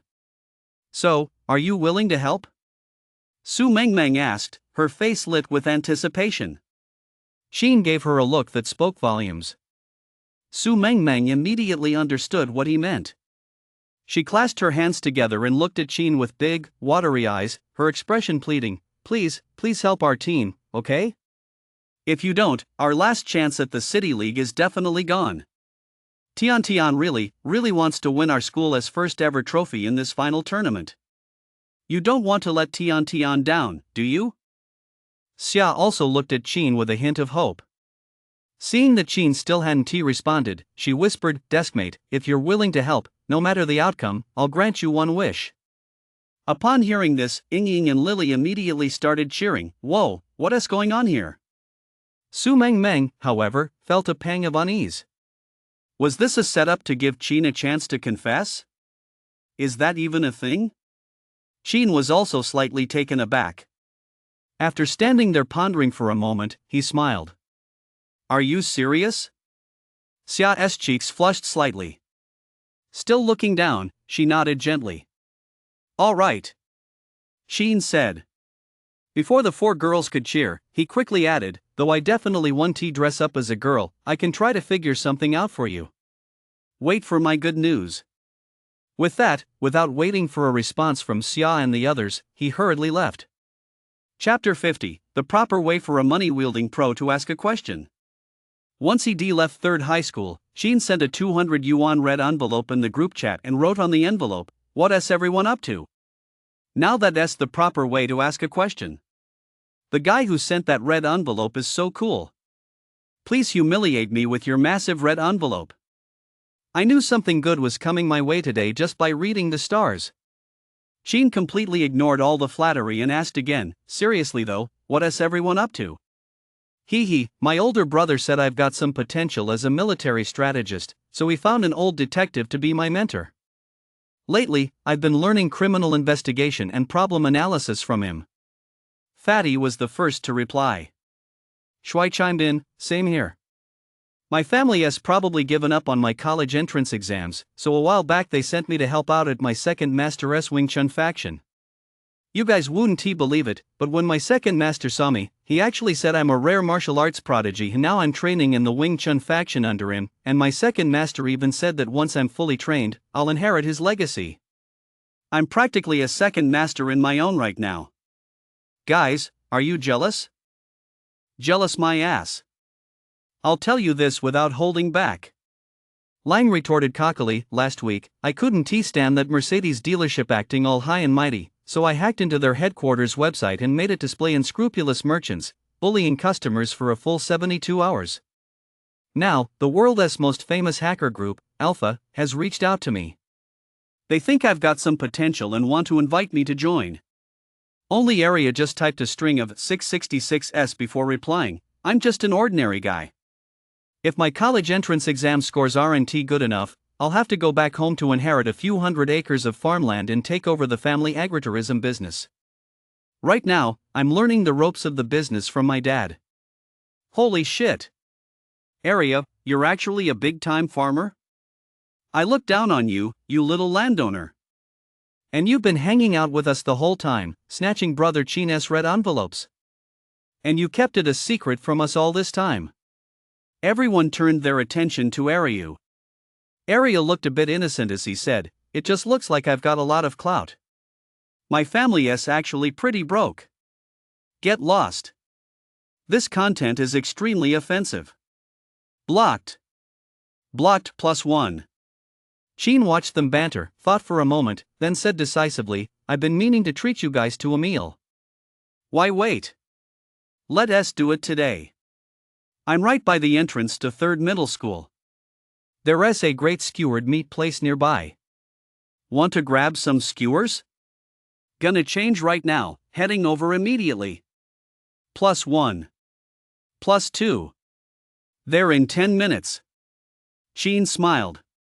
Once inside the restaurant, he sent his location to the group chat, then ordered some must-haves like chicken wings, lamb skewers, and beef skewers, and waited patiently. Less than 10 minutes later, Fatty and the others arrived in a rush. Seeing the dishes already on the table, Fatty gave a thumbs up. "Brother Chin, you really thought of everything." Chin handed them the menu. "Take a look. If you want to order anything else, go ahead." "Of course. We're all brothers here, we're definitely not going to hold back with you, Brother Chin." With that, Fatty and the others each ordered 2 skewers they fancied. After placing their orders, Fatty asked tentatively, "Brother Chin, you didn't just invite us out here today just for some skewers, did you?" "Actually, there is something I need to discuss," Chin said, glancing at Shuai, who was already eating so enthusiastically that grease was dripping from his mouth. "Mainly, I need Shuai's help." Fatty and the others immediately turned their gaze toward him. Shuai was happily munching on a huge chicken wing. Seeing everyone looking at him, he said sheepishly, "Go ahead and eat. Why are you all staring at me?" "Here's the situation. One of the starting players on our school's women's basketball team got injured and can't play in the city league, and the only substitute has some physical limitations." Sheen paused for a moment. "So the girls were thinking they've heard you're handsome, kind-hearted, and a great basketball player. Plus, your height and build fit the requirements for a women's basketball player, so they'd like to ask you to do them a favor, dress up as a girl for once and join the team to help out in the city league." "Ha?" Lang, Arya, and Fatty all looked at him as if to say, "Are you fucking kidding me?" Cough, cough, cough. Shuai choked on a piece of chicken wing he hadn't swallowed yet, coughing violently. While coughing, he raised his hand and waved it frantically, mumbling, "No way. Dressing up as a girl is out of the question. Not in this lifetime. I, Su Shuai, am a man of unyielding character. There's absolutely no way I'd do something like that." Sheen, munching on a skewered meat skewer, replied calmly, "Well, aside from the women's basketball team wanting to do you a favor, this is actually a personal favor I'm asking of you. 500. 500? What do you take me for?" Shuai flatly refused. 1,000. I'm not that kind of person. 2,000. Tonight, I'm yours. 5,000. Don't treat me like a person tonight," Shuai said. He quickly put the chicken wing back on the plate, cleared his throat twice, and added, "Actually, it's not really about the money. When it comes to matters of principle involving the school's honor, someone like me, Su Shuai, who is extremely principled, always knows exactly where I stand. Brother Chin, rest assured, I'll get the job done. Deal." Chin smiled and immediately transferred 5,000 yuan to Shuai.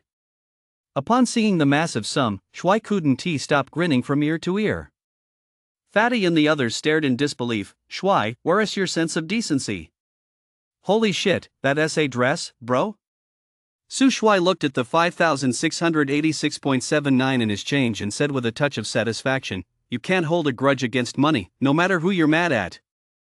Upon hearing this, Fatty and the others immediately saw the logic in it. Their eyes lit up as they turned to Chin. "Bro Chin, is there another deal like this? Money doesn't matter, and neither does wearing women's clothes. The main thing is that we want to bring honor to our school." Chin was speechless for a moment. After holding back for a while, he finally said, "Don't get ahead of yourselves. You guys should focus on learning some skills first. When there's a chance to make money in the future, you'll be the first ones I think of." "No problem." Fatty and the others chimed in immediately. Sheen smiled and added, "Also, I've been thinking about getting my driver's license lately, but I'm not 18 yet. If you have time, keep an eye out for me and see if you can find any leads." Fatty and the others silently took note the moment they heard this. After wrapping up the serious business, Sheen chatted with them for a while longer. He also made plans with Shuai to meet at the entrance of the school's south indoor basketball court at 5 p.m. tomorrow. Then he sent a WeChat message to Xia, "Deskmate, 5 p.m. tomorrow. I've got a surprise for you." "What kind of surprise?" Xia replied instantly, adding a shy emoji. "The surprise is," Sheen chuckled after sending the message, then quickly added, 5 o'clock tomorrow afternoon, at the entrance to the indoor basketball court. "You'll find out then. Take this socialist beating." Let us go. Xia replied angrily, then tossed her phone onto the bed. Sheen, smiling, put his phone away and headed home. Chapter 51. When guys get flirty, girls are out of the picture. At 4:50 p.m. the next day, when Sheen arrived at the entrance of the indoor basketball court at 3rd High School, he realized that Xia was definitely all talk and no action. She said she didn't want it, but her actions told a different story. At that moment, she and Su Mengmeng were standing there eagerly, looking around, clearly excited for the surprise Qin had in store for her. When she saw Qin appear, she held out her hand and said bluntly, "Where's the surprise?" "It's not time yet," Qin smiled. "Then just tell me right now what exactly is the surprise?" Xia asked. Qin glanced at her. "If I tell you now, would it still be a surprise? You're so annoying." "I just want to know right now." Xia didn't even realize that. Without thinking, she depuckered her lips and adopted a petulant tone. Qin, however, noticed it immediately. He stole a glance at her, then couldn't help but laugh at her adorable little expression. Hearing his laughter, Xia finally caught on.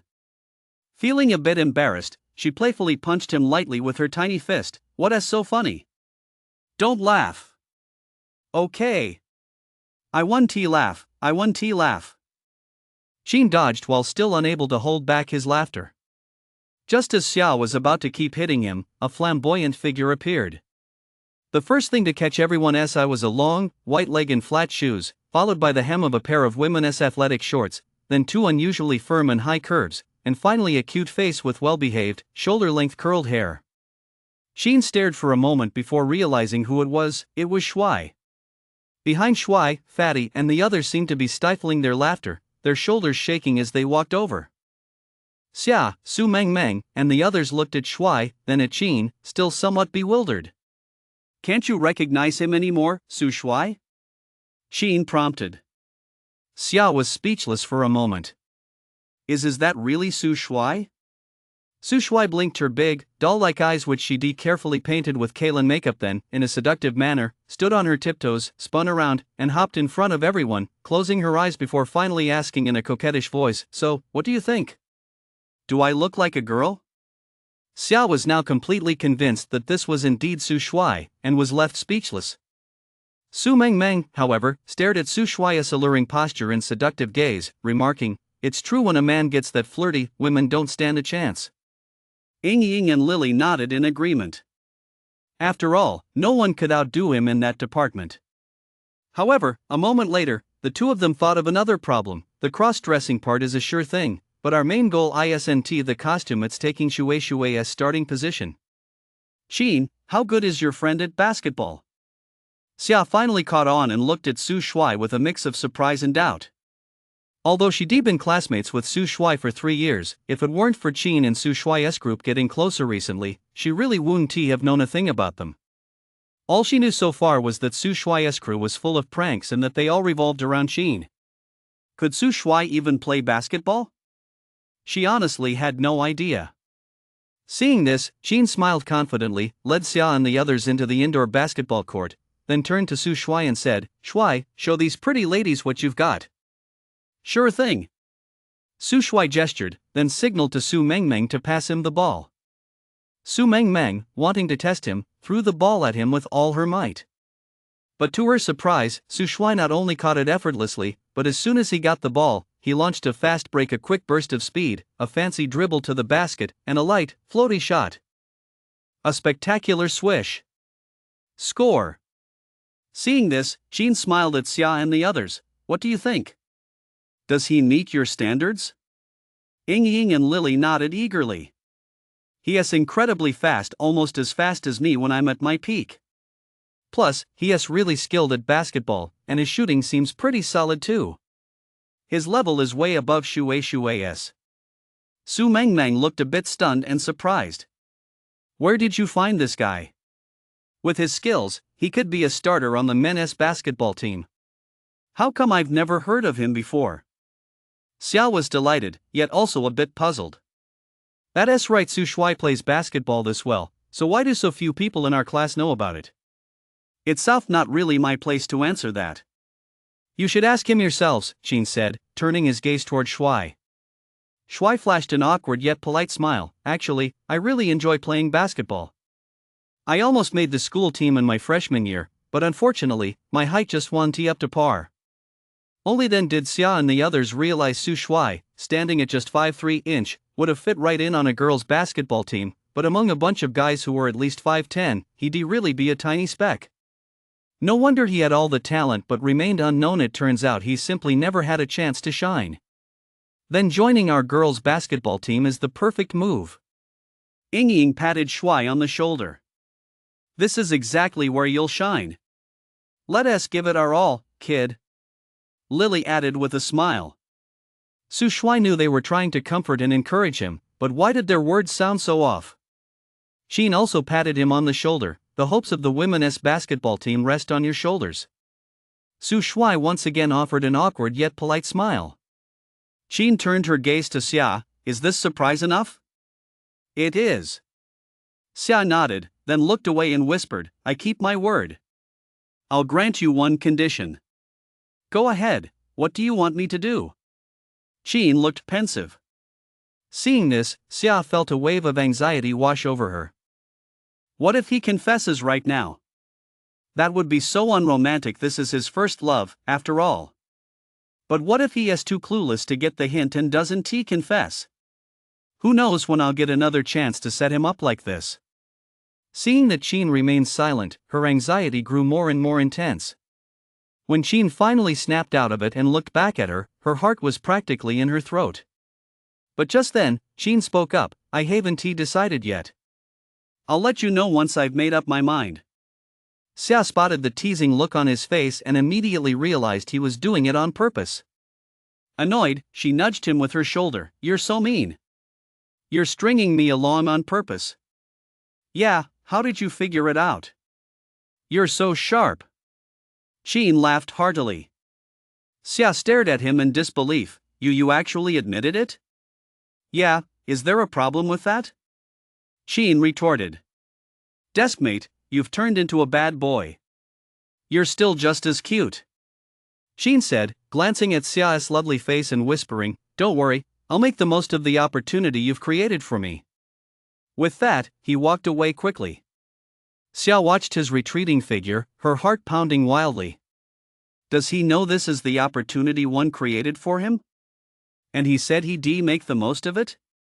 Chapter 52. A miracle in the history of world medicine. After returning from third middle school, Sheen changed his clothes and studied the Qingnong Jing for a while. When the time was right, he slung his backpack over his shoulder and headed straight for the Municipal People's Hospital. After completing the final acupuncture session tonight, third aunt's illness would likely be cured. At this thought, Sheen's heart swelled with excitement. Especially after arriving at the hospital, successfully completing third aunt's final acupuncture session, and seeing her complexion fully restored with a smile breaking through her slumber, he was so thrilled he couldn't sleep a wink that night. The next morning, when Stark Jean called a nurse over to escort third aunt for her physical examination, Sheen eagerly followed along. After the examination was over, while they were waiting for the final results, Director Wang suddenly walked over and motioned for him to step aside for a moment. Sheen immediately moved a little further away from third aunt and asked, What's the matter, Director Wang? He had a pretty good impression of this Director Wang. He was highly skilled, and most importantly, he had strong professional ethics, so Sheen spoke to him politely. I'm only telling you this, don't let the patient find out, Director Wang prefaced, casting a furtive glance toward third aunt as he spoke. Sheen's heart sank, but he nodded nonetheless. Don't worry, go ahead. Only then did Director Wang say, Stark Jean has been conducting daily physicals on the patient these past few days, and the results from the last 2 days aren't looking good. Not optimistic? What do you mean? Jean asked, suppressing her rising anxiety. Her kidney function has declined slightly compared to the checkup 3 days ago. Moreover, the lesions have started to recur. Based on our experience, your third aunt's previous recovery may have been a false positive, just a temporary effect during the progression of the disease. Director Wang added, then continued. We've encountered situations like this more than once in our previous medical practice.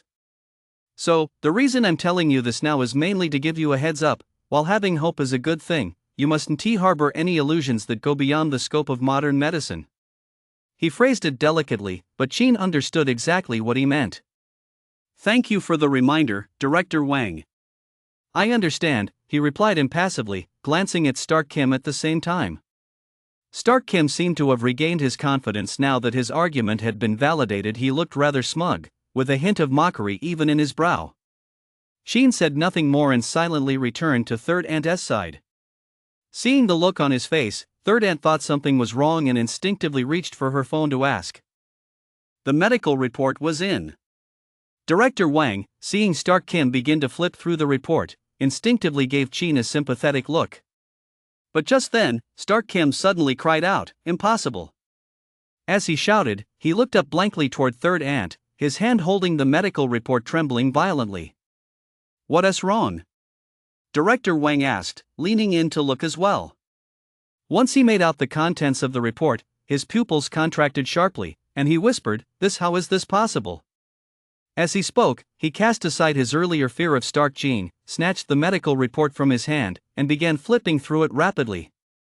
After reading the entire report, his voice trembled as he said, This is a miracle in the history of world medicine."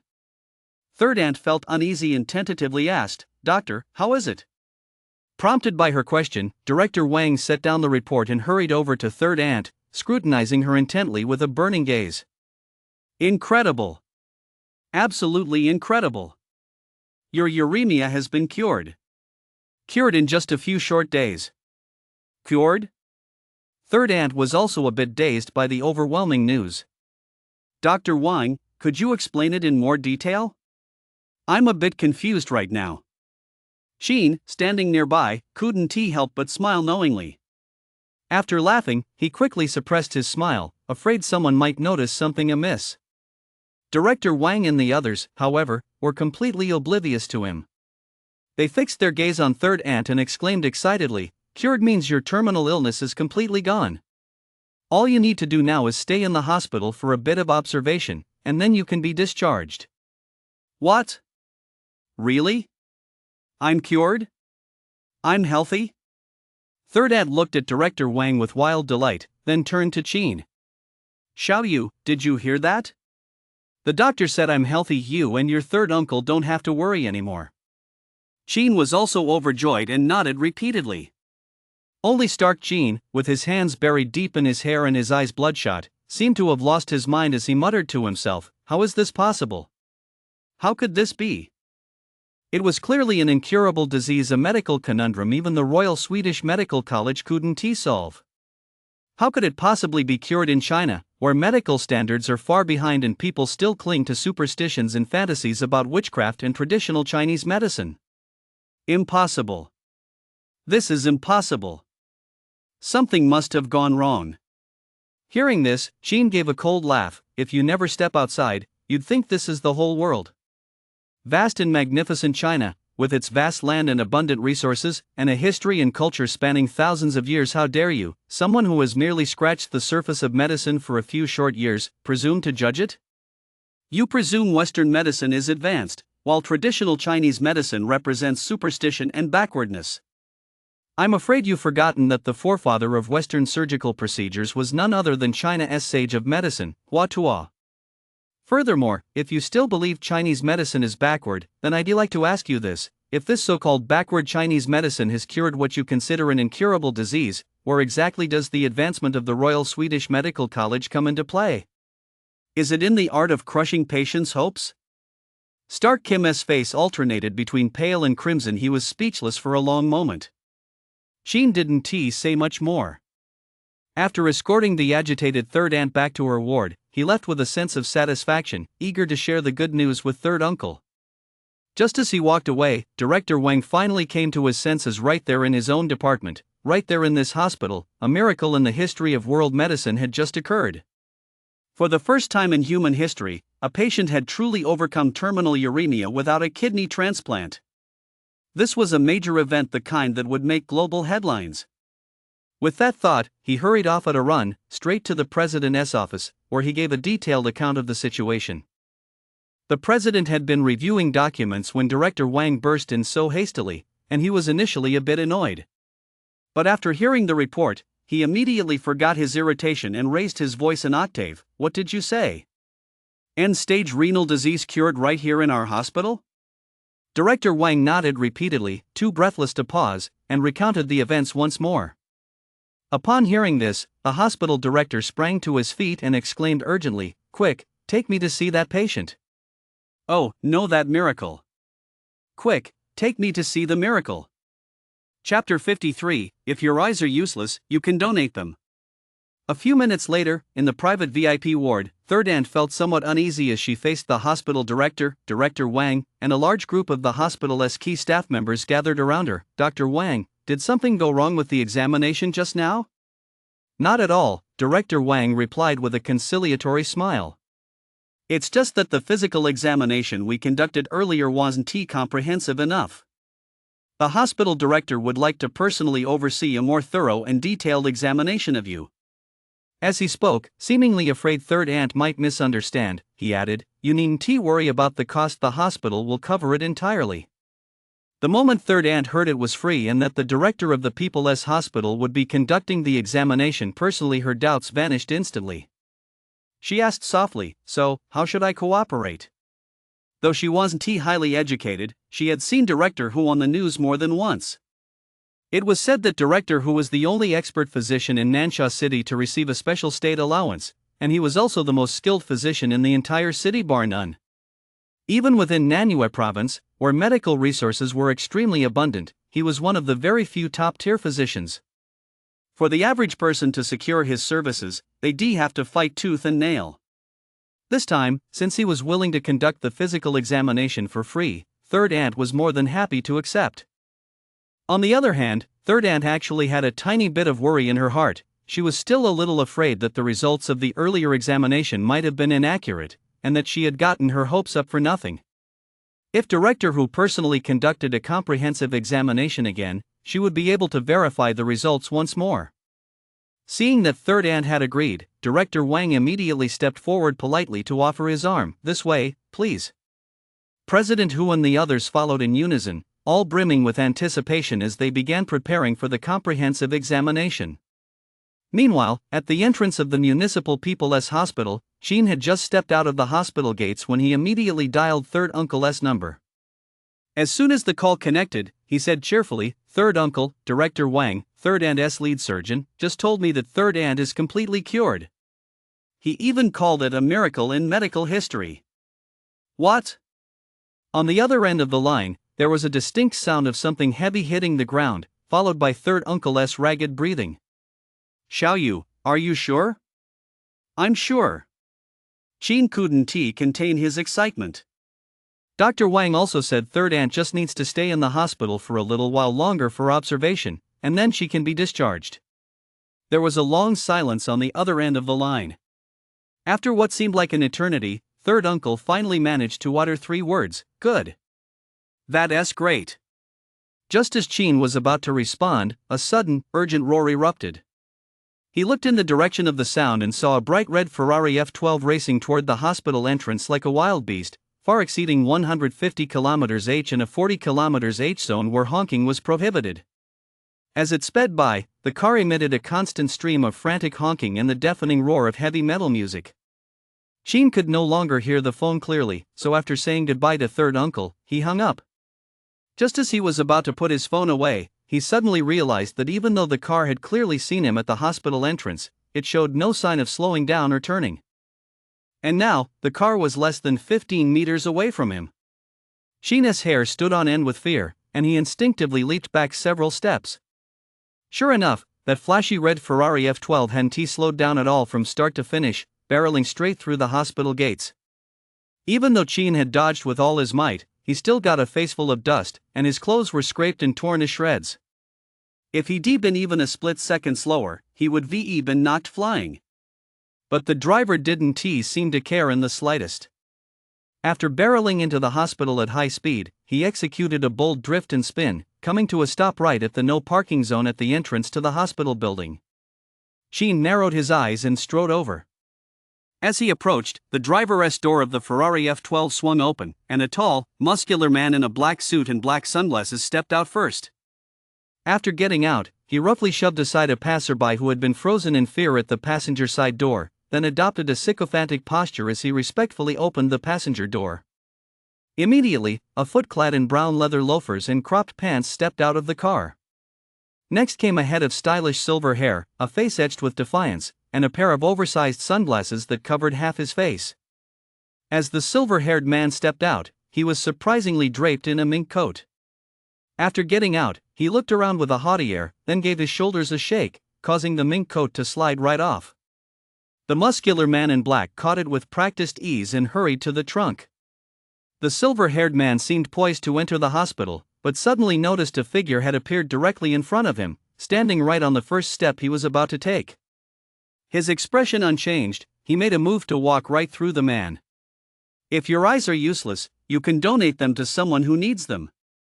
The silver-haired man seemed to notice Qin for the first time. He slowly raised his head, pointed at himself with one finger, and wore an expression of exaggerated surprise. Are you fucking talking to me?"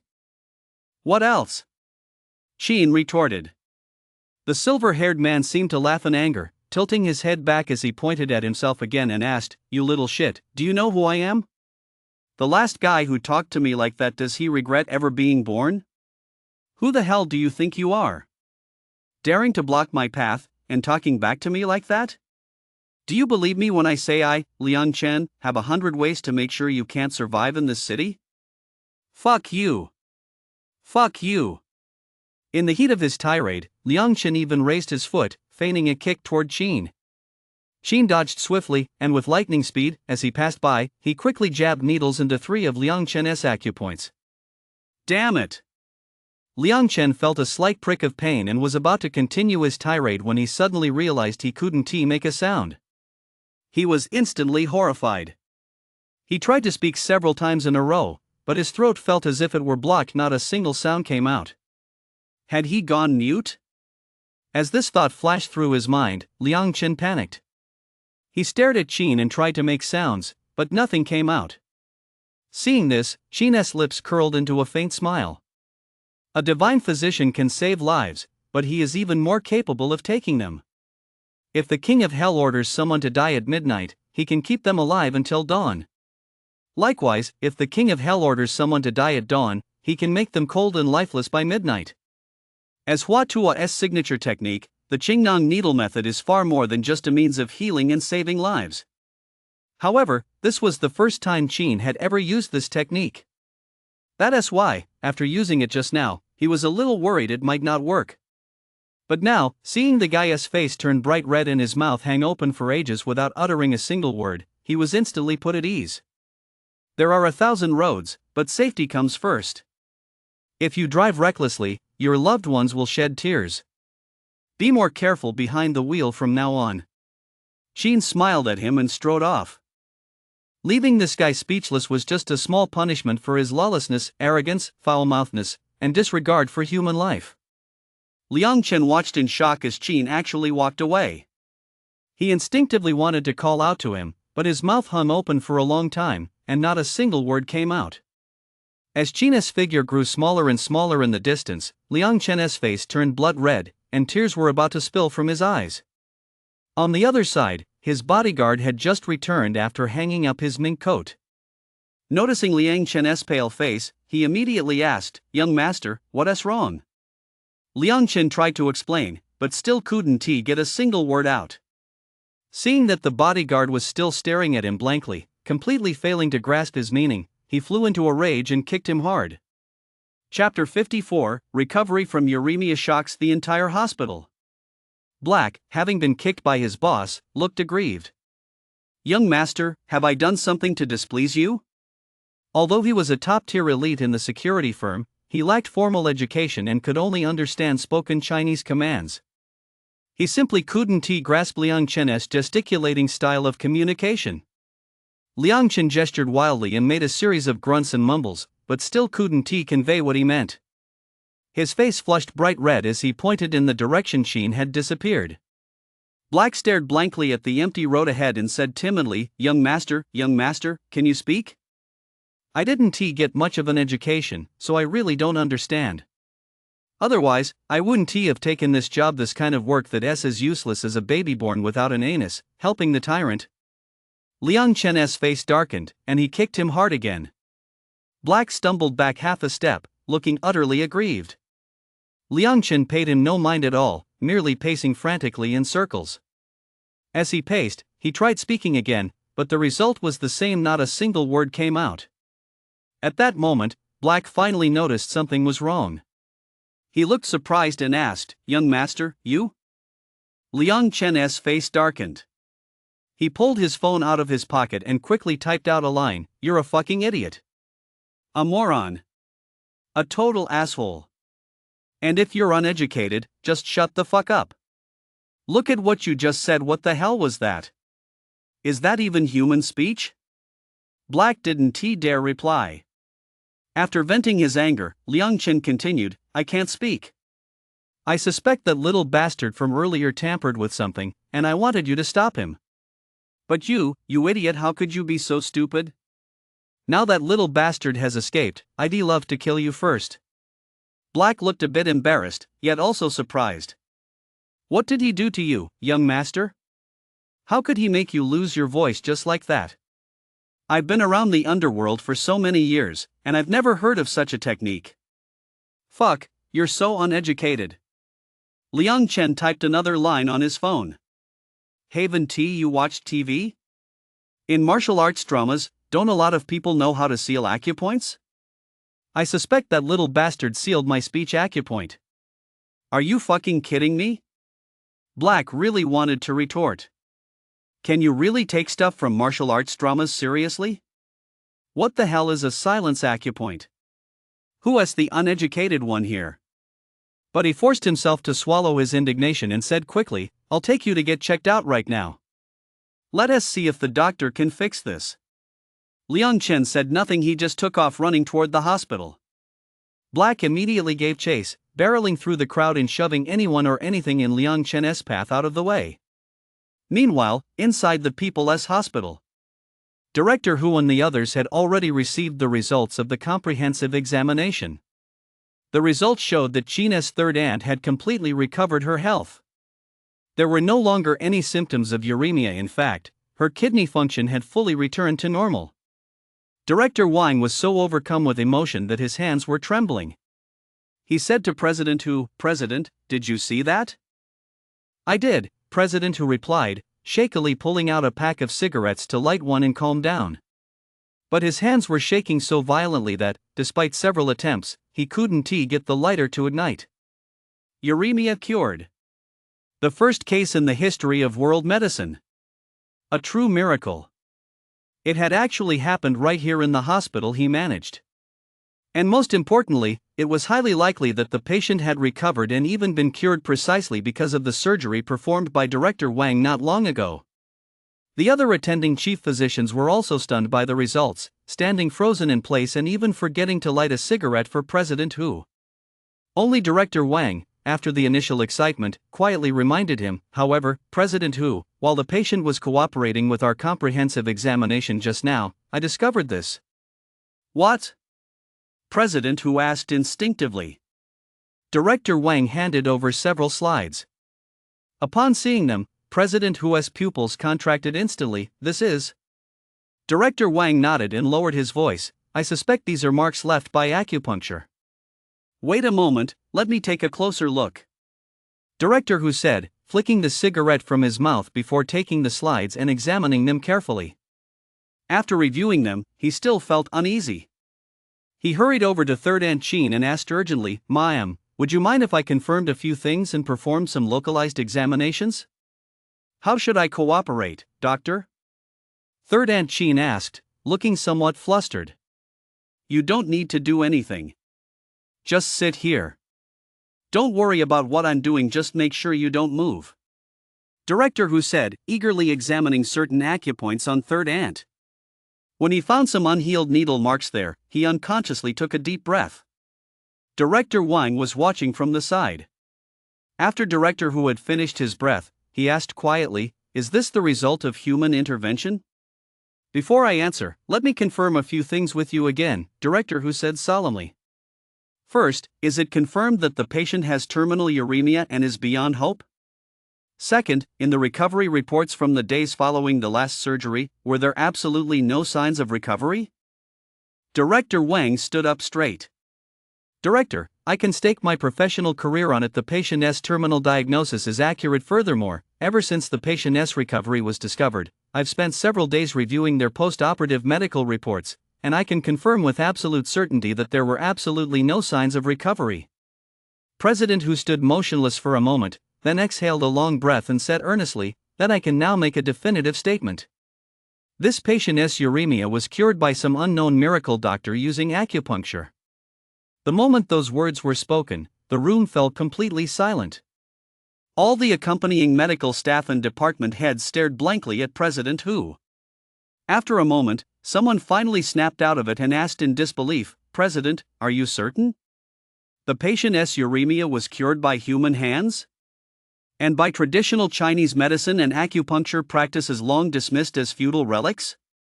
President Hu's expression grew solemn as he nodded slightly. "Don't just take my word for it. Even with my years of experience, I find it hard to believe. Such miraculous healing skills far surpass our own capabilities. This practitioner truly deserves the title of miracle doctor." Upon hearing the term miracle doctor, Director Wang and the others all nodded in deep agreement. To single-handedly overcome uremia, a condition that modern medicine worldwide has been unable to cure using only acupuncture and one's own abilities, if that doesn't qualify as a divine healer, then who on earth does? President Hu took a deep breath, then walked over to Third Aunt and said politely, "Ma'am, would you mind if I asked you a few questions?" "President Hu, am I cured?" Third Aunt was still a bit nervous.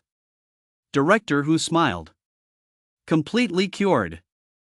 Stay in the hospital for another week of observation, and you'll be discharged." "That's wonderful. Thank you, Director Hu and Dr. Wang. Please ask away." A weight lifted from Third Aunt's heart, and she immediately smiled as well.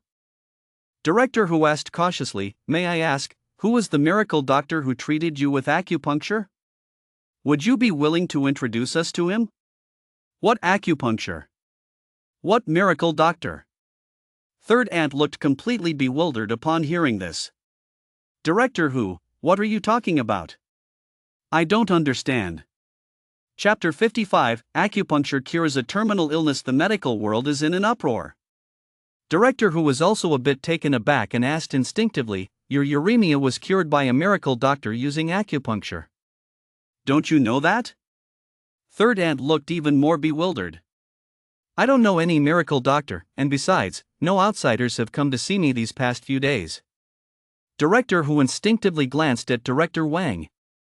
Director Wang was also taken aback, completely at a loss for words. Seeing this, Director Hu withdrew his gaze. After standing there in thought for a moment, he asked, "Is there anyone among your acquaintances who practices acupuncture? Also, who has visited you during your hospital stay?" The identity of that miracle doctor was of the utmost importance to Director Hu. Or rather, this matter was of paramount importance to the medical community in China and indeed, the global medical community, and he had to get to the bottom of it, perhaps even pay a personal visit. "Among the people I know, I think only old Wu from the clinic at the end of the alley knows a little acupuncture. But his skills are pretty mediocre. He can't even place the needles accurately, and he is often the butt of jokes among our group of regulars." Third Aunt paused to think, then added, "While I was in the hospital, only my husband and my nephew Qin came to visit." Director Hu said nothing, but he immediately ruled out old Wu. Although he knew that true masters could be found among the common people, someone who worked at a clinic at the end of an alley and couldn't even insert needles accurately was absolutely not a hidden master. Seeing this, Third Aunt pondered for a moment before saying, "Oh, right. My nephew Xiaoyu actually taught me a set of massage techniques. They work really well." "Your nephew? Is he a TCM practitioner?" Director Hu's eyes lit up. "Director Hu, you're joking. He is still in high school. He just finished his college entrance exams. From what he told me, he just picked up a few tricks from a teacher." When Third Aunt mentioned Qin, her face beamed with pride and satisfaction. However, she never imagined that the child she watched grow up could be the miracle doctor who had stunned the entire hospital's leadership. Director Hu's eyes dimmed once more. A kid who hadn't even grown a full set of facial hair yet, who hadn't even studied traditional Chinese medicine, it was simply impossible. Feeling a bit reluctant to give up, he pressed on, "Please think again. Is there anything else you might have overlooked?" "No, I may be getting on in years, but my mind is still sharp." Third aunt shook her head. "That's all there is to it." Director Wang was instantly dumbfounded upon hearing this. What on earth was going on? An unknown miracle doctor had saved a life without anyone knowing it, and most crucially, the patient had no idea it had even happened? Was this turning into a cold case? President Hu, however, pressed his hand to his forehead, furrowed his brow and thought for a moment, then declared in a loud voice, "Since the patient has been in the ward the whole time, and that mysterious doctor left acupuncture marks, it's clear that he or she has entered and exited the hospital and even the patient's room." As always, the president has a keen eye. You've hit the nail on the head. Director Wang gave him a thumbs up. President Hu paid no heed, instead sweeping his gaze over the hospital's key staff present and declaring, "Check the surveillance footage immediately and interview the relevant on-duty staff. At all costs, we must find that miracle-working, anonymous doctor. That person is not only a rare and extraordinary doctor, but may very well be the last true inheritor of traditional Chinese medicine in our country for hundreds of years, the very last successor to the authentic tradition of TCM. Everyone, give this your full attention. Mobilize every available resource, even if we have to dig 3 feet into the ground. We must find him. Whoever finds him will receive a personal reward of 1 million credits from me. Even if you can't find him, anyone providing a useful lead will be rewarded with at least 50,000 credits in a single payment. This reward applies not only to you, but to every staff member in our entire hospital, and indeed, to everyone in Nansha City." As soon as these words were spoken, Director Wang and his team were all shaken to the core. They immediately sprang into action, checking surveillance footage, reviewing third aunt's ward entry and exit records, and questioning the on-duty staff. And as they mobilized, it wasn't long before the entire staff of Nansha City People's Hospital and even well-connected individuals throughout Nansha City learned of President Hu's bounty. In an instant, not only was Nansha People's Hospital in an uproar, but even the well-connected circles within Nansha City were stirred into action. The search for the mysterious miracle doctor quickly gained momentum and spread throughout Nansha City. At the same time, related posts began appearing on professional medical forums. As soon as the posts went live, they caused a huge stir. If this weren't a reward offered by President Hu, I'd definitely think it was some unscrupulous doctor's marketing ploy. But since President Hu personally issued the reward and even mobilized the entire hospital to search for this miracle doctor, it's clearly highly credible. Curing end-stage uremia with acupuncture yet choosing to remain anonymous, this miracle doctor truly embodies noble character and is worthy of being called the Lei Feng of our time. However, at a time when traditional Chinese medicine is in decline, I really hope he steps into the spotlight rather than staying behind the scenes. Traditional Chinese medicine needs hope, and he is clearly the one who can make it shine with 1,000 rays of light. If we could find him, traditional Chinese medicine might truly rise again. Searching for the anonymous miracle doctor. Miracle doctor, can you see us? We're looking for you. We need you. Chinese medicine needs you. Meanwhile, after running around the hospital for most of the day, Liang Chen suddenly felt as though fate was deliberately working against him. In this vast hospital, it seemed hardly anyone was willing to give him the time of day. He ran from one department to another, hoping to get a checkup, but the departments were either completely unstaffed or filled with groups of people huddled together discussing someone else's situation. No one had a moment to spare for him. After much effort, he finally found the nephrology department, where a doctor was on duty, only to discover it was a blonde-haired, blue-eyed foreigner, the kind who gave him a cold shoulder the moment they met. That foreigner was none other than Stark Jean. Originally, he had come to the Municipal People's Hospital at the invitation of Director Hu to provide guidance for a few days. He was considered an absolute VIP. And, in fact, during his first 2 days there, he had indeed been the center of attention, fawned over by everyone in the hospital. However, ever since China's third aunt began to recover, his status seemed to have plummeted. At first, the medical staff who had once been enthusiastic toward him, even bordering on reverence, began to treat him perfunctorily. Then, the several chief physicians who had originally volunteered to accompany him at all times suddenly became busy and stopped revolving around him. And now, with Gina's third aunt fully recovered, the entire hospital seemed to have simply started treating him as if he were invisible. What frustrated him the most was that before leaving, President who had, under the pretext of asking him to mentor the junior staff, simply assigned him to cover for Director Wang in the nephrology department. And in the nephrology department, aside from himself, there wasn't a single medical staff member. How was he supposed to mentor anyone? And to make matters worse, just when he was seething with anger, those two jerks, Liang Chen and Black, barged right in without even knocking, bossing him around and demanding he give them a physical exam? With his short temper, there was no way he could put up with that. So Stark Jean not only wore a scowl but also shot Liang Chen a withering glare. Are you out of your mind? Chapter 56. This is an insult to my education. Liang Chen felt a surge of rage rush to his head, and he raised his fist to strike. Black quickly grabbed him and whispered, "Young master, this might be the only doctor on duty at the hospital. You need to watch your temper." Liang Chen forced himself to swallow his anger, quickly typed a line on his phone, and showed it to Stark Jean. "If it weren't for the fact that there are no other doctors available right now, I'd teach you right now what the hell it means to be asking for a beating." Stark Kim merely sneered, "Did I ask the wrong question? If you're not sick, then what are you doing at the hospital?" Liang Chen's anger, which he had barely managed to quell, surged back up. Black reacted quickly this time, rushing to stand between the two men and saying to Stark Kim, "Doctor, it seems someone played a trick on young Master Liang just now. He suddenly lost his voice. Please examine him right away. This is the nephrology department. We don't handle throat issues." Stark Jean's face darkened as he pointed directly toward the door. "You little bastard. Think you're too damn full of yourself, do you?" Liang Chen couldn't hold back any longer. Roaring inwardly, he stepped right past Black and kicked Stark Jean squarely in the face. Seeing the situation escalate, Black could only silently close and lock the door to the nephrology consultation room. A few minutes later, Liang Chen stood up from on top of a begging Stark Kim and, his face dark with fury, typed out another line, "Get the damn examination done for me right now." Although fear was written all over Stark Kim's face, his eyes were filled with hatred. Once the physical was over, he looked at the report and felt a sense of satisfaction, but he still managed to suppress a smile as he said casually, "Mr. Liang, the results are in. There's nothing wrong with your throat." "Are you fucking kidding me?"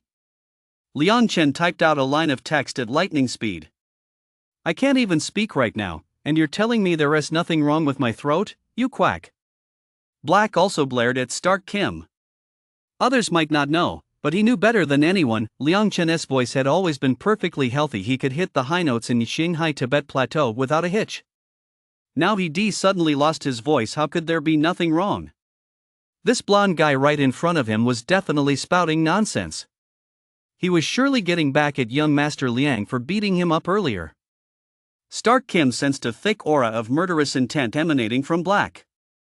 Daring not to speak recklessly anymore, he said earnestly, "I graduated from the Royal Swedish Medical College and am the most outstanding young doctor there in the past 20 years, I stand by my words." Mr. Liang's medical report shows his vocal cords are perfectly healthy. Even if he can't produce a sound, it's only due to congenital aphasia, a condition where one is unable to speak from birth, for which modern medicine has no cure. "UFING bastard, do you think I want to kill you right now?" Liang Chen typed out a line of text at lightning speed once more, then grabbed Stark Jean by the collar. He clearly only just lost his voice, and this blonde guy was claiming he'd been mute since birth? Black also blared coldly at Stark Kim, flexing his fists and legs as he said icily, "Doctor, our young master can tolerate your emotional outburst, but I advise you to watch your words. He was perfectly healthy until today. But today, some guy secretly tampered with him, which is why he can't speak now." Stark Kim looked utterly incredulous. "Are you sure?" Liang Chen and Black merely stared at him with icy expressions. Stark Jean picked up the medical report again, studied it carefully, then looked bewildered and said, as if questioning the meaning of life, "That's impossible. The report shows you have congenital aphasia." Congenital aphasia isn't that a condition where you're unable to speak from the moment you're born? How could anyone possibly fabricate such a condition by hand? That's not scientific.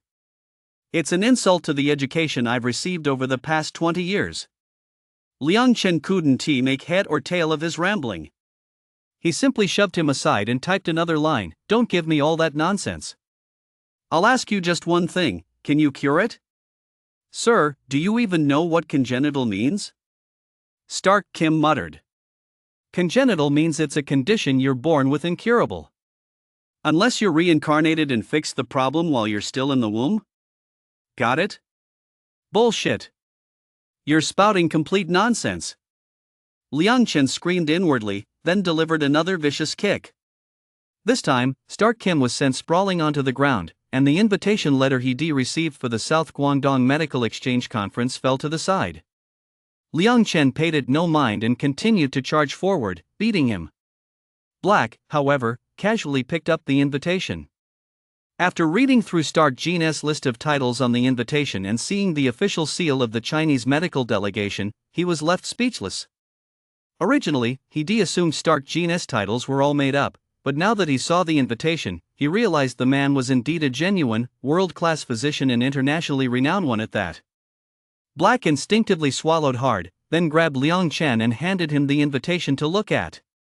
Liang Chen had still been seething with anger, and when Black pulled him back, he instinctively tried to punch Black as well. But upon seeing the invitation, his fist froze in mid-air, and his expression turned awkward. After locking eyes with Black for a moment, he typed out a line of text and asked, "Dude, have I gotten us into big trouble?"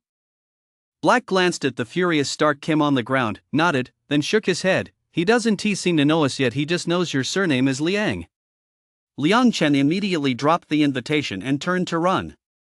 Black hurried after him, and the two fled the scene together.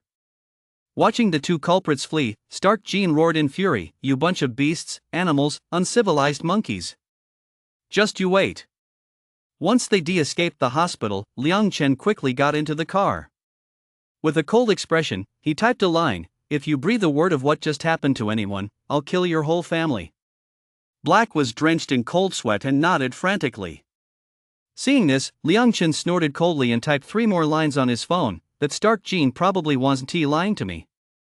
If even he thinks there's no cure, then I guess it's useless for us to look for other doctors. We have to go to the source of the problem. We must find that little bastard who messed with me. Get the hell out there and find him for me right now. Even if you have to turn Nansha City upside down, you've got to track that bastard down. No matter what it takes, drag that little bastard in front of me. Make him fix my voice, and then use every damn trick in the book to torture him to death."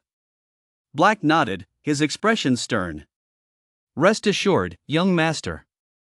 Within a week, I guarantee I'll drag that little bastard out."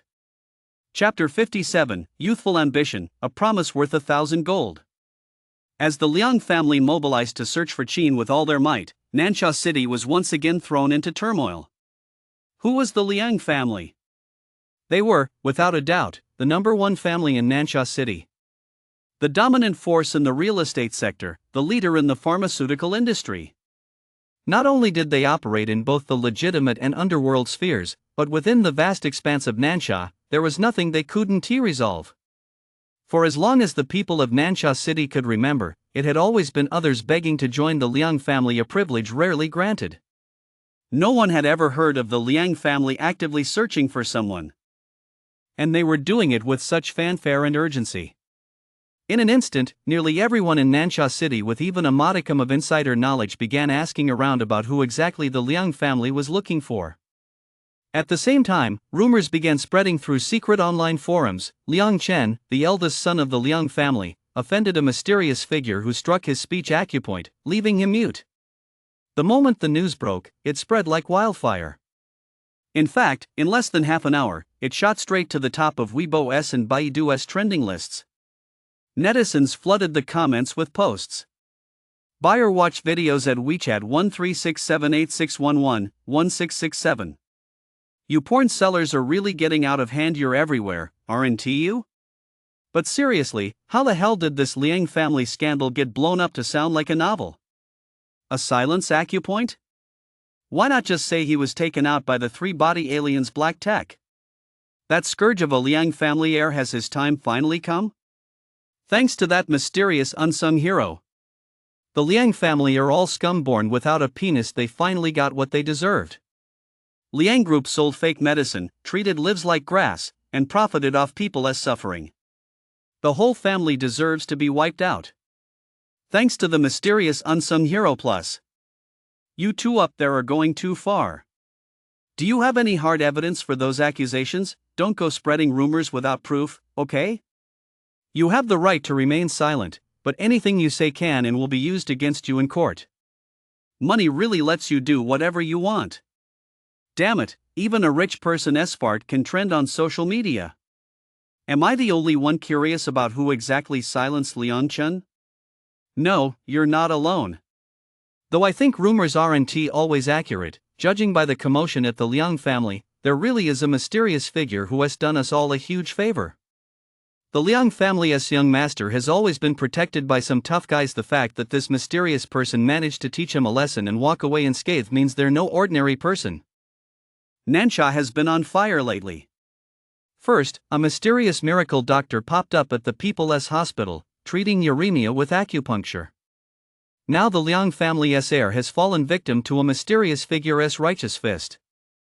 Next, I'm afraid Nansha is about to be in for a real storm. Gossip time. Are the mysterious figure and the miracle doctor both cute guys? I really love guys with that air of mystery. If you're reading this, please contact me, choose me for an online romance. I'm super sweet. As the buzz grew, the trending index and rankings shot up.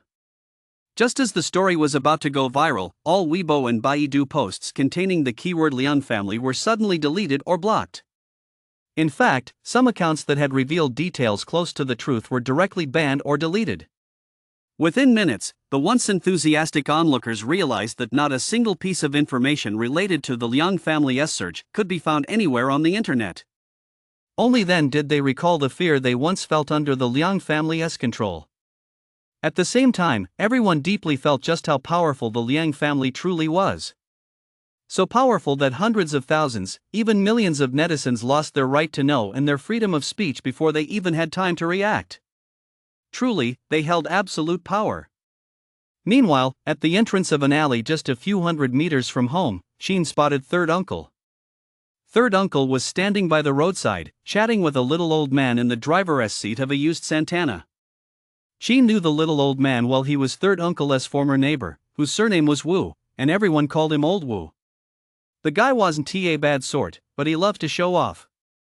Especially after his son had apparently gotten a promotion out of town a while back and was now a mid-level manager at a company. He'd been walking around with his tail in the air ever since, seizing every chance to brag to his old friends. He didn't have much hair left on his head. With the car window rolled down, his face flushed, he held an iPhone 6s and said to Third Uncle, "Do you know this, old Sheen? My son told me it's called an Apple or something, the best phone in the world, with all that high-tech stuff like fingerprint unlocking. I'm getting old, I don't understand any of this, but that silly kid insisted on buying it for me. That kid of mine, why'd he waste my money on this? It cost several thousand yuan, you know," Old Wu said, demonstrating the fingerprint unlock feature and other functions to Third Uncle. Third Uncle felt a bit awkward at his clumsy show-off, but he politely flattered him anyway. "It really is quite nice. It's just so expensive." "It really breaks my heart," Old Wu said, casually or perhaps not so casually searching for the phone's price right in front of Third Uncle. "That silly kid wouldn't even tell me the price, afraid it would upset me. Let me see how much it costs." Sheen watched from the side, feeling a bit awkward, and simply dialed Third Uncle's number. When Old Wu saw Third Uncle pull out a brand new iPhone XS Max, his previously smug expression froze for a moment. A moment later, he gasped, "Old Sheen, is that phone real or fake?" "Xiao Yu bought it for over 10,000. "I don't know if it's real or not," Third Uncle said, holding the phone up for Old Wu to see. Old Wu took it cautiously, glanced at the settings page, then silently put his iPhone 6s away. Feeling a bit sour, he changed the subject. "We're getting on in years. Phones are just for making calls. I don't really get all that tech stuff anyway." It's more practical to have things like food, clothing, housing, and transportation taken care of. Old Sheen, where are you headed? I happen to have some free time, should I drive you there? As he spoke, he patted the steering wheel with a touch of pride. My son bought this, by the way. That kid really made something of himself. Ever since his boss took a shine to him, he has been managing a team of dozens. I hear even local bigwigs have to give him some respect. He also said that when he comes back at the end of the year, he'll get us a big house so we can live out our golden years in comfort. Thanks. I was just about to head home anyway, it's only a few steps from here. Third uncle politely declined, a hint of envy flickering across his face. Every Chinese parent hopes their son will become a dragon and their daughter a phoenix. Although old Wu loved to show off and brag, his son had indeed made something of himself. In these matters, it was impossible for people like third uncle not to feel envious. In his view, although Qin was a dutiful son, his academic performance spoke for itself, and in that regard, he was still a world apart from old Wu's child. All right, see you later, old Wu said, casting a slightly envious glance at the phone in third uncle's hand. Then, as he started the car, he deliberately slammed the gas pedal and honked the horn twice loudly. Qin, seeing that third uncle had nearly been run over, felt slightly annoyed and walked straight over. Only then did third uncle notice him. He quickly hid the trace of envy from earlier and asked with a smile, "When did you get back, Xiaoyu?" Just now, when Uncle Wu was showing off the phone his son bought him. Qin made no effort to hide his disdain in front of third uncle. Third uncle looked thoughtful for a moment, then smiled and patted him on the shoulder. That's just his personality, don't let it get to you. Besides, in third uncle and third aunt's eyes, you're far better than the other kids. She knew third uncle was aware he'd overheard his conversation with old Wu earlier and was worried he might feel pressured by the comparison to old Wu's son. A wave of warmth washed over him. Taking a deep breath, he smiled faintly.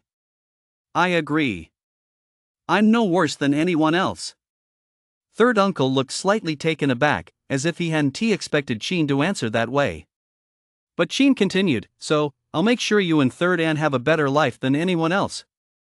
People live for a sense of pride, even a Buddha accepts a single stick of incense." Third uncle and third aunt were getting on in years, their era had passed. But he was still young. The future belonged to him. Now that third aunt had recovered from her illness, he would ensure that third uncle and third aunt lived a life of privilege and comfort. At this thought, the smile on his face grew even broader. Hearing this, third uncle shuddered. He turned his head to glance at Qin. The young man's smile was confident and resolute, like the 9 o'clock morning sun, warm, full of hope, and piercing straight to the heart. Unconsciously, it made him choose to believe. Chapter 58, Only Children Have to Choose. I Want It All. After returning home with Qin, third uncle pondered for a moment but ultimately didn't want to put too much pressure on Qin. He pulled Qin into the hallway, lit a cigarette, and said in a measured tone, "Xiaoyu, have you ever thought about what kind of person you want to be in this life, or what you want to accomplish?" As the smoke curled upward, third uncle narrowed his eyes slightly, his expression tinged with nostalgia. Qin didn't know why third uncle was bringing this up, so he remained silent. Third uncle took another drag and continued in the same measured tone, "I used to be in the military. Just before I was about to retire, because of my outstanding performance, the unit gave me two options. One was to go to the Southern Military District for officer training. After completing the training, I could stay in the military and become an officer. The other option was to take a lump sum severance payment and retire to go home. At the time, quite a few relatives and friends urged me to stay in the military. Because, according to the military's customs at the time, being selected for training at the Southern Military District was a rare opportunity. Once you participated in the training, promotion to captain within 5 years was almost guaranteed, and becoming a colonel within 10 years wasn't difficult either. It was a future full of promise. But you surely know how it turned out." Third uncle smiled contentedly as he said this. Third uncle chose to retire. Qin looked at him. Third uncle had never told him any of this before. This was the first time he'd heard it. Third uncle turned his head to look at him and asked with a smile, "Do you want to know why?" Qin nodded. Third uncle actually flashed a rare, sweet smile, somewhat like a shy teenager in love. Because of your third aunt. Sheen was a little taken aback, but he listened patiently nonetheless. Third uncle and your third aunt were childhood sweethearts, third uncle continued in a calm, measured tone. But when I was a kid, my family was poor, so poor that we couldn't afford to send me to school, and we barely had enough to get by.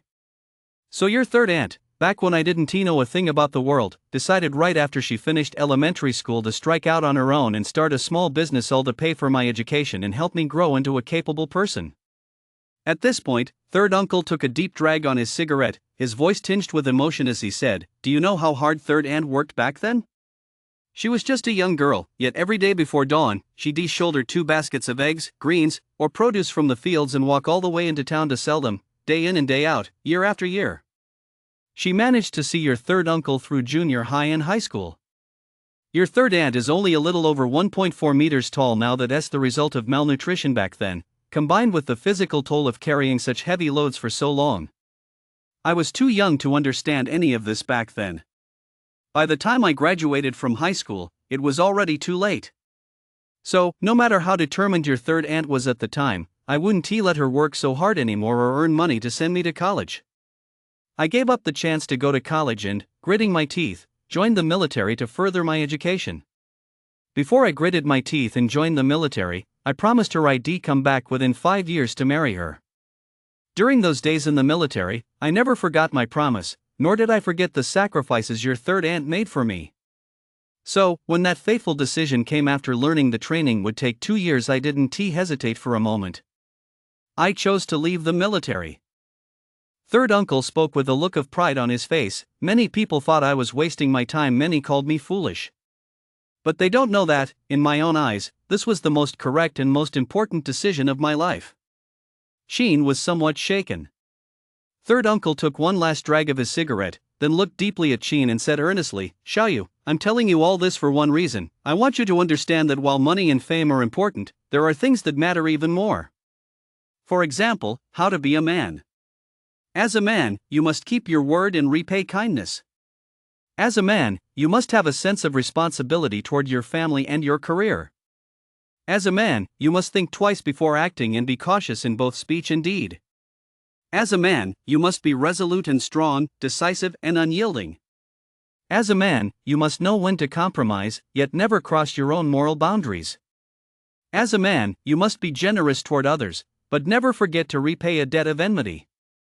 At this point, third uncle flicked his cigarette but aside before continuing, "As long as you can do these things, third uncle will be proud of you. As for making life better for third aunt and third uncle, it's great if you can do it, but it's okay if you can't." Sheen's ears rang with the words, and he felt the blood in his young body suddenly boil. Third uncle wasn't in a hurry. He smiled, patted him on the shoulder, and then went back inside. Sheen stood there pondering for a moment before he understood third uncle's intentions. Third uncle was not only easing the pressure on him but also imparting a lesson. Having grasped third uncle's intentions and his well-meaning advice, Sheen turned around and looked at third uncle, who was happily cooking inside the house. He smiled and whispered, "Third uncle, you're absolutely right. But children make choices. I want it all. I don't just want to be a man, I want to ensure that you and third aunt live a life of privilege." At this point, Sheen silently clenched his fist. To give third uncle and third aunt a life of privilege, he had 2 goals to achieve: first, wealth; second, social status. Money isn't everything, but it can solve 99% of the world's problems. And social status can solve some of the problems that even money can't. In that case, I'll set a small goal: earn 100 million. Then, I'll strive to become a prominent figure in all of Nansha City and even the entire province of Nanyue. With his goals set, Sheen returned to his room, opened the system interface once more, accessed the Divine Library, and selected the martial arts category from the second-tier books.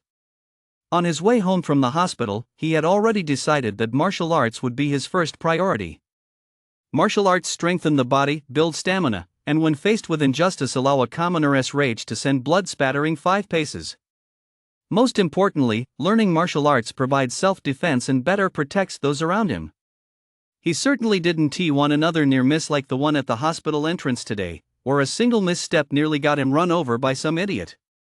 Although he wasn't the type to look for trouble, what could he do when there were always idiots out there trying to harm him? He had to learn martial arts, absolutely had to. Besides, reading books to grasp the essence of martial arts while steadily earning money and working toward his small goals, what could be better? With that in mind, Sheen began flipping through the books in the martial arts section. The Fist Classic? This one doesn't seem famous enough. This one won't do. The Sword Classic? Wielding a sword is pretty cool and flashy, but modern society just doesn't allow it. If I carried a sword around, I'd probably get hauled to the police station the moment I stepped out onto the street. This one won't work either. Internal martial arts? This one seems kind of interesting, but it feels like it's missing something. The Jade Maiden's Heart Sutra? This one actually requires physical union to practice? Way too risque, but I like it. Just as Sheen was getting overwhelmed by the choices, he suddenly spotted a copy of Bruce Lee's martial arts techniques, and his eyes lit up instantly. Bruce Lee's martial arts techniques, it sounds incredibly impressive. This has potential. Chapter 59, Bruce Lee's Legacy, Mastery of Jeet Kune Do. After all, whether near or far, everyone knows Bruce Lee. His legendary life has become an unparalleled myth. Bruce Lee, originally named Li Jinfan, was an overseas Chinese whose ancestral home was in Foshan. He was also the founder of Jeet Kune Do, transforming violent movements into graceful melodies, introducing Chinese martial arts to the West, and propelling Kung Fu onto the global stage. He was a pioneer of martial arts reform, a martial artist, a martial arts philosopher, the founder of the UFC, the father of MMA, a martial arts grandmaster, the pioneer of Kung Fu films, the founder of Jeet Kune Do, and a Chinese martial arts film actor. He was a martial artist who ensured the word Kung Fu was included in English dictionaries. He was also the first Chinese actor to make his mark in Hollywood, captivating the world with his martial arts prowess.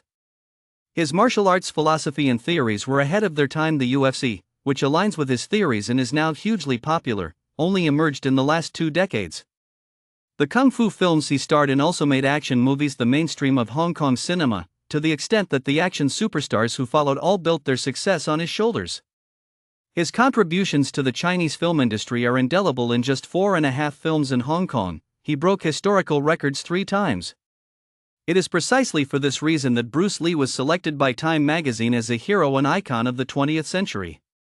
But beyond all this glory and fame, what Sheen admires most is Bruce Lee's philosophy of martial arts, one free from sectarian bias and integrating techniques from 100 schools, as well as his unprecedented dedication to weaving martial arts into every word and deed, day in and day out for decades.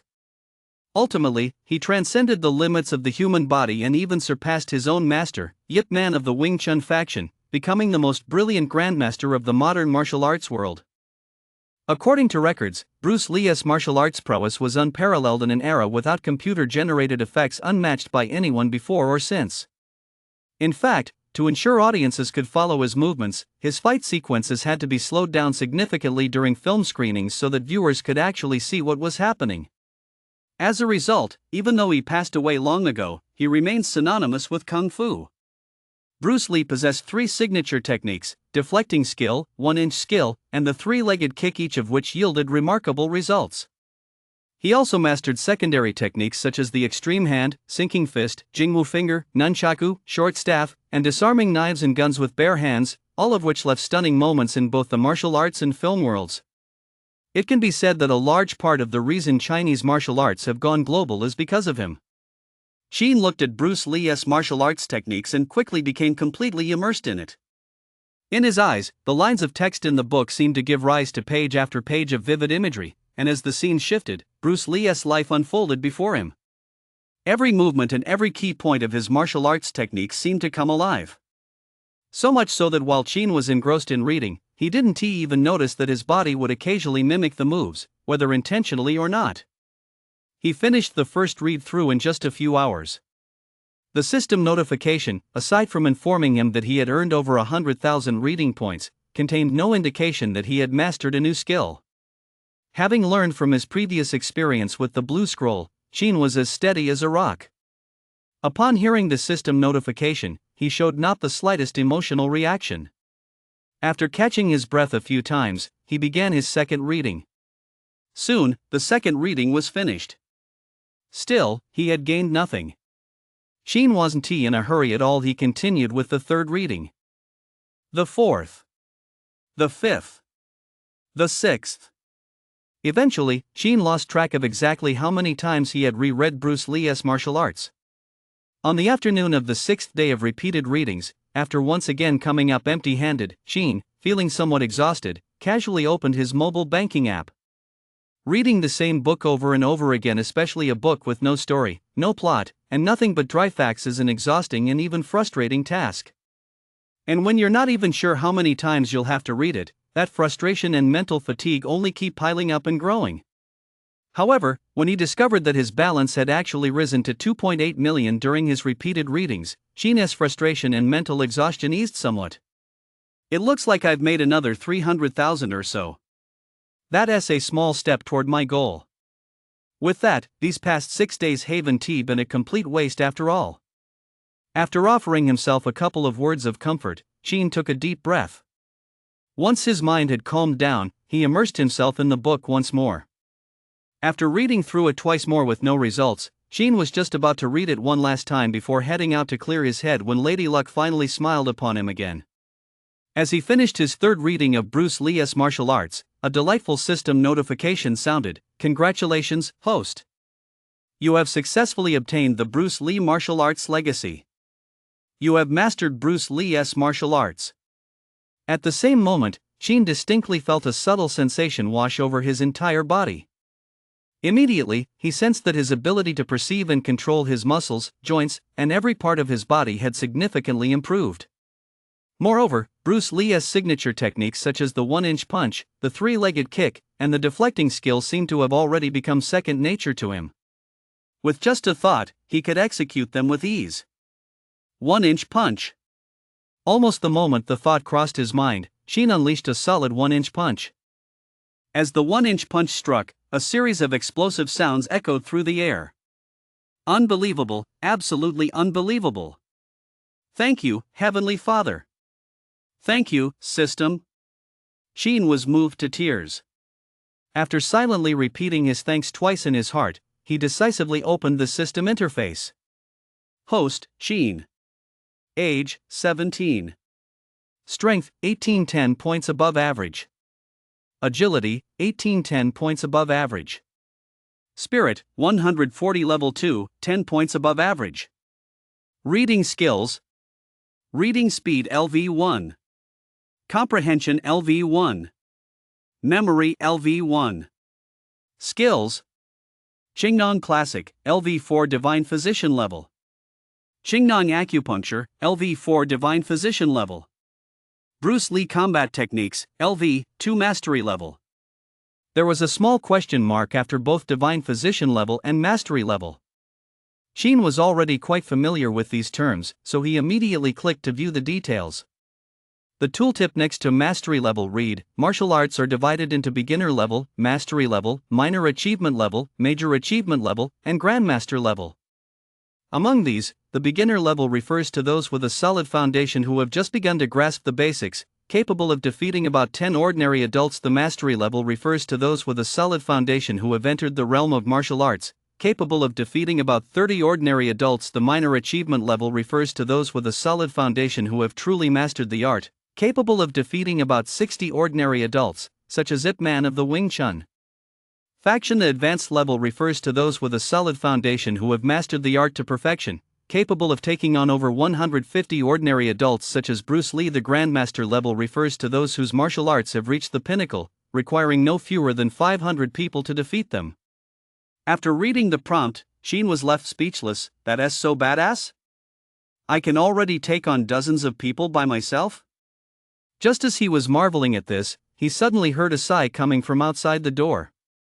Sheen stepped out of the room and saw that it was Third Uncle, watching a live stream on his phone. Surprised, he leaned in to take a closer look. The title of the stream read, "I'm not targeting anyone specifically, but I'm saying that all Chinese martial arts are garbage. Combat Fighter and Fraud Buster Sue. Chapter 60, I can take on 10.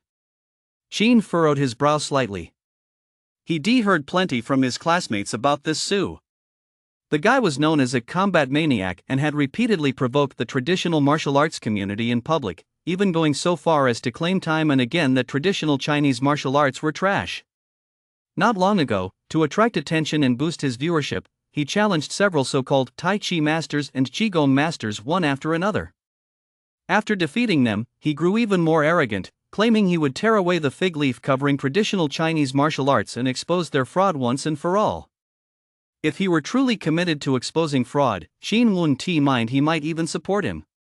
But looking at the name he has chosen for his livestream and the two phony opponents he has challenged so far, Xin is starting to get annoyed. Especially since he just received Bruce Lee's legacy, and this guy is already calling everyone in the Huaxia martial faction garbage just to grab attention? No one could put up with that. Xin sat down next to Third Uncle and began watching the livestream intently. This time, Su was challenging yet another so-called Thunder God Tai Chi's successor with a long list of titles, and to make matters worse, he was a man in his 60s or 70s. Su was in the prime of his life, tall and burly with a muscular build. The contrast with the old man was stark. Moreover, it was obvious that the old man knew nothing but flashy moves. As for Su, although Qin had a bit of a grudge against him, he had to admit that the guy must have some real skills to still be alive. His movements were swift and powerful, and every strike went straight for the vital points, fast, accurate, and ruthless. In just a few dozen seconds, the old man was hit in the temple with a punch, followed by a flurry of strikes, and was knocked out by Su, flying off the stage. Seeing this, Su burst into wild laughter on stage, then roared at the camera with a ferocious expression. "I said before that the traditional martial arts world in China is full of flashy moves and trash, and some people didn't believe me. Do you see it clearly now? This is what they're made of? I, Su, can take on 10 of them by myself. Don't believe me? Keep it to yourselves." As soon as he finished speaking, the live chat exploded with 666 comments, along with a flurry of generous tips. "I, Su, am the real deal. I've got those demons and monsters running for the hills. Those sick men of East Asia have always loved to fantasize, bragging all day about how amazing their martial arts are, how they can take on dozens or even hundreds of opponents, fearless against guns and cannons, practically capable of flying through the skies and walking on water. Now that Su has stepped in to expose the fraud, their true colors are immediately revealed. Trash is trash. Even if you hype it up to the heavens, as soon as you peel back the fig leaf, it's still trash." Chen Jin of Jingwu risked his life to make the Japanese swallow those words, "sick man of East Asia," back down. Yet a few banana men up there have managed to reverse history with just a few sentences? I'm truly amazed. The brother above speaks the truth. I actually think Su is just out to make a name for himself. He picks on so-called masters who are obviously fakes, but he doesn't dare to truly challenge the authentic lineages and true successors of Chinese martial arts. I agree. For starters, why haven't we seen Su challenge the successors of Wing Chun faction or Bagua Quan? We're all begging Su to challenge Wing Chun faction. Just as the livestream was buzzing with discussion, Su suddenly ended the broadcast and posted a Weibo update. "I'm currently in Nansha City. At the request of my viewers, I'll release a video of my challenge against a Wing Chun faction master from yesterday at 3 p.m. sharp. However, since the challenge was rushed and my filming equipment wasn't fully prepared, tonight's challenge video was recorded on my phone." The moment the Weibo post went live, it was instantly reposted and shared, quickly climbing to the top of the trending list. Upon seeing this, Third Uncle turned off his phone and remarked with some regret, "I really don't understand why some of the true masters of the Huaxia martial faction can remain so composed, watching these clowns desecrate traditional martial arts just to grab attention." Sheen instinctively nodded, but a moment later, a crucial thought struck him. "Third Uncle, do you really think there are still masters left in the Huaxia martial faction? What do you think?" Third Uncle chuckled. "Many of the masters running major martial arts schools in places like Foshan and South Guangdong have genuine skills. I doubt I'd stand a chance against them. Also, our former chief instructor, the Southern Military District's top special forces warrior, came from the Wing Chun faction in military physical training fist. His martial arts skills, if they weren't state secrets that couldn't be revealed lightly, they'd probably blow your minds." Sheen was somewhat surprised. He had just watched Suez sparring closely. His speed, power, angles, and timing were all well controlled. By the system's standards, he was definitely approaching the minor achievement level. Add to that Su's extensive combat and sparring experience, and if Qin were to face him one-on-one, the outcome would likely be anyone's guess. Originally, Qin had believed that having mastered Bruce Lee's martial arts and reached the minor accomplishment level, he should be exceptionally strong. But now, judging by Third Uncle's tone, it seemed that wasn't he really all that impressive after all?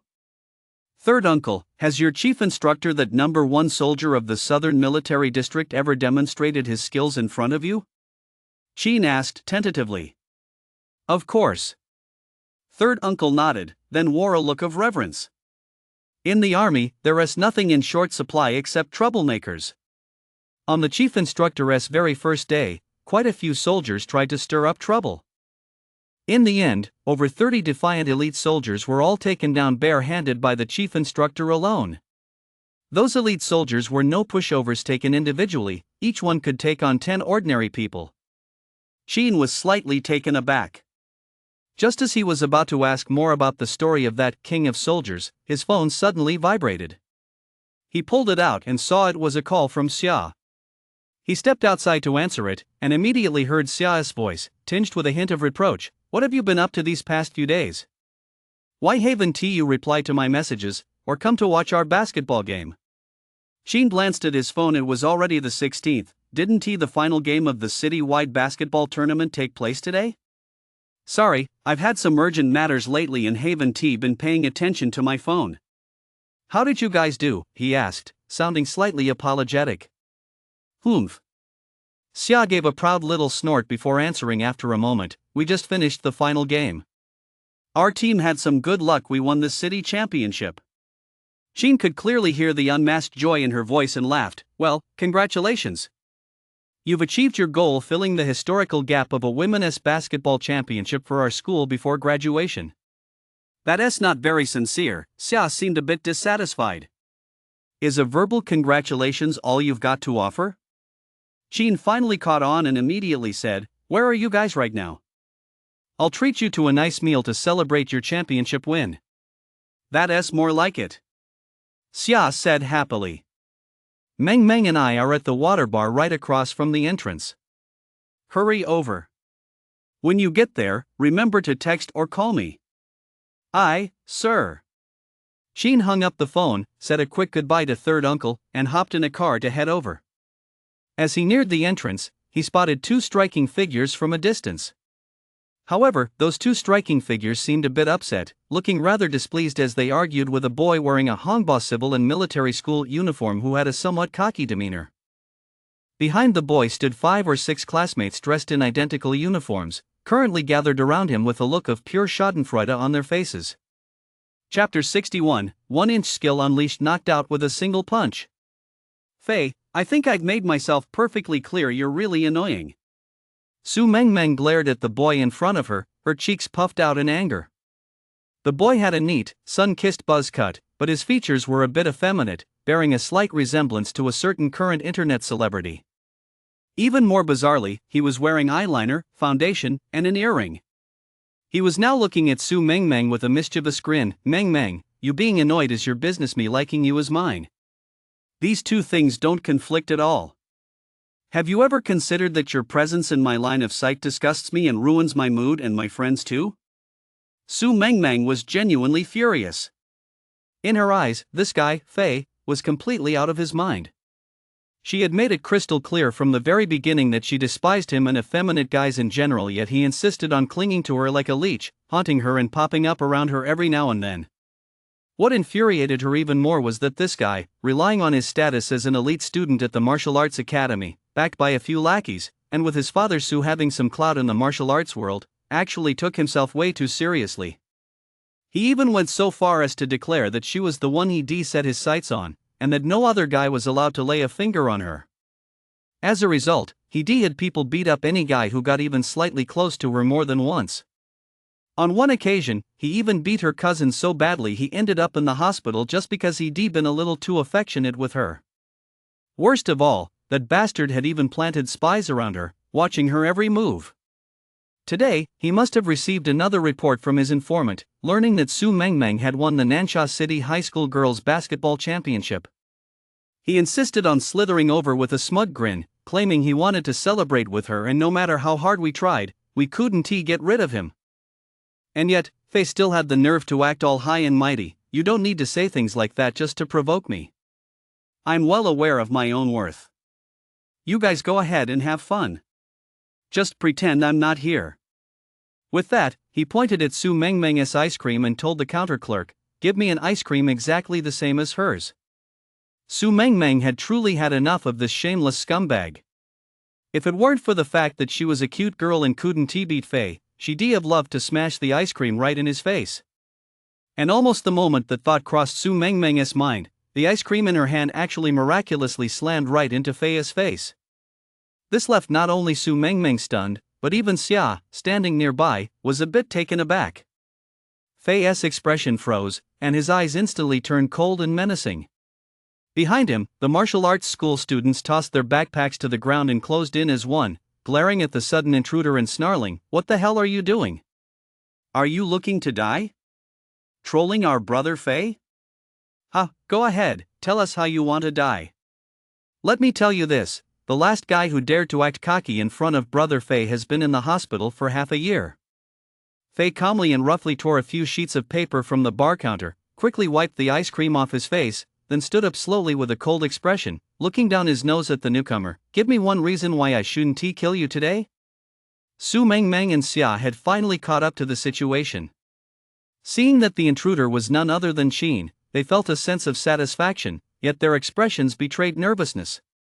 Instinctively, they tried to stop Faye. "Faye, what are you doing? He's our friend, you can't lay a finger on him." Faye merely sneered. Su Mengmeng panicked a little.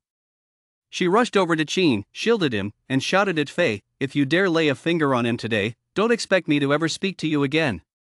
Faye ignored her completely, just staring coldly at Qin. "You little bastard, get the hell out of here." "Exactly, what kind of man hides behind a girl? Weren't you acting all tough just now, and now you're such a wimp? The legendary 1-second man? The kind who goes soft in a second?" As the martial arts schoolboys taunted him, they began rubbing their hands together, their expressions brimming with eagerness. For them, nothing gave them more satisfaction than putting what they'd learned at the martial arts school to use on some weak, ordinary students, than watching them wail and beg for mercy. Now that Qin had taken the initiative to create an opportunity for them to show off in front of the girls, they simply couldn't help but get excited. Seeing this, Su Mengmeng and Xia grew even more panicked. Just as they were frantically trying to figure out what to do, Qin suddenly stepped forward. "Qin!" Su Mengmeng and Xia were so anxious they instinctively reached out to pull him back. What follows is a battlefield for men. "You two step aside." Qin calmly pushed the two women's hands away, then walked up to Faye and said in a measured tone, "Now take your dog and get the hell out. Stay away from Xia and Su Mengmeng from now on, and I'll pretend what just happened never happened." "What the hell are you talking about?" Faye snarled, his face contorted with rage, as he kicked out at Qin. "Ada!"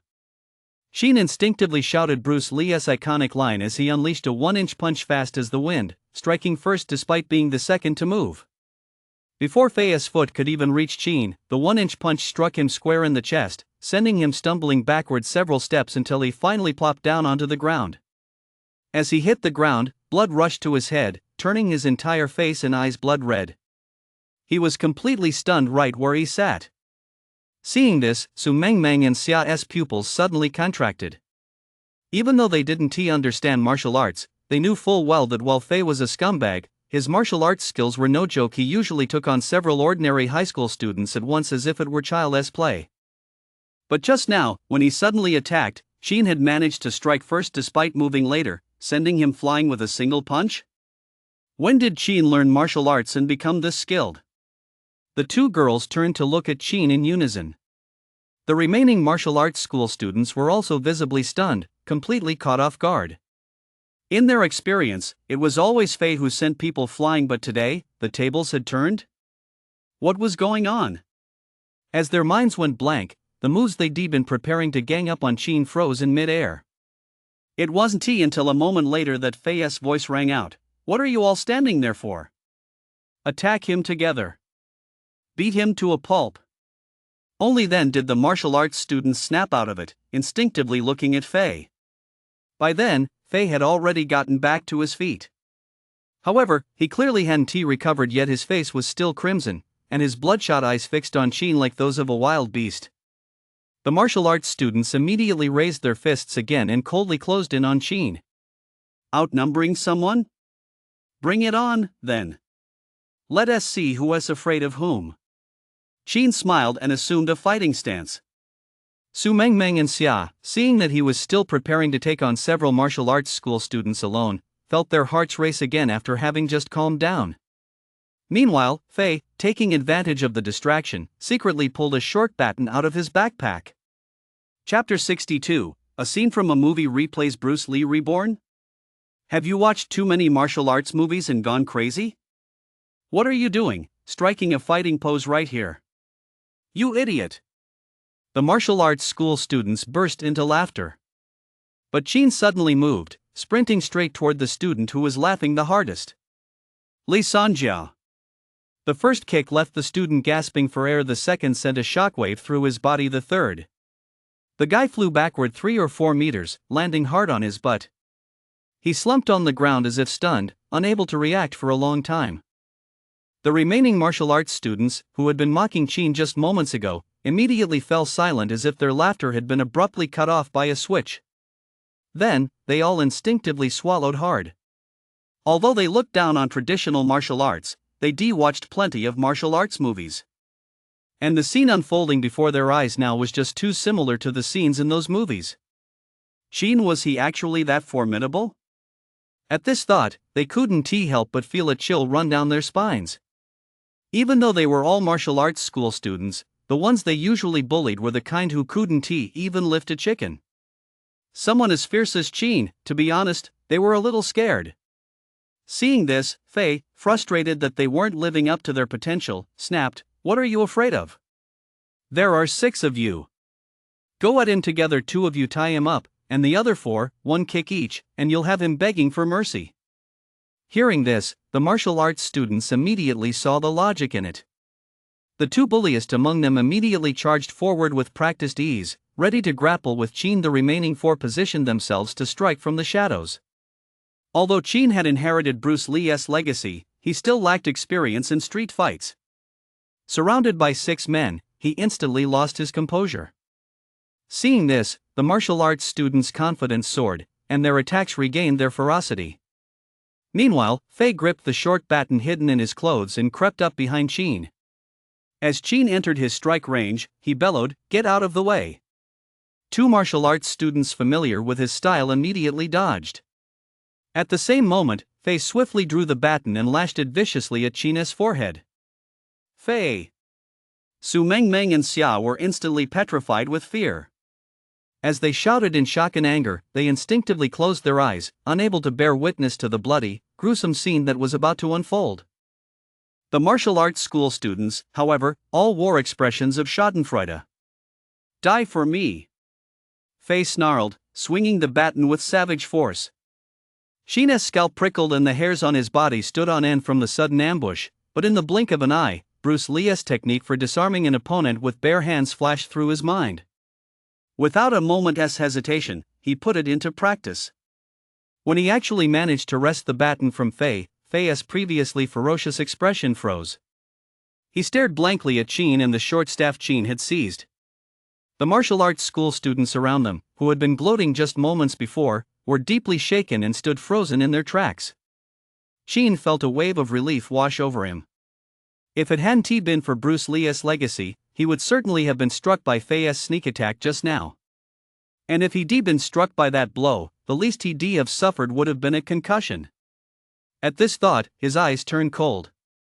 He raised the short staff and, with fluid precision, lashed out fiercely at Fei's face, elbow, and knee. 3 consecutive strikes. 3 crisp cracks rang out in quick succession. Then came agonized screams and the sound of a heavy body crashing to the ground.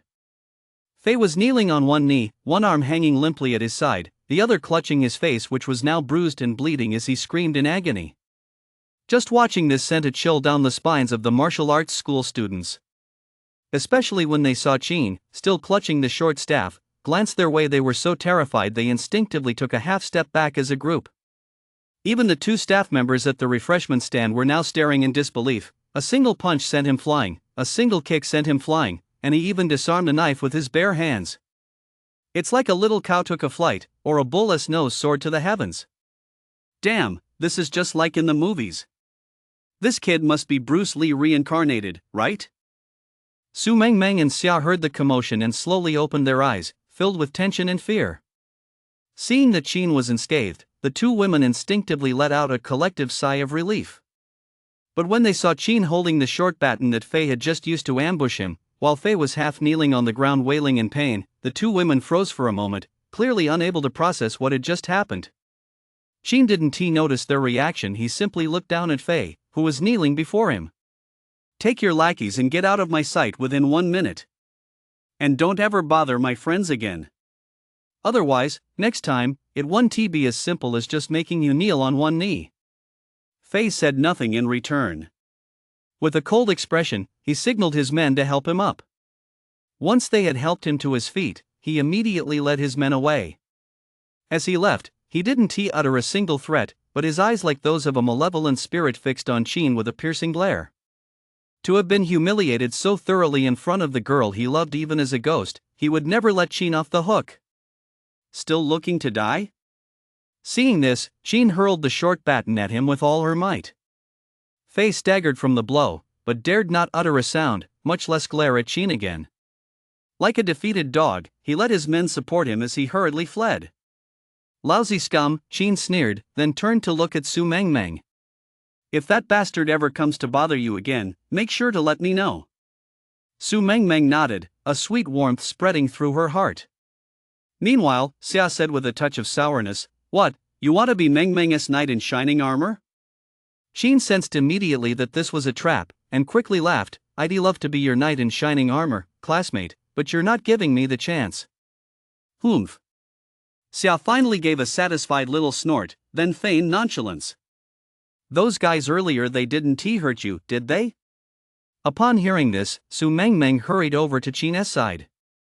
After examining him thoroughly from head to toe, she asked with concern, "Are you okay?" "That bunch of lowlifes isn't enough to hurt me," Qin chuckled. He was quite pleased with his first fight. Taking on 8 of them at once, and they were just a bunch of martial arts school students. Felt pretty good. Especially since he'd fought right in front of 2 beautiful girls. Total win. Seeing his smug expression, Xia gave him a light tap on the shoulder and warned, "Don't underestimate Fei and his crew. They're full of dirty tricks. You've made him lose face so badly today, he'll definitely look for a chance to get revenge later. Then I'll just beat him so hard his teeth will be scattered all over the floor." Qin shrugged it off. Xia pinched him. "I'm being serious. Be careful, you hear me?" "Got it, Buddha. Your humble disciple will remember this." Qin laughed playfully. Xia rolled her eyes at him with a teasing smile. Su Mengmeng, watching from the side, felt a hint of envy and disappointment in her eyes. How she wished she were the one playfully bantering with Qin, but alas. Su Mengmeng shot Xia a complicated look, then, while she wasn't looking, took a big, sulky bite of her favorite ice cream. Chapter 63, Trouble at the Gym, Shui Goes Missing. A little over 10 minutes later, at the school infirmary. After being helped onto a hospital bed by his men, Fei began pointing at the few subordinates who had been scared stiff moments earlier and raged, "Damn it, are you all idiots? Just standing there frozen, not daring to move? You made me lose face big time and made me kneel in front of Su Mengmeng to that little bastard surnamed Qin." The martial arts students hung their heads, not daring to utter a word. Seeing how cowardly they looked, Fei grew even more furious. "Next time, you better be smarter. If your fists and feet can't beat them, use weapons.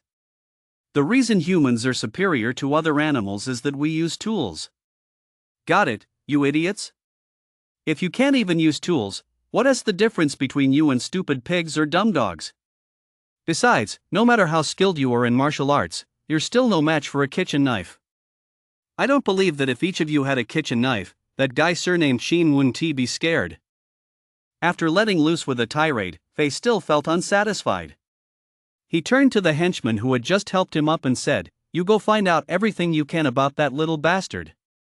As soon as you discover anything, report it to me immediately." The man nodded repeatedly and immediately turned to leave. Faye, swear I'll never be human again until I've avenged this." Just as Faye was speaking, his phone suddenly vibrated. Upon seeing the caller ID, he immediately shushed those around him with a gesture, then said with a hint of flattery, "Black, how come you have time to call me? Is there something you need my help with?" Black's security firm had once hired his father, Sue, to serve as an instructor for a period. In a sense, Black could be considered his father's protege. After Black was hand-picked by the Liang family, the most powerful clan in Nansha, and shot to fame as the eldest Liang son's personal bodyguard, Faye had often sought his help. Seeing Black's call now, he was naturally extremely polite and respectful. On the other end of the line, Black got straight to the point, "Nothing much, really. I just heard you're pretty well connected in Nansha, so I wanted to ask you to keep an eye out for someone. I've already sent a photo of what he looks like to your WeChat. Keep an eye out, and as soon as you have any information about him, make sure to let me know right away." "Got it. Young Master Liang personally instructed me to find this guy. If you pull this off, there'll be a reward for you. Don't worry, Black. I'll definitely do my best. Thanks for the opportunity." Faye was overjoyed. Although his father seemed to have some clout and his own family circumstances were relatively comfortable, he knew full well that his family's wealth was nothing to write home about. That's why he'd always been scheming to climb the social ladder. Take his pursuit of Su Mengmeng, for example. Aside from the fact that she was exactly his type, the more important reason was that her family was incredibly wealthy.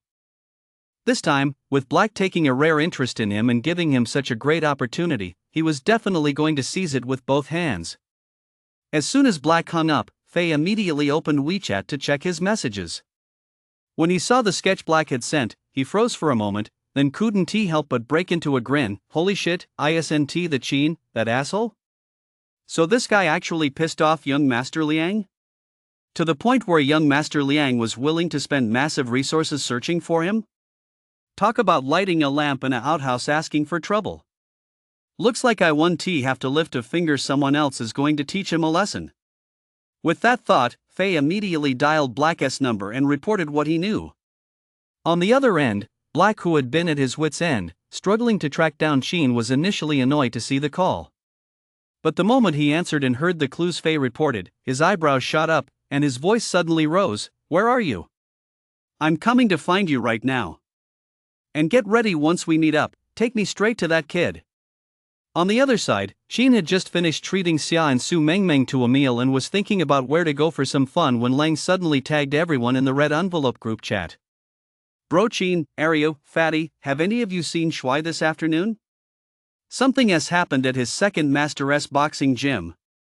I just called the guy to check on the situation, but his phone has turned off, and he is not online on WeChat or QQ either." "What happened at second Master's gym?" Chin replied immediately. "He just won the championship with our school's women's basketball team this morning. I'll ask the players." With that, he put down his phone and asked Xia and Su Mengmeng, "Do you guys know where Shui went after the game this morning?" "No idea," Su Mengmeng shook her head. Xia, however, seemed to recall something and said uncertainly, "After the game, while we were changing, I think I saw him take a call, and then his face turned really pale. I was about to go ask him what was wrong, but just then the coach asked me something. By the time I turned back to look for him, he was already gone." At that point, she immediately asked, "Did something happen to him?" Chin didn't answer. He just opened his phone again, which was flooded with WeChat messages. As soon as he saw the series of messages Lang had posted in the group chat, his mind went blank. He was stunned. At 3 p.m. today, Su had posted a video challenging a Wing Chun faction master, and the target of the challenge was none other than Shui's second master. What's more, the challenge was set to take place right at Shui's second master's martial arts hall.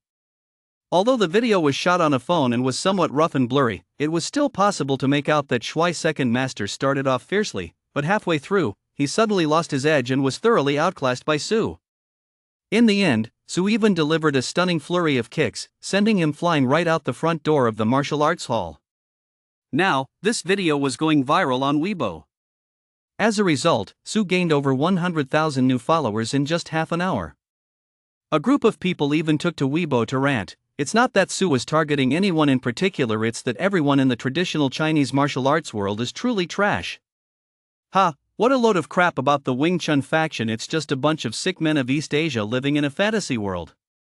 They're no match for him. Just as Qin was reeling from the shock, several messages popped up in the WeChat group, all sent by Lang. Su's video is real. But that bastard deliberately edited out a crucial part. Here are the results after I dissected the video and compared it frame by frame. A series of images followed, some of which were highlighted with red boxes. Here this is where Shuai's second master suddenly went from having the upper hand to being at a disadvantage, and completely lost the ability to fight back. After a careful comparison, I noticed that Shuai's second master take a close look at his right leg, near the knee has a few small holes and red marks compared to the previous screenshot. It looks like he was attacked from behind and suffered a serious injury. Qin took a closer look and realized it was indeed true. Moreover, in the video, one could vaguely make out that Shuai's second master's right leg seemed somewhat unnatural, and his expression was quite pained. So, my conclusion is that Shuai's second master must have been set up during the match. And the specifics of how he was set up are hidden in the part of the video that Su edited out. The group chat suddenly fell silent. After a long while, Fatty finally replied, with things having escalated to this point, Shuai's second master's gym's reputation is completely ruined. The reputation Shuai's second master built up over a lifetime is completely ruined too. As soon as that message was sent, the group fell silent once more. Chapter 64, First time trying a giveaway, it's so good. After a while, Shuai suddenly popped up and sent several voice messages in quick succession. Fucking hell. That son of a bitch Su, I wanna kill his ancestors going back 18 generations. His voice was filled with grief and rage. Do you guys know what that piece of shit did? He was clearly defeated by my second master. My second master saw that he conceded defeat and stopped right then and there. And then, that son of a bitch Su, he actually pretended to shake my second master's hand, acted all humble and asked for guidance, and then, when my second master wasn't looking, he kicked him right in the knee. That son of a bitch's shoes had a trap, there were iron spikes in the soles. My second master was ambushed, his knee was kicked until it was riddled with bloody holes. Just now, the doctor's diagnosis came back, severe muscle tears, 3 holes punched right through the bone, and a torn tendon. I want to kill that piece of shit right now. By the time he got to this point, Shuai seemed to be crying. Upon hearing this, Qin silently clenched his fists. He could tolerate Su's arrogance, but he absolutely would not tolerate Su insulting Chinese martial arts, and he certainly wouldn't let Su profit off the blood and sweat of Chinese martial artists. Especially since this bastard had built his reputation on swindling and harming genuine martial artists, then editing videos and taking things out of context just to grab attention. Most importantly, this bastard had hurt his friend. Standing nearby, Xia and Su Mengmeng had also heard Shuai's voice message. Both were furious. How can someone be so shameless? It's infuriating. Qin nodded silently, then immediately sent a voice message to the WeChat group. Did Su say anything else? Before he left, he said he'd come back tomorrow for another challenge. He'll bring his equipment to live stream it then. After replying, Shuai quickly added, that bastard knows the other fighters at our gym are mediocre. He wants to humiliate our gym and our Wing Chun faction one more time. Qin fell silent. Lang immediately interjected, that bastard is too malicious. He must know that plenty of sharp-eyed people will spot the editing traces and inconsistencies in the video. That's why he is planning a live stream challenge tomorrow to shut those people up. But what makes him truly malicious is that he has already seriously injured Shuai's second master, and at the gym, aside from Shuai's second master, the remaining fighters aren't exactly top tier. Fatty analyzed, given his malicious style, tomorrow will probably play out just like in the movies. He'll deliberately set up a scenario where your gym sends anyone to take turns fighting him, and he'll take them all on, just to generate buzz and grab attention. If that happens, the gym's reputation will be completely ruined. The Wing Chun faction's name will likely become a laughingstock. The group fell silent again for a moment. Then, Shuai sent a voice message, saying earnestly, I told the second master that if he can't fight tomorrow, I'll take his place, even if it costs me my life. I'll tear a chunk of flesh from Sua's body and avenge second master. Lang, Fatty, and Arya heard the message and were about to persuade him not to act impulsively when Qin suddenly spoke up. Shuai, what time tomorrow, and exactly where? 9 o'clock tomorrow morning, at Second Master's Wing Chun faction. The address, Shuai replied quickly. Upon seeing this, Qin said nothing more and simply closed the group chat. He had it in for that Su for a long time. Third uncle didn't like Su either, and on top of that, what that jerk did to Shuai's second master today. It was time to give him a taste of some socialist discipline. But I can't get too famous just yet. Otherwise, people with ulterior motives might figure out there is something fishy about where my kung fu and skills come from. I might even end up as a guinea pig for some secret research institute, taken away to be dissected and studied. With that in mind, Qin said goodbye to Xia and Su Mengmeng. After parting ways with them, he bought a set of Bruce Lee's signature outfit and a Bruce Lee mask, then hurried home. He felt his kung fu was now on par with Su's, but Su was a seasoned veteran. If they faced off at his current level, he wasn't confident he could win. Qin planned to go home and do some research to see if there was any way to raise the level of the Bruce Lee combat technique skill a bit higher. And just over 10 minutes after he and Xia left, several Toyota Land Cruisers roared up. When the cars reached the entrance of 3rd Middle School, they all came to a stop almost simultaneously. Then, Fei was the first to jump out in a hurry. After quickly scanning the area, he returned to Black's side with a look of embarrassment and whispered, Black, it looks like they've already left. Black's brow immediately furrowed. Fei's heart sank, and he hurriedly added, But don't worry, I've already sent people to check his background. Give me a day by noon tomorrow at the latest and I guarantee I'll find that kid for you, Black. Only then did Black nod and climb back into the car. Back home, Qin opened the system interface but, after looking for a while, couldn't find any way to increase the level of Bruce Lee's martial arts. Just as he was feeling frustrated, an idea suddenly struck him. After the last system update, didn't a new lottery feature unlock that I haven't tried yet? Plus, when I completed the beginner advancement quest, the system rewarded me with 3 silver lottery draws, didn't it? With that in mind, he immediately opened the lottery page. Bronze lottery activated, 1 draw per 100,000 credits spent. Remaining draws, 0. Silver draw activated, costs 1 million credits per draw. Remaining draws, 3. When he saw the draw wheels again, along with the descriptions beside them, Qin gritted his teeth, draw. The silver draw wheel immediately began spinning rapidly. Gods, just 1 tap costs 1 million. I hope I get something good. As Qin silently prayed, the wheel stopped spinning, shimmering with a silvery glow. A second later, the system's notification sounded, Congratulations, host. You have won 9,999 credits. Seriously? 1 million credits spin and I get 9,999? Are you kidding me, system? Speechless, Qin clicked the spin button again. The result was even more disappointing this time. After a burst of silver light, the wheel awarded him 6,666 credits. Qin felt like crying. This is my last chance. God, system, please have mercy, can't you just give me a useful item? As he silently pleaded, he used his final spin. When he saw the silver wheel come to a stop again, followed by another burst of silver light, Qin felt a wave of despair wash over him. He growled, Qin, would rather starve to death, die on the streets, or jump off this building than ever touch this damn lottery again. Just then, the system's notification sounded, Congratulations, host. You have won 2 basic skill enhancement vouchers. Qin froze for a moment, then chuckled after a while, this is actually pretty sweet. Chapter 65, Coming Prepared, a Humiliation Avoided. After laughing it off, Qin promptly returned to the system's main page. Basic skill enhancement voucher, increases a skill S level by 1. Single-use item.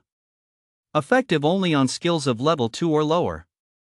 After reading the description of the basic skill enhancement voucher, he didn't hesitate and selected use for the Bruce Lee martial arts technique. The 2 next to the basic skill enhancement voucher immediately changed to 1. At the same time, the system's notification sounded: Bruce Lee martial arts technique, enhancement level +1. Qin glanced at his stats panel: skills, Qingnong Jing, LV, for divine healer tier. Qingnong acupuncture, LV, for divine healer tier. Bruce Lee martial arts, LV, 3 elementary mastery tier. A subtle sensation surged from every fiber of his being into Qin's mind. He didn't know how much time had passed, but when that sensation faded, Qin clearly sensed that his ability to mobilize and control every muscle, tendon, and joint in his body had risen to a significantly higher level than before.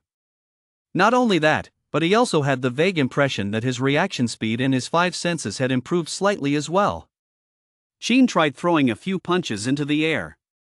His striking power hadn't increased noticeably, but his technique, explosiveness, and even his utilization of his body's strength had clearly improved significantly. To put it in perspective, if, at the mastery level of his Bruce Lee martial arts, he could mobilize 70% of his arm's total muscle strength and 30% of his body's total muscle strength, then, after advancing to the preliminary achievement level, he could mobilize not only 90% of his arm's total muscle strength but at least 60% of his body's total muscle strength. In other words, even if his physical condition hadn't improved at all, after advancing his Bruce Lee martial arts level, his overall combat effectiveness should have more than doubled. Keep in mind that when landing the same punch on an enemy, the difference between 50 Jin of force and 100 Jin of force is far more than just a simple doubling of damage. With that in mind, Qin stopped the experiment, lay down on the bed, and began thinking about how he would make his entrance tomorrow. After mulling it over for a long time, a sudden idea struck him. Next, he would surely gain insight into a great many incredibly flashy and powerful skills through reading. That meant he would definitely need to use a false identity quite often in the future. If that's the case, then... With this fun yet practical idea popping into his head, Qin chuckled to himself and soon drifted off to sleep. The next day at 8:50 a.m., at the entrance to the Wing Chun faction at Su Shuai's second master's residence. When Xia, Su Mengmeng, Fatty, Lang, and Ariu arrived, the dojo had already been cleared of everyone except the dojo staff and Su's team, yet they immediately sensed a somber atmosphere. At that moment, Su, dressed in his training gear, was facing the live stream equipment, spouting all sorts of trash talk. Meanwhile, Su Shuai stood in the center of the training hall, looking rather grim. Although several Wing Chun faction fighters were gathered around him, none of them seemed willing to step forward. Though they stood behind Shuai, they intentionally or perhaps unintentionally kept their distance from him. Fatty and the others immediately gathered around him, asking anxiously, "What's going on? Are you really planning to go up there alone?" Su Shuai glanced back at the fighters behind him and whispered, "Su has bought off all of them. Aside from me, no one else is going to step up later." Shit. Fatty couldn't help but curse. Then what if that son of a bitch Su really tells everyone from your school to come at him together? Won't your school be completely finished? Exactly. Lang agreed. These are the only fighters in your school with any real skill. If they don't step up later, what will netizens across the country think? I can just imagine Su's team. They've probably already written the headlines. Shocking. The Wing Chun faction master, who claims to take on 10 men alone, reacts like this to Su's provocation. Must see before it gets deleted. Risky hidden footage. A famous Wing Chun faction in Nansha was actually too scared to fight when faced with Su all by himself. Is Wing Chun faction overrated? 1.3 billion Chinese people will be speechless after watching this. Su Shuai fell silent for a moment, then raised his head with a vacant stare and sneered, "But what can I do? If I don't step in, am I supposed to just stand by and watch the son of a bitch after he sent my second master to the hospital go on to drag the reputation of the martial arts school he spent his entire life building through the mud? Am I supposed to just stand by and watch this guy keep feasting on the blood and sweat of traditional martial artists?" By the end of his rant, his voice was tinged with grief and anger, and his tone had risen involuntarily. Su seemed to have heard his outburst as well. He turned the live stream camera toward Shuai. "Everyone, take a look at this guy. Look at his height, his build, and the look on his face right now. Doesn't he look like a monkey in a circus about to be forced onto the stage? Ha ha ha ha." As soon as he said this, the anger in Su Shuai's eyes flared even brighter. Xia and the others all glared angrily at Su. Su, however, didn't seem to care in the slightest. He continued to laugh heartily at the camera, saying, "Don't underestimate the monkey. Oh, wait, I mean that guy. He is the star pupil of the second master at the martial arts school I'm challenging today. So, are you scared or what?" Ha ha ha. A flood of comments immediately appeared in the chat. This guy is supposed to be a star pupil? Looks like the Wing Chun faction, which everyone has been hyping up, isn't all that great after all. I thought the Wing Chun faction's styles, which emphasize practical combat, would be different from Tai Chi and the like, but turns out they're all cut from the same cloth. I'm completely disillusioned with traditional martial arts. Completely disillusioned +1. Completely disillusioned +2. Plus 10,086. Seriously, even without the fight, I can tell the Wing Chun faction is already doomed to lose. From now on, whenever I see anyone hyping up traditional martial arts, I'll just feel embarrassed and cringe. Sigh. Thanks, Su, for exposing this pretentious, stinking circle and saving us from being duped again. For that alone, I'm a fan. Fan +1. +2. Seeing the rapidly rising number of followers on Weibo and in the livestream, the smile on Su's face deepened. As 9 o'clock approached, he handed the live streaming equipment to his assistant and gave him a subtle nod. The assistant immediately understood, nodding imperceptibly. After taking the equipment, he quickly found the right angle and began filming. Seeing this, Su's lips curled into a sinister smile. He stretched his limbs, then walked straight to the center of the training ground. Glancing at Shuai and the others, he said coldly, "What a load of crap this Wing Chun faction is in my eyes. You're all just a bunch of trash. Come at me all at once." As soon as those words left his mouth, the martial arts instructors hired by the gym to teach students all took a step back, as if genuinely startled. Shuai's expression immediately darkened.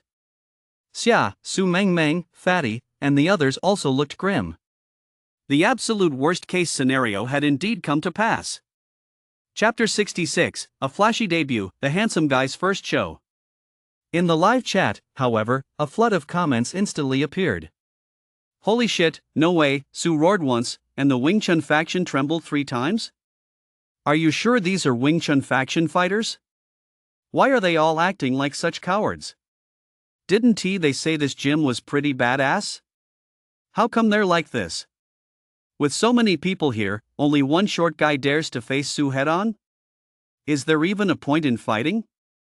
Su was feeling pretty smug as he read the comments, just about to dramatically slam Shuai to the ground for the best live streaming effect, when a striking figure suddenly appeared. A yellow spandex suit with black stripes. A Bruce Lee mask. The figure stepped between Shuai and Su, his voice hoarse. "I heard there's an idiot here who has been spouting nonsense about traditional martial arts being trash?" Su stared at the masked man before him, a mix of surprise and suspicion in his eyes. "Who the hell are you?" Sheen struck a classic Jeet Kune Do stance. "The handsome guy's gang, Sheen. I'm here specifically to clean up the trash." "What kind of trash are you?" Su's expression darkened, a flicker of anger in his eyes. Back in the live stream chat, the place exploded again. 666, 6666. I'd give this cosplay a 101 out of 100. I'm not afraid to give you an extra point. This guy is definitely a die-hard Bruce Lee fan from his outfit and mask to his nickname. I just wonder how much of Chin's skills he has actually picked up. I think this guy is a total idiot. How dare he come here and brazenly provoke Su? Hey kid, what is wrong with you? Isn't it better to stay alive? Exactly. You can tell at a glance this kid has never seen Su in action, so he doesn't know why the flowers are so red. When Su saw that the live chat was even more crowded than before, and the viewer count had shot up from 250,000 to an unprecedented 280,000, his initial anger instantly vanished. He hadn't expected that the appearance of this masked man would actually have such a benefit. His eyes darted about, and he said coldly, "You dare call me trash? I'd say your idol, Bruce Lee, is the real trash. If I'm not mistaken, Bruce Lee's master was Yip Man, and Yip Man became famous precisely because of the Wing Chun faction. And the representative of the Wing Chun faction was defeated by me yesterday. Hearing this, Shuai couldn't hold back any longer. Yesterday, you were clearly cheating. Don't agree? Su interrupted him calmly. If you don't agree, you can team up with that idiot Bruce Lee. If the two of you can even scratch a single hair on my head, I'll apologize to you publicly, but if the two of you combined still can't hurt me, then you'd better get down on your knees and admit that the Wing Chun faction is nothing but a bunch of trash. Shuai couldn't take it anymore and made a move to charge forward. Qin grabbed him and pushed him lightly to the side. Shuai was immediately sent stumbling back 7 or 8 steps, his heart pounding with shock. Though he wasn't tall, he was all muscle, weighing over 130 pounds. And most importantly, after training in the Wing Chun faction under second master, his stance was rock solid, yet he'd been pushed back this far by a mere flick of the masked man's wrist. This masked man was no ordinary guy. Just as he was reeling from the shock, Qin once again assumed his Jeet Kune Do stance and addressed Su. I could take on 10 of your kind by myself. There is no need for him to lift a finger. As he spoke, he beckoned to Su with a flick of his finger. You're pretty cocky, aren't you? Su sneered. Fine, since you've gone out of your way to provoke me, I'll graciously grant your wish. As he spoke, he cracked his neck, then suddenly burst forward, charging at Qin and unleashing a vicious uppercut. So fast. Shuai's heart skipped a beat. Su might be a scumbag, but he has got some real skill. If I were facing him, I wouldn't be able to block even that single punch. I wonder if this mysterious masked man can block it. Just as these thoughts flashed through his mind in a split second, the masked man moved. A straight, direct punch. It seemed a bit ordinary. The live chat comments temporarily stopped, and everyone watched the scene with rapt attention. As for Su, the moment he saw Qin throw his punch, a savage grin spread across his lips as he prepared a beautiful combo. But just as the corner of his mouth curled up, that seemingly ordinary punch suddenly erupted with explosive force. Like a gale, like lightning. Before he even had time to react, it struck his chest with precision seemingly slow yet incredibly fast. Thud. A dull thud rang out, like the beating of a drum. Su's entire body shook, his downward hook froze mid-motion, and his nearly 180-pound frame stumbled backward involuntarily. His chest felt tight, and his mind went blank. Even after he finally regained his footing, it took him ages to recover, his head throbbing so fiercely it felt as if it might bleed. Qin didn't press his advantage, he merely said calmly, "Weren't you just bragging your head off a moment ago? How come you're already done for before I've even started using my full strength?" Su hadn't regained his composure yet, but his assistant reacted first, quickly switching the camera to the side to prevent viewers from seeing Su's embarrassing moment, while simultaneously instructing the paid commenters in the WeChat group to start setting the tone. As he switched the camera angle, he gave Su a knowing look. In the live chat, however, things instantly heated up. Is there anyone in the know who can explain what just happened? I think I saw that masked guy nearly knock Su flying with a single move. Holy shit, that was intense. This Bruce Lee cosplayer seems to have some real skills. That move isn't that the 1-inch punch from the Wing Chun style in it, man? This kid has got some skills. Knock Su back with a single move? I don't buy it. We all know how strong Su is. Even a UFC champion wouldn't dare claim they could take him down in one shot. What gives this masked clown the right? I suspect Su was caught off guard, or maybe this was all scripted, a staged performance to amp up the drama. I think the guy above has a point. Su's skills are no joke, the rest of you are just naive. Can't wait for Su to turn the tables and crush the masked guy. Xia, who had initially been somewhat surprised by the sudden appearance of Qin, froze in shock upon seeing the masked man's punch. When she first saw Qin, she had vaguely felt a sense of familiarity. Although he had deliberately used a husky voice to disguise himself, and was wearing a Bruce Lee outfit and a mask, she still sensed a familiar aura.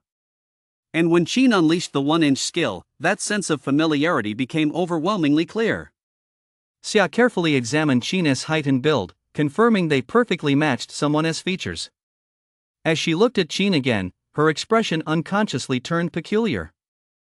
Back on the training ground, after nearly a full minute of his chi and blood surging violently, Su finally recovered. He shook his head a few times, then glared at Sheen with a chill in his eyes. "I got a little careless just now. I almost bit the dust." Seeing that Su had regained his composure and the live stream's momentum had been restored by the trolls, the assistant turned the camera back to the two combatants. Upon seeing this, Sheen gave a faint smile and once again beckoned Su with a flick of his finger. Chapter 67, Destroying Su with a Single Move. Su's face flushed with anger as he snapped, "From this moment on, I won't hold back anymore." The moment the words left his mouth, he charged forward once more. This time, his speed reached its peak, and the killing intent in his movements grew even more intense. A faint sound of energy explosions could be heard amidst his actions. In the live chat, a flurry of comments immediately erupted. "Holy crap, Su actually triggered a key explosion, he is absolutely on fire. Looks like a comeback is coming. Can't wait to see Su crush Sheen. Hear us a song of defeat for the little guy on the other side." Just as the chat was buzzing with excitement, Sheen moved again. This time, it was another straightforward, unremarkable punch. But though it seemed slow, it was actually fast. It struck with pinpoint accuracy, hitting the chest of the ferociously charging Su. Su's fierce momentum came to an abrupt halt, and he quickly retreated several steps, a trickle of blood spilling from the corner of his mouth. The chat fell silent in an instant. But it wasn't over yet. Almost as soon as Su took a step back, Sheen used the 1-inch skill to take a short, rapid dash forward, followed by a spectacular 3-kick combo. With the first kick, Su spat out a jet of blood, crimson as mist, making the entire livestream look rather gruesome. With the second kick, Su's body began to retreat, and the spray of blood grew even more violent. With the third kick, Su was sent flying backward, crashing into the wall behind him, then bouncing forward a few staggering steps before finally slamming face first onto the ground, where he came to a halt. After hitting the ground, Su's eyes went glazed over, and his body went limp like a pile of mud. A pool of bright red blood quickly spread from where his mouth touched the ground. The scene fell deathly silent. In the livestream chat, it was as if everything had frozen, not a single comment appeared. In that instant, not only were Shuai, Xia, Su Mengmeng, Fatty, and the others at the scene stunned, but even the gym trainers who had taken bribes from Su and his assistants were all dumbfounded. Because what had just happened was simply too shocking. Could someone really kick a person so hard that they spat blood, sent them flying 5 or 6 meters through the air, and finally slammed them into the wall before they bounced back? This wasn't a scene from a typical martial arts movie, it was something you'd expect to see in a superhero film. And most importantly, Su's assistant sucked in a sharp breath. Although he and Su were in cahoots, he knew full well that Su had real martial arts skills, the kind that could take on 20 or 30 adults single-handedly. And yet, this powerhouse had been getting beaten to a pulp from the very start? Moreover, judging by Su's current state, he was almost certainly suffering from severe internal injuries. With that thought, he hurriedly cut the camera again to prevent the viewers from seeing it. But his reaction was ultimately too slow. The live chat had already exploded. "Holy shit, holy shit, holy shit, holy shit. What the hell did I just see? That Bruce Lee cosplayer took down Su, who was giving it his all with just one move? Did you all see Su coughing up blood just now? Can someone with some clout explain if that was an act or the real deal? It's real. I'm a doctor, and I can tell you with absolute certainty that Su has run into a real master. Those 3 kicks just now probably shattered Su's internal organs, that's why he coughed up so much blood. And most importantly, I don't know if you noticed, but after Su hit the ground, his whole body went limp and his eyes went glazed over. Clearly, those are signs his body is about to collapse. Well done. Fuck Su. That asshole has been preying on the weak for so long. Finally, someone has stepped up to vent everyone's anger. A bastard like that deserves to be beaten to death. Wing Chun faction is bullshit. Sheen, you're the man. Back when I used to watch Su, he'd only dare to fight old men and women who practiced Tai Chi. I knew right away that this asshole was just trying to stir up hype, only daring to bully those weaklings who had no real skills to begin with. But this guy still acts all high and mighty every day, talking about exposing fake Chinese martial arts. Now he has been exposed, hasn't he? Damn it, he couldn't even block a single move from the Wing Chun faction. What a piece of trash. I've gone from fan to hater. Turned from fan to hater +1. +2. +10,086. As a flood of plus comments appeared, the number of live viewers in Sua's stream skyrocketed again, reaching nearly 350,000. However, his channel subscribers and Weibo followers plummeted by tens of thousands. Sua's assistant was horrified and rushed back to the paid commenters group, urging them to ramp up the trolling. But this time, perhaps because Su had been beaten so badly, even with half the live stream's viewers being paid trolls desperately trying to spin the narrative, the situation was spiraling out of control. Especially since many viewers had recorded the stream and immediately posted the clips on Weibo and their social media feeds. As a result, virtually every netizen who followed Su saw the video of him getting beaten up by the Wing Chun faction in a matter of minutes. Some netizens even edited the footage, placing clips of Su's earlier boasts where he claimed he could take on 10 people at the beginning of the video, followed by footage of Su getting beaten up by Qin twice. As soon as the video was posted, it was immediately embraced by onlookers everywhere and shared like wildfire. Watching the live stream's online viewership skyrocket while his follower count and engagement plummeted, Su's assistant completely panicked. He shut down the live stream equipment and hurried over to Su, saying frantically, "Su, videos of you getting knocked out twice are going viral all over the internet. The situation in the live stream is spiraling out of control, and your Weibo followers are dropping rapidly. What should we do? Did you turn off the streaming equipment?" Su glanced in Qin's direction, then suppressed the rage and murderous intent in his eyes and asked in a low voice. The assistant nodded hurriedly, "It's already off. I've also sent an urgent task to the paid commenters, telling them to start steering the narrative on all major social media platforms right away." "Then it's fine. We'll stick to the usual plan later," Su said, lowering his voice again. "I'll pretend to go apologize to him and the Wing Chun faction. You'll wait for the right moment, then turn the live stream back on. Got it?" The assistant nodded. A flash of malice crossed Su's eyes.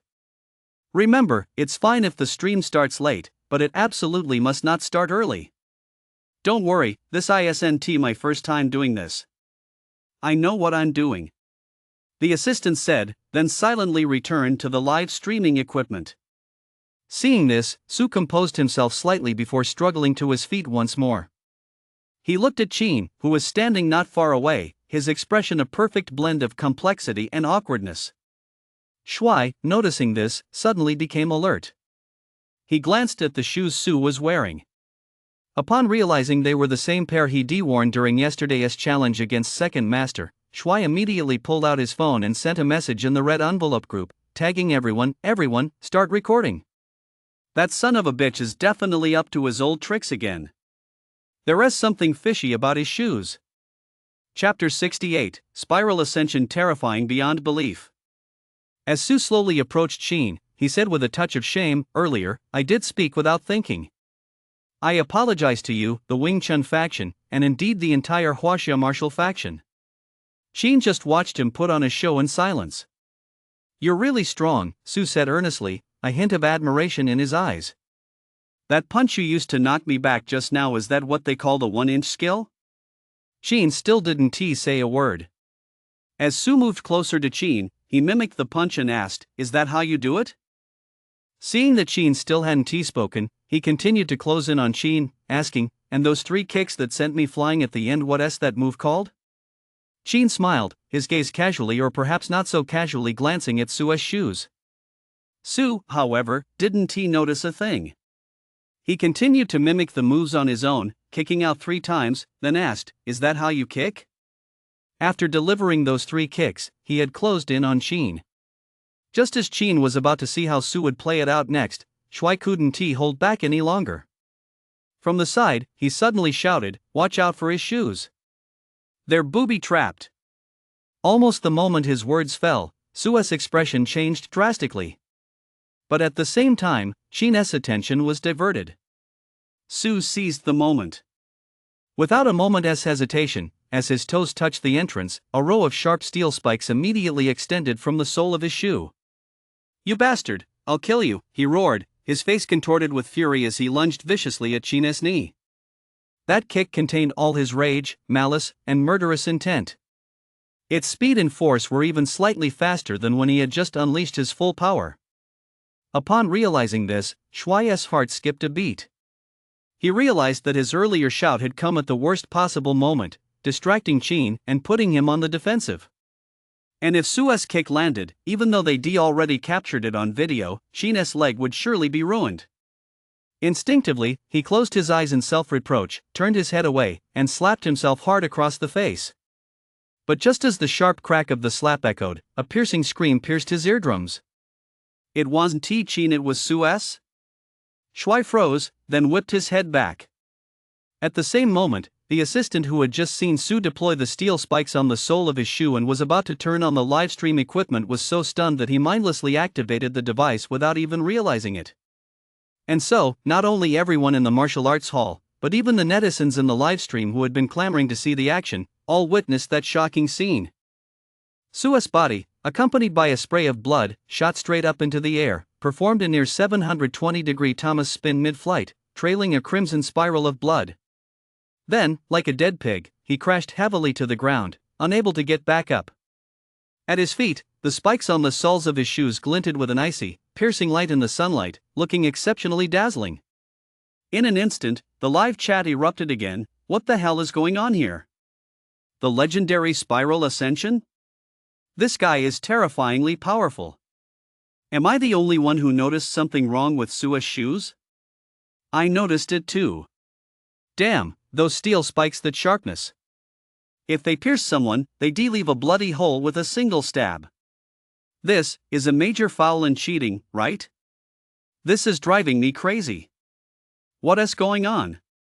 How did those spiked shoes suddenly appear, and why did Su spiral into the sky too? The live chat was in an uproar, but Shuai secretly breathed a sigh of relief. If Qin had actually been crippled just now because of his shout, even if the other guy could forgive him, he wouldn't be able to forgive himself. But then again, Qin's mind-blowing deflecting skill just now, that was seriously next level. Not only did it thwart Su's sneak attack, but it actually sent the guy spiraling into the air. This master is truly unbeatable. Thinking of this, he gave the other man a deep look, his eyes filled with lingering fear and admiration. Qin sensed his gaze, glanced back, then walked over to Su. He pulled off Su's shoe, looked at the steel spikes on the sole, and sneered, "You used this very thing yesterday to sneak attack and break the leg of the Wing Chun faction as second master while pretending to concede defeat. And now you're trying to pull the same trick on me?" Hearing this, Shuai, Lang, and the others looked surprised. Xia, however, smiled knowingly. She was now completely certain that her gut feeling had been right. This Qin standing before her was definitely the guy she suspected. Meanwhile, the live chat exploded. What does that mean?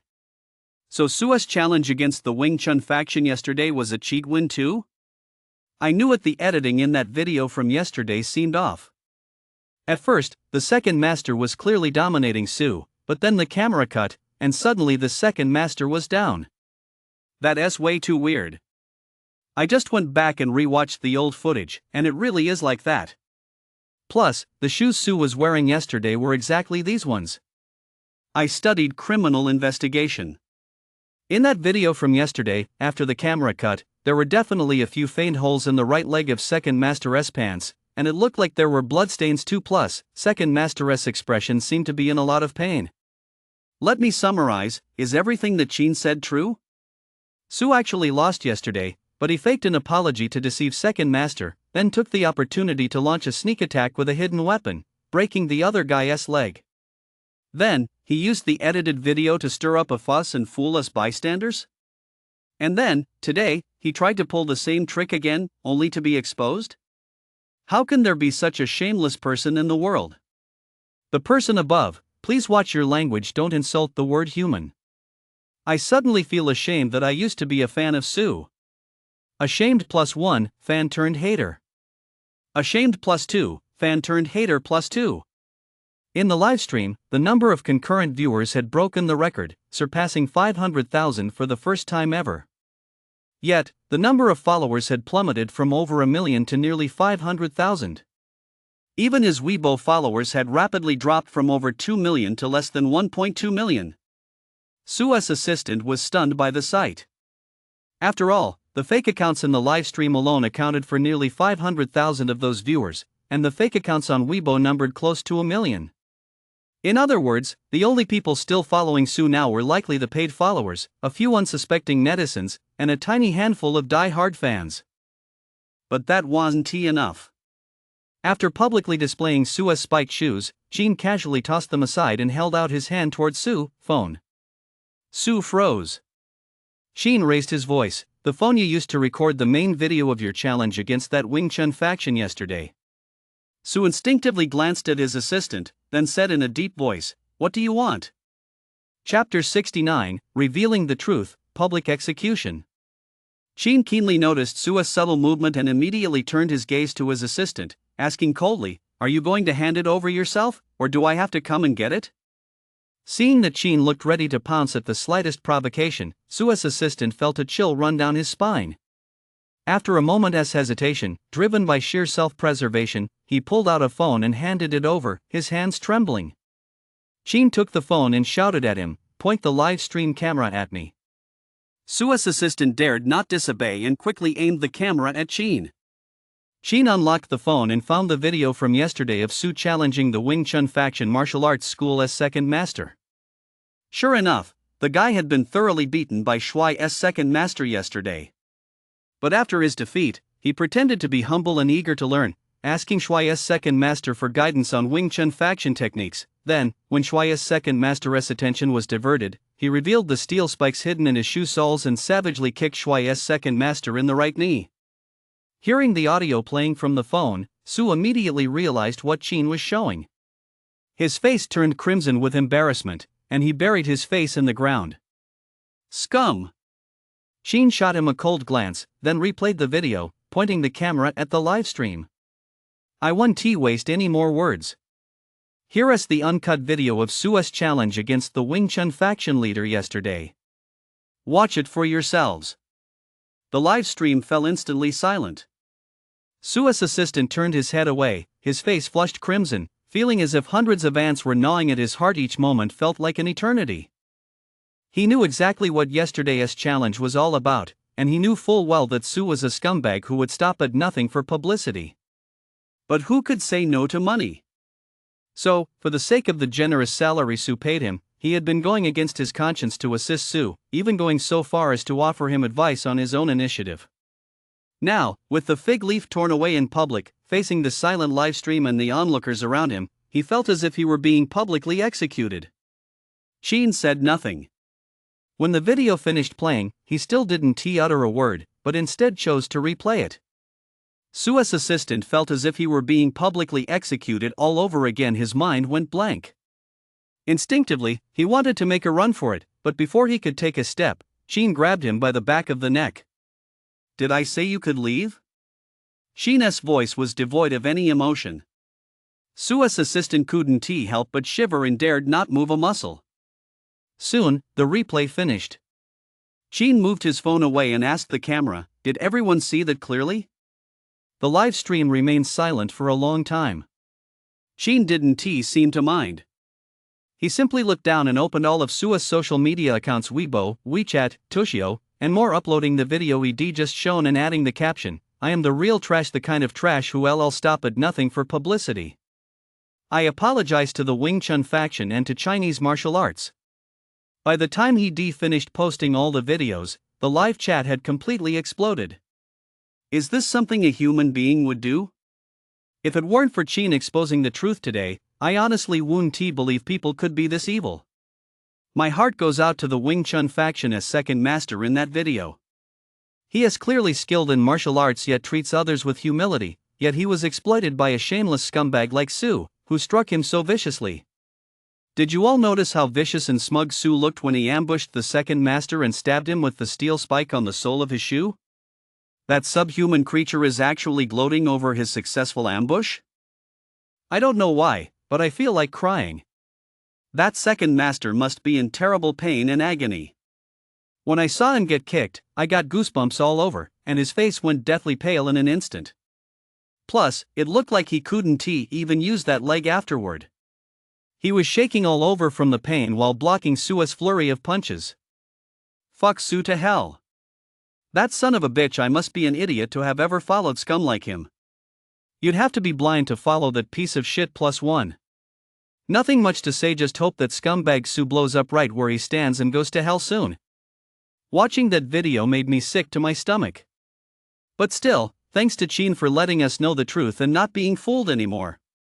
Those videos and apologies on Weibo and Tushio just now, Chin posted them, right? I'm going to repost them right now so more people can see the truth. We can't let scum like Su get their PR team to delete them again. Reposted.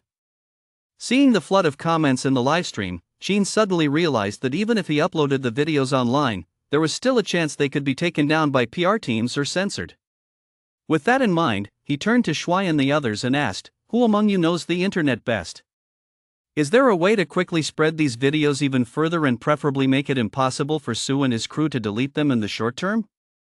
Fatty, Shuai, and Ariu immediately turned their gaze toward Lang. Lang still seemed a bit afraid of Chin and said timidly, "I know a few tricks. If I have this phone, I should be able to keep these videos online for at least 24 hours. Then it's up to you," Chin said, handing the phone to him. On the ground, Su, who had been fantasizing about contacting Crisis PR as soon as he escaped this predicament, felt his heart sink the moment he heard those words. Meanwhile, his assistant couldn't help but swallow hard. Knowing internet users as he did, if these videos couldn't be taken down within a few hours, they would surely go viral across the entire web. By then, Su and he would truly be finished. What's more, the situation would only get worse. When the wall falls, everyone pushes. Once the truth of this incident came to light, netizens would undoubtedly dig up and expose all sorts of dirt from their past. Given Su's criminal record, which included everything from gambling and prostitution to drug use, they'd likely not only become public enemies but might even end up behind bars. The only way to prevent this disaster from erupting was to find a way to appease Chin's anger, get him to delete those videos, and turn a major scandal into a minor one. With that in mind, he hurried over to Su's side and said anxiously, "Su, if this keeps up, we're both finished. Why don't we just back down?" Su had clearly realized the crux of the matter as well. His face was ashen. But after a moment's hesitation, he decided to take his assistant's advice and focus on calming Chin down first to turn a major incident into a minor one. As for today's grudge, of course, it had to be avenged. After all, once he got past this hurdle today, he had plenty of ways to make up for it. With that thought, he struggled to his feet, composed himself, and prepared to offer a sincere apology. But just then, the roar of engines erupted outside the martial arts hall.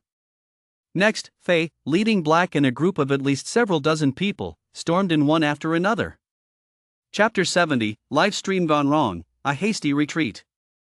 Without even glancing at the scene, Faye quickly said to Black, "Black, according to my informant's intel, that little bastard Chin was definitely coming here today." Black nodded and shouted to the dozens of men behind him, "Cordon off this area." Dozens of men in black sprang into action, quickly surrounding the scene.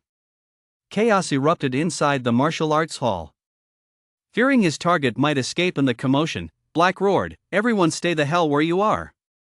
No one moves without my permission." Chin recognized him and had overheard his exchange with Faye. He immediately realized this guy was after him and that Faye had actually become his lackey, apparently even sending men to tail him. "Are your parents aware of how cocky you two are?" He glanced at the two of them, then casually kicked Su, who was lying on the ground. Su let out a wail. Faye immediately recognized his own father's voice and turned to look.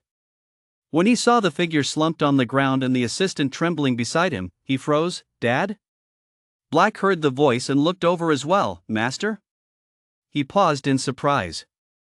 Chin also froze for a second upon hearing that title. He knew the relationship between Faye and Su, but he had no idea there was also a master-disciple bond between Su and Black. However, since they shared this connection, he could save himself some trouble now. Chin cast a discreet glance at the live streaming equipment behind him. Noticing it was still on, he feigned surprise as he looked down at Su on the ground, his voice turning cold. "Are these two your disciple and your son?" The moment Su heard this, he knew Chin disapproved of Black and Faye's behavior.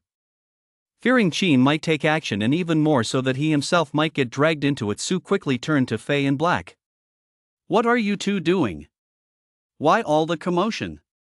Faye rushed over, helping Sue to his feet, and asked in alarm, "Dad, what happened to you?" "I'm asking you a question. What are you and Black doing?"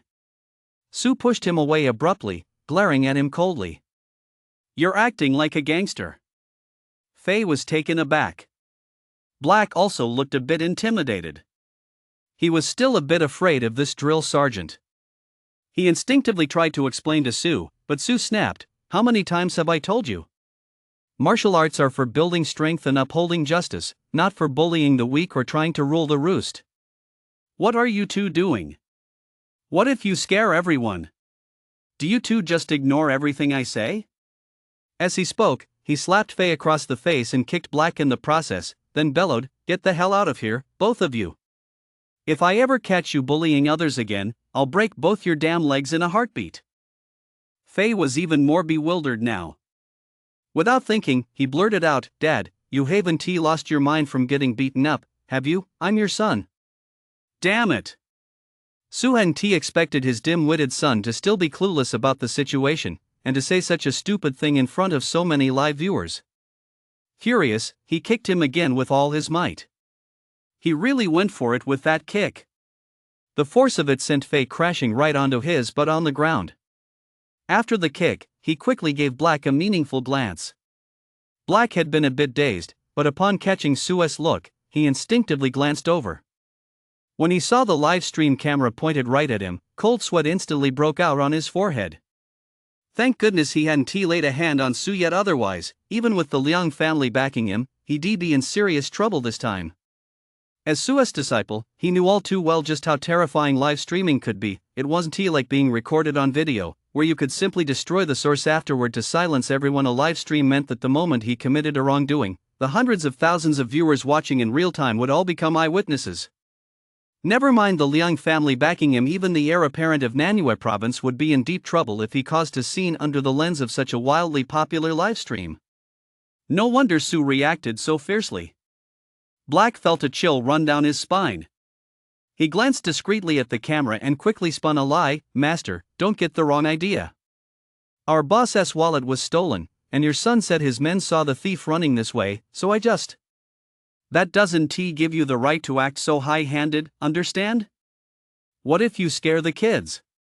Sue played along, scolding him angrily. "Besides, I've been standing right here the whole time and didn't see anyone come over." "Get your men out of here now." "Yes, sir." Black was only too happy to get out of there. He quickly scanned his men, then put on a show of urgency. "That little thief who stole our young master's stuff isn't here. Let us go look elsewhere. Move it." With that, he turned and started to run. Faye spotted the livestream camera at that moment as well. Looking embarrassed, he covered his mouth and face and hurried toward the door. Chin watched their retreating figures and said calmly, "Listen to your master more often. Stop trying to act like a big shot out here, bullying others under someone else's authority. Just be a law-abiding citizen. Otherwise, even if he doesn't teach you a lesson, I'll make sure to deal with you myself."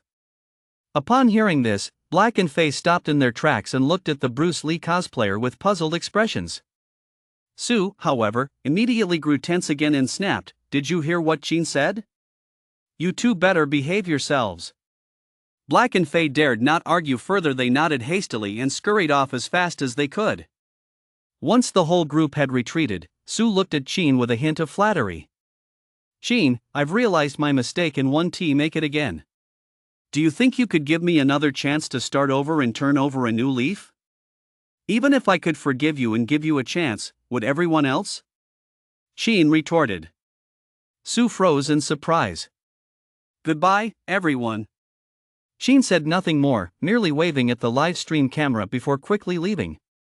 From behind a corner, a slender figure that had been hiding in the shadows watched the scene, a pensive look crossing her face. A moment later, as if she'd made up her mind, she abandoned her plan to keep watching Sue and instead slipped silently out of the martial arts hall, following in Chin's footsteps. At the same time, Xia also sprang to her feet the moment Chin left and dashed out the front door. But strangely, even though she was moving as fast as she could, by the time she burst through the door, Gina's figure had already vanished completely. Where on earth did he hide? Xia stepped out of the martial arts hall and began searching the area. After looking around in vain, she felt a little annoyed and instinctively reached for her phone to call Qin. But just as she picked it up, it suddenly occurred to her, Qin must have his own reasons and circumstances for not wanting to reveal his true identity. If that was the case, the best thing she could do was support and cooperate with him. When the time was right, she was sure he would explain everything to her. With that thought, Xia silently put her phone away and, as if nothing had happened, turned and walked back into the martial arts hall. Chapter 71, When the Wall Falls, Everyone Pushes Burning Incense. Inside the martial arts hall, Su had already had his assistant turn off the live stream. With a somewhat ingratiating smile on his face, he looked at Lang. "Young man, I've apologized. Can I have my phone back now?" "Go find Qin and see if he is willing to give it to you," Lang said, quickly tucking the phone into his chest. Seeing this, Shui subtly stepped in front of Su. Under normal circumstances, he certainly wouldn't stand a chance against Su, but right now, Su was completely spent. He could beat him to a pulp with just one hand. If Su didn't know when to back down and tried to snatch it by force, he wouldn't mind kicking a man when he was down one more time, personally venting his anger for the second master in the martial arts school. As soon as Su saw his stance, his expression darkened even further. As for his assistant, his face had already turned deathly pale. "What's wrong?" Su noticed his assistant's pale face and asked quickly. The assistant pushed his phone toward Su. "Su, see for yourself." Su took the phone and was instantly stunned. At that very moment, the internet was flooded with videos of him sneaking up on the Wing Chun faction master with a sinister grin, as well as footage of Qin just moments ago beating him senseless and sending him spiraling through the air with a single punch. Not only that, but among the top 50 trending topics on Weibo, 3 were directly related to him. "Su, get out of the martial arts world. Apologize to the Chinese martial arts community." Su ambushed Wing Chun faction. Su played dirty against Wing Chun faction in a fight and was sent spiraling through the air by a Wing Chun faction successor. There was also one indirectly related to him, Find Qin. Meanwhile, on Baidu's real-time search rankings, the term Su's underhanded attack shot straight into the top 50 in just over 10 minutes. Su's assistant stood nearby, rubbing his temples, his voice trembling slightly as he said, "Su, take another look at the comments." Su's fingers were deathly pale as he stared at the trending list, frozen in place for a long moment. After a while, he seemed to muster the courage to click on the top trending topic on Weibo, ranked 16th on the 24-hour trending list, titled "Su, get out of the entertainment industry and apologize to the Chinese martial arts community." The moment he clicked on the topic, a surge of blood rushed to his head, and he nearly fainted. The first post was a video edited by Weibo user "Dancing on a Grave is so fun." It consisted of 3 clips. The first showed Su shouting at the camera, "I'm not targeting anyone specifically, but I'm saying everyone in the Huaxia martial faction is a piece of trash." The second clip showed Su, after being soundly beaten by a Wing Chun faction master, feigning humility to ask for guidance, then catching the master off guard to viciously kick him in the knee with a steel spike hidden in his shoe sole. The video even included a close-up of Su's sinister grin as his scheme succeeded. The third clip showed Su getting thoroughly beaten by Qin from start to finish, ultimately flying through the air in a spiral. The caption on Weibo consisted of just 2 words, "Pay your respects." This single post alone garnered 10,000 reposts, over 50,000 likes, and nearly 20,000 comments. Su casually tapped to view the repost details and saw a sea of comments below. "Pay your respects, Master Su was a decent person in life, let us spit on him before we go." The second post in the thread was from "If I Could Do It Over, I'd choose Li Bo," featuring screenshots of some of Su's Weibo posts from years ago. Those ancient Weibo posts were none other than pictures Su had posted to brag about taken back when he was still unknown, after he and his assistant and others had smoked drugs, used drugs, and engaged in group debauchery. When Su saw them, his brain exploded with a loud bang. His phone slipped uncontrollably from his hand. His body seemed to have completely lost all strength, and he collapsed to the ground. But this time, his assistant didn't go over to help him up. The assistant simply picked up the phone, then, without even bothering with the live streaming equipment, turned and ran. Su watched his back, his heart turning completely cold. When the wall falls, everyone pushes this time, he truly had no chance of recovery. Shuai saw that Su had collapsed on the ground in despair. He silently snapped 2 photos and sent them to Second Master. Then, he turned his gaze to the few martial artists in the dojo and said coldly, "Are you going to leave on your own, or do you want me to tell Second Master about the dirty money you took from Su and let him deal with you?" The fighters looked somewhat embarrassed. Without saying much, they all hung their heads and slunk away. Almost the moment they left, Second Master's call came through. As soon as Shuai answered, Second Master's voice, strained with suppressed excitement, came through the line. "What happened? How did that son of a bitch end up like this?"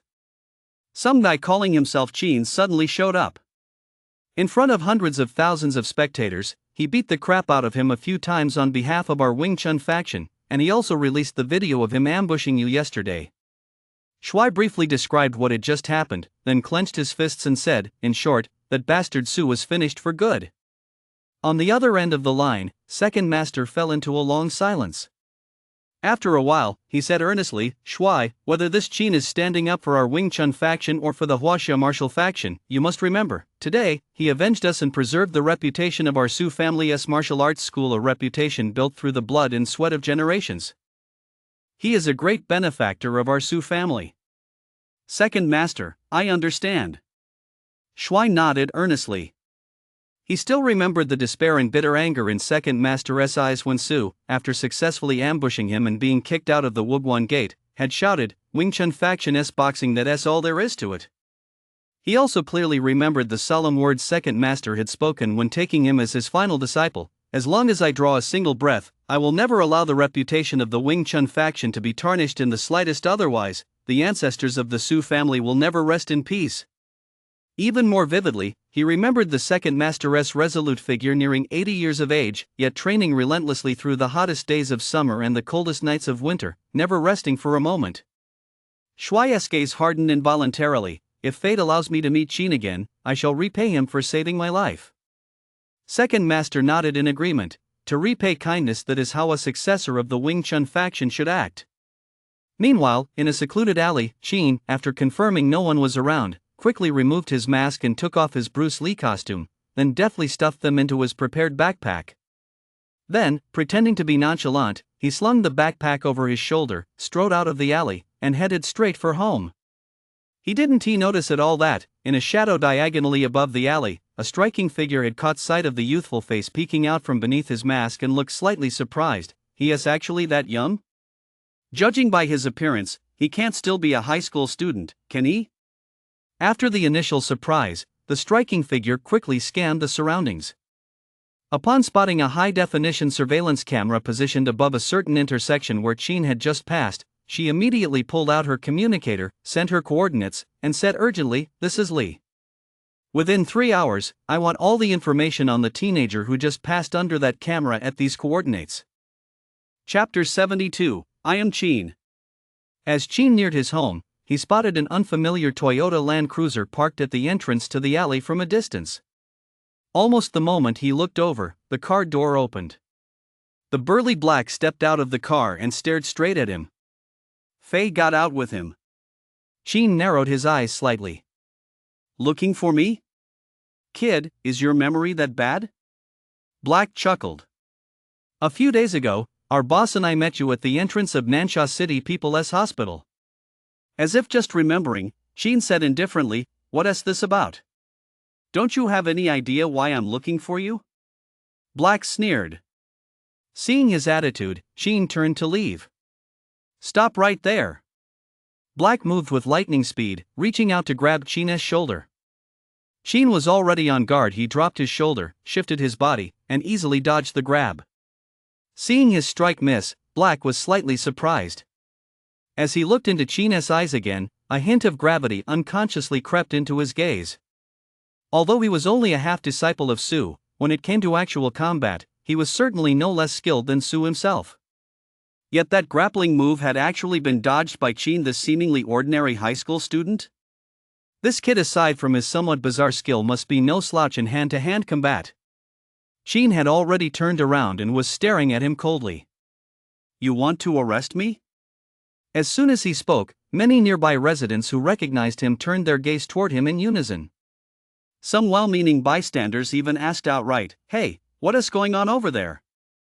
Black sensed the wary glances from the surrounding residents and immediately backed down, instead speaking in a deep, muffled voice to Qin, "Our young master wants to see you."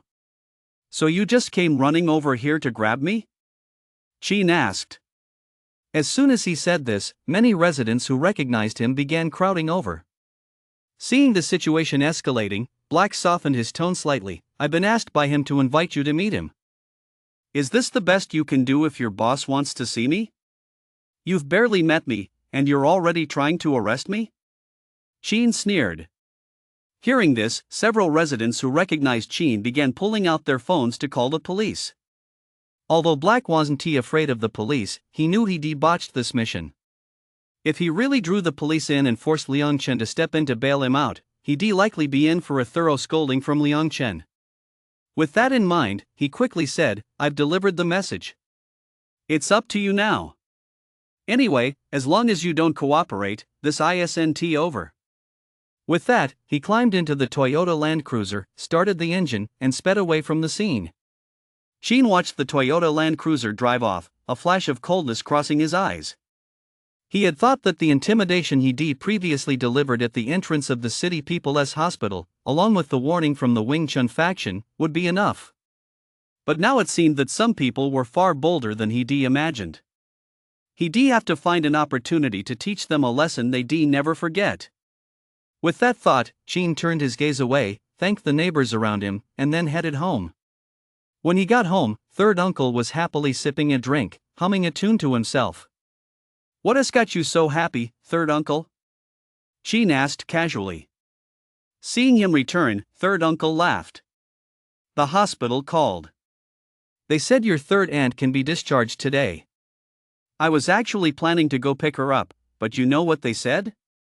"They told me your third aunt is the first case of uremia ever successfully treated at Nansha City People's Hospital, in fact, in the entire history of Chinese and world medicine. President Hu and Director Wang from the City People's Hospital are coming personally to bring her home." "What an honor," Third Uncle said, unable to resist taking another sip of his drink. Qin smiled at the sound and reminded him, "Then you'd better not drink too much, Third Uncle. If Third Aunt finds out later, she'll scold you again." Third Uncle froze at this, then hurriedly tucked away the bottle, saying nervously, "If you mentioned it, I almost forgot your third aunt hates it when I drink. Don't you dare tell on me to her later.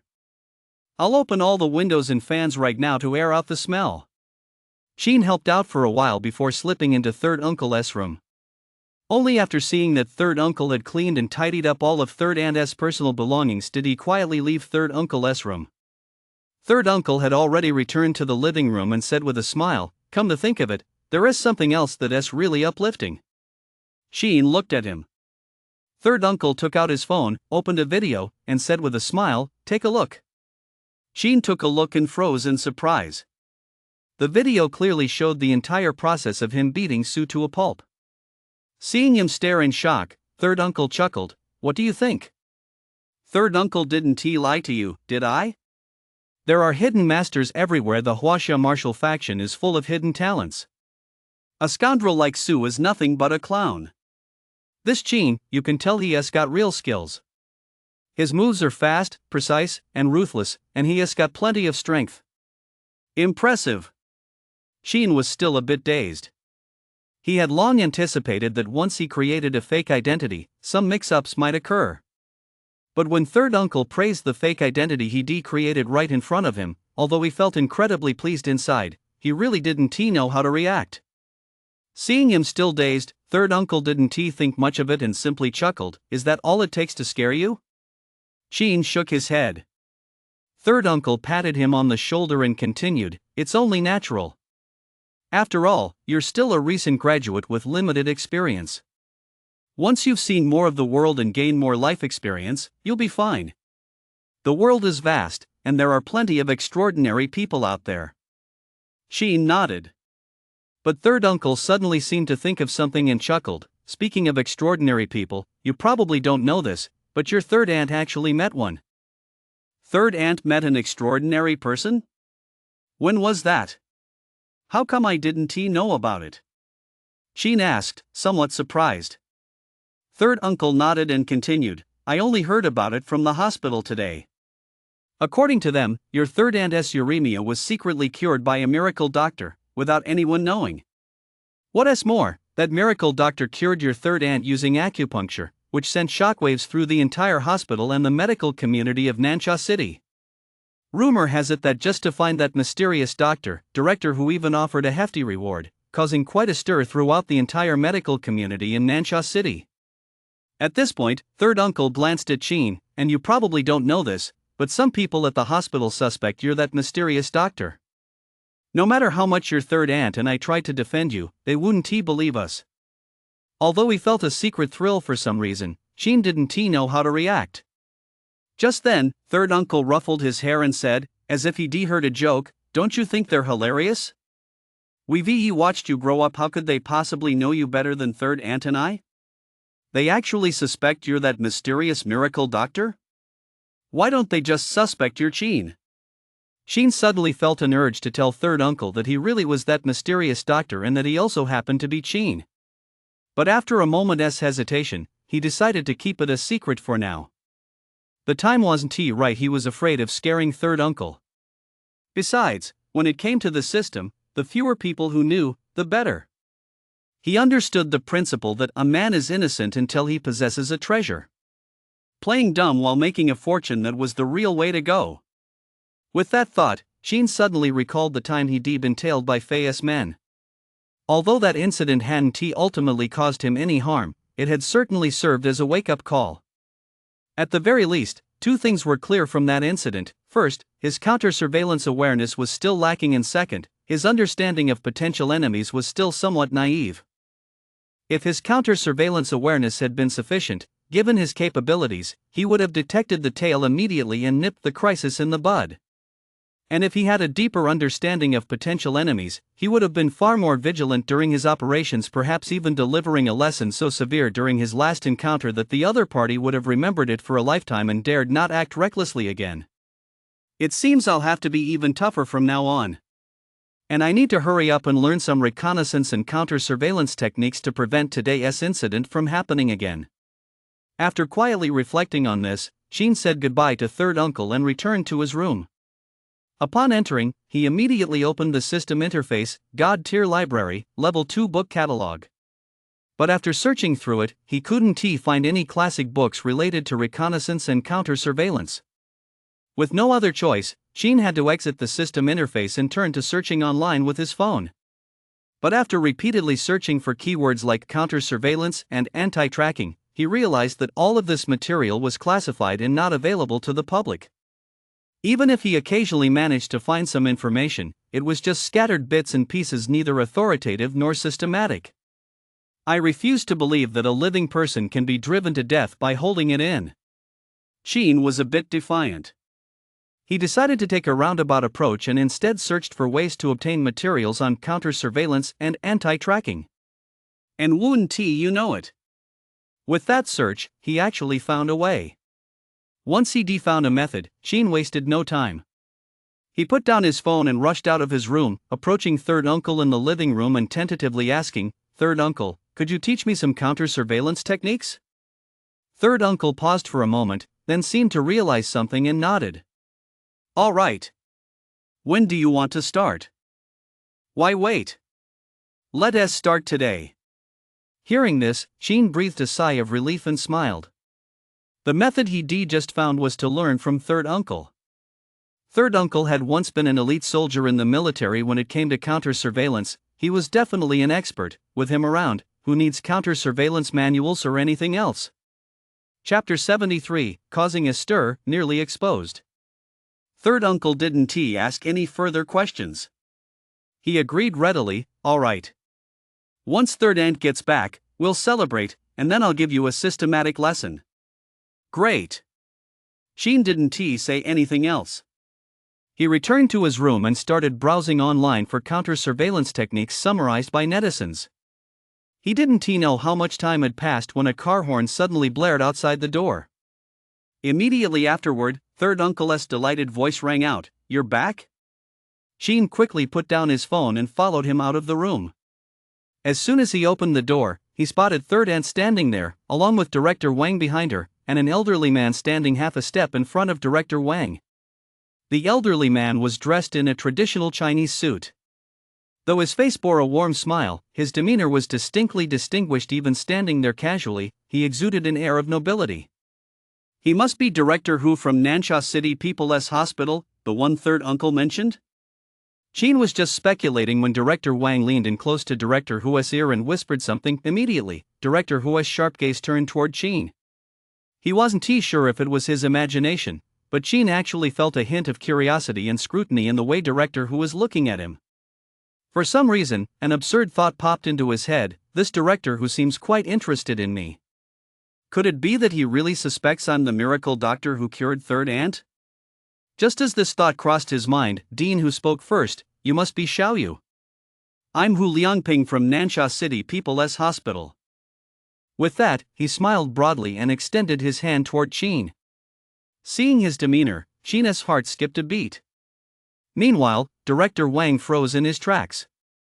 Others might not know, but he knew all too well. Though President Hu appeared affable on the surface, he was actually quite discerning. If he didn't approve of someone, he wouldn't give them the time of day, even if they were a powerful figure. Yet now, President Hu was actually reaching out to shake Sheen's hand? What was going on? Third Uncle keenly picked up on Director Wang's subtle expression and instinctively glanced at President Hu and Sheen. Sheen sensed everyone's gaze converging on him. He paused for a moment, then quickly extended his hand and smiled. Hello, President Hu. President Hu's hand was broad and warm. After giving Sheen a firm handshake, he said directly, I heard from your third aunt that you learned some skills from a teacher, and that you even cured your third uncle's cold using those skills? Upon hearing this, Third Uncle finally looked as if a light bulb had gone off. Director Wang also seemed to have realized something, and his expression returned to normal.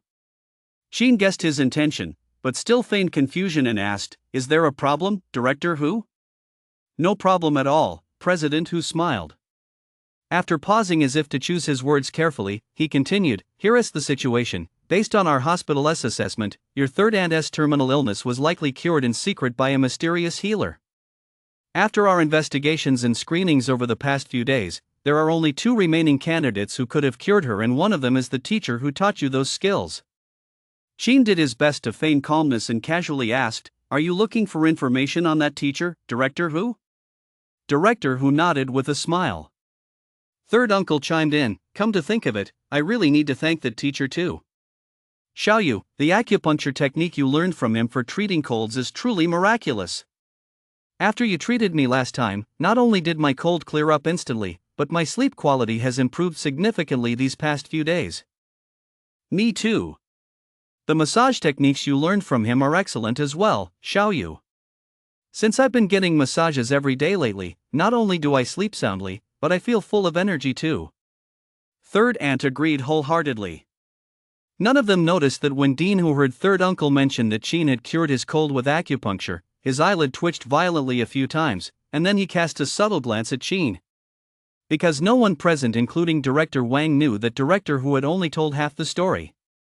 The other half was that the mysterious healer in question, aside from the teacher Sheen had mentioned, could very well be Sheen himself. The reason he had brought Director Wang to visit today, aside from wanting to ask Sheen about the teacher he mentioned, was largely to test Sheen's capabilities. Now, upon hearing Third Uncle casually mention that Sheen had treated a cold with acupuncture, President Hu knew his trip had been well worth it. At the very least, he could now confirm that Sheen knew acupuncture. At that moment, however, Sheen was deep in thought, completely oblivious to the change in Dean Hu's gaze. Although he had long suspected that Third Aunt's recovery from uremia would cause a stir, he hadn't anticipated Dean Hu's relentless pursuit. As a result, even though he had been as careful as possible, he still found himself backed into a corner by Dean Hu. After a quick mental review, he offered a slightly apologetic expression, I'm truly sorry, Director Hu, but that teacher has a bit of a peculiar temperament. When he taught me a few techniques back then, he repeatedly emphasized that I must not reveal his information to anyone. Well, how about this, just pass along a message for us, telling him that we deeply admire him and would very much like to pay him a visit, Director Hu asked tentatively. Qin looked troubled. Seeing this, Director Wang immediately stepped forward, his tone pleading, "Just do us a favor and pass on a message to that professor, okay?" Dean Hu didn't say a word, but he too looked at Qin with hopeful eyes.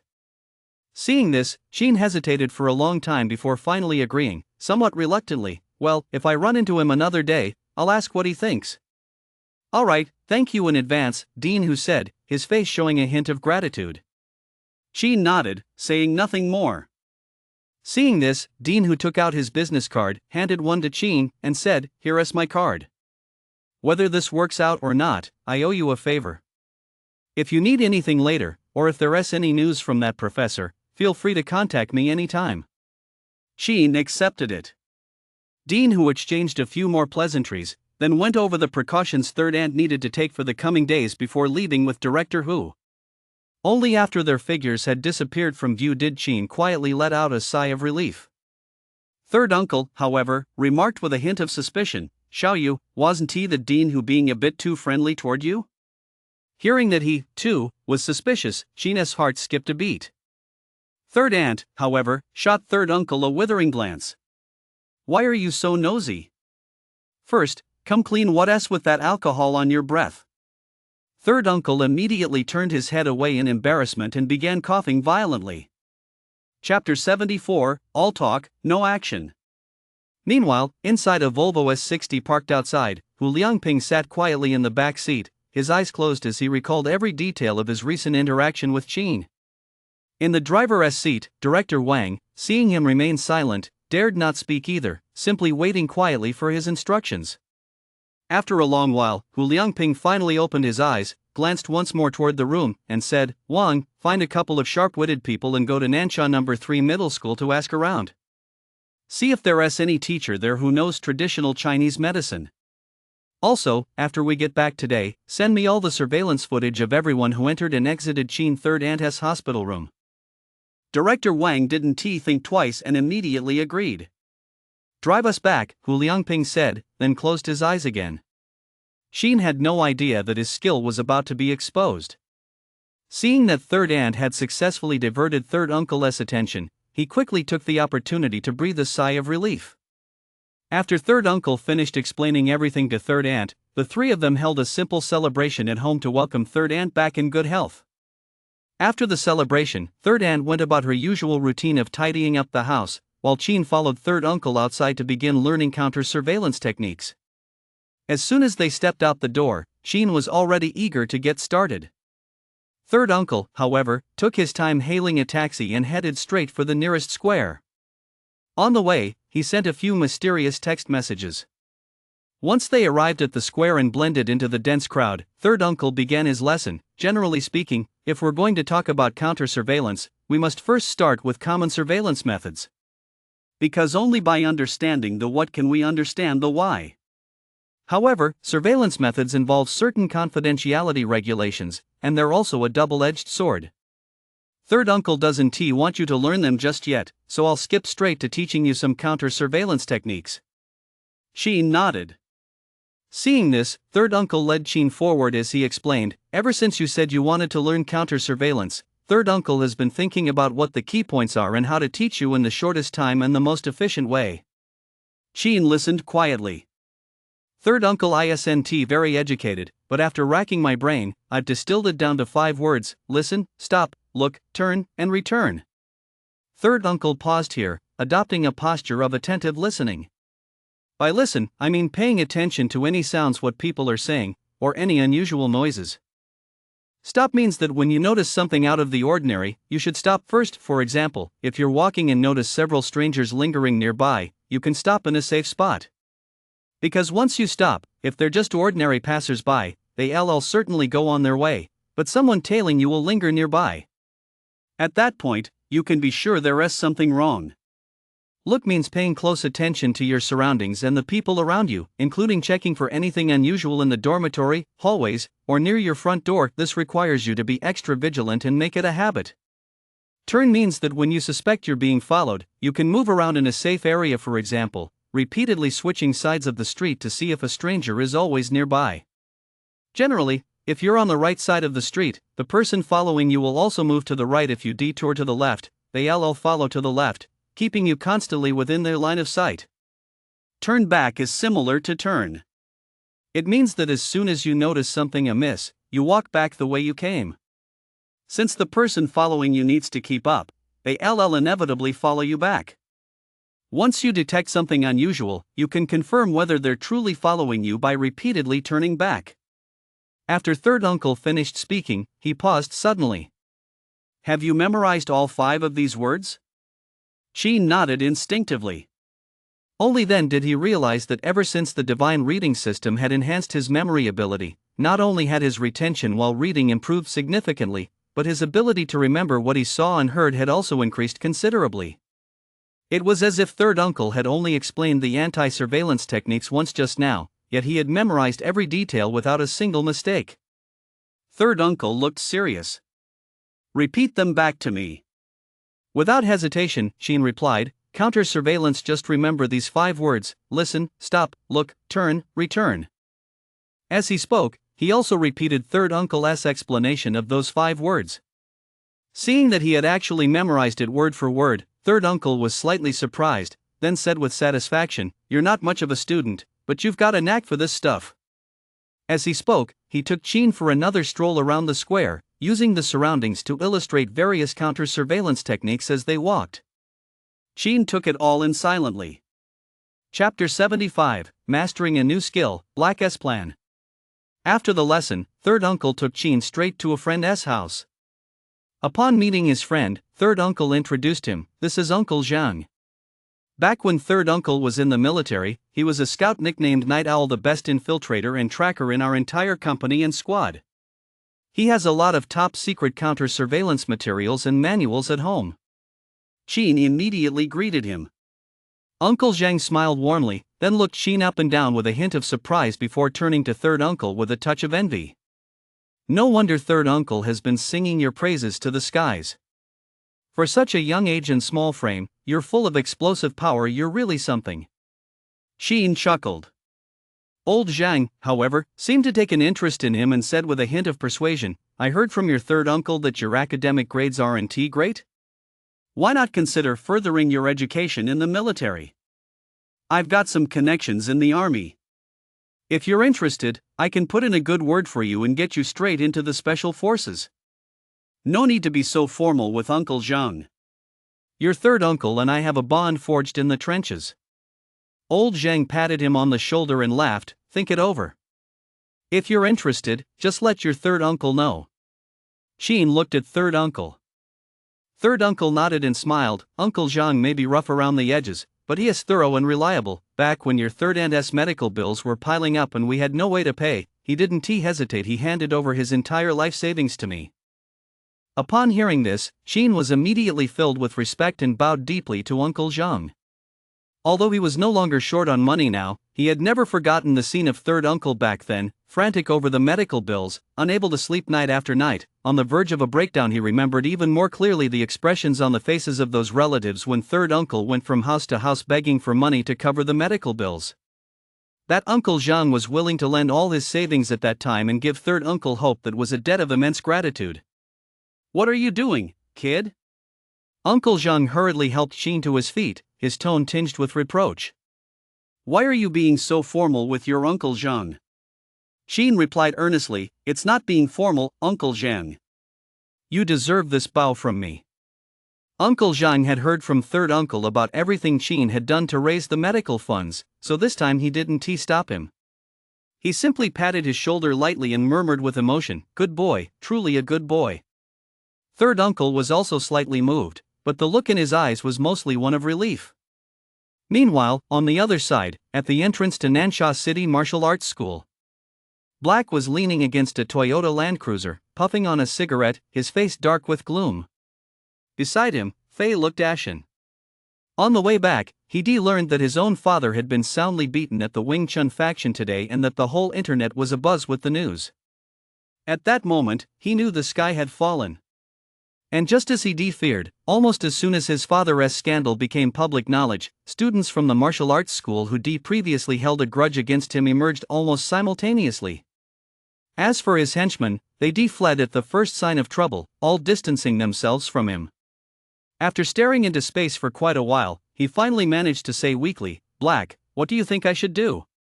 Young Master Liang's patience with me is nearly at its limit." Black blew out a smoke ring, then stubbed out his cigarette, his expression grave. Fei glanced at him, looking somewhat puzzled. "Don't get it?"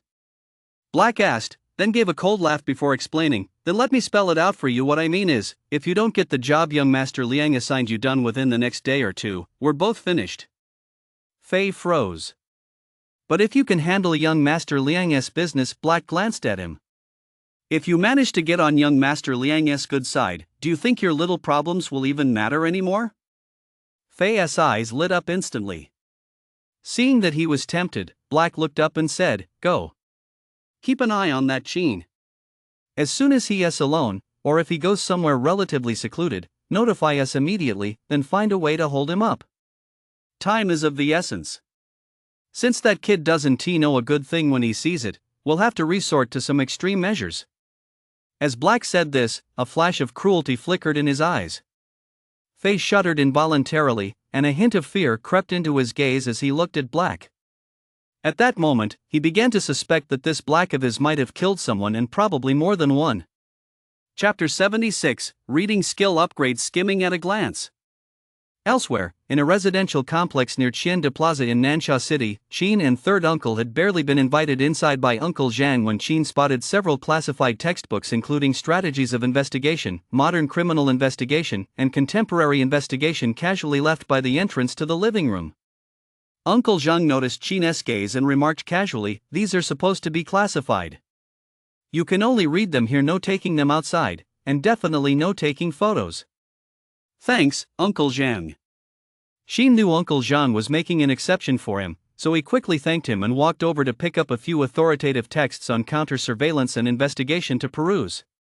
But after reading for a while, Qin realized a problem: these textbooks were packed with too much essential information. Even with his current memory capacity, he could only finish reading or memorize the key points of one textbook in a short period of time.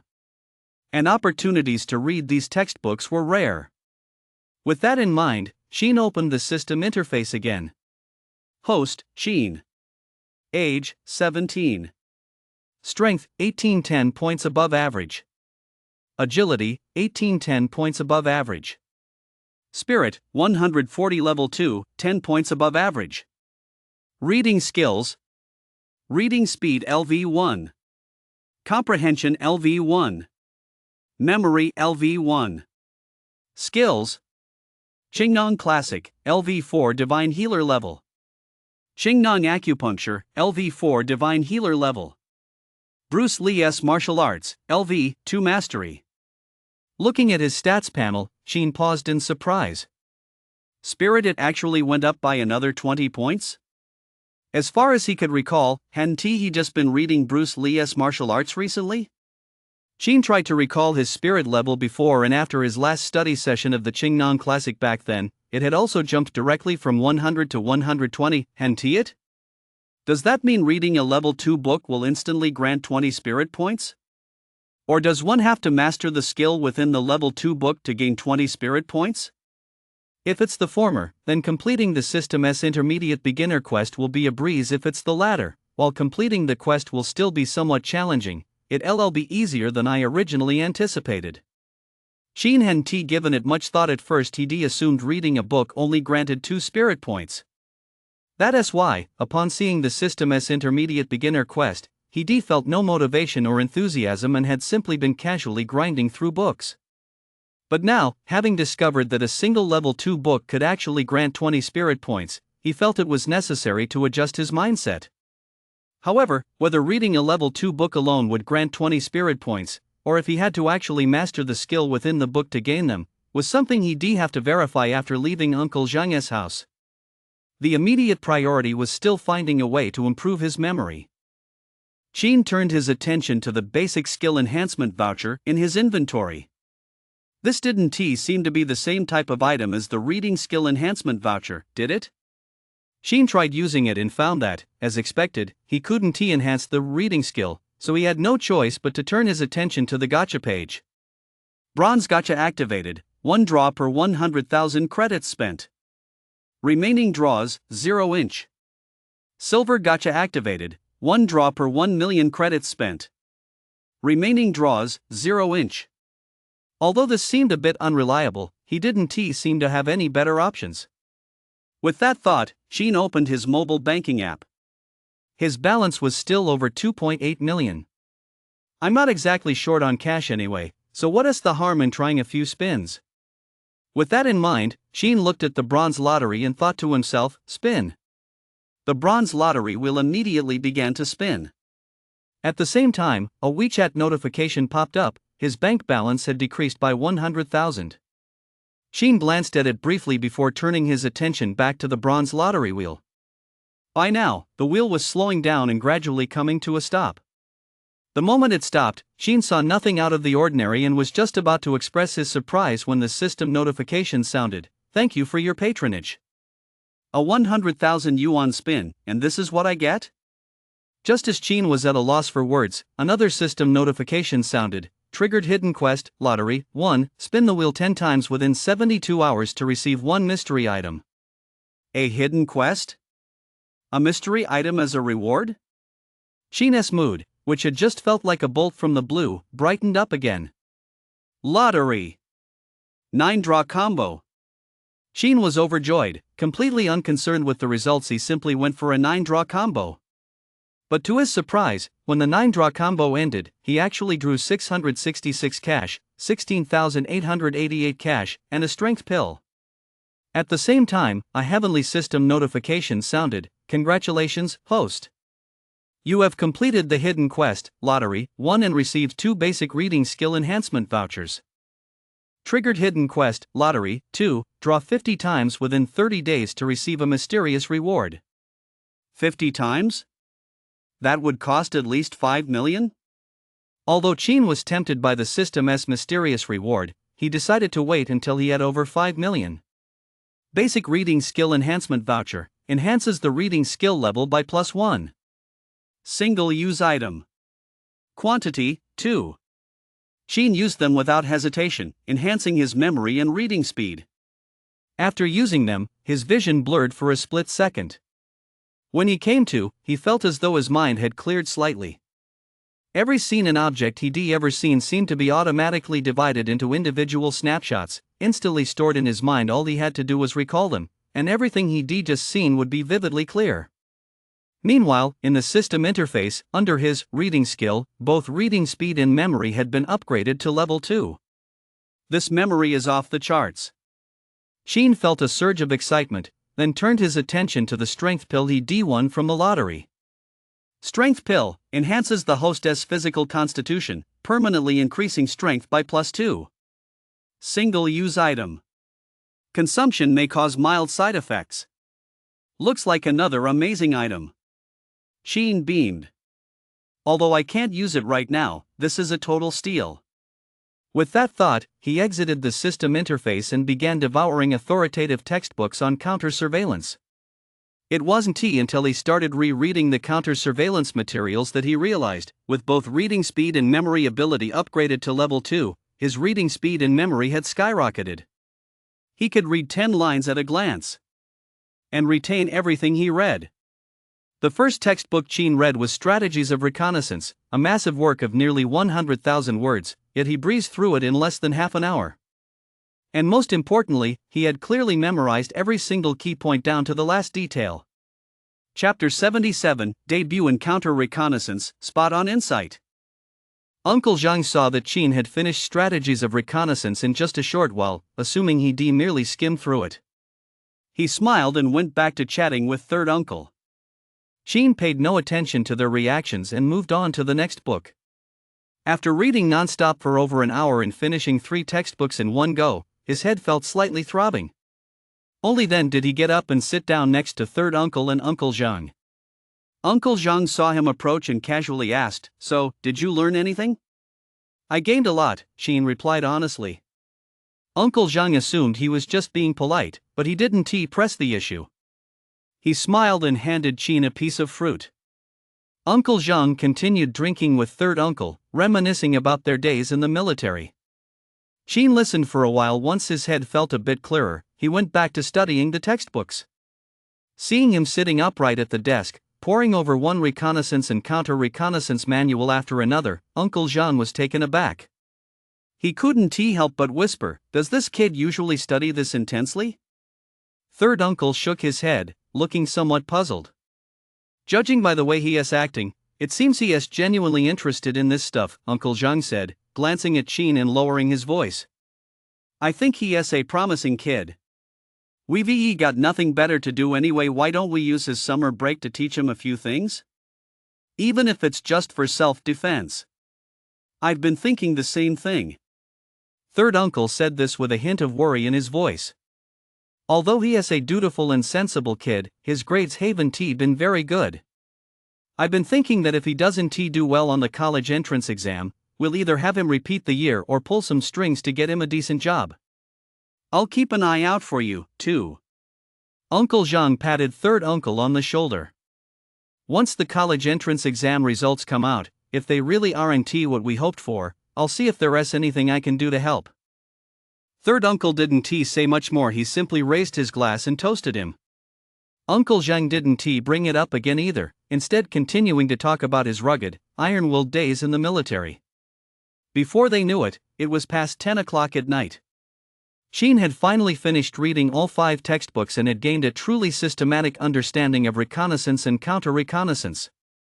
Now, he dared to assert that even if a reconnaissance soldier of Uncle Zhang's caliber were tailing him, he was confident he could use counter-reconnaissance techniques to expose the other party. He stood up, let out a long sigh, and stretched. At the same time, Sheen glanced toward the living room. He noticed that third uncle and Uncle Jean were both drunk and had passed out on the sofa. Sheen paused for a moment, then shook his head with a smile. He quietly covered them both with a thin blanket before heading home. On his way back, he called third aunt to tell her about third uncle's encounter with his old comrade. Upon learning that third uncle was drunk, third aunt let loose with a tirade over the phone. After hanging up, Sheen headed straight home. Just as he stepped out of Uncle Zhang's house and began making his way home, Fei, who had been waiting for Sheen to emerge from a cafe on the second floor across from the community's main gate, immediately paid the bill and quietly followed him.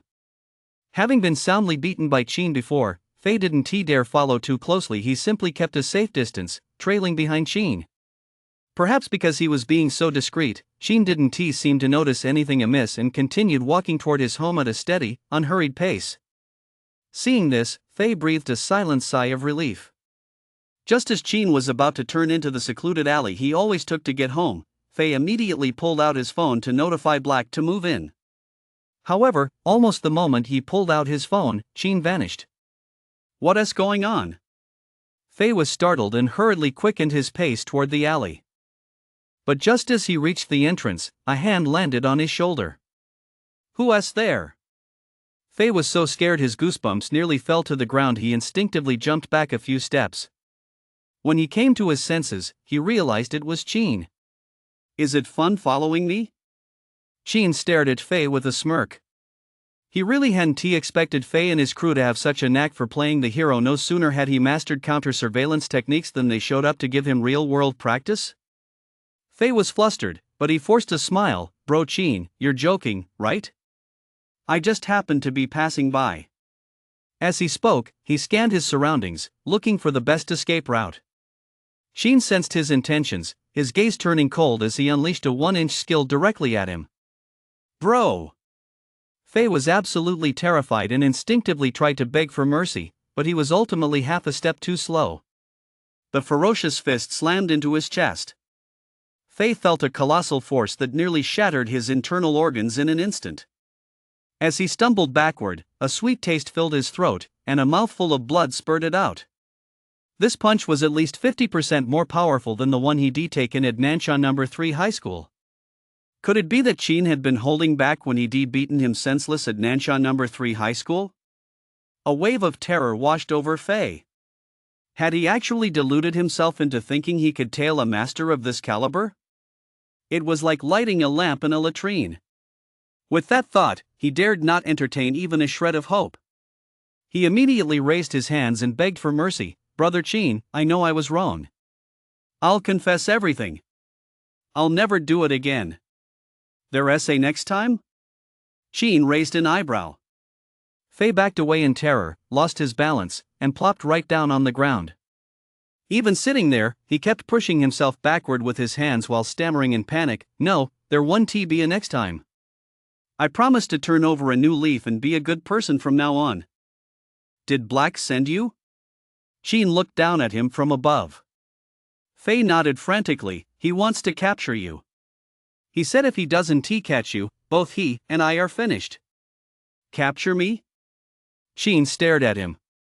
Faye immediately explained, "Black told me to keep an eye on you. As soon as I saw you were alone, I was supposed to notify him right away. He'd bring his men and use any means necessary to take you back. You pulled out your phone just now. Were you planning to send him a message?" Sheen asked, seeming to understand. Faye nodded. "Where's the phone?" Sheen asked. Faye was a bit puzzled, but he quickly fished the phone out of his pocket. Sheen waited for him to unlock it, then snatched the phone from his hand. He opened the contacts, thought for a moment, and typed a text to Black. "Black, the kid's on his own now. He's on his way home. He'll pass through that secluded alley he always takes in about 5 minutes." After sending the message, he turned off the phone and glanced at Faye. Faye still didn't quite understand what Sheen was up to. His expression was blank. Sheen, however, looked at him and gave a faint smile. Then, he swiftly stripped Faye of his clothes, gagged him, tied him up, and dragged him deep into the alley. Chapter 78, Leg Techniques from Above. 3 or 4 minutes later, a Wuling Hongwang sped toward them. When the car pulled into the nearest cluster of parked vehicles, Black was the first to jump out of the passenger seat. Close behind him, a group of at least 14 or 15 burly men armed with steel pipes and iron rods followed him out. Black glanced at the alley Sheen must have taken, then looked at his phone, his expression turning puzzled. "Damn. Let me down at the worst possible moment. That kid Faye, why did his phone suddenly turn off?" As he spoke, he gestured to the burly men behind him and said quickly, "Old Ma, take 5 men and set up an ambush in the alley to block that kid's path. Old Go, take 5 men and find a place to hide. As soon as that little bastard enters the alley, you rush over and pin him between you and Old Ma. Remember, we're not far from a residential area. We have to finish this quickly. It's best to subdue that little bastard before he even has a chance to make a sound." Old Ma and Old Go nodded immediately, leading their men into the alley or taking cover nearby. Black turned to the remaining 3 men and said coldly, "You 3 follow me. You'll be the finishing move." With that, he also prepared to find a place to hide. But just then, a dark figure began writhing its way out of the alley. At first, Black and the others couldn't make it out clearly. They thought they were seeing a ghost and all shuddered in fright. When they realized it was a human figure and one that was completely naked, Black froze in shock. A moment later, Black swallowed hard, glanced quickly behind him to make sure Sheen hadn't returned, and then said to one of the 3 men behind him, "You go check it out." The man was clearly scared and stood there hesitating. "Damn it, we've got so many brothers here. What the hell are you afraid of?" Black kicked him. Only then did the guy with the green hair slowly shuffle over. "Hurry the fuck up." Black kicked him again. The green-haired guy finally broke into a jog. When he recognized the naked man crawling on the ground as Faye, he froze for a second before turning to Black and saying, "Bro, it's Faye." Black was taken aback for a moment, then hurried over with the other 2. When they got close to Faye and gave him a once-over, noticing his panicked expression and the injuries on his naked body, Black seemed to struggle to suppress a laugh but couldn't quite manage it. After staring at him with a strange expression for a while, he finally asked, you didn't run into some deadbeat faggot and get sodomized, did you?" As he spoke, he bent down, ready to help tear away the cloth stuffed in Faye's mouth. Just then, a dark shadow plummeted from the sky. At the same moment, a roundhouse kick struck Black's shoulder with the force of a mountain crashing down. Although Black had sensed something amiss the instant the shadow descended and tensed every muscle in his body, that single kick sent him straight to his knees. He really did fall to his knees. With a thud, both knees slammed heavily into the ground. Not only that, but the kick had left his lower back so twisted he couldn't straighten up. In that instant, a surge of rage rushed to the top of Black's head. He might only be Sue's half-disciple, just an elite bodyguard at a security firm, and in terms of martial arts prowess, nearly on par with Sue. But he was a member of the Liang family, Liang Chen's personal bodyguard, a figure everyone had to respect. Yet now, in front of so many people, he had been brought to his knees by a single roundhouse kick. And in such a humiliating position. This was a disgrace. It was tantamount to courting death. Black slowly raised his head, his gaze suddenly becoming utterly terrifying. In that moment, he was no longer a man, but a raging beast, a malevolent specter in the darkness. He would tear the one who had brought him this shame to shreds. When he looked up and realized that the one who had outmaneuvered him was none other than Qin, he let out a maniacal laugh like a puppet, then said slowly, "Good.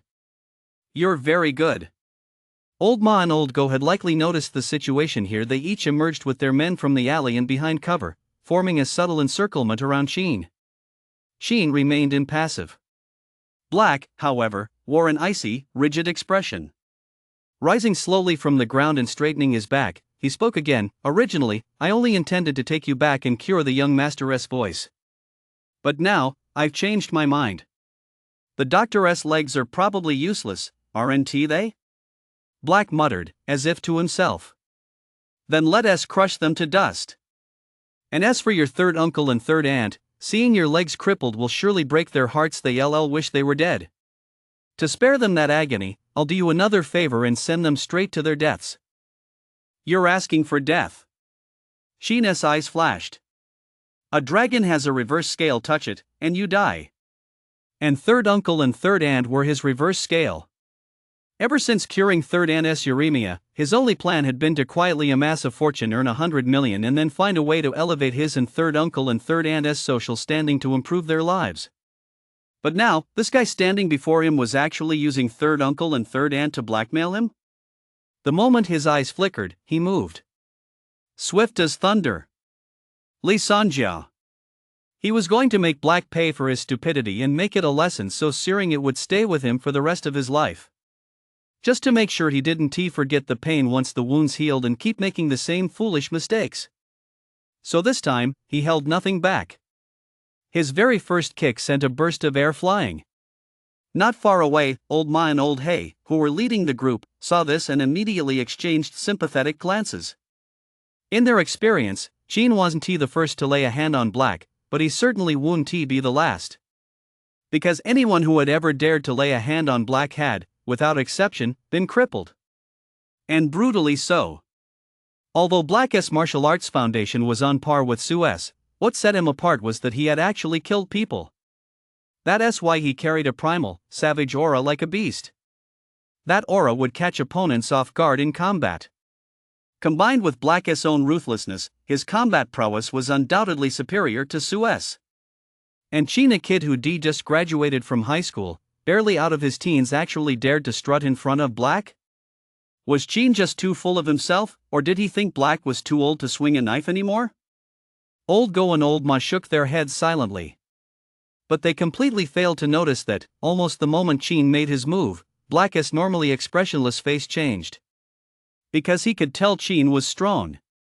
Consequently, the ruthless glint in his eyes suddenly gave way to a hint of fear. Instinctively, his posture shifted from a readiness to confront Qin head-on to one of evasion. But he was still a split second too late. Almost the moment he dodged, Qin's first kick struck him squarely in the spleen. The next two kicks, executed with the speed of a horse galloping over a swallow, were equally precise, all landing on the exact same spot. Black's massive frame was sent flying backward, crashing violently into the Wuling Hongguang that had brought him there in the first place. Then, with his back pressed against the car's body, he slowly slid to the ground, collapsing lifelessly. Almost the moment Black collapsed, the dozen or so figures that had been closing in on Qin all stopped in their tracks simultaneously. The scene suddenly fell deathly silent, broken only by the cold moonlight and the rustling of leaves in the night breeze. Chapter 79, The Woman Emerging from the Night. Old Ma and Old Go, in particular, instinctively hid the steel pipes and iron rods they were holding behind their backs upon seeing Black slumped on the ground like a dead dog, their legs trembling uncontrollably. Qin paid them no mind, instead looking down at Black with a stern expression. I'll let you show off, but don't push it too far. You can mess with me no problem. But if you dare touch my family, I'll smash your dog's head in. Whether it was a delusion or not, when Sheen shouted those words, Black, old go, old ma, and the others actually felt a terrifying aura of murderous intent suddenly erupt from his body. Black, who had been planning to throw out a few more taunts, collapsed on the ground, completely frozen in place. Lao Ma, Lao Go, and the others along with Xiao Luma and his crew all froze in place as well. Sheen slowly walked up to Black and asked in a deep voice, "Did Liang Chen send you?" Black nodded. But the moment he gave that slight nod, he felt a searing, tearing pain in his abdomen, and his face contorted. Sheen's Li Sanjiao kick had likely inflicted severe internal injuries on him. At that thought, the look in his eyes as he gazed at Sheen unconsciously grew even more fearful. Just as Sheen was about to have him deliver a message to Liang Chen, Black's phone suddenly vibrated. Black pulled out his phone and glanced at the caller ID, which read Big Boss. He instinctively looked at Sheen. It's a call from Boss Liang. Who? Sheen wasn't very familiar with the Liang family's hierarchy. Liang Yin, the head of the Liang family and young master Liang Chen's father, Black explained. The big boss rarely calls me. When he does, it's usually because there's something important he needs me to handle. Just as Sheen was about to tell him to hang up, he suddenly noticed a graceful, dark figure in the shadows behind him gesturing toward him, signaling for Black to answer. He paused for a moment, instinctively glancing at the figure that had suddenly appeared. After a brief moment of thought, he said to Black, "Answer it. Put it on speaker." Black dared not disobey. As he answered the call, he switched to speaker mode and spoke respectfully, "Big boss. Is this a good time to talk?" A deep, middle-aged male voice came from the other end of the line. Black knew that Boss Liang was about to assign him some under-the-table work, so he instinctively glanced up at Sheen. Although Sheen wasn't aware of the shady dealings between Boss Liang and Black, he sensed something was off in Black's expression and immediately gestured for him to say he was available. Black dared not disobey and immediately replied, "I'm available. Just tell me what you need, boss." "I recall you're from Dongshan?" Liang Yin suddenly asked an unrelated question. Black answered right away, "Yes." "Are you still familiar with the area over in Dongshan?" Liang Yin pressed. "I know every nook and cranny." "Good," Liang Yin smiled. "In a few days, my man Xiao Wu is heading to Dongshan to handle a shipment. You'll go with him and show him the ropes. The exact date will depend on Xiao Wu's schedule, just go along with it. Once the job is done, you can tag along with him to the Maldives for a few days of relaxation." "Thank you for your kindness, boss," Black said, sounding a bit hesitant. "It's just that I'm a bit tied up right now. The young master has given me a task." "That young upstart surnamed Sheen, is it?" Liang Yin smiled with a hint of disdain. "I've looked into his situation. If you ask me, you lot have had it too easy. You've worn away the little bit of grit we managed to instill in you. He is just a high school graduate, a mere kid. If he doesn't listen, just teach him a lesson. I hear he has a third uncle and third aunt. Send someone to their house tomorrow with 3 coffins and some wreaths. Let us see if he cooperates. If he still doesn't know his place with all the natural disasters, accidents, and crazy people attacking people these days, it wouldn't be surprising if something happened to his third uncle and third aunt." Hearing this, Black's heart began pounding wildly.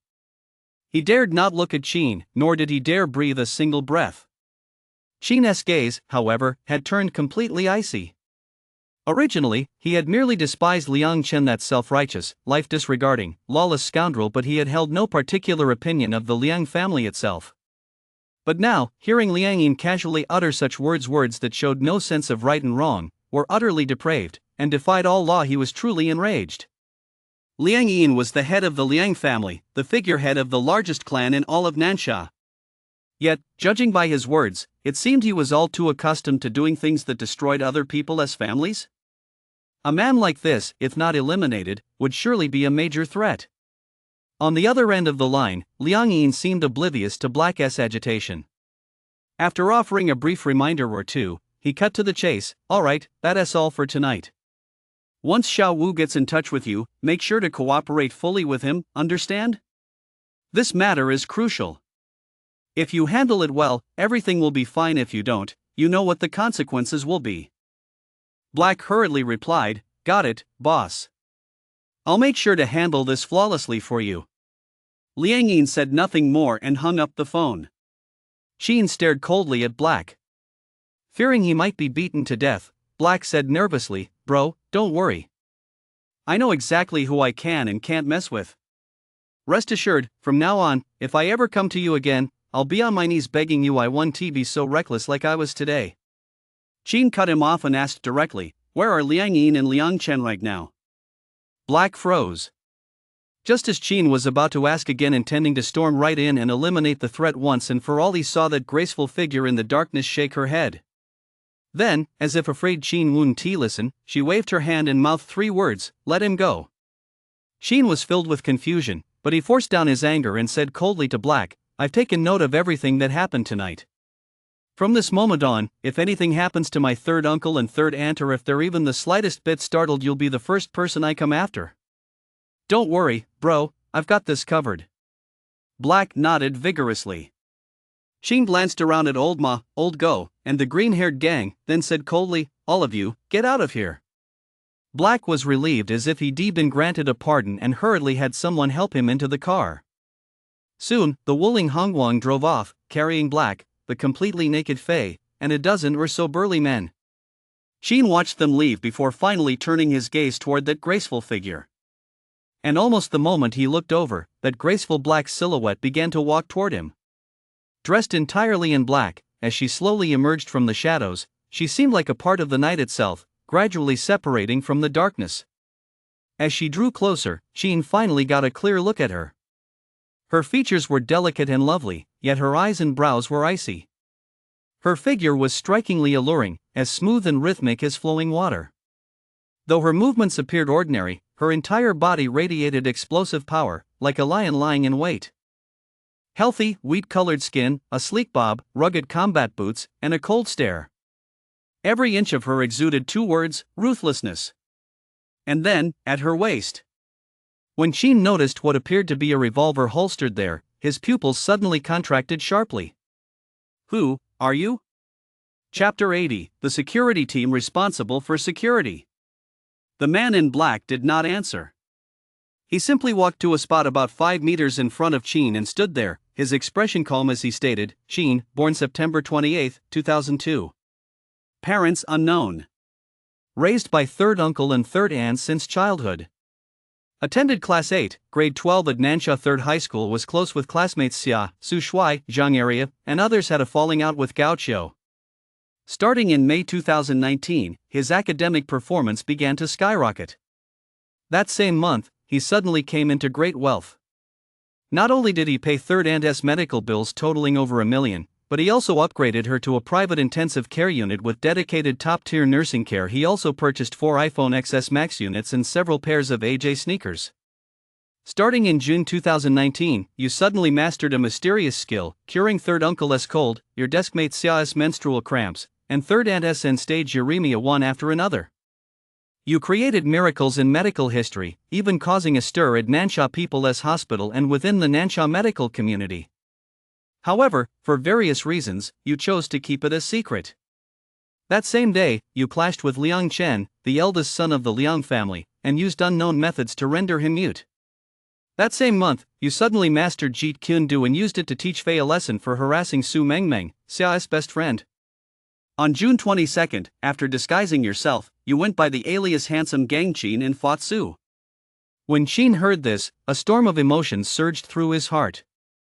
While some of the information in these records could be uncovered with enough effort, the details regarding third aunt's treatment, his disguise, and the alias Qin, and the incident that left Liang Chen mute, these were all his personal secrets.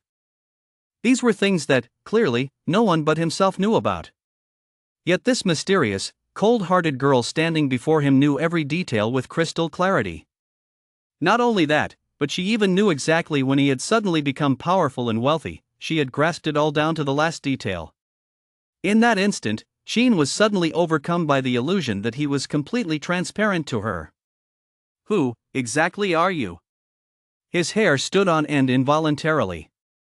After all, even someone as well connected as Liangchen, the eldest son of the most powerful family in all of Nansha City, had spent a full week and still hadn't managed to uncover these details about him. Yet this cold-hearted girl, whom he clearly just met for the first time, had somehow investigated everything down to the last detail.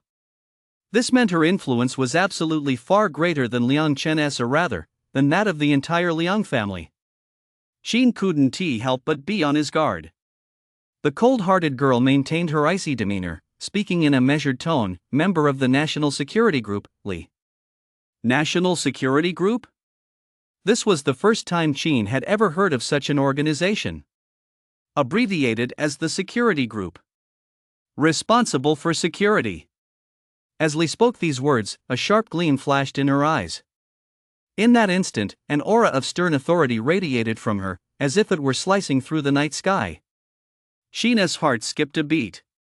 He suddenly recalled the novels he'd read and the casual conversations he'd had with others about mysterious state organizations. Is this a special agency like the Dragon Group or the Imperial Guard?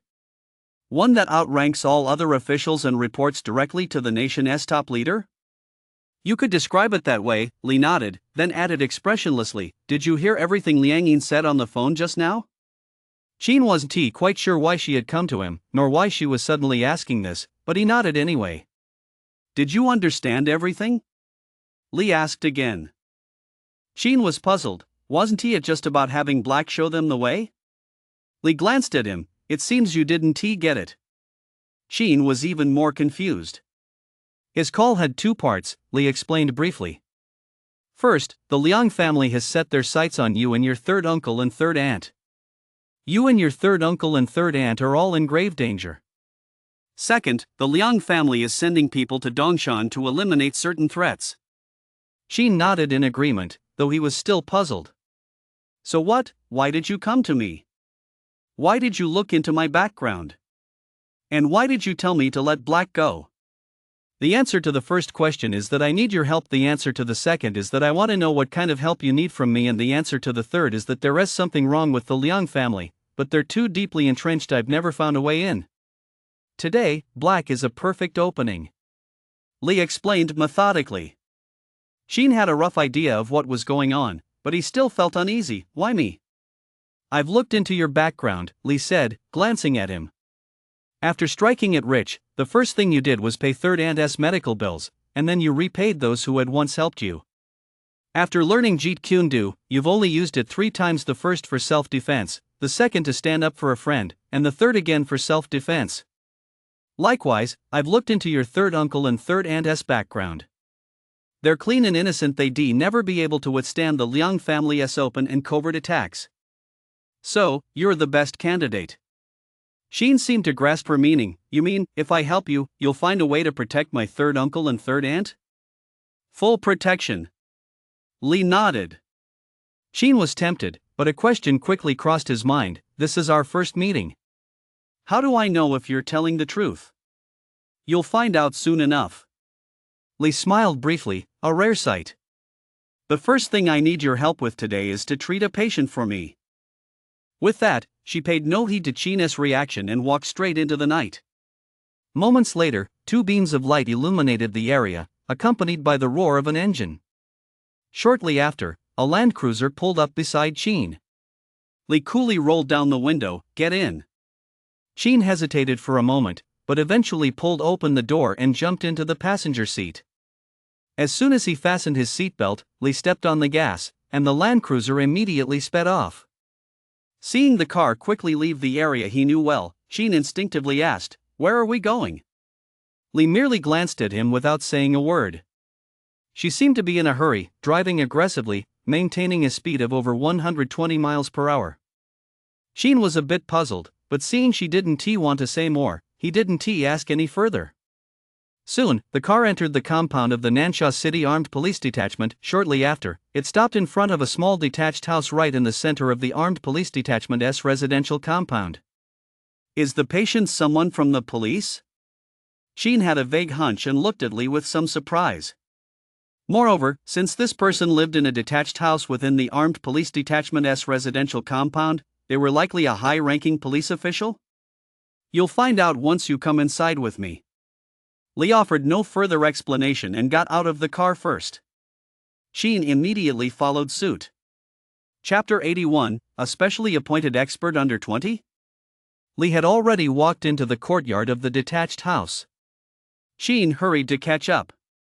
As soon as he stepped into the courtyard, he saw a young man wearing a plaid shirt, a thick gold chain, and a large watch, his slicked back hair standing on end, strutting toward them with an air of superiority. He stretched out his arm to block Leah's path, then quickly and discreetly scanned Leah's face, chest, hips, and long, shapely legs. His eyes lit up, but he feigned nonchalance as he said, "Do you know what kind of place this is? Just barging in like that?" Li sensed his gaze and frowned slightly. "Move out of the way." "Oh ho, you've got quite the temper, don't you?" The man with the gold chain chuckled, then pointed at the ground with an air of superiority. "This is the home of Li Weiman, chief of the Nansha City Public Security Bureau. Without an invitation from Chief Li or his family, no one is allowed inside." Li stared at him silently. Big Gold Chain pointed at himself with even more arrogance.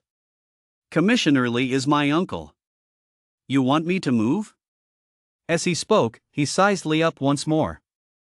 "You look unfamiliar." Sheen noticed that Big Gold Chain had become even more brazen this time. His gaze lingered noticeably longer on Li's chest and buttocks.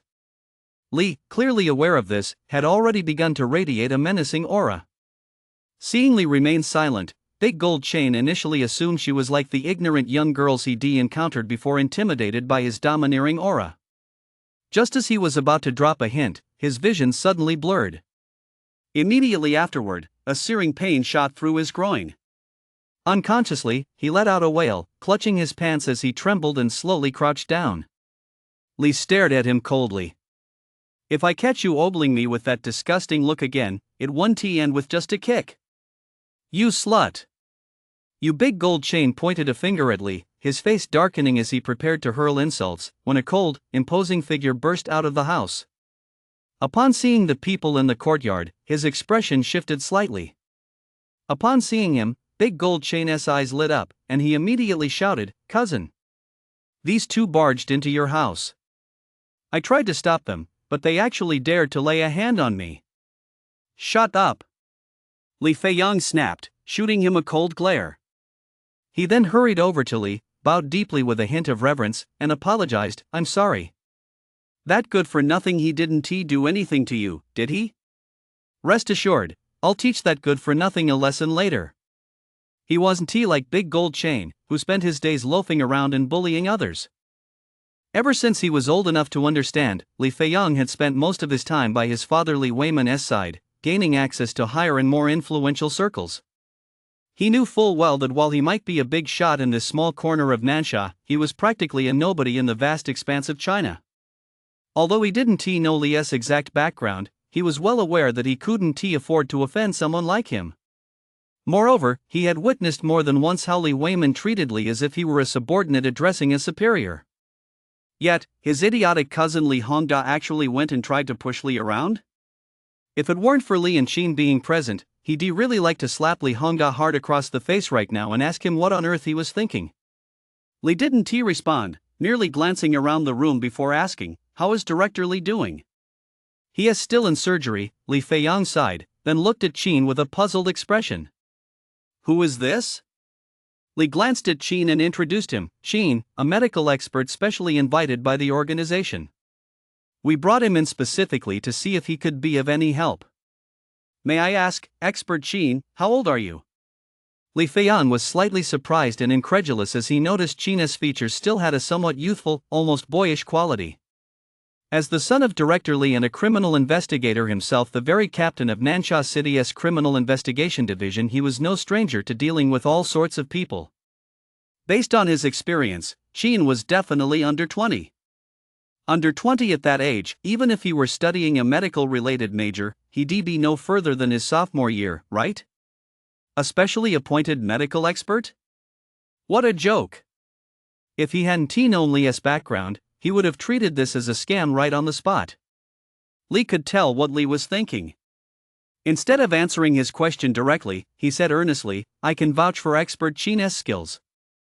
Upon hearing this, Li Feiyang immediately confirmed that his guess was correct. Qin was definitely under 20. He politely declined, saying, "Thank you for your kindness, but I don't think that is necessary."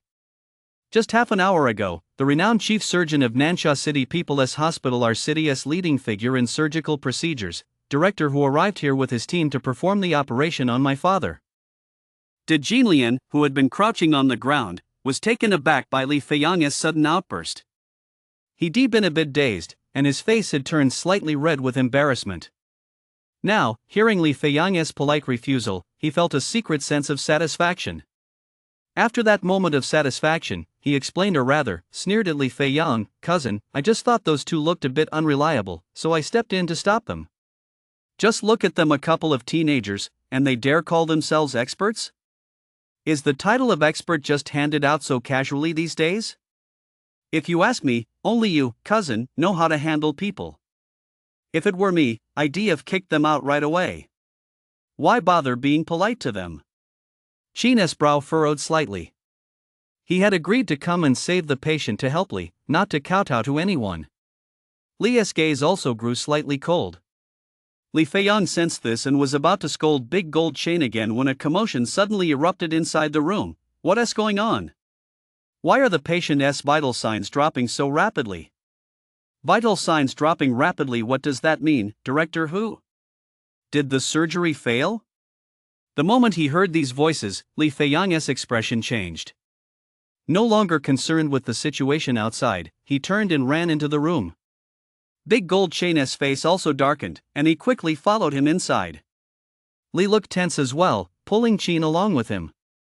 As soon as they entered the room, Qin saw a group of people gathered inside. In the center of the room, a makeshift operating table had been set up. On the operating table, Director Hu and his assistants were frantically performing emergency life-saving procedures. Standing by the operating table, Li Weiman's family, especially Li Feiyang and the others, all looked exceptionally grim. A few of the more emotional women had even begun to cry. Seeing Director Hu covered in sweat and his eyes beginning to show panic, Qin knew immediately that the patient's condition had spiraled out of control. He instinctively glanced at the hospital bed. Lying there was a middle-aged man with a square jaw and an imposing presence even when calm. However, the man's face was now deathly pale, and his tightly closed eyelids seemed to twitch intermittently. On his head, near the temple, was a bloody hole about half a centimeter in diameter. Had he been shot? At that moment, Director Hu and his team were hesitating over that bloody hole. Seeing that he was hesitating to act, Li Feiyang asked nervously, "Director Hu, what is the situation right now?" Director Hu didn't even look up, his gaze fixed on the wound. "The test results are in. The bullet entered through the temple. Fortunately, the skull acted as a barrier, preventing it from penetrating directly into the brain and saving Director Li's life. But unfortunately, the bullet lodged in the skull, and it's lodged in the skull just under 3 millimeters away from the body's most mysterious and fragile core organ, the brain. The difficulty of this surgery far exceeds any I've ever encountered. And most importantly, time is of the essence." Just as Director Hu finished speaking, another assistant urgently interjected, "Director, the patient's heartbeat is weakening." What? This time, everyone understood. A weakening heartbeat, didn't that mean he was about to give out? Li Feiyang's body shook violently. Inside the room, nearly all the women began to shed tears. Li Zhe turned to Qin. Director Li was ambushed and set up while investigating a major case. Can you save him? Chapter 82, a single word of enlightenment: not recognizing a great man when you see one. Director Hu was sweating profusely with anxiety. But this was his first time encountering such a case, and with time running out, he had absolutely no clue. He hadn't even figured out how to perform the surgery. What on earth are we to do? Just as his hands were trembling with panic, a voice suddenly rang out, "Use the plum blossom needle. Insert it into the biowee acupoint half an inch deep, then rotate it clockwise 360 degrees 49 times. Next, the Yongquan acupoint, insert the needle 3/10 of an inch deep, rotate counterclockwise 360 degrees 49 times, then, Susanli." Didn't that voice sound somewhat familiar? Director Hu glanced up for a moment. When he realized it was Qin, his pupils suddenly contracted, and his body jolted violently. In the next instant, he quickly ordered his assistants, Xiao Huang, go get the plum blossom needles and sterilize them. The other two, help Director Li turn over. The assistants immediately sprang into action. As soon as Director Hu received the plum blossom needles, he began inserting them. Although he was a renowned surgeon, his foundation in traditional Chinese medicine was clearly profound. His needle insertion was exceptionally precise and skilled. Soon, he had inserted 2 needles in quick succession. Li Feiyang's family watched the operating table with bated breath. In fact, they hadn't even noticed that it was Qin who had just spoken up to alert Director Hu. Director Hu himself felt quite uneasy. Although he had suspected Qin was the mysterious doctor who had saved a patient with end-stage uremia at Nansha City People's Hospital ever since he had tested Qin at the Qin residence last time, it was, after all, merely a suspicion. Moreover, and more importantly, Qin was far too young. So young that even with all his experience, he couldn't believe a child of that age could master acupuncture skills on par with a divine healer. After all, traditional Chinese medicine is a field that relies heavily on experience and expertise. Even among the most brilliant and renowned TCM doctors of our time, the youngest to achieve fame was no younger than 50.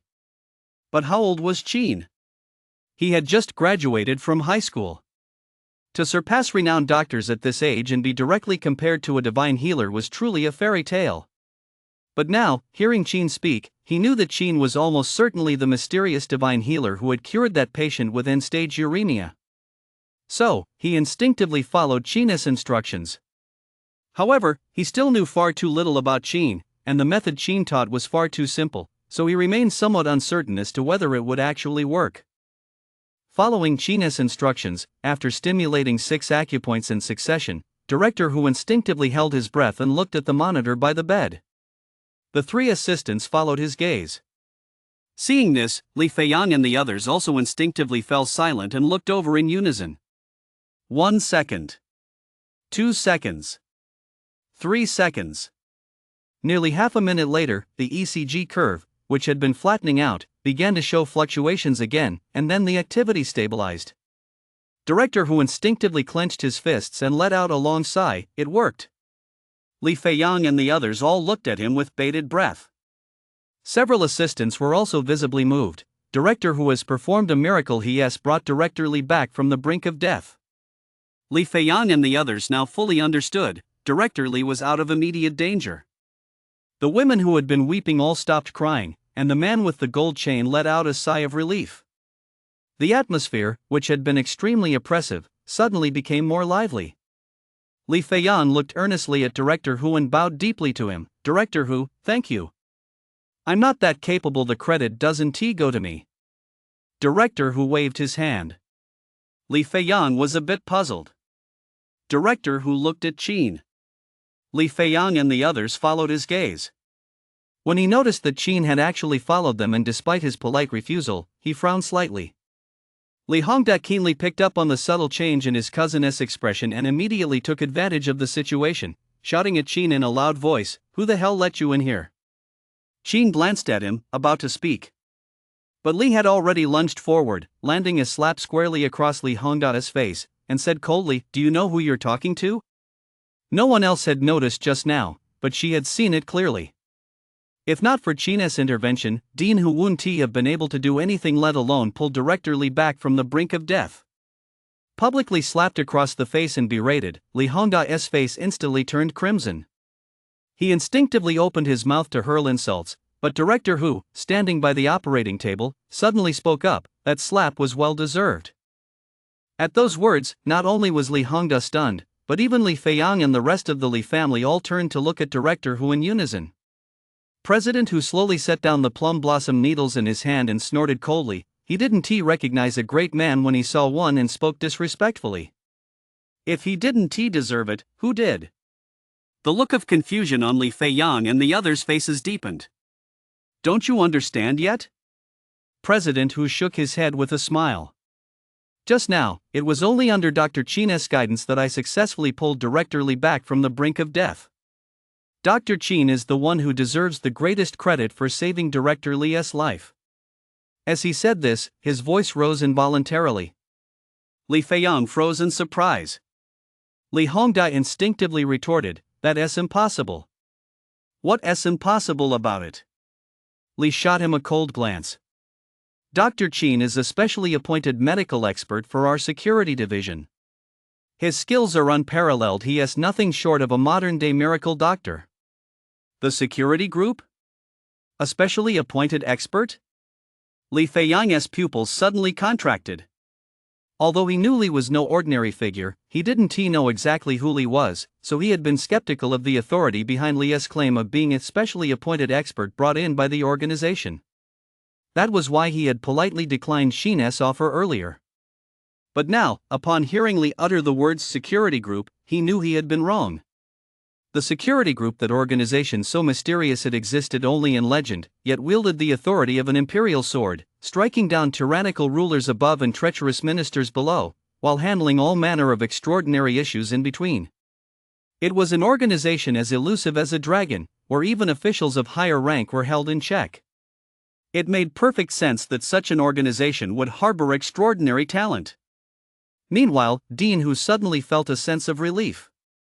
No wonder Qin had concealed his identity as a divine healer and possessed such a god-tier skill at such a young age. He was a specially appointed expert for that mysterious organization, the security group. So that's it, everything makes sense now. Qin sensed the two men's gazes and roughly guessed what they were thinking. He instinctively glanced at Li, a wave of gratitude washing over him. Originally, he had been troubled by his inability to explain the origin of his skills, but now that Li had spoken, not only had his worries been lifted, but his status had also been elevated significantly. Li Feiyang, filled with deep respect, shot Li Hongda a fierce glare before striding quickly to Qin's side. He bowed deeply at a 90-degree angle and apologized sincerely, "Master Qin, I shouldn't have judged you by your appearance. I apologize for what happened earlier." Chapter 83, The Impossible Surgery.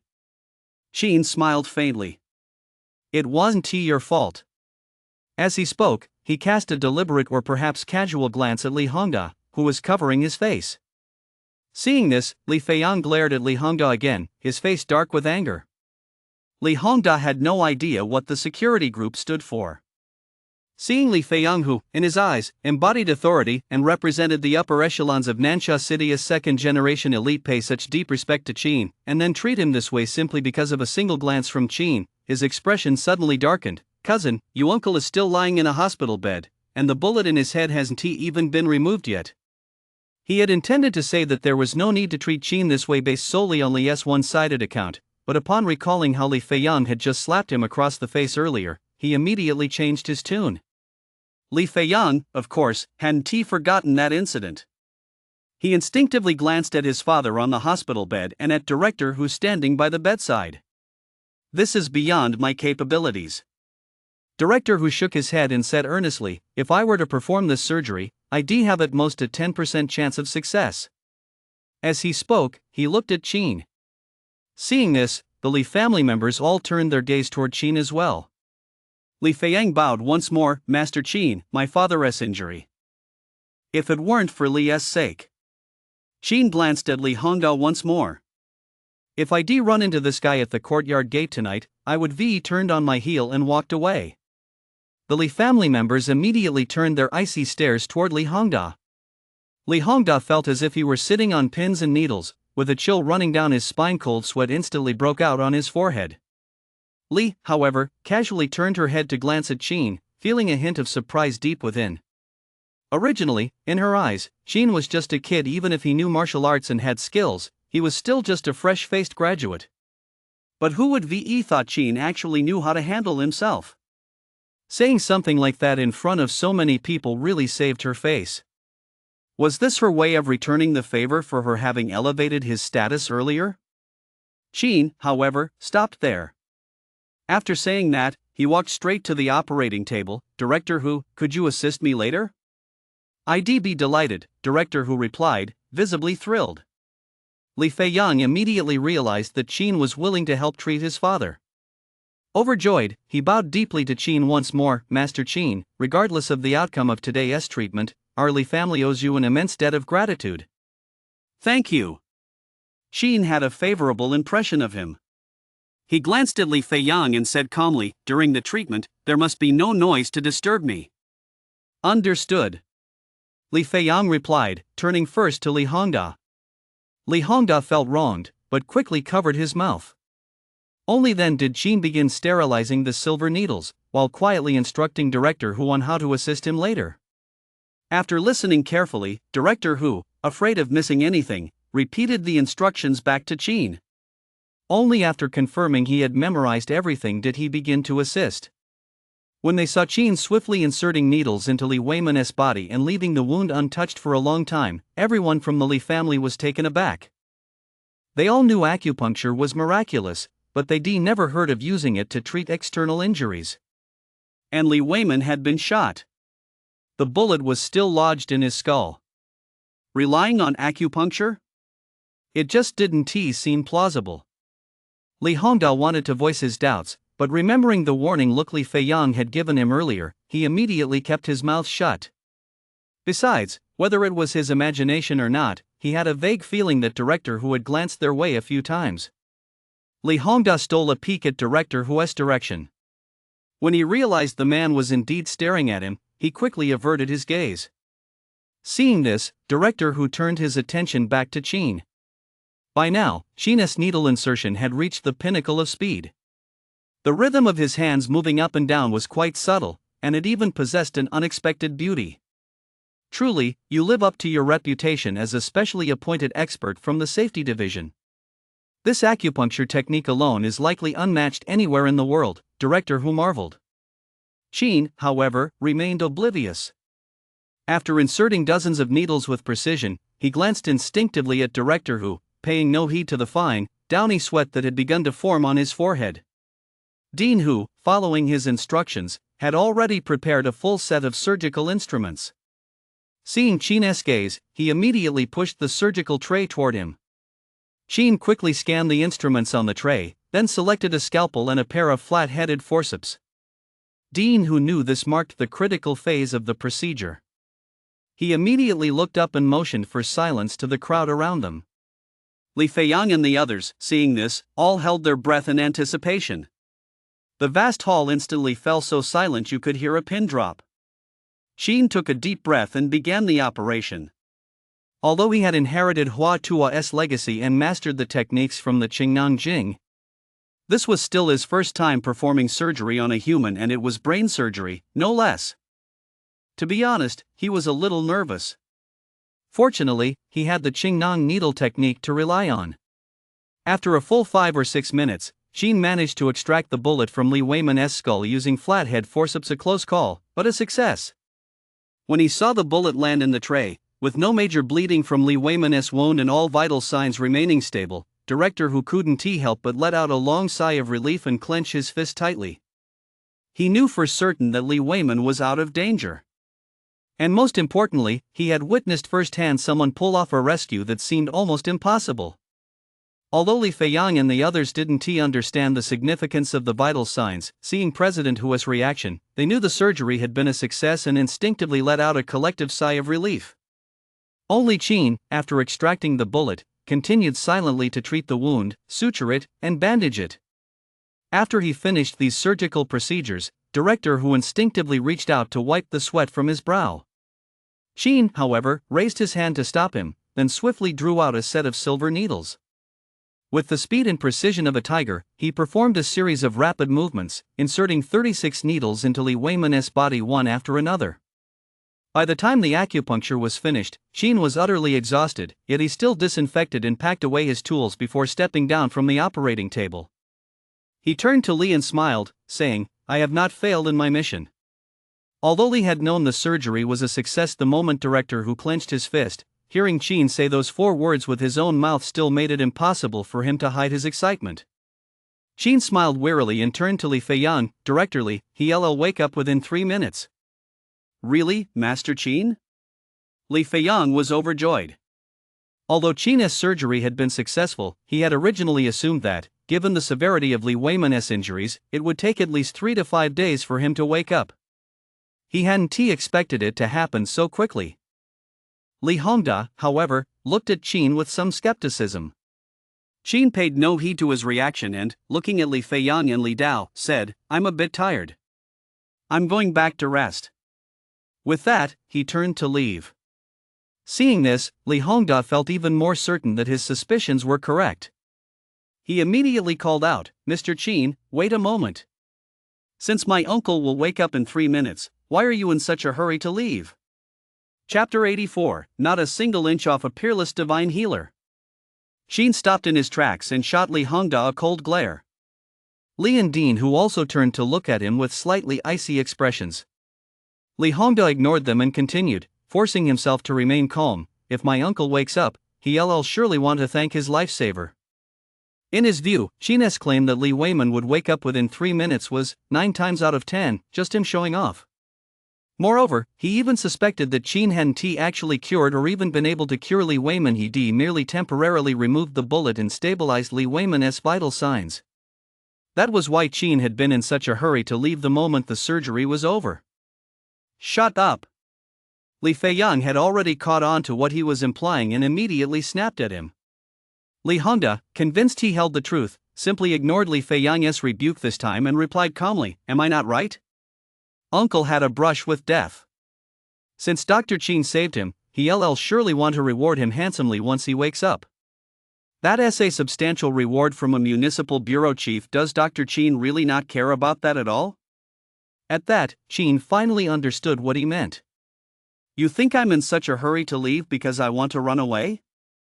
Qin sneered. Li Hongda didn't refute it. Seeing this, Qin sneered again, said nothing more, and simply found a nearby seat to sit down. Li Jian, seeing this, shot Li Hongda a cold glance before sitting down beside Qin. "You're blind as a bat," director who snapped, then sat down beside Qin as well. Although Li Feiyang didn't speak, Li Hongda could sense that if looks could kill, Li Feiyang's gaze would have killed him 1,000 times over. Li Hongda felt slightly awkward, but he stubbornly pulled out his phone and set a 3-minute timer right in front of everyone.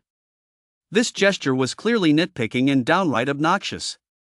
Seeing this, Dean, who shook his head silently once more, then said to Qin, "Master Qin, don't bother with such people. All illnesses can be cured, but there is no cure for stupidity." Li nodded, then added with concern, "If you're really tired, take a quick nap." Qin smiled, closed his eyes, and began to rest. The vast living room fell silent once more, broken only by the ticking of the countdown timer on Li Hongda's phone. Time passed quickly, and before long, the countdown had less than 10 seconds remaining. Li Hongda looked at Li Weiman. On the hospital bed, Li Weiman remained completely still. Li Hongda immediately looked at Qin, then at Li Feiyang. Li Feiyang said nothing. The rest of the Li family remained silent as well, all staring at Li Weiman on the hospital bed. The countdown continued. When there were only 5 seconds left, Li Weiman still showed no signs of movement. Now, not only did the Li family look over, but even Li and director, who were unconsciously drawn in, all turning their gaze toward the hospital bed in unison. 4 seconds. 3 seconds. 2 seconds. 1 second. As the final second ticked away and Li Weiman still showed no signs of waking, Li Hongda shot a smug glance at Qin, just as he was about to make a sarcastic remark, when the room suddenly erupted into commotion. "Dad!" Li Feiyang was the first to shout. As he shouted, he was already sprinting toward the bed. The rest of the Li family members, overcome with joy, burst into tears. Li Weiman had woken up. He woke up in the very last second Qin had predicted. Not a second too soon. Dean, who instinctively stood up, then, overcome with excitement, rushed to Li Weiman's side even faster than Li Feiyang and began a thorough examination. When he confirmed that Li Weiman had truly regained consciousness and that this was no mere last gasp, his heart raced with disbelief. A man on the brink of death, with a bullet that had pierced his skull and nearly penetrated his brain, had actually woken up within 3 minutes of the surgery. This was undoubtedly another miracle in the history of world medicine. Had Qin not only accomplished a task deemed impossible, but also, once again, created a miracle right before his own eyes and those of everyone present? A peerless medical genius. Director who looked at Qin with eyes full of awe. Qin, however, glanced impassively at Li Hongda and said calmly, although Director Li has awakened, given the severity of his injuries, he won't be able to recover for at least 6 months, and he is certain to suffer from migraines for years to come. Originally, I had planned to treat him again once I'd fully recovered myself, so he could make a complete recovery within a fortnight. But now, because of you, I've changed my mind. Since you hold me in such low regard, then find someone else. With that, Qin paid no heed to anyone's pleas to stay and walked out without looking back. Seeing this, Li Jian gave Li Hongda a cold snort and followed him out. Li Hongda's face instantly turned ashen. But this was only the beginning. After failing to persuade Qin to stay, Li Feiyang turned his gaze to him. Li Hongda, do you have any idea what a stupid thing you've done? Li Feiyang's gaze was murderous. Do you know what the word security division mean? Do you know what a specially appointed expert of the security division means? Do you know what it means if my father has to spend another 6 months in a hospital bed? With every word he spoke, he took a step closer to Li Hongda. Cousin, Li Hongda was getting scared and instinctively tried to step back. You idiot! Li Feiyang could no longer contain his rage and kicked him hard. Li Hongda was sent stumbling backward several steps by the kick, his face deathly pale. But Li Feiyang still felt it wasn't enough and instinctively reached out to strike again. Li Hongda was now utterly terrified. He hurriedly backed away while pleading, Cousin, please don't hit me anymore. I know I was wrong, I really do. I'll never do it again. Li Feiyang delivered another flying kick, his tone cold and harsh.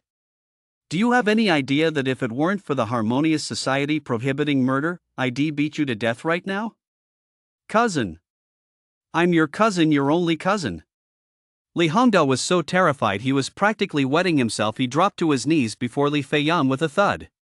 Cousin, I really do know I was wrong. You know you were wrong? What good does that do? Li Feiyang gritted his teeth. Go apologize to divine Dr. Qin for me. If you can't get Dr. Qin to forgive you, don't ever claim to have any connection to our family again. Hearing this, Li Hongda panicked completely and instinctively tried to beg for mercy. The only reason he was able to lord it over others, and even own numerous businesses in Nansha City including the city's most exclusive Nansha Club, was entirely because of his connection to Li Weiman and Li Feiyang. If Li Feiyang and Li Weiman cut ties with him, he would be finished in an instant. I mean what I say. Li Feiyang gave him no room for negotiation, his tone exceptionally cold and unyielding. Li Hongda immediately hung his head like a defeated rooster, filled with deep regret and dread. He just offended Qin so badly. Unless something extraordinary happened, would she ever forgive him? Chapter 85, Good night, deskmate. At the entrance to the armed police brigade compound, Qin hadn't gone far when the roar of a car engine caught up with her. Soon, a Land Cruiser pulled up beside her, and Li's voice rang out, It's hard to get a cab at this hour. Let me give you a ride. Qin glanced at her, said nothing, and opened the door to get in. Li waited until he was settled before starting the car. Thank you for treating Director Li's injuries. Also, after you left just now, I heard noises coming from inside the room and Li Hongda's pleas for mercy. It sounded like Li Feiyang had beaten Li Hongda up. Qin nodded to acknowledge her words, then closed his eyes to rest. Seeing how exhausted he looked, Li said no more and simply focused on driving. Soon, the Land Cruiser pulled up in front of Qin's third uncle's building. Li stopped the car and was about to tell Qin they had arrived when she suddenly realized he had already fallen asleep. The words she had been about to say stopped abruptly. After that, she didn't wake Qin up either, but instead leaned back to rest and waited patiently. While waiting, she recalled Qin's background and his behavior tonight. She didn't know how much time had passed when a ringtone sounded. It was Qin's phone ringing. Li opened her eyes and looked over. After the phone vibrated just a few times, Qin was woken up. Upon waking, he groggily picked up the phone. When he saw the name Xiao on the caller ID, he answered immediately, asking in a slurred voice, Deskmate, why are you calling so late? The college entrance exam results come out at 9 tomorrow morning. I'm a little nervous and can't sleep, Xiao said softly. What about you? Why haven't you replied to the group chat or my WeChat messages? Everyone is saying we should get together for a proper celebration after the results come out tomorrow. The group chat is going crazy right now. I'm sure everyone is too nervous to sleep. I was a bit tired earlier and dozed off, Chin yawned. Your abilities speak for themselves. You'll definitely do fine on the exam. Don't worry. Xia gave a soft reply, then asked, what about you? Are you nervous? As she spoke, she instinctively held her breath, afraid to miss a single word. In fact, the reason she couldn't sleep tonight wasn't for herself, but because she was worried Chin hadn't done well on the exam, fearing they might not end up at the same university or even in the same city. Chin, however, didn't notice her subtle change in mood and laughed. I was actually pretty nervous, but then I got a call from my pretty classmate in the middle of the night, and suddenly I wasn't nervous anymore. Cut it out. I'm trying to have a serious conversation here, Xia said, clearly amused but still playfully scolding him. Inside the car, Li Zhe shot Chin a slightly puzzled look. Chin didn't notice at all and continued laughing. Just go to sleep. The college entrance exams are over, and the papers have been graded. Whether you're nervous or not, tomorrow's scores won't change a single point. You should wait until you see the results before deciding whether to be nervous. You've got a point. Xia replied, so, are you still coming to the class reunion tomorrow? Since Xia called me personally, of course I'm coming. Chin teased again, then asked, what time tomorrow, and where exactly are we meeting?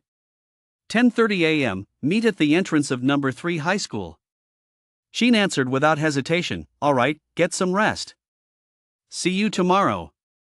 Xia replied softly. She hesitated for a moment before adding in a voice so quiet it was barely audible, good night, deskmate.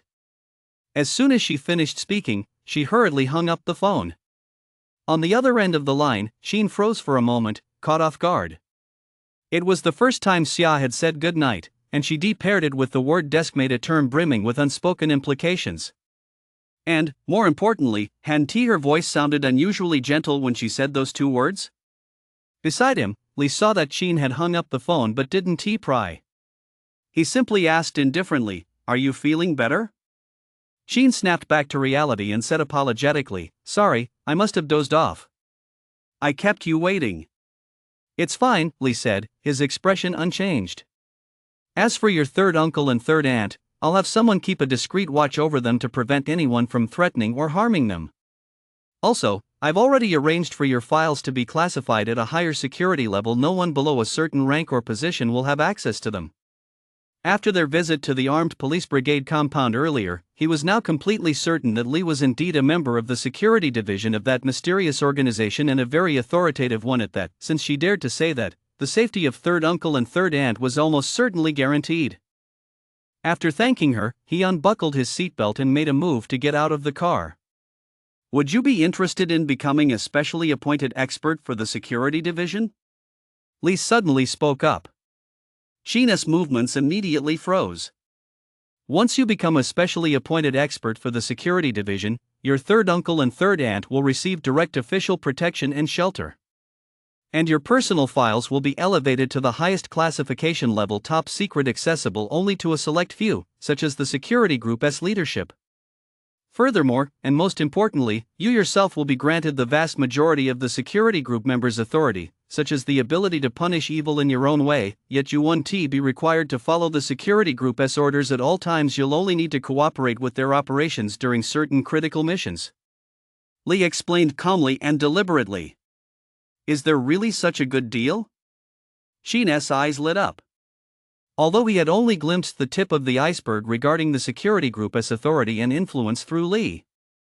Judging by Li Feiyang's attitude toward Li tonight, the fact that Li was allowed to carry a gun, and that he dared to slap Li Hongda across the face in front of so many members of the Li family at the slightest provocation, not to mention how Dean, who immediately believed him the moment he heard he was a specially appointed expert of the security group, judging by all this, the security group was likely far more powerful than he had ever imagined. Once he held the title of specially appointed expert for the security group, no matter what alias he used or what extraordinary methods he employed in the future, it would be nearly impossible to cover his tracks. And most importantly, with this status backing him, He would no longer have any reservations when facing colossal entities like the Liang family in the future. With that in mind, Sheen looked at Lee. What do you need me to do? I'll be keeping a close eye on Black's every move over the next few days. I'll contact you again before he sets off for Dongshan. At that time, I'll explain exactly why I had you let him go, and what we plan to do by following him. Lee didn't elaborate on the specifics. Alright, I'll wait for your message. Sheen didn't ask any further questions. After agreeing readily, he got out of the car. Lee gave him a slight nod, then drove the Land Cruiser away, disappearing completely into the night in no time. Chapter 86, A Complete About-Face. Meanwhile, outside Villa number 16 in Century Garden, Black pulled his car up to the entrance of the villa complex. Fighting the searing pain in his abdomen, he sucked in a sharp breath as he stepped out of the car. He strongly suspected that Sheen's 3 kicks had just ruptured his spleen. But before he could make it to the hospital, he received a text from Liang Chen. Though the message was brief, Black, who knew Liang Chen well, understood that the fewer words Liang Chen used, the bigger the problem. So, without a moment's delay, he ignored his injuries and drove straight over. Seeing the villa's gates wide open, with 2 burly men in black standing at the entrance, and the interior brightly lit, Black steeled himself and walked inside. Sure enough, Liang Chen was sitting in the center of the sofa, crossing his legs and staring at him coldly, the very picture of a boss. Seeing Black return alone, the chill on Liang Chen's face deepened. He quickly typed a few words on his phone. Where's Sheen? Young master, please don't get angry. Black waved his hands frantically. I can explain this clearly. Explain my ass. Liang Chen typed a line of text, then kicked out with his foot. Black didn't dare dodge. He hadn't expected Liang Chen's kick to hit an old injury. He collapsed to the ground in a cold sweat, his body convulsing, his face turning dark blue. Liang Chen ignored him, just staring coldly as he typed rapidly on his phone. Useless piece of shit. How many chances have I given you? You told me at the start to bring Sheen to me within a week, but you haven't even found him. I gave you a few extra days out of consideration for your efforts, but after finally tracking him down, you've wasted days and still haven't brought him back? He's just a green kid who just graduated from high school. He's got no money and no connections. I ask you, how could it be so hard to catch him? Black was already covered in cold sweat from the pain, but he still nervously explained, Young master, I really can explain this. That kid is no pushover. Even I wouldn't stand a chance against him in a single move. Can't you use your brain? Liang Chen typed out those words, then slapped Black hard across the face again. This time, Black didn't dare make a sound. Useless.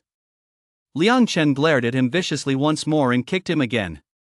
The blow struck Black's wound, causing him to suck in a sharp gasp of pain.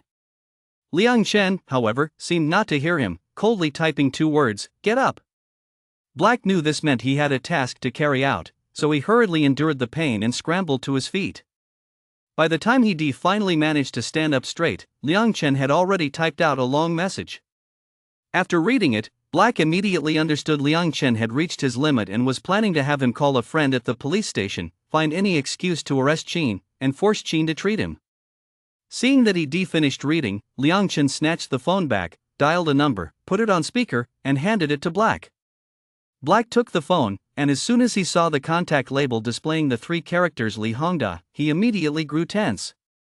He knew full well that although Li Hongda was just a low-ranking officer himself, his uncle was the chief of the Nanzhou Municipal Police Bureau, his cousin Li Feiyang was the captain of the Nanzhou Municipal Public Security Criminal Investigation Brigade, and he controlled numerous well-known local clubs and businesses, making him an absolute local power broker in Nanzhou.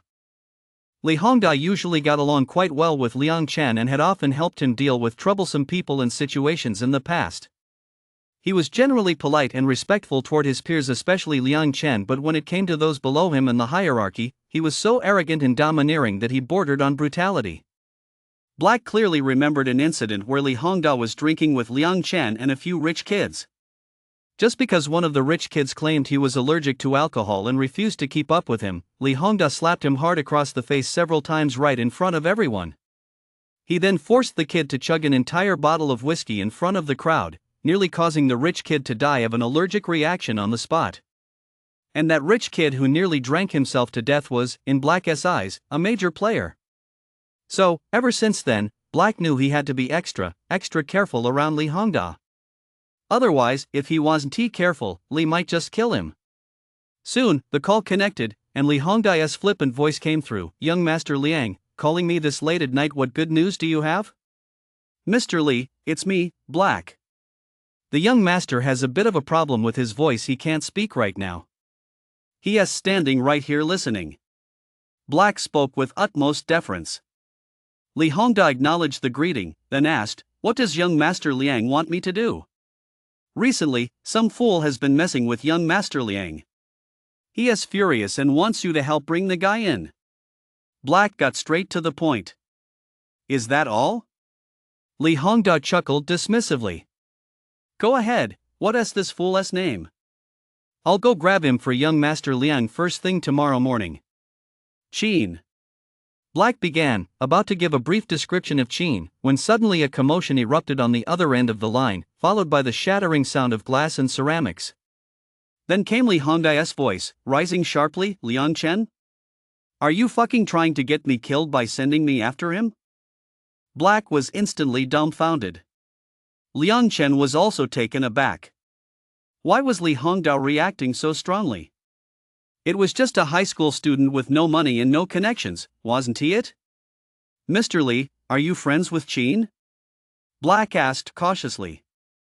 Li Hongda didn't answer his question, but coldly said from the other end of the line, "Liang Chen, I don't want to die yet. And let me give you some advice, if you don't want to die either, you'd better not mess with him. Otherwise, I'll be the first to come after you." With that, without waiting for Black to respond, he hung up the phone. Listening to the busy signal, Black's mind went blank once more. Liang Chen, however, had turned ashen, his eyes fixed on Black with a murderous glare. Black felt a chill run through his entire body. Liang Chen snatched the phone from him and quickly typed out a line. "Is this what you told me, that Qin has no money, no power, no connections, and no background?" After typing that, he unleashed another barrage of blows. "Young master," Black tried to explain, but found himself at a loss for words. "That's right. A man capable of terrifying someone as lawless as Li Hongda to the point of near death, a man who wouldn't even hesitate to turn against his own best friend, Liang Chen, the heir to the Liang family. Could such a man really have no connections or background? Who would believe that?" After venting his fury and beating Black mercilessly, Liang Chen stared at him coldly. Black cowered on the floor, not daring to utter a sound or cry out in pain. "Now tell me, what am I going to do about my voice?" Liang Chen typed. Black hesitated for a moment before finally saying, "Young master, if even Li Hongda is afraid of Qin, that means Qin's connections are far more powerful than his." Liang Chen continued to stare at him coldly, waiting for him to continue. In that case, Black swallowed hard and steeled himself to say, "Then you should apologize to him and ask him to go easy on you. It wouldn't be a loss of face.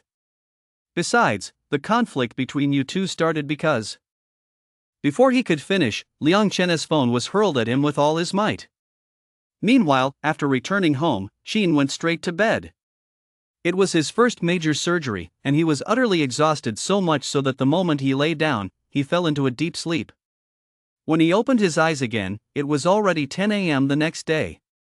Chapter 87, The Hottest Guy on the Block. Seeing that there was less than half an hour left until his meeting with Xia, Qin snapped awake instantly. He sprang out of bed, quickly got himself together, and headed out the door. Just as he got into a taxi, his phone rang. It was Fatty calling. "Bro Qin, where are you? Why couldn't I get through to you?" As soon as the call connected, Fatty blurted out urgently. "What's up? Today is Xia's lunar birthday. Have you prepared anything?" "Birthday?" Qin froze for a moment. He'd been sitting next to Xia for so long, yet he really hadn't known today was her lunar birthday. He recalled Xia once calling him a big pig's hoof. Seeing that Qin wasn't responding, Fatty continued, "Although time is tight, don't panic. Ario has already done some digging for you. Xia has her eye on Dior's latest limited edition handbag, plus those new YSL lipsticks that just came out. Sheen, who had been racking his brain over what to get her, instantly felt relieved. But, Sheen, you need to watch out. From what I hear, Gaucho did really well on the exam this time. His total score was close to 700, ranking him 20th in the province. He's walking around with his tail in the air now. Plus, he somehow got wind of the news. He actually knew today was Xia's birthday and made all the preparations in advance. I heard he has already booked a private room at the Nansha Club to celebrate with her. Got it, thanks a lot. Sheen hung up the phone, told the driver to turn around and head to Xinghe Shopping Plaza, and pulled out 2 red bordered bills. Please drive a bit faster, we're in a hurry. The driver, who had been grumbling about the last-minute change of destination, suddenly broke into a broad smile. You got it, buddy. Hold on tight. No sooner had he spoken than the driver slammed his foot on the gas pedal, and the car shot forward at breakneck speed. Xinghe Shopping Plaza is the largest shopping mall in Nansha City, home to every high-end luxury brand. After getting out of the car, Sheen headed to the official YSL beauty store nearest the entrance. Hello, sir. Are you looking to buy a lipstick for your girlfriend? A sales associate approached him with a smile. Sheen nodded. Have you found a shade you like? These are all the latest releases, the hottest shades right now. They make the perfect gift for your girlfriend. Or you can come over here first to check out the different shades. The sales associate led Sheen to the counter and began explaining the products with great enthusiasm. She was introducing Sheen to the currently trending YSL Rouge Volupté Shine series. The Rouge Volupté Shine features a classic black and gold mirrored finish. Aside from its rich pigmentation and 19 available shades, the packaging alone is incredibly eye-catching, making it impossible for girls to look away. Even Sheen, a grown man, was instantly captivated by its appearance. However, time was of the essence, and with money to spare, Sheen waved his hand decisively. No need to look any further, just pack up the entire latest collection for me. The sales associate, who had been smiling politely, broke into her most sincere grin upon hearing this. Certainly, I'll have them wrapped up for you right away. While waiting, Sheen pointed to the gift boxes nearby and said, Are those the ones you're wrapping? I'm in a bit of a hurry, could you give me those first? Those are part of a complete set. I'm sorry. Then forget about those. The sales clerk's smile froze on her face. Her hands, mid-motion, hung in the air as if she'd been struck by lightning. Just give me the whole set. I'm in a rush. With that, Sheen quickly pulled out his phone to pay and left. It's only a little over 4,000, no big deal. Watching Sheen's retreating figure, the saleswoman's eyes sparkled with admiration. He looks so handsome holding that box with just one hand. Dior Boutique. Inside, a scene unfolded that drew the attention of passers-by. All the sales associates were closely following a man and a woman, as if they were employees trailing behind a visiting executive. The man was unremarkable, average-looking, average age, average attire. The only thing out of the ordinary was the 2 gold chains hanging from his neck, one long and one short, each about the size of a thumb. Under the shop's lighting, this otherwise ordinary man looked somewhat dazzling. The woman was tall with fair skin and a sweet, melodious voice. Though she had the classic internet celebrity look, perhaps with a touch of plastic surgery, she was still strikingly beautiful. Bro, how, don't you think I look like a celebrity with this bag on my back? She tugged at his arm, speaking in a coquettish tone. Bro, how chuckled, I think you look even more like a celebrity without the bag. The woman pouted, but she didn't let it get her down. Pointing to another bag, she said, this one just came out. All my friends have bought it, and I want one too. Bro How replied, I think you should be a little unique. If all your friends have it, then we don't need it. The woman let go of Bro How's arm and walked ahead on her own.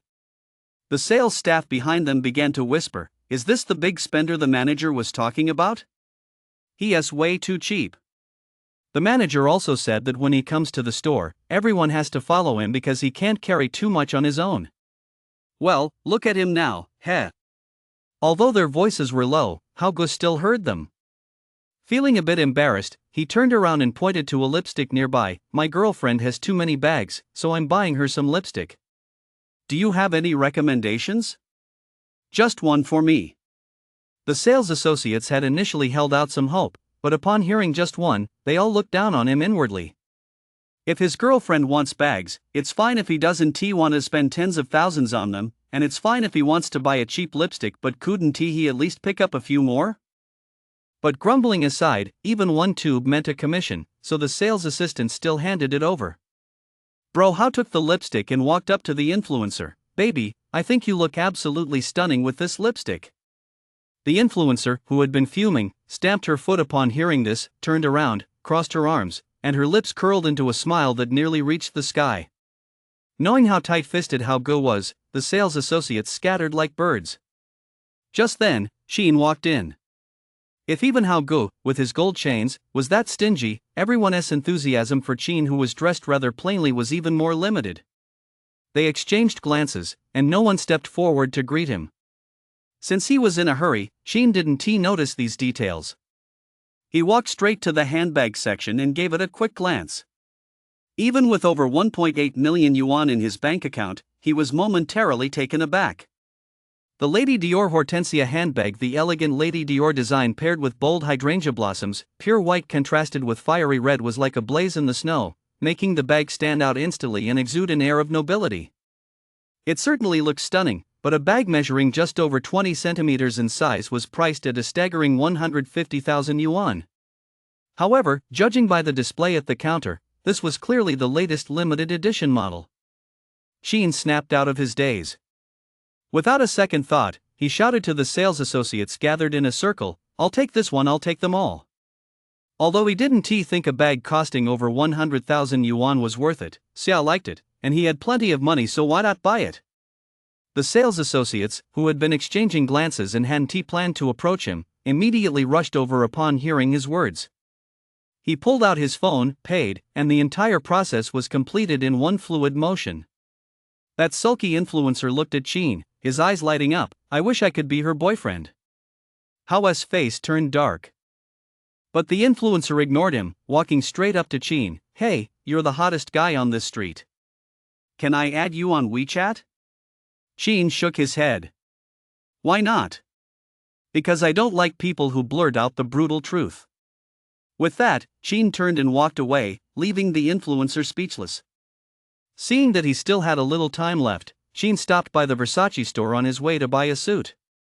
After changing into it, he felt like wherever he went, countless girls were staring at him. Because he looked a bit odd wearing a Versace suit, looking all serious, holding a full set of YSL lipsticks in one hand and Dior's latest limited edition bag in the other. It was just too strange. Strangely handsome. Chapter 88, Circle It Up, It's on the Test. At Nansha Third Middle School, the school entrance, which should have been quiet, was now teeming with people. Students gathered in small groups of 2 or 3, discussing their scores or planning where to go play afterward. Some were nervous, while others felt a sense of relief. Amid the crowd, excited shouts or heavy sighs could be heard from time to time. In fact, the two groups drawing the most attention were centered around a boy and a girl, respectively. The girl was Xia. Today, Xia was wearing a white shirt and denim shorts, a simple yet incredibly youthful and vibrant outfit. As the sunlight fell on her face, she looked like a fairy. Her pretty face wore a sweet smile, and her bright eyes gazed ahead, filled with anticipation. Surrounding her, besides Su Mengmeng, were Fatty Shuai and 3 others. The other group, meanwhile, revolved around Gao Qiu. Gao Qiu looked exceptionally sharp today, a pair of leather shoes so polished they almost gleamed, a sleek all-black suit, and a smug, confident smile on his face. He de-styled his hair in a grown-up manner, giving him a rather pretentious air. "Bro Qiu, that suit of yours is so cool. Standing next to you in our school uniforms, we feel a bit ashamed." "Yeah, if I'd known, I would brought out the suit my dad only wears for the new year." "Give it a rest. How can your suit even compare to Bro Qiu's? Let us not even talk about anything else, just looking at our faces, you've already lost." "Exactly. Besides, do you even know what brand Brother Qiu's suit is?" "What brand?" Gao Qiu waved his hand, signaling to keep it low-key. It's just a regular brand. Nothing to write home about." Though he said that, he deliberately adjusted his suit, subtly flashing the logo. However, since they were all ordinary students unfamiliar with designer brands, some looked completely bewildered. A guy with a face full of acne spoke up at just the right moment. "You've heard of Kendiwin, right? I bet you haven't. Kendiwin is a famous British clothing brand. Its logo is a three-headed lion, the official emblem of King Richard I of England. Brother Cho's suit is Kendiwin, and it's custom-made." As he said this, he looked a bit proud and boastful, as if it were he not Gao Cho wearing the Armani. So cool. My vocabulary is a bit limited, but holy shit is the only way I can describe how I feel. I wouldn't even dare dream of a regular custom suit, but Brother Cho's is actually custom made by a major brand. Brother Cho is truly one of a kind. I don't know what else to say except awesome. I'm so jealous. If Gao Cho had a tail, it would probably be sticking straight up in the air right now. These guys were really sucking up. It felt so good, and they nailed it. You guys don't have to go that far. Actually, this suit isn't that expensive. He paused for a moment before saying casually, just over 10,000. Holy shit. Over 10,000? That just really hits the nail on the head. Mark the keyword just. Circle it at LLB on the test. Bro Cho, I'm not going to hold back. I'm going to start eating my heart out right now. Amidst everyone's flattery and envy, Gao Cho's lips curled into a wide grin. His gaze slowly shifted to Xia, who was standing not far away. Although he knew Xia was waiting for Qin, he felt neither panic nor anger at that moment. He had the confidence that came from ranking 20th in the province on the college entrance exam. From this suit that made people willingly act like sycophants. From the 80,000 yuan in his phone. And from the Nansha Club Gold membership card in his pocket. Although Qin had been performing well lately, his grades seemed to have caught up, and he appeared to have closed the gap between them. Gao Cho felt that was merely Qin's one-sided delusion. Seeing his gaze shift to Xia, the others chimed in. Bro Cho, why don't we go find Xia right now? Exactly. Even though Xia seems to have a thing for that Qin guy, with you dressed like that, she'll definitely be impressed. Gao Cho shook his head with a smile. It's pointless to go now. I'll wait until Qin shows up, then I'll go over. I get it. It's a matter of comparison. If we go over now, she'll only compare us to each other, but Xia doesn't care about us. Comparing us won't highlight the value of Brother Cho's outfit. I see. Brother Cho really is a top student. I'm suddenly getting excited. What do you guys think Qin's reaction will be when he finds out how much Brother Cho's outfit costs? If I were him, I'd probably just turn around and walk away. After all, it's normal not to measure up to Brother Cho. Walking away isn't embarrassing at all. It actually shows self-awareness. Just as everyone was chatting animatedly, the sound of screeching brakes suddenly echoed through the air. They looked up to see a speeding taxi come to a smooth stop right in front of them. The door opened, and a man carrying bags of all sizes stepped out of the car. When he realized the man getting out was Qin, Gao Cho smiled a truly radiant smile. After all, hadn't he been waiting for this very moment? He smoothed out his clothes and gave the pimply-faced man a knowing look. The pimply man caught the hint. Suddenly, a gasp rang out. Brother Qin, am I seeing this right? Is that Versace you're wearing? Versace? Gao Cho's expression changed, and he hurriedly looked over. The people around him, a bit confused by the situation, chimed in one after another. Versace? What's that? Is it as expensive as Brother Cho's outfit? It's probably just some domestic brand. Compared to Brother Cho's Kendiwin, that famous British brand, it's nothing. Just then, Fatty rushed over to Qin's side and began scrutinizing the Versace on Qin's body. As he examined it, he gently touched the fabric, his eyes filled with awe. Shui Ario and the others quickly arrived and watched Fatty's reaction, completely baffled. Let me do the math. The only reason Fatty's acting so weird is definitely because of Brother Qin's suit. Shui. Lang. Fatty took a deep breath. His gaze wasn't quite as intense as before, but he still kept his eyes fixed on Qin's outfit. Brother Qin, is this a limited edition? Qin nodded.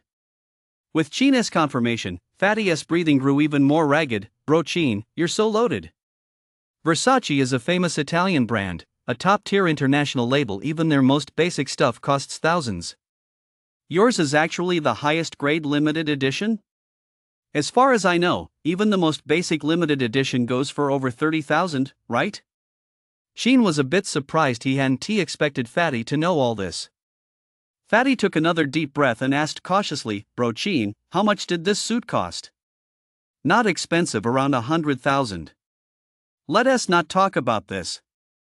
Let us head over first. With that, Chin led Fatty and the others away, leaving Gao Qiu and the rest utterly stunned. 100,000?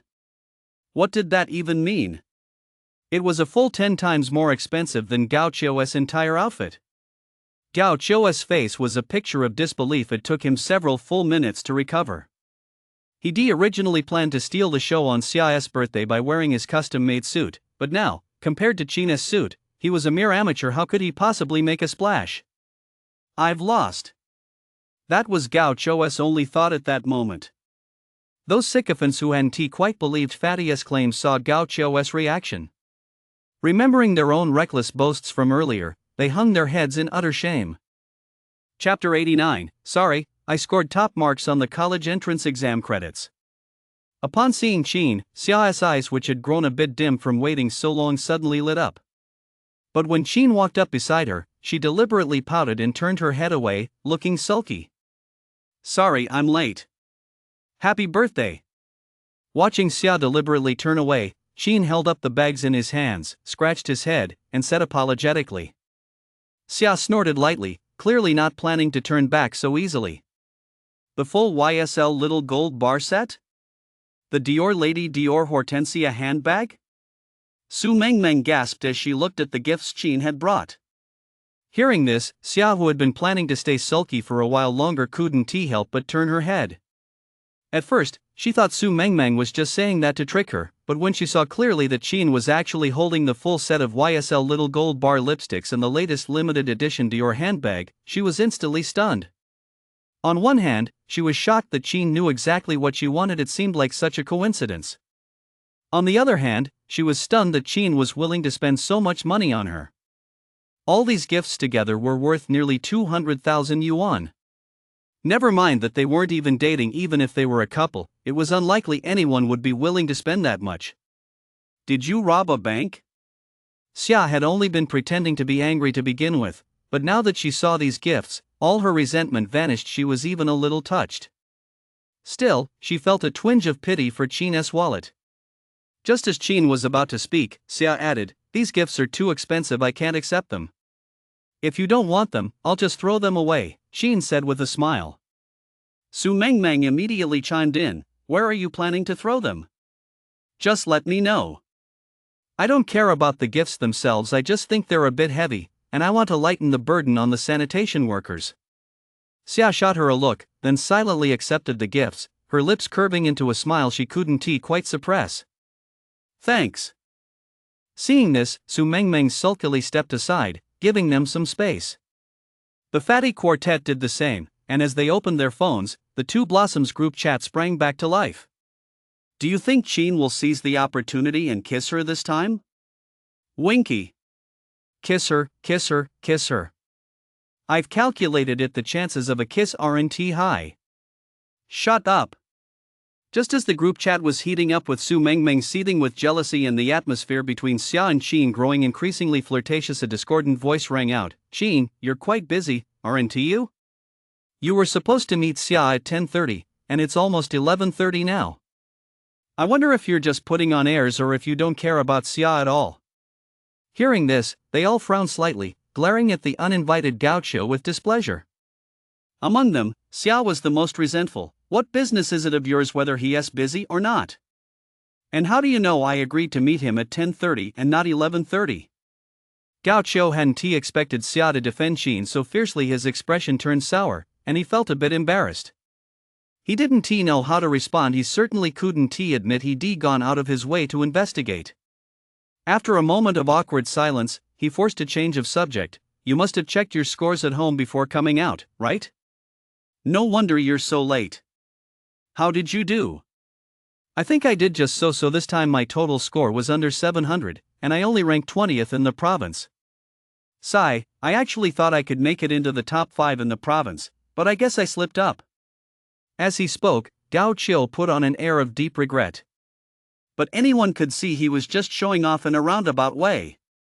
Upon hearing this, Xia felt a bit annoyed at first, then looked at Qin with concern. She'd been sending Qin WeChat messages since 9 o'clock, asking about his scores, but Qin hadn't replied. She suspected he hadn't done well and was too afraid to respond. Fatty and the others were just as worried. Although Qin had always exuded strong confidence, the college entrance exam was different from anything else. It was a once-in-a-lifetime opportunity. If he failed, he'd have to wait another year or live with lifelong regret. For a moment, everyone's eyes were fixed on Qin. I haven't checked yet, Qin answered honestly. You haven't checked yet? You're not too scared to check, are you? Gao Qiu said with a hint of sarcasm. He'd been crushed by Qin earlier and had taken a long time to recover. He hadn't been able to let it go. Now that he had this chance, he wasn't about to let it slip by. Qin said nothing, but simply opened her phone, dialed 96040 to check her scores, and put it on speakerphone. As Qin entered his admission ticket number, everyone present felt a sense of tension. Their anxieties varied. Xiao worried that Qin hadn't done well on the exam. If that were the case, they might end up at different schools or even in different cities. Gao Qiu, on the other hand, feared that Qin might pull off a surprise victory. After all, that had happened before. Although ranking 20th in the province was an impressive achievement, and it was nearly impossible for Qin to surpass him, he still harbored a lingering concern. Just then, a mechanical female voice came over the phone. Qin, Chinese, 140. Hearing this score, Xia and the others felt slightly relieved. Gao Qiu was a bit surprised, but the score was still within his expectations. Math, 150. A perfect score? Everyone present stared wide-eyed, unable to believe it was true. Although Qin had also scored a perfect score last time, this was the college entrance exam. A perfect score on the college entrance exam was far rarer than a perfect score on a regular test. Gao Qiu clenched his fists even tighter. He didn't know when it had started, but beads of sweat had begun to form on his forehead. He wiped them away briefly and muttered, "No matter how good Chinese and math are, if English is weak, it's all for nothing." After saying that, he felt a little less tense. English, 140. The moment the words left his mouth, Fatty and the others erupted into cheers. They knew Qin's English was his biggest weakness, but now, with a score of 140, he was as solid as a rock. Xia let out a sigh of relief, and a phrase Qin had said earlier flashed through her mind, "Wherever you go, I'll go." The corners of her mouth curled upward involuntarily. 140 in English, those words echoed endlessly in Gao Qiu's mind, and his face went pale in an instant. At that very moment, his mindset had shifted, from wanting to completely crush Qin at the start, to simply hoping his total score would surpass Qin's. 296 in the science comprehensive exam, total score 726, the highest in the province. The highest in the province? Doesn't that make him the top scorer in the college entrance exam? Upon hearing those words, everyone froze. The next second, Fatty and the others let out a roar. They were genuinely overjoyed that Qin had achieved such a score. Surrounded by their cheers, Gao Qiu's face was deathly pale, and he looked as if he'd lost his soul. Xiao's eyes were filled with joy, and a look of relief spread across her face. Chapter 90, The Perfect Child Next Door, the big shot surnamed Qin. The news that Qin was the top scorer on the college entrance exam spread like wildfire at the school gate, fueled by Fatty and the others' cheers. Everyone gathered around. What's the big deal about being the top scorer? Am I jealous? Do I envy him? Does anyone have a tissue? I need to wipe my tears. The wind is too strong. It really is true that 70% is predestined. I heard he was a total underachiever not long ago. He is handsome, smart, and I hear he is filthy rich too. This must be the legendary other people's child, right? The looks everyone cast at Qin were filled with envy and jealousy, but not hatred. Because most of them were ordinary people, the gap between them and him was simply too vast, leaving them only to look up to him in awe. Being the center of attention like this made Sheen feel quite uncomfortable, but for some reason, hearing what everyone was saying gave him a strange sense of comfort. Especially since some people were asking him for autographs, and others even asked to take photos with him. That's the kind of treatment usually reserved for celebrities. Of course, Sheen didn't take any photos with anyone. Because the ones asking for photos were all girls, and Xiao was watching from the sidelines. Gao Qiu, who had originally ranked 20th in the province and was the center of attention, was completely overshadowed by Qin and left forgotten on the sidelines. This made his expression turn extremely sour. He clenched his teeth, took a few deep breaths, then walked over to Qin's side and forced a smile. "Congratulations. I really didn't expect you to score so high." At those words, the previously lively atmosphere suddenly turned icy. No one expected Gao Qiu to congratulate Qin, not even Qin himself. Just as Qin was about to speak, Gao Qiu continued, "To celebrate your outstanding results and Xia's birthday, I've reserved a private room at the Nansha Club. I hope everyone will join us." The crowd was stunned. Nansha Club? That's the most famous, top-tier club in Nansha. I never thought I'd have the chance to go to a place like that. A night there must cost at least tens of thousands, right? Brother Qiu is so generous. Seeing that everyone's attention had shifted to him, Gao Qiu's expression softened slightly. "But I heard the Nansha Club operates on a membership system? Even if you're loaded, you can't get in without a membership card." The pimply guy, who had been acting like Gao Qiu's loyal sycophant the whole time, chimed in at just the right moment. Hearing this, the crowd, whose enthusiasm had been running high, felt a slight pang of disappointment. Gao Qiu cleared his throat and said, "As a top-tier club, the Nansha Club does indeed require membership to enter. But don't worry, everyone. As it happens, I happen to have a membership card for the Nansha Club." With that, Gao Qiu pulled a card from his pocket that glinted golden in the sunlight.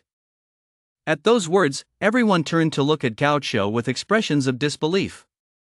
At that very moment, in their eyes, Gao Qiu's stature far surpassed Qin's.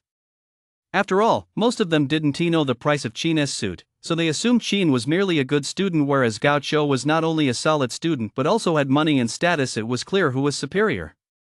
"A gold membership card? That must be a premium membership, right?" the guy with acne asked, feigning surprise. Gao Qiu nodded nonchalantly. The crowd erupted in another wave of commotion.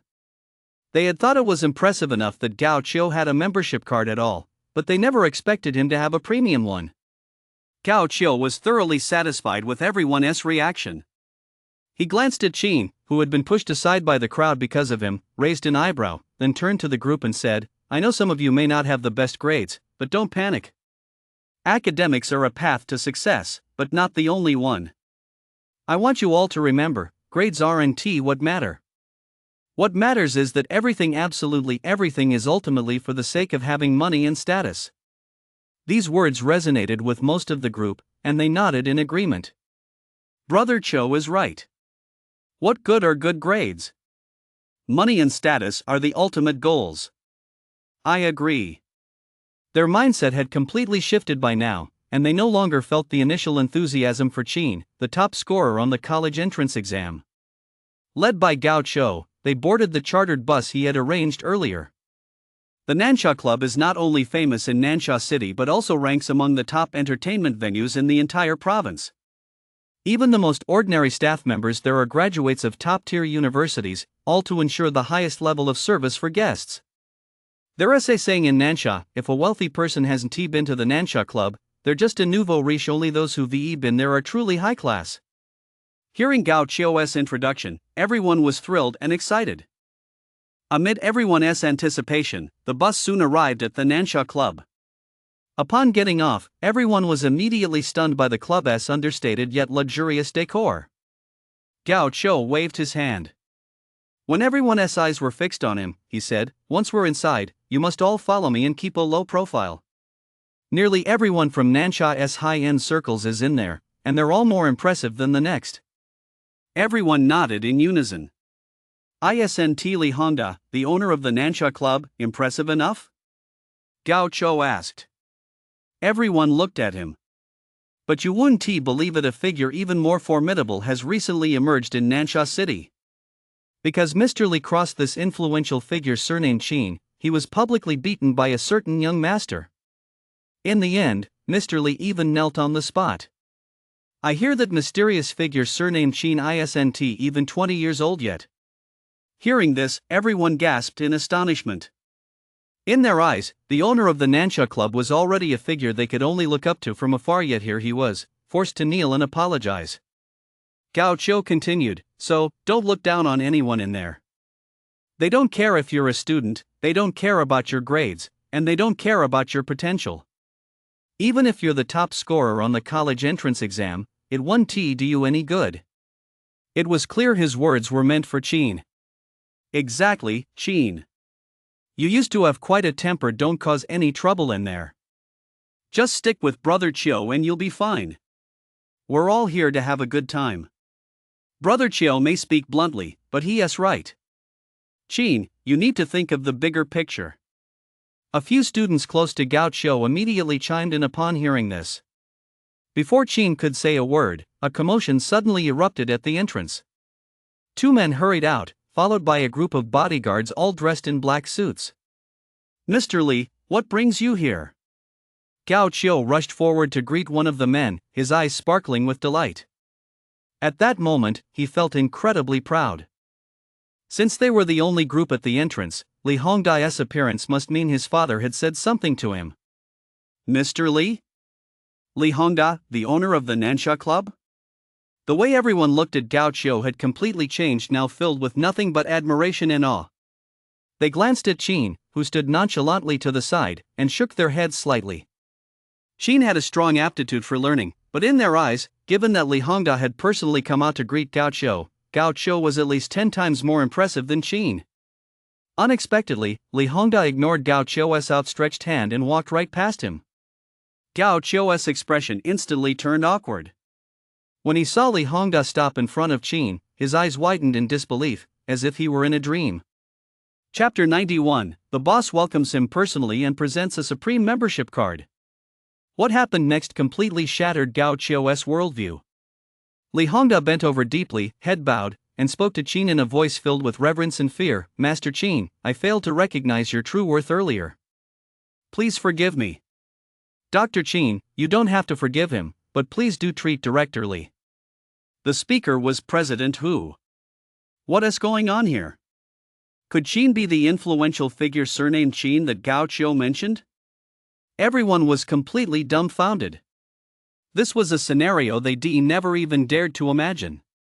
The gaze of everyone present rested on Qin, who remained utterly composed, yet the depths of their eyes betrayed profound shock. The entrance, which had been bustling with noise, fell completely silent at that moment. Watching Li Hongda bow his head and humbly apologize to Qin, they felt as though they were witnessing the most unbelievable sight in the world. On one side was a 17 or 18-year-old student, on the other, Li Hongda, who controlled countless high-end resources in Nansha City and possessed vast connections. How could this be possible? Gao Chou roared inwardly. He took pride in his gold membership card to the Nansha Club. He took pride in knowing the major events unfolding in Nansha's high society circles. But at this very moment, everything he had once boasted about seemed utterly ridiculous in the face of Qin. He ranked 20th in the province on the college entrance exam? Qin was the top scorer. He had a custom-made suit from Kenjuan? Qin was wearing a limited edition Versace suit. He had a gold membership card for the Nansha Club? Yet Li Hongda, the club's owner, had personally come out to greet Qin. Knowing that a powerful figure surnamed Qin was something he used to brag about? But Qin himself was that very powerful figure. The blow of all this left Gao Chou pale as a sheet. His whole body felt as if struck by lightning, his mind a blank. Those who had just moments ago sided with Gao Chou and warned Qin not to cause trouble now hung their heads in shame, wishing they could bury their faces in the ground. Those who had remained neutral began to whisper in astonishment. Meanwhile, Fatty and the others close to Qin were genuinely overjoyed, instantly dispelling the gloomy atmosphere created by Gao Chou's earlier snide remarks. Brother Chin just demonstrated the saying, your old man is still your old man. Why am I laughing so hard? Because I saw the look on Gao Chou's face like he was eating shit. Xia felt the same way, but amidst her joy, she noticed that Qin Henti paid the slightest attention to Li Hongda, who was still crouching on the ground. This made her a little worried that Li Hongda might fly into a rage out of humiliation. Just then, Qin, who had remained silent until now, spoke up. I'll continue to follow up on Director Li's condition. Hearing this, Li Hongda was overjoyed, and Director Hu breathed a sigh of relief. Master Qin, why didn't you give me a heads up before coming here today? Li Hongda began trying every trick in the book to get closer to Qin.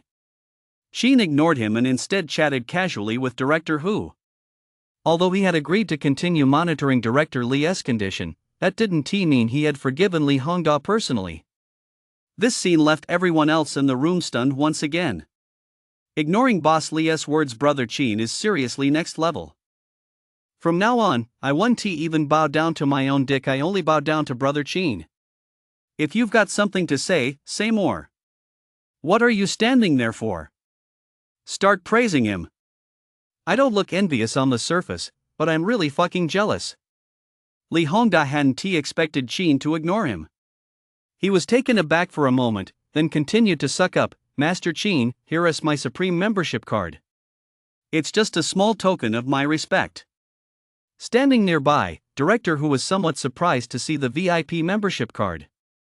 Qin, however, was a bit confused. He explained, the Nansha Club's VIP membership card only 9 have ever been issued. Those who possess it are either business tycoons worth billions or high-ranking bigwigs. For him to give this card to you, he is certainly showing some genuine sincerity. Hearing this, Qin paused briefly before taking the card. Let us forget about what happened earlier. With that, he waved to the crowd by the door, and a middle-aged man in a suit came running over. Manager, this is Dr. Qin, my VIP guest.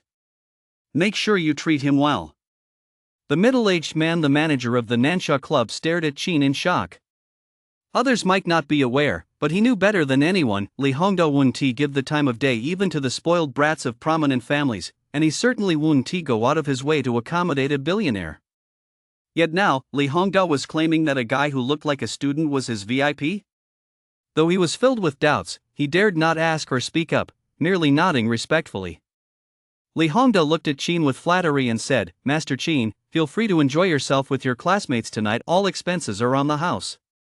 The moment he said this, a murmur of astonishment rippled through the room. The students looked at Qin with nothing but admiration and awe. Qin, for his part, wasn't one to make a fuss, he simply nodded. Then I won't keep you any longer. Li Hongda and Dean Hu left at just the right moment. Back in the boss's office, Li Hongda rested his chin on his hand and pondered for a moment. He snapped his fingers, and a scantily clad waitress with a stunning figure walked in. Go find out for me what's the relationship between that girl by divine Dr. Qin's side and him? Earlier, he noticed that Xia's gaze had remained fixed on Qin, unlike the looks of awe and admiration from the other students.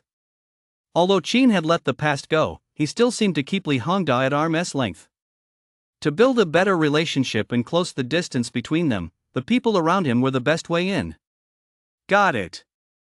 Before long, there was a knock at the door, and the waitress walked in. Boss, the girl's name is Xia. She was Qin's deskmate for all 3 years of high school. They're very close, but they're not dating. I also found out that today is Xia's birthday. Deskmate for 3 years of high school? Birthday? Isn't this the perfect way to build a connection?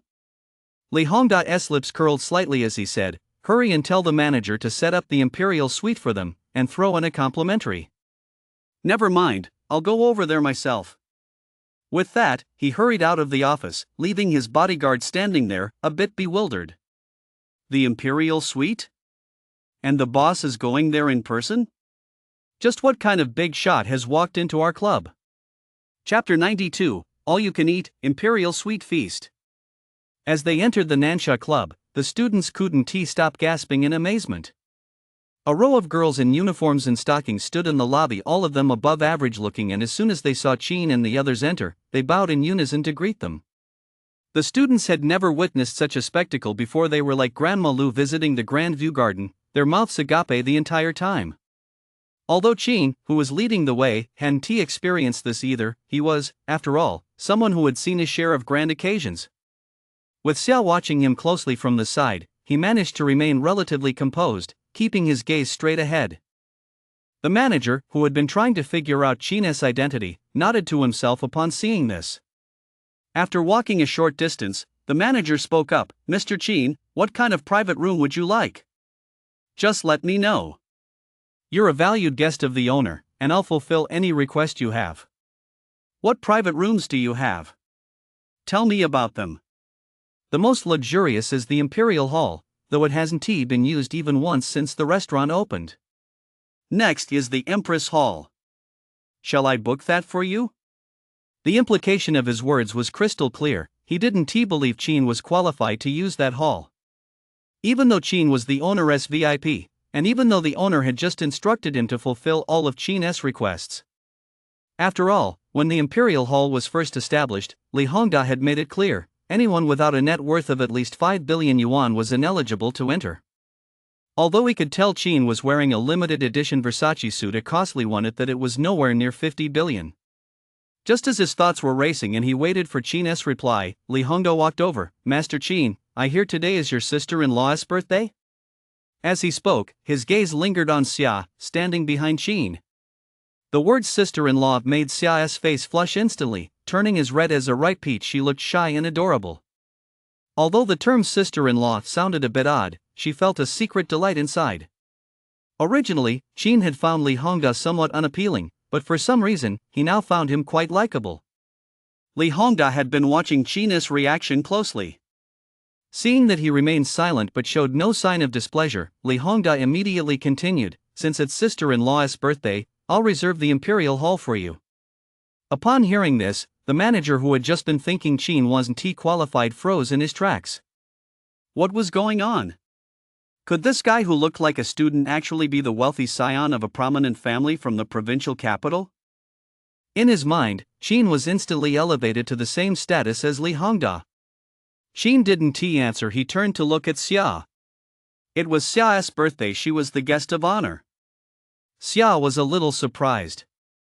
She hadn't expected Chin to ask for her opinion. It made her feel as if she sipped honey sweet, and the calm she finally regained began to ripple once more. She nodded obediently. "Let us go with the Imperial Hall, then." Li Hongda personally led Chin and the others there. Passing guests were all astonished at the sight, whispering among themselves about who exactly this group of people might be. Chin had seen quite a bit lately, so he remained composed. But the classmates behind him, when had they ever been stared at with such envious, awestruck gazes? Every one of them stood tall and proud, their tails practically wagging in the air. As they walked, they started chatting secretly in their group chat. "Holy shit, I ran into my ex-girlfriend. She used to look down on me for being broke, but just now, the look on her face was unbelievable, a mix of shock, confusion, and regret.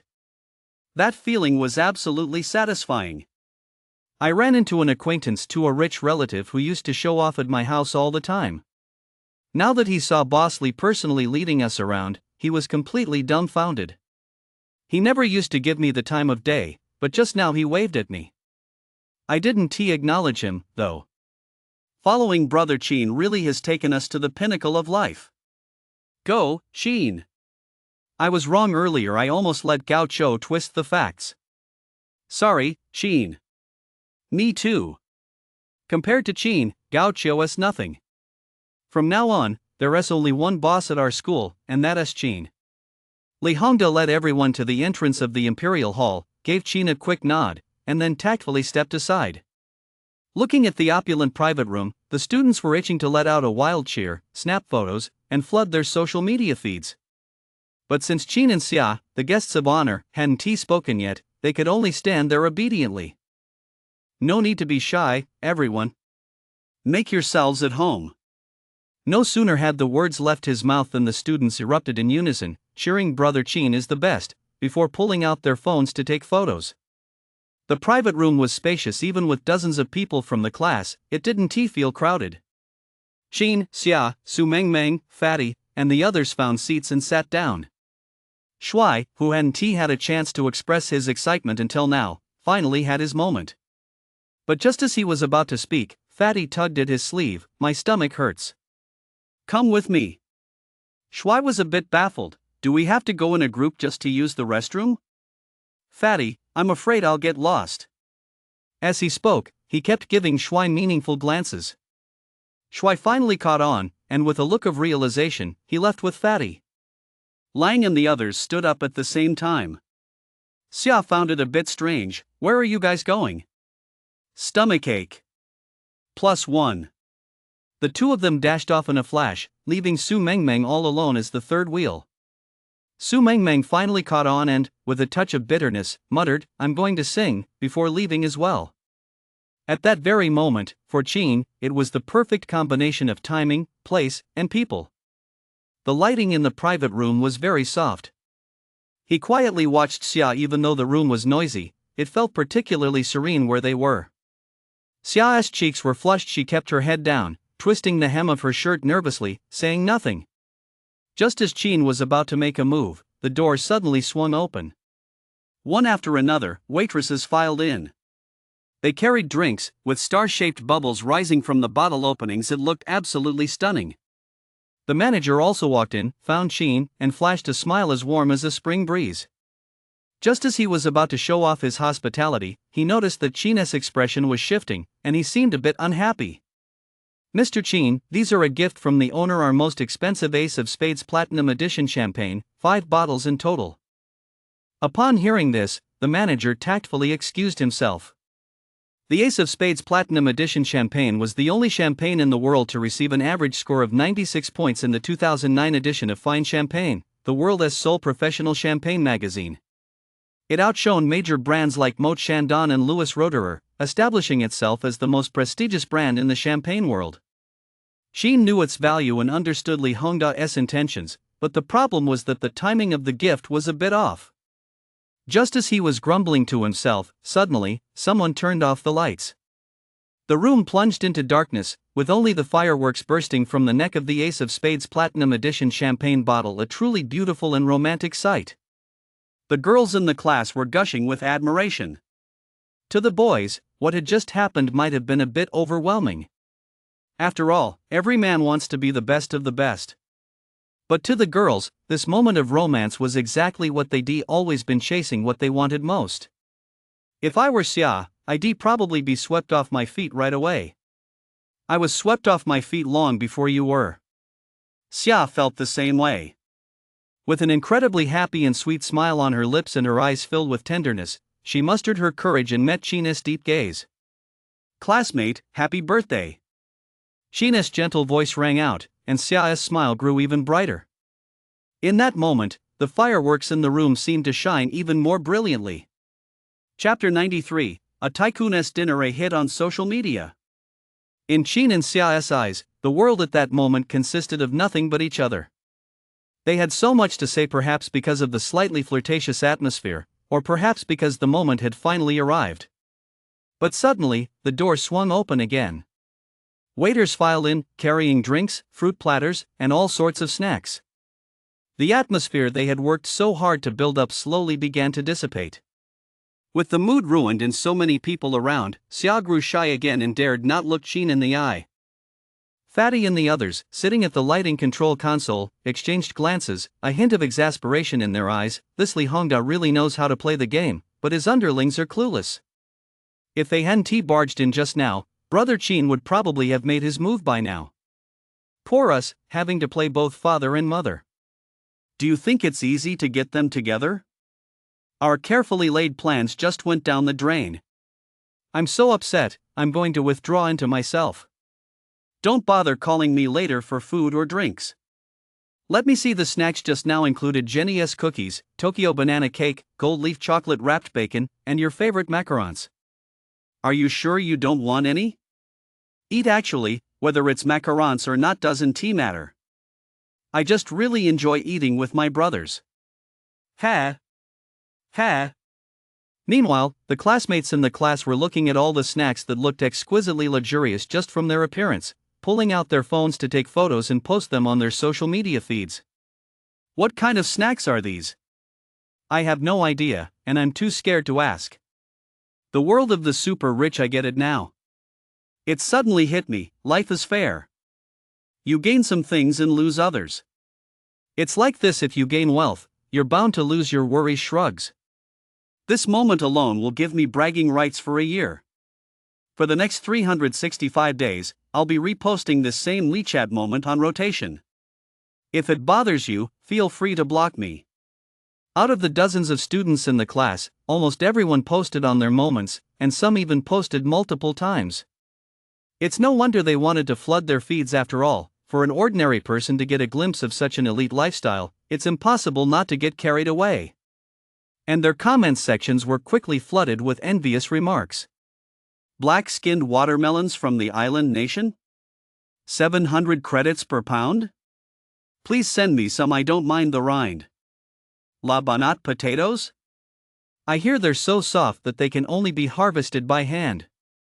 Plus, the annual yield is less than 100 tons, so they're not cheap. 5,000 credits per kilogram. You're literally eating credits here. Truffle chocolate? Made with dark chocolate truffle oil and fresh cream into a creamy chocolate sauce, wrapped in extremely rare black truffles at both ends, and dusted with delicious cocoa powder on the outside. I absolutely love it. But it's 1,700 credits per piece. Everyone, take note, that is per piece. What kind of occasion is this? Do you need someone to sweep the floor? I'm a pro at sweeping. Count me in, I'm not very good at it. Reading the comments, Sheena's classmates realized just how expensive these treats actually were. What does a watermelon costing 700 credits per pound even mean? What does 5,000 credits per kilogram of potatoes even mean? What does 1,700 credits per piece of chocolate even mean? At that very moment, the classmates realized that the pile of snacks right in front of them was probably worth enough to cover the down payment on a house in Nansha City. If it weren't for Sheen, they probably wouldn't have had the chance to eat such expensive snacks in their entire lives. As they watched Sheena's figure, besides looking up to him in admiration, they couldn't help but feel a sense of gratitude. Over on the other side, after half an hour, Xia finally stopped being so shy. With such a long break, do you have any plans? Sheen shook his head, no specific plans. I'll just stay home and read more books. What about you? To the average person, his current savings might seem substantial, but he was still a long way from his goal of 100 million.